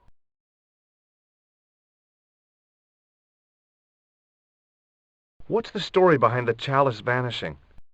When the Inquisition raided, in the absence of Don Carlos, it was believed that they had taken it. Naturally, they denied the charge as they denied taking the children. And naturally, nobody believed them. But they were telling the truth. The chalice was hidden from them. You don't suppose they were telling the truth about the children as well, do you? Madre de Dios! I had not thought of that. But then what happened to them? I don't know. If the Inquisition didn't take them, then who did? You must speak to my lady of these. Count on it. You must know just about everything that there is to know about this place. See, I have lived my whole life here in the service of the Di Vasconcelos. Do you know of a well anywhere around here? A well? Si, senor. This used to be a fortified villa. How can you last a siege without water? Great! So where is it? How should I know? The well was covered over in the last century. It was dangerous, you see. And you have no idea where it was? None. It was hidden even before my grandfather's time. So the Countess feels that the curse is lifted? I would not put it so strongly. Your discovery of the chalice was proof that the Templars never abandoned the de Vasconcelos. It counts for a great deal with my lady. Well, you must have a vague idea of where the well is. It must have been in the old house's courtyard, so that would put it around here. Here? Okay. Now, how do we find it? There might be a way. Let me think about it. Any ideas yet? We are looking for a source of water, see? Yes. For generations, the Spanish country folk have had a secret way of locating water, even if it is meters beneath the ground. Ah, you're not talking about water dowsing, are you? Eh?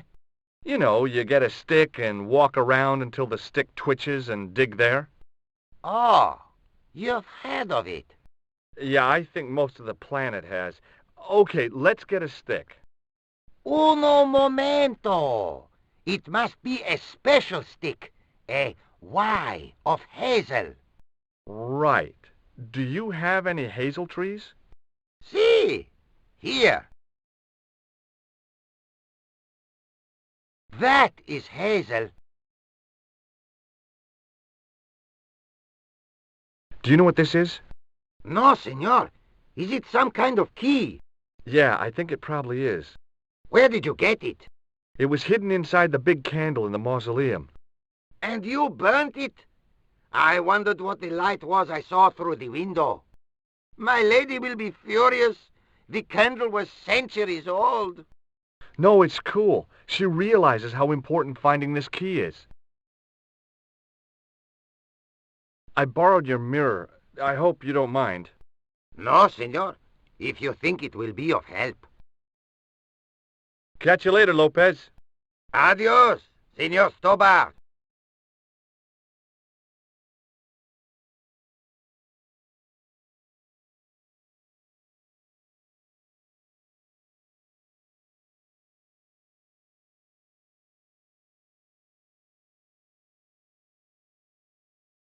It looked a lot like a hazel tree.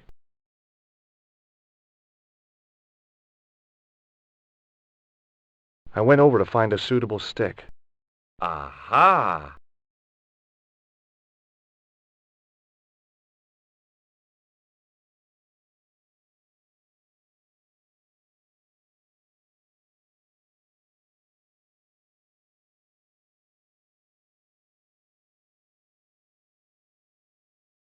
It was a thin, supple twig of hazel.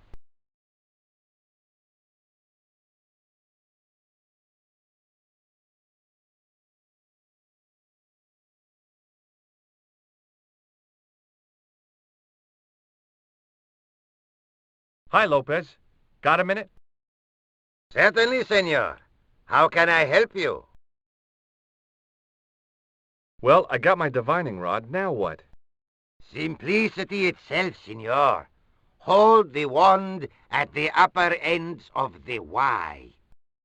Apply a little tension with your wrists so that the slightest movement of the wand's tip is clear, and walk slowly and steadily over the area. Sounds easy enough. We'll find this well in no time.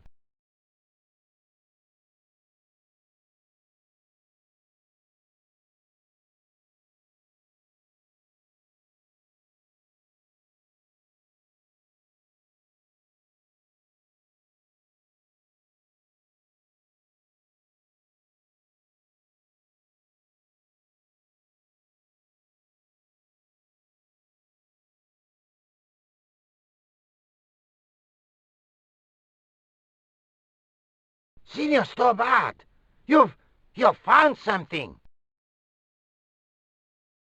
This is it. This is where we find the secret of the Templars. Hidden here for hundreds of years. Lost from the sight of man until now. The mystery is revealed. It's a tin can. I've been walking up and down with a twig in my hands, looking for a tin can. It had water in it. That's what the dowsing stick must have detected. I'd have to check with an archaeologist, but I don't think the Templars left that. In truth, Senor Stobbart, the loan was laid many, many years ago. This can could date back to the Napoleonic Wars. Get rid of it and I'll try it again. Lopez threw the can away. It seemed to fall an awfully long way.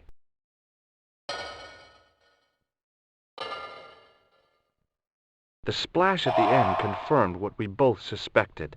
Well, I'll be a monkey's uncle. It has been here all the time. All those years and nobody found it. Stood in awe for a moment, marveling at the secrets all around us. I could have fallen down that.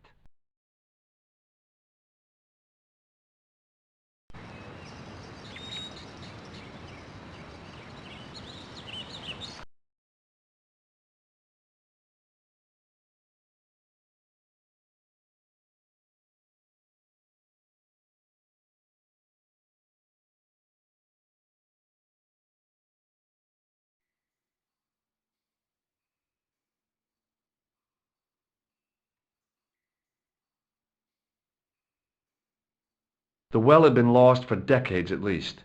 The air was cool after the noon sun, but that's not what gave me goosebumps. I have a really, really bad feeling about this.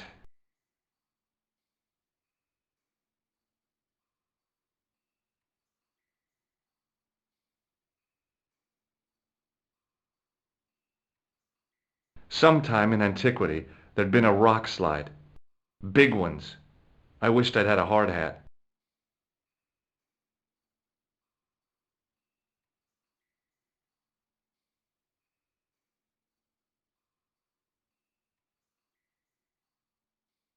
A great stone lion's head with a gaping maw full of fangs. As far as I knew, nobody had cast eyes upon it for centuries as it stood, waiting in the cool shadows. The words of the psalm kept running through my head. Save me from the lion's mouth.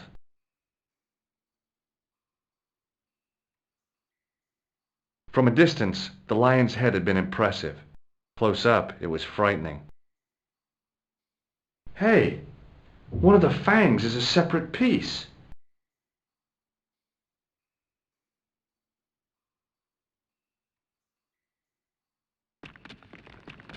I could hear the sound of a lot of stone moving, and I knew I was in danger.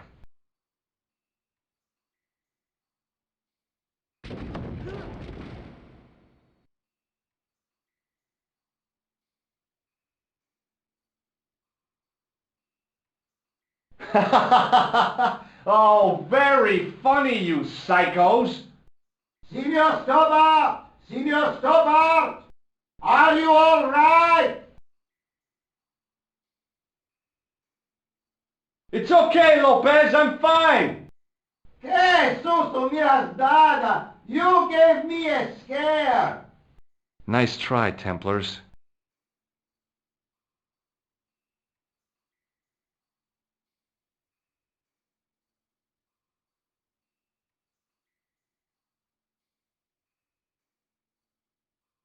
I wished that I had Leary's flashlight now.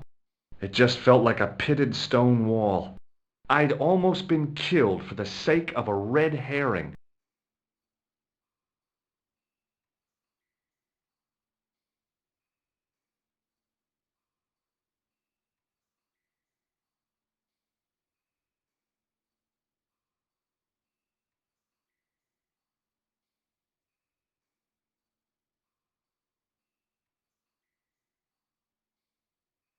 There, in the middle of the door, I could see some kind of socket.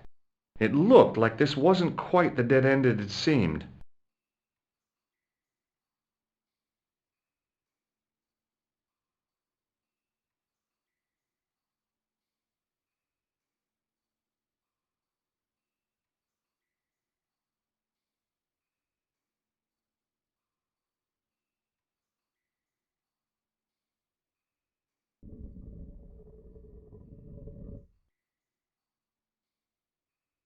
Open sesame! Another secret door.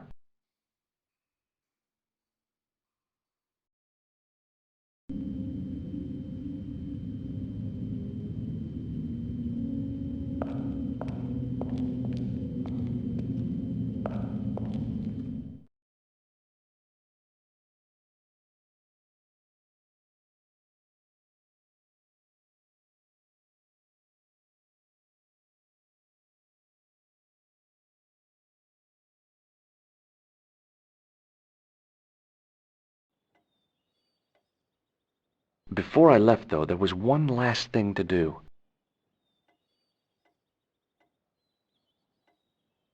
You won't be needing that replacement piece anymore, Countess.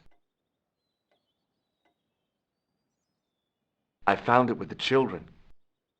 You'll probably want to be alone for a while. I'll be out in the garden with Lopez.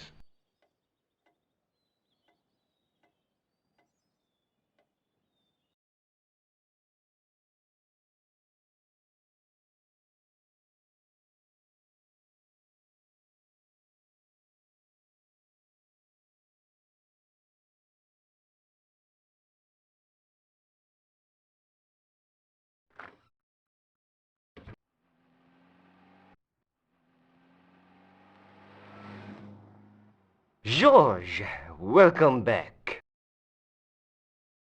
Come in, George. It's good to see you again. Is it? Sure.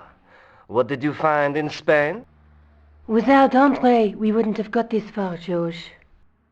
Yeah, I know.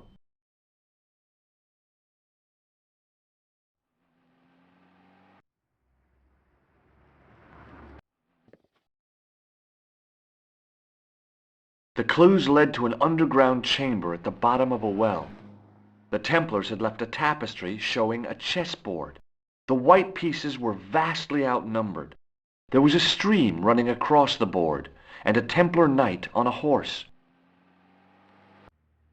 Does it mean anything to you, Andre? No, nothing. Maybe we should tell Andre what else you found, George. There's a map and a Latin inscription to the west at the edge of the world. George found that in a cave in Syria. Yeah, where the assassin almost killed me. Then we have got the burning of Jacques de Molay and the date, 1314. From the window of the church in Montfaucon Square. One of the few places where nobody tried to kill me. Then we have the image of a church that George found at the excavation. I don't recall anyone trying to kill you there either, George. And finally we have the tapestry in Spain. Did I mention I almost got killed there? Not yet, but I'm sure you're about to. It was only my cat-like reflexes that saved me from certain death. Cat-like reflexes, eh? And while I was risking life and limb, where were you, Andre? Getting your glasses fogged up over an Etruscan vase? That's enough, boys. Can we get back to saving the world? Of course. My apologies. He started it. Well, the Latin phrase are the words of Julius Caesar. He was describing the island of Britain. Are you sure? The map didn't look much like Britain. How come Caesar described Britain as being at the edge of the world? To the Romans, the Mediterranean was the center of the universe. Britain was a remote, unfriendly place, inhabited by blue-painted savages. It hasn't changed much. They've stopped painting themselves blue. Except when they go to a football match.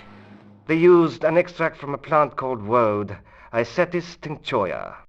The Scots were using it until fairly recently in the wars with the English. Fairly recently? I don't recall the Scots being at war with the English. How recently are you talking about? I believe William Wallace's men used it in the 13th century.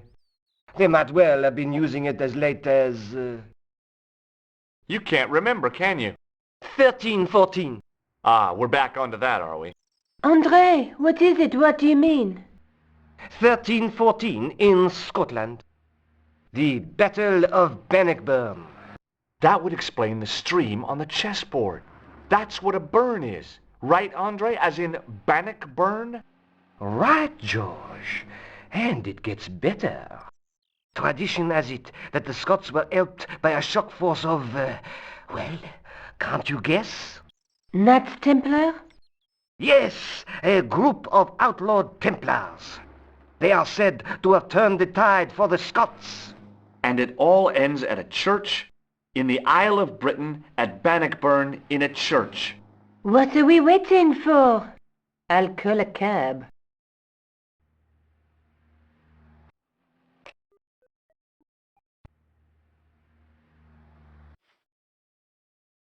I can't go.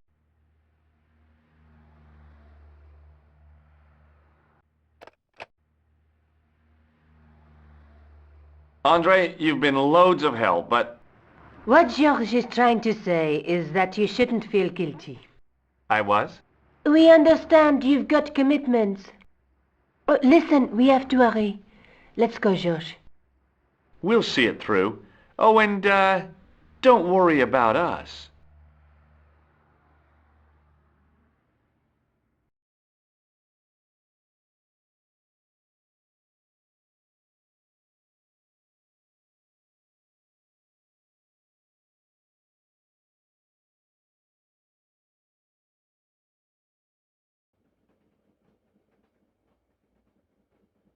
Oh, it must be done.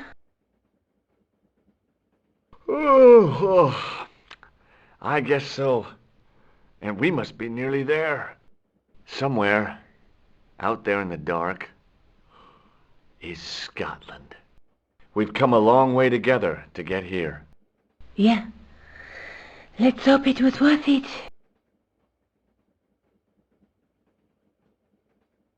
There's something I've been meaning to say to you, Nico.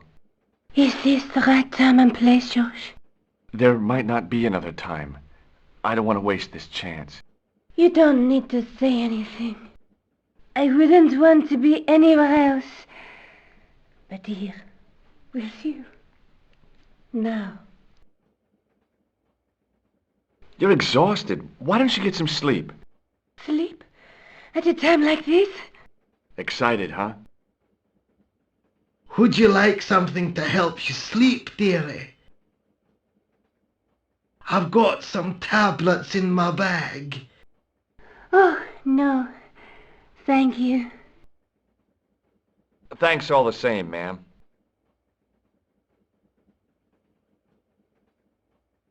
I've still got the clown's nose. So I see. You should throw it away, George.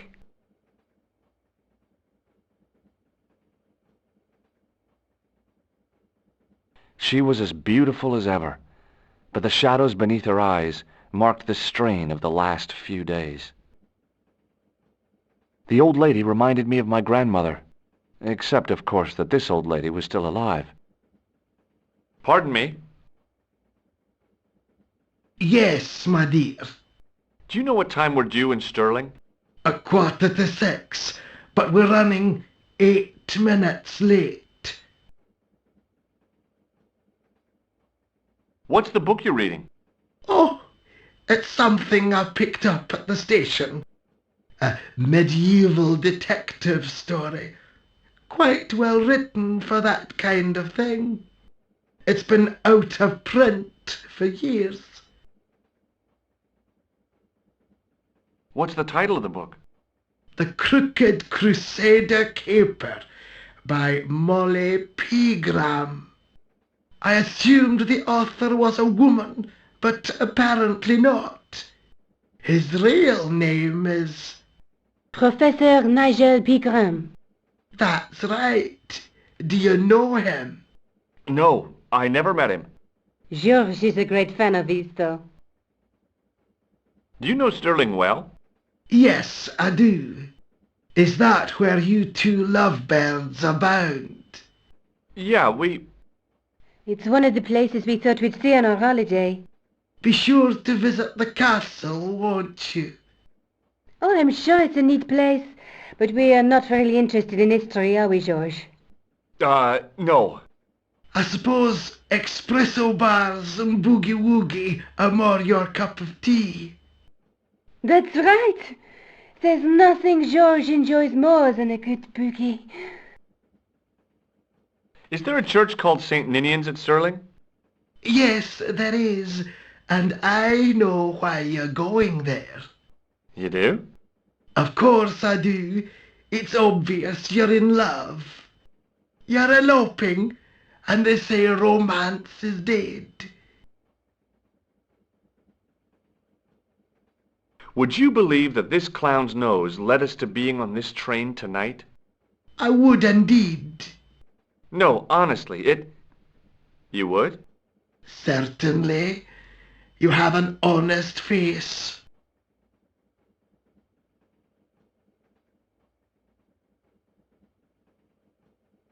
Where are you going, George? Do I need to spell it out?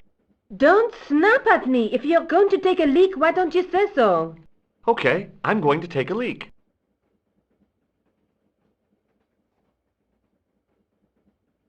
L-E-A-K. Tickets, please. Oh, hi.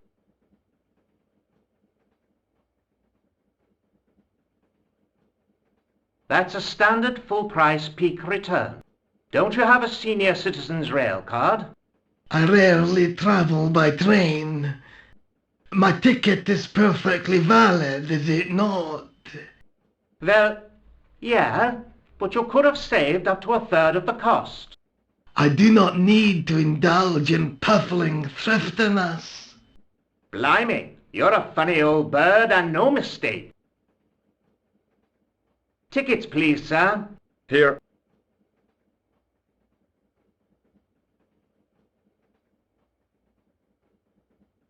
Off to Stirling, eh? Yes, we are. Well, I hope you won't be disappointed. It's a miserable place this time of year.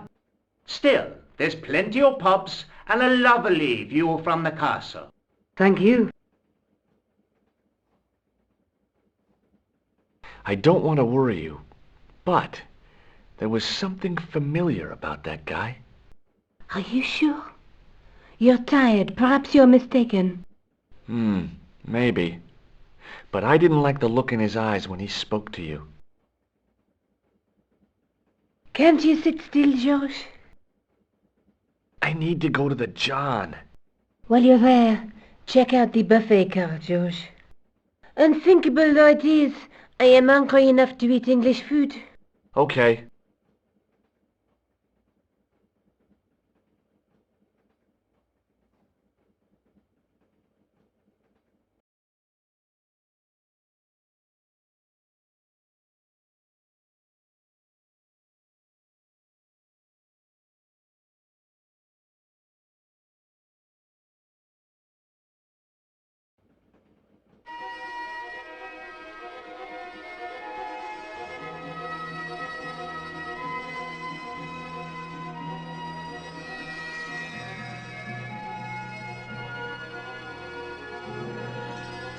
The door was locked.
All I could see of the man's face was a massive purple bruise around his eye.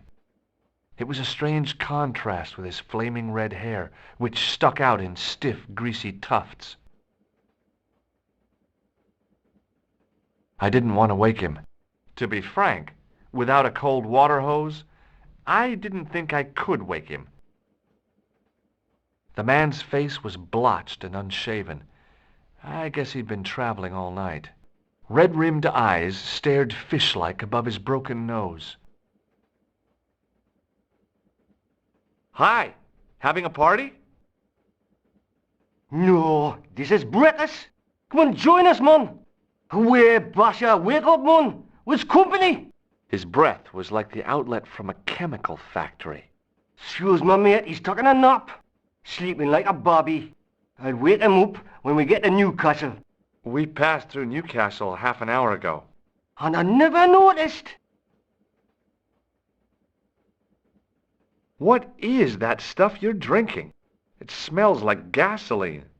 Aye, I'll put hairs in your chest, like. And your eyeballs, too, by the looks of you.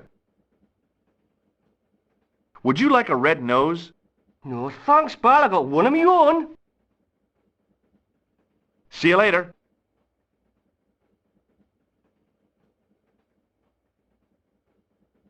Didn't open that window, pal.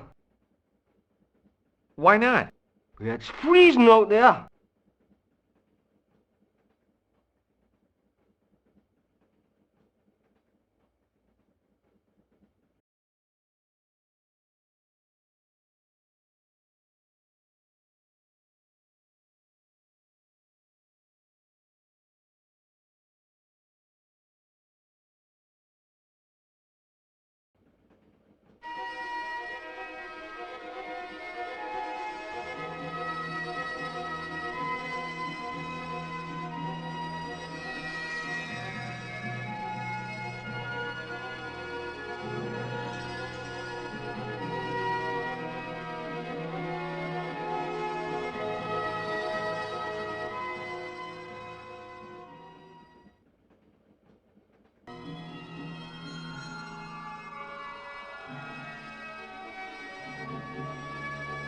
Oh, no. That gangster creep from the hotel, Guido. Well, he didn't scare me. Hey, Buster, this is a no-smoking car. Okay, maybe he did scare me. It got worse. I suddenly realized who the conductor had reminded me of. Eklund, Marquet's murderer. Guido looked like a weasel in a cheap suit. He also looked like the kind of man who wouldn't lose much sleep over murder. I really didn't want to shoot the breeze with this guy.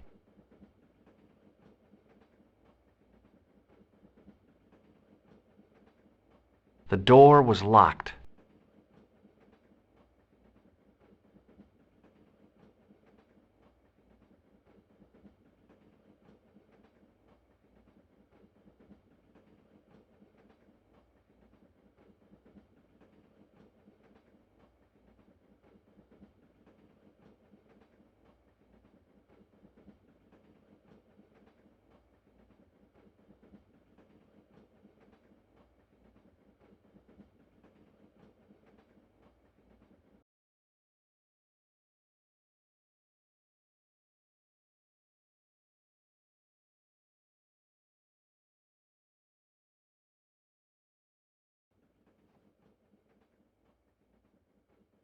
I should have known better than to leave Nico and the old lady alone.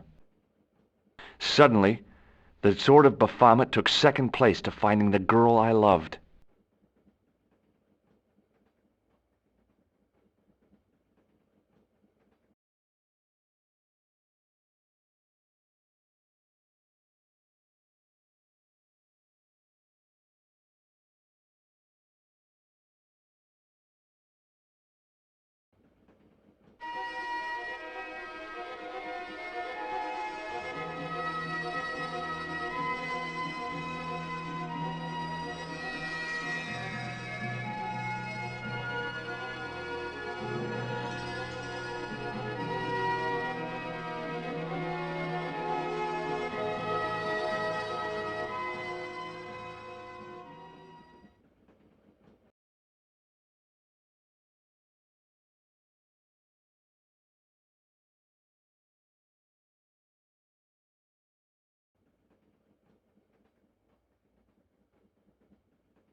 Hey, buddy. Did you see what happened to the young woman in the next compartment? No, Paul, I didn't. Have you lost her, like? She's disappeared. The old lady, too. I think they're in trouble. Oh, wait, man, an old lady, too? Yeah. You gotta help me. Maybe they went to the toilet, like? I don't think so. They never go on their own. Always in pairs, you know? No, she's been abducted, I'm sure. I've got to go look for her. What's stopping you, pal? The conductor. He's not what he seems. You want to avoid him, like? That's about it, yeah. No problem. Listen, I need your help. What's the matter? There's a guy on this train who's trying to kill me. Relax, man. You wouldn't try nothing with us in Basharia. We are veterans, like, so action at Brightlingsea. I don't recall the British Army being involved in a conflict at anywhere called Brightlingsea. Well, you just take it from me, pal. You're in safe hands. See you later.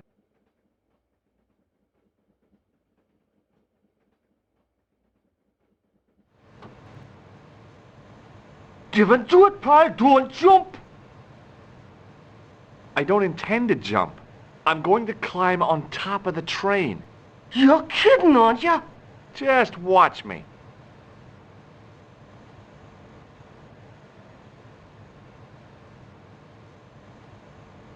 Hold on there, pal. I'll give you a hand, like.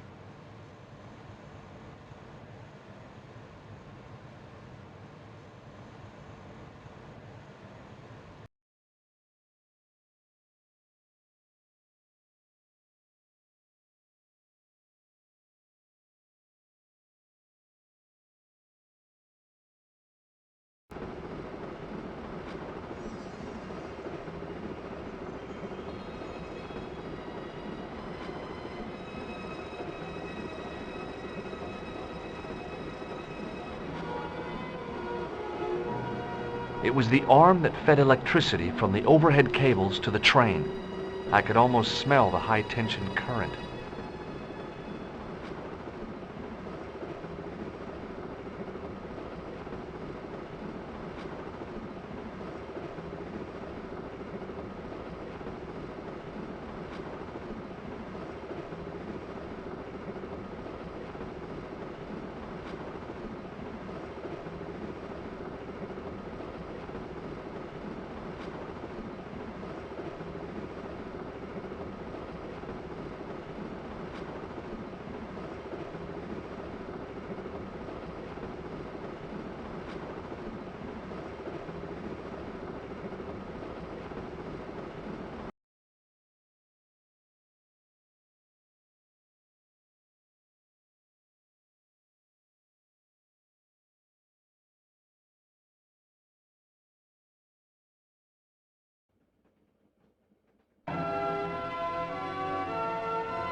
Hey!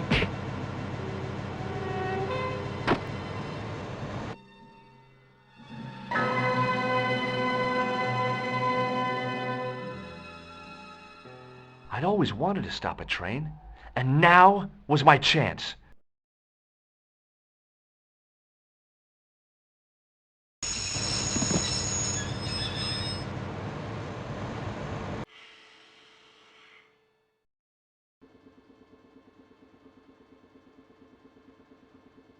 You saved our lives, but why? We were always on the same side, Stobbart. Different causes, but a common enemy. The Knights Templar? Don't call them that. The real Templars were a noble foe. These barbarians have no right to that name. These men are no better than dogs. What are the Neo-Templars after? What is the Sword of Baphomet? Not what you think, my friend. It is a weapon, yes, but one which our enemies will find difficult to wield.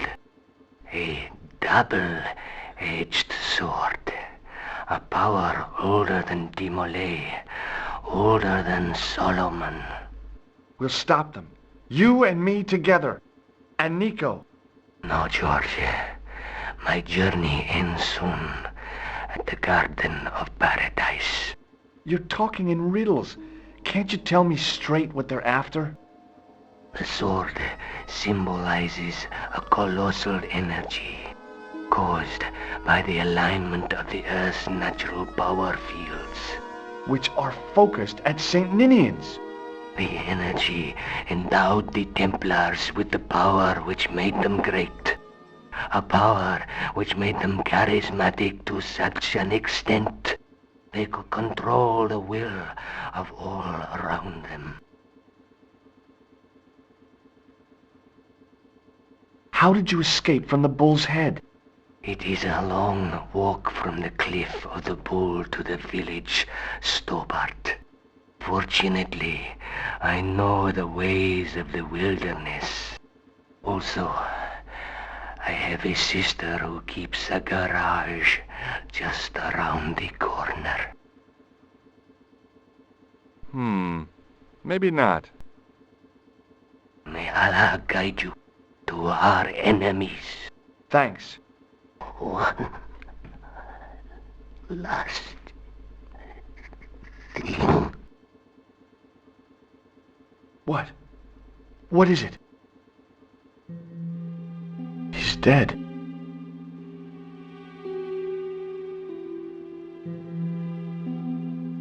The head of the axe glinted invitingly. I could hack Eklund into tiny pieces and feed him to the wolves. Nico looked good, even in robes.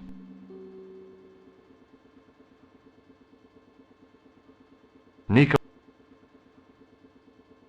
Underneath that heap of tumbled crates was Eklund. I wasn't about to help him out.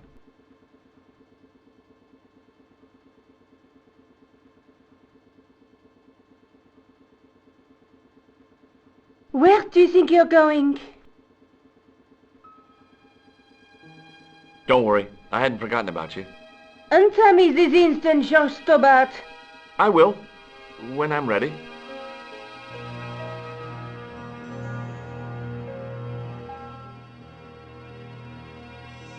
That's not fair, George. No. You took advantage while my hands were tied. When Eklund pointed that gun at me, I thought I was gonna die. I thought of all the things I'd never get to do. And kissing you was at the top of my list. George? Uh-huh. George, we've got to get off the train. Eklund could recover at any time. So what are we waiting for?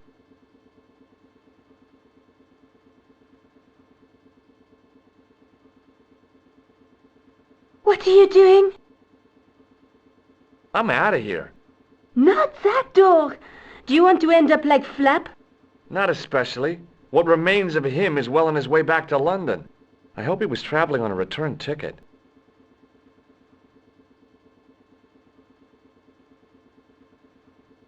The rear exit was barred and padlocked.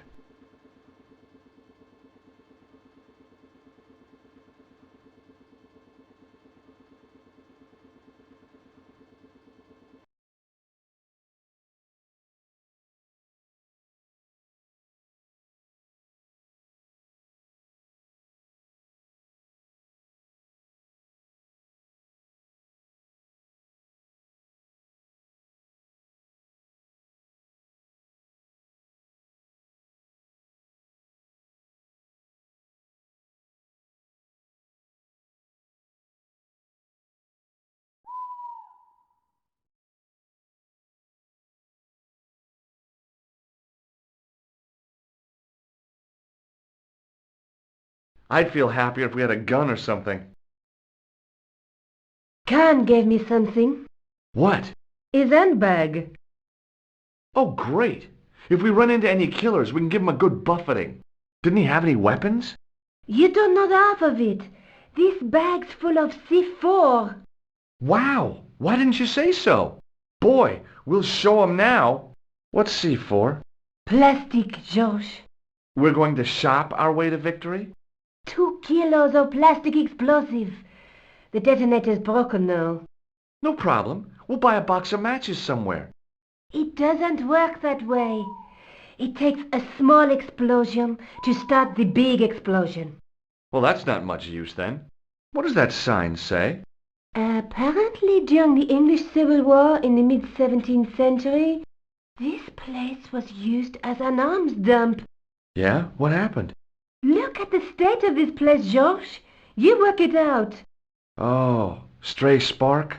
You got it. The tower was the only thing to survive the blast. I hope the explosion didn't destroy the Sword of Baphomet. Do you? I rather hope it did.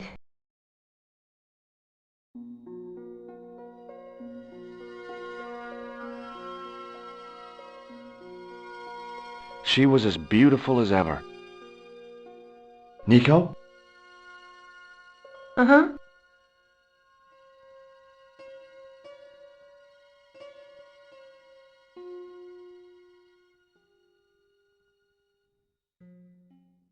It was just about recognizable as the church I'd seen reflected in the chalice. Templars, Roundheads and Cavaliers. This place has seen a lot of history.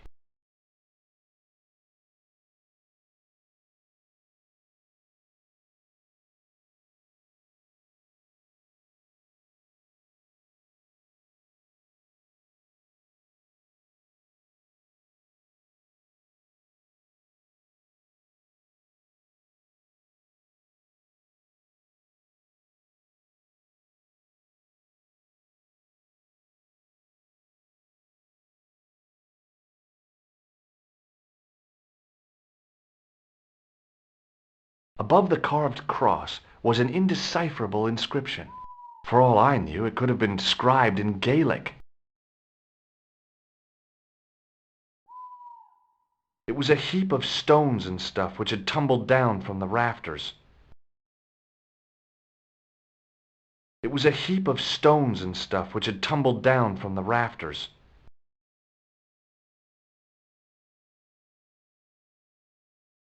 The handle turned easily, and the larger wheel began to revolve.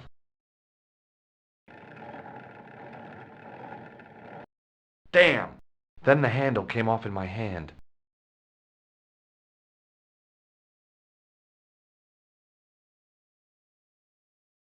The wheel turned reluctantly with a creak of complaint. There was no obvious way of removing the wheel from its housing.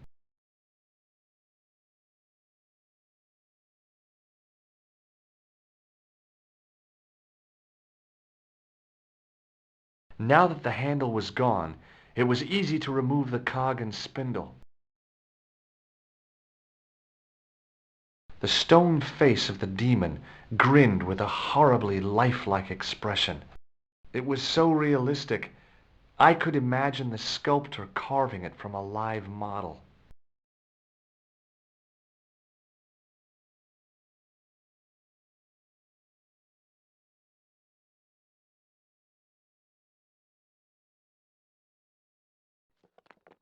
I scrabbled around in the rubble and found an old clay pipe with a broken stem.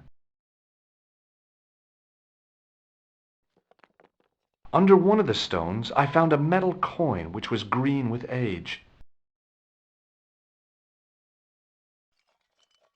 It was caked with soil, but what I'd found was a small cog and spindle. With mounting excitement, I felt something between my fingers. It was short, hard, and black, something I hadn't expected to find here. It was a plastic pen top. I didn't find anything.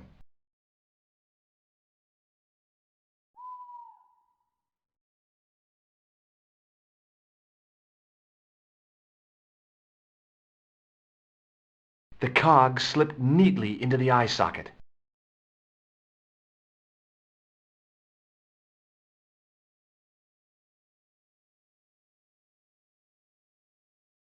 With a rasp of metal on stone, I eased the second eye into place.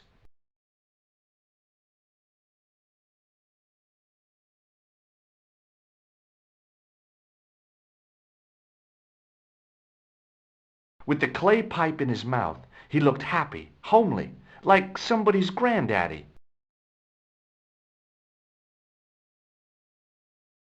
What do you think you're doing, Josh? I wondered if there was a secret mechanism in the demon's mouth. Maybe you should show a little more respect. For a mythical medieval demon? Give me a break. Okay, go right ahead. Meddle with forces you don't understand. Incur the demon's wrath and burn in hell. Just see if I care.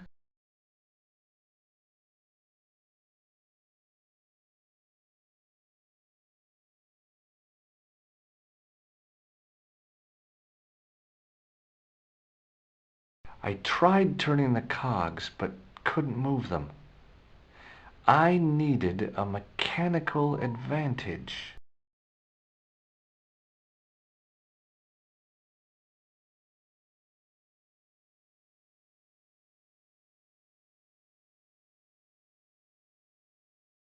Sometimes the most childish gestures can have a cathartic effect. The transformation of the demon to a clown did just that for me.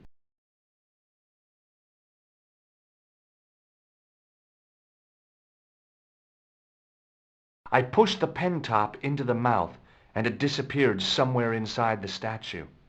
It had probably gone straight to biro hell.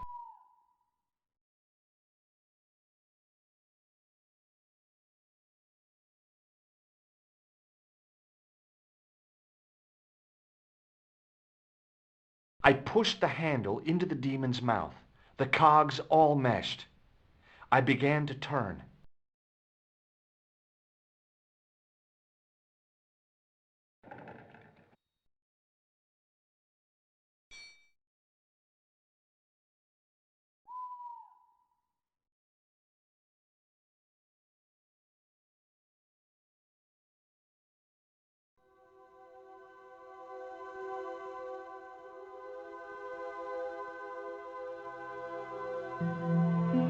As soon as I saw the flickering torches, I realized the bogus Templars had beaten us to the sword. But where were they now? And why was it so quiet?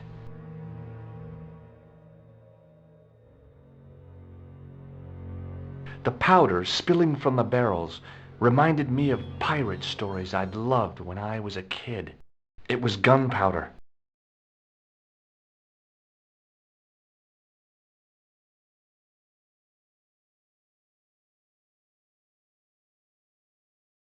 No, George! What? Leave the torch right where it is. In case you haven't noticed, the crypt is full of gunpowder. So what? Don't you trust me? It's not a question of trust. No? You think I'm a jerk, don't you? Don't be silly, George, and keep your voice down. I thought I heard something. Like chanting.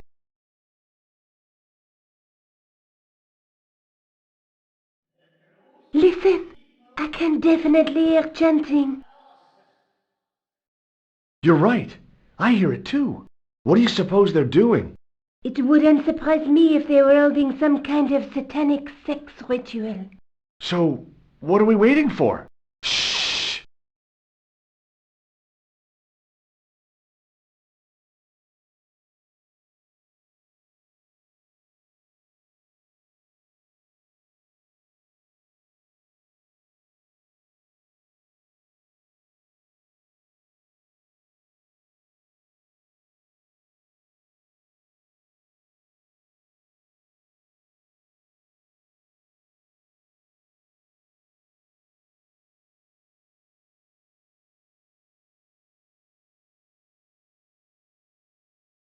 Will you look at that?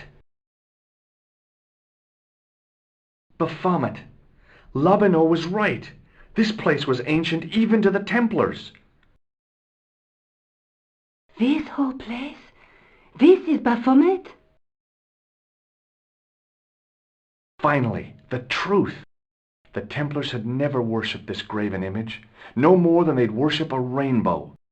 But, like a rainbow, they regarded it as a symbol of a covenant with God, who'd revealed this place to them.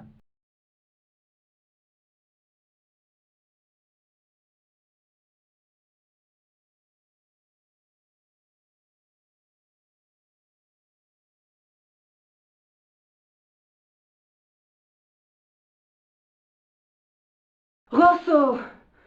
Why, the double-dealing treacherous.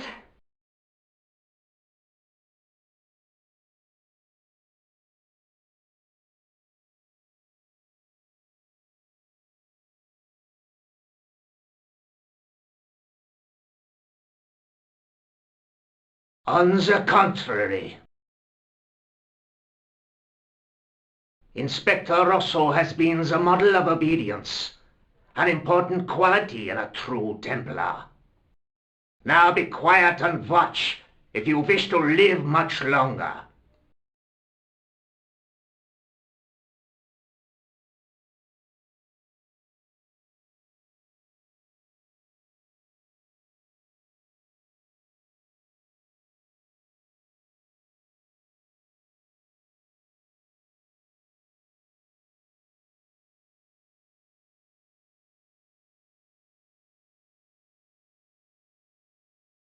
Brothers and sisters, we are gathered here to witness the reforging of the sword that was broken. Here before God's sentinel, Baphomet.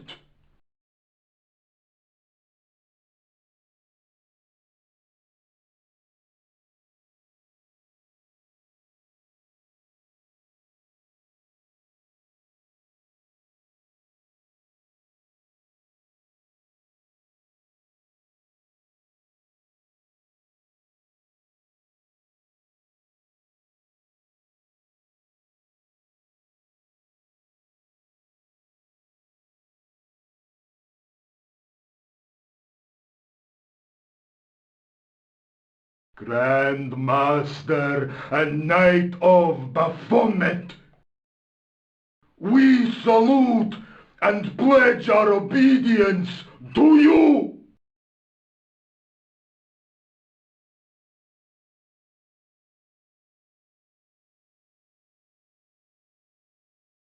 I salute you, gatekeeper of the temple.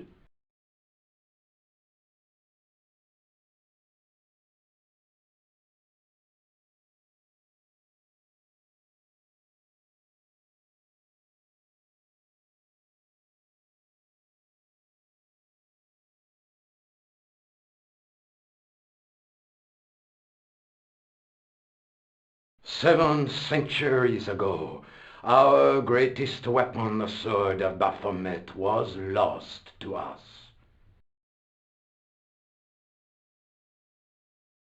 Now we prepare to reforge it, to wield against new enemies. As the tired millennium dies, and this world looks for new leaders, we shall not fail.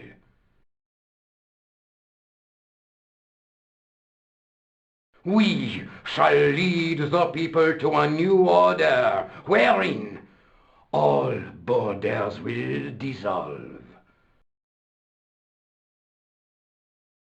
All will be united under the red cross of the Templars.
George, we have watched your efforts to stop us with respect.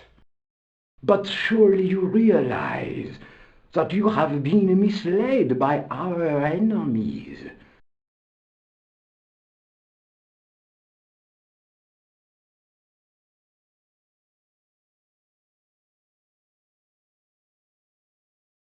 Both of us want a better world. Fortunately, no harm has been done.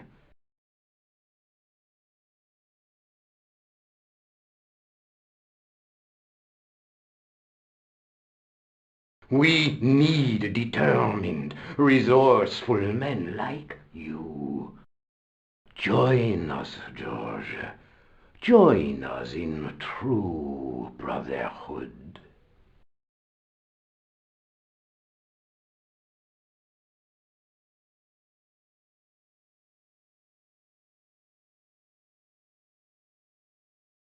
Yeah. True. Wait. Brothers? What about Marquet? What about Pegram and Klausner? You didn't look on them as brothers, only as failures. 3 men dead, and you don't give a damn!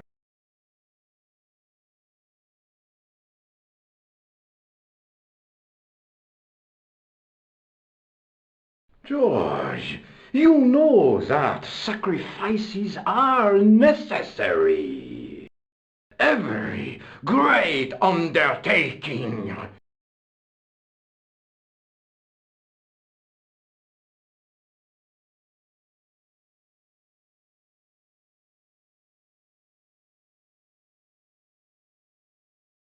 Join you? I'll see you in hell first. Oh, George, I had great hopes for you. C'est la guerre. Eklund, kill him.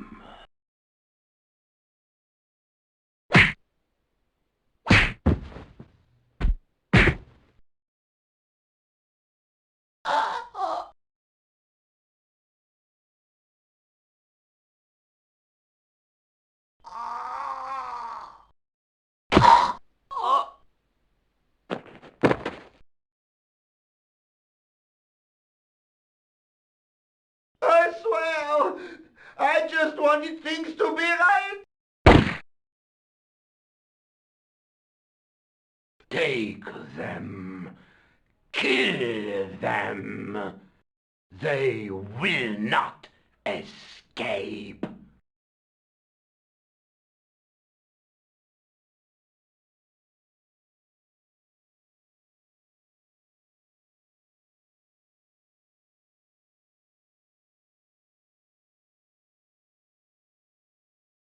Well, well. If it isn't the great detective and his beautiful assistant, it's going to be a pleasure killing the pair of you. George, what are we going to do?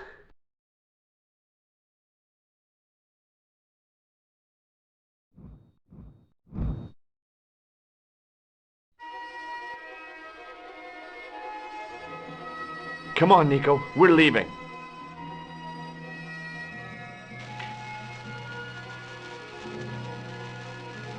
You fools! You cannot escape us. Guido! Stop them. But master, the powder!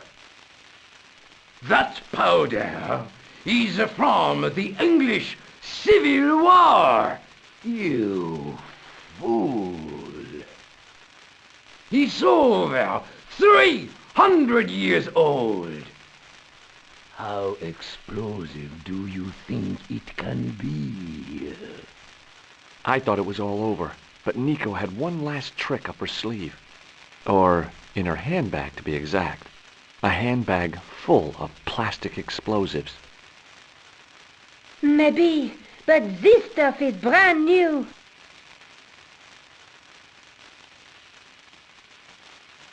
Oh, fear.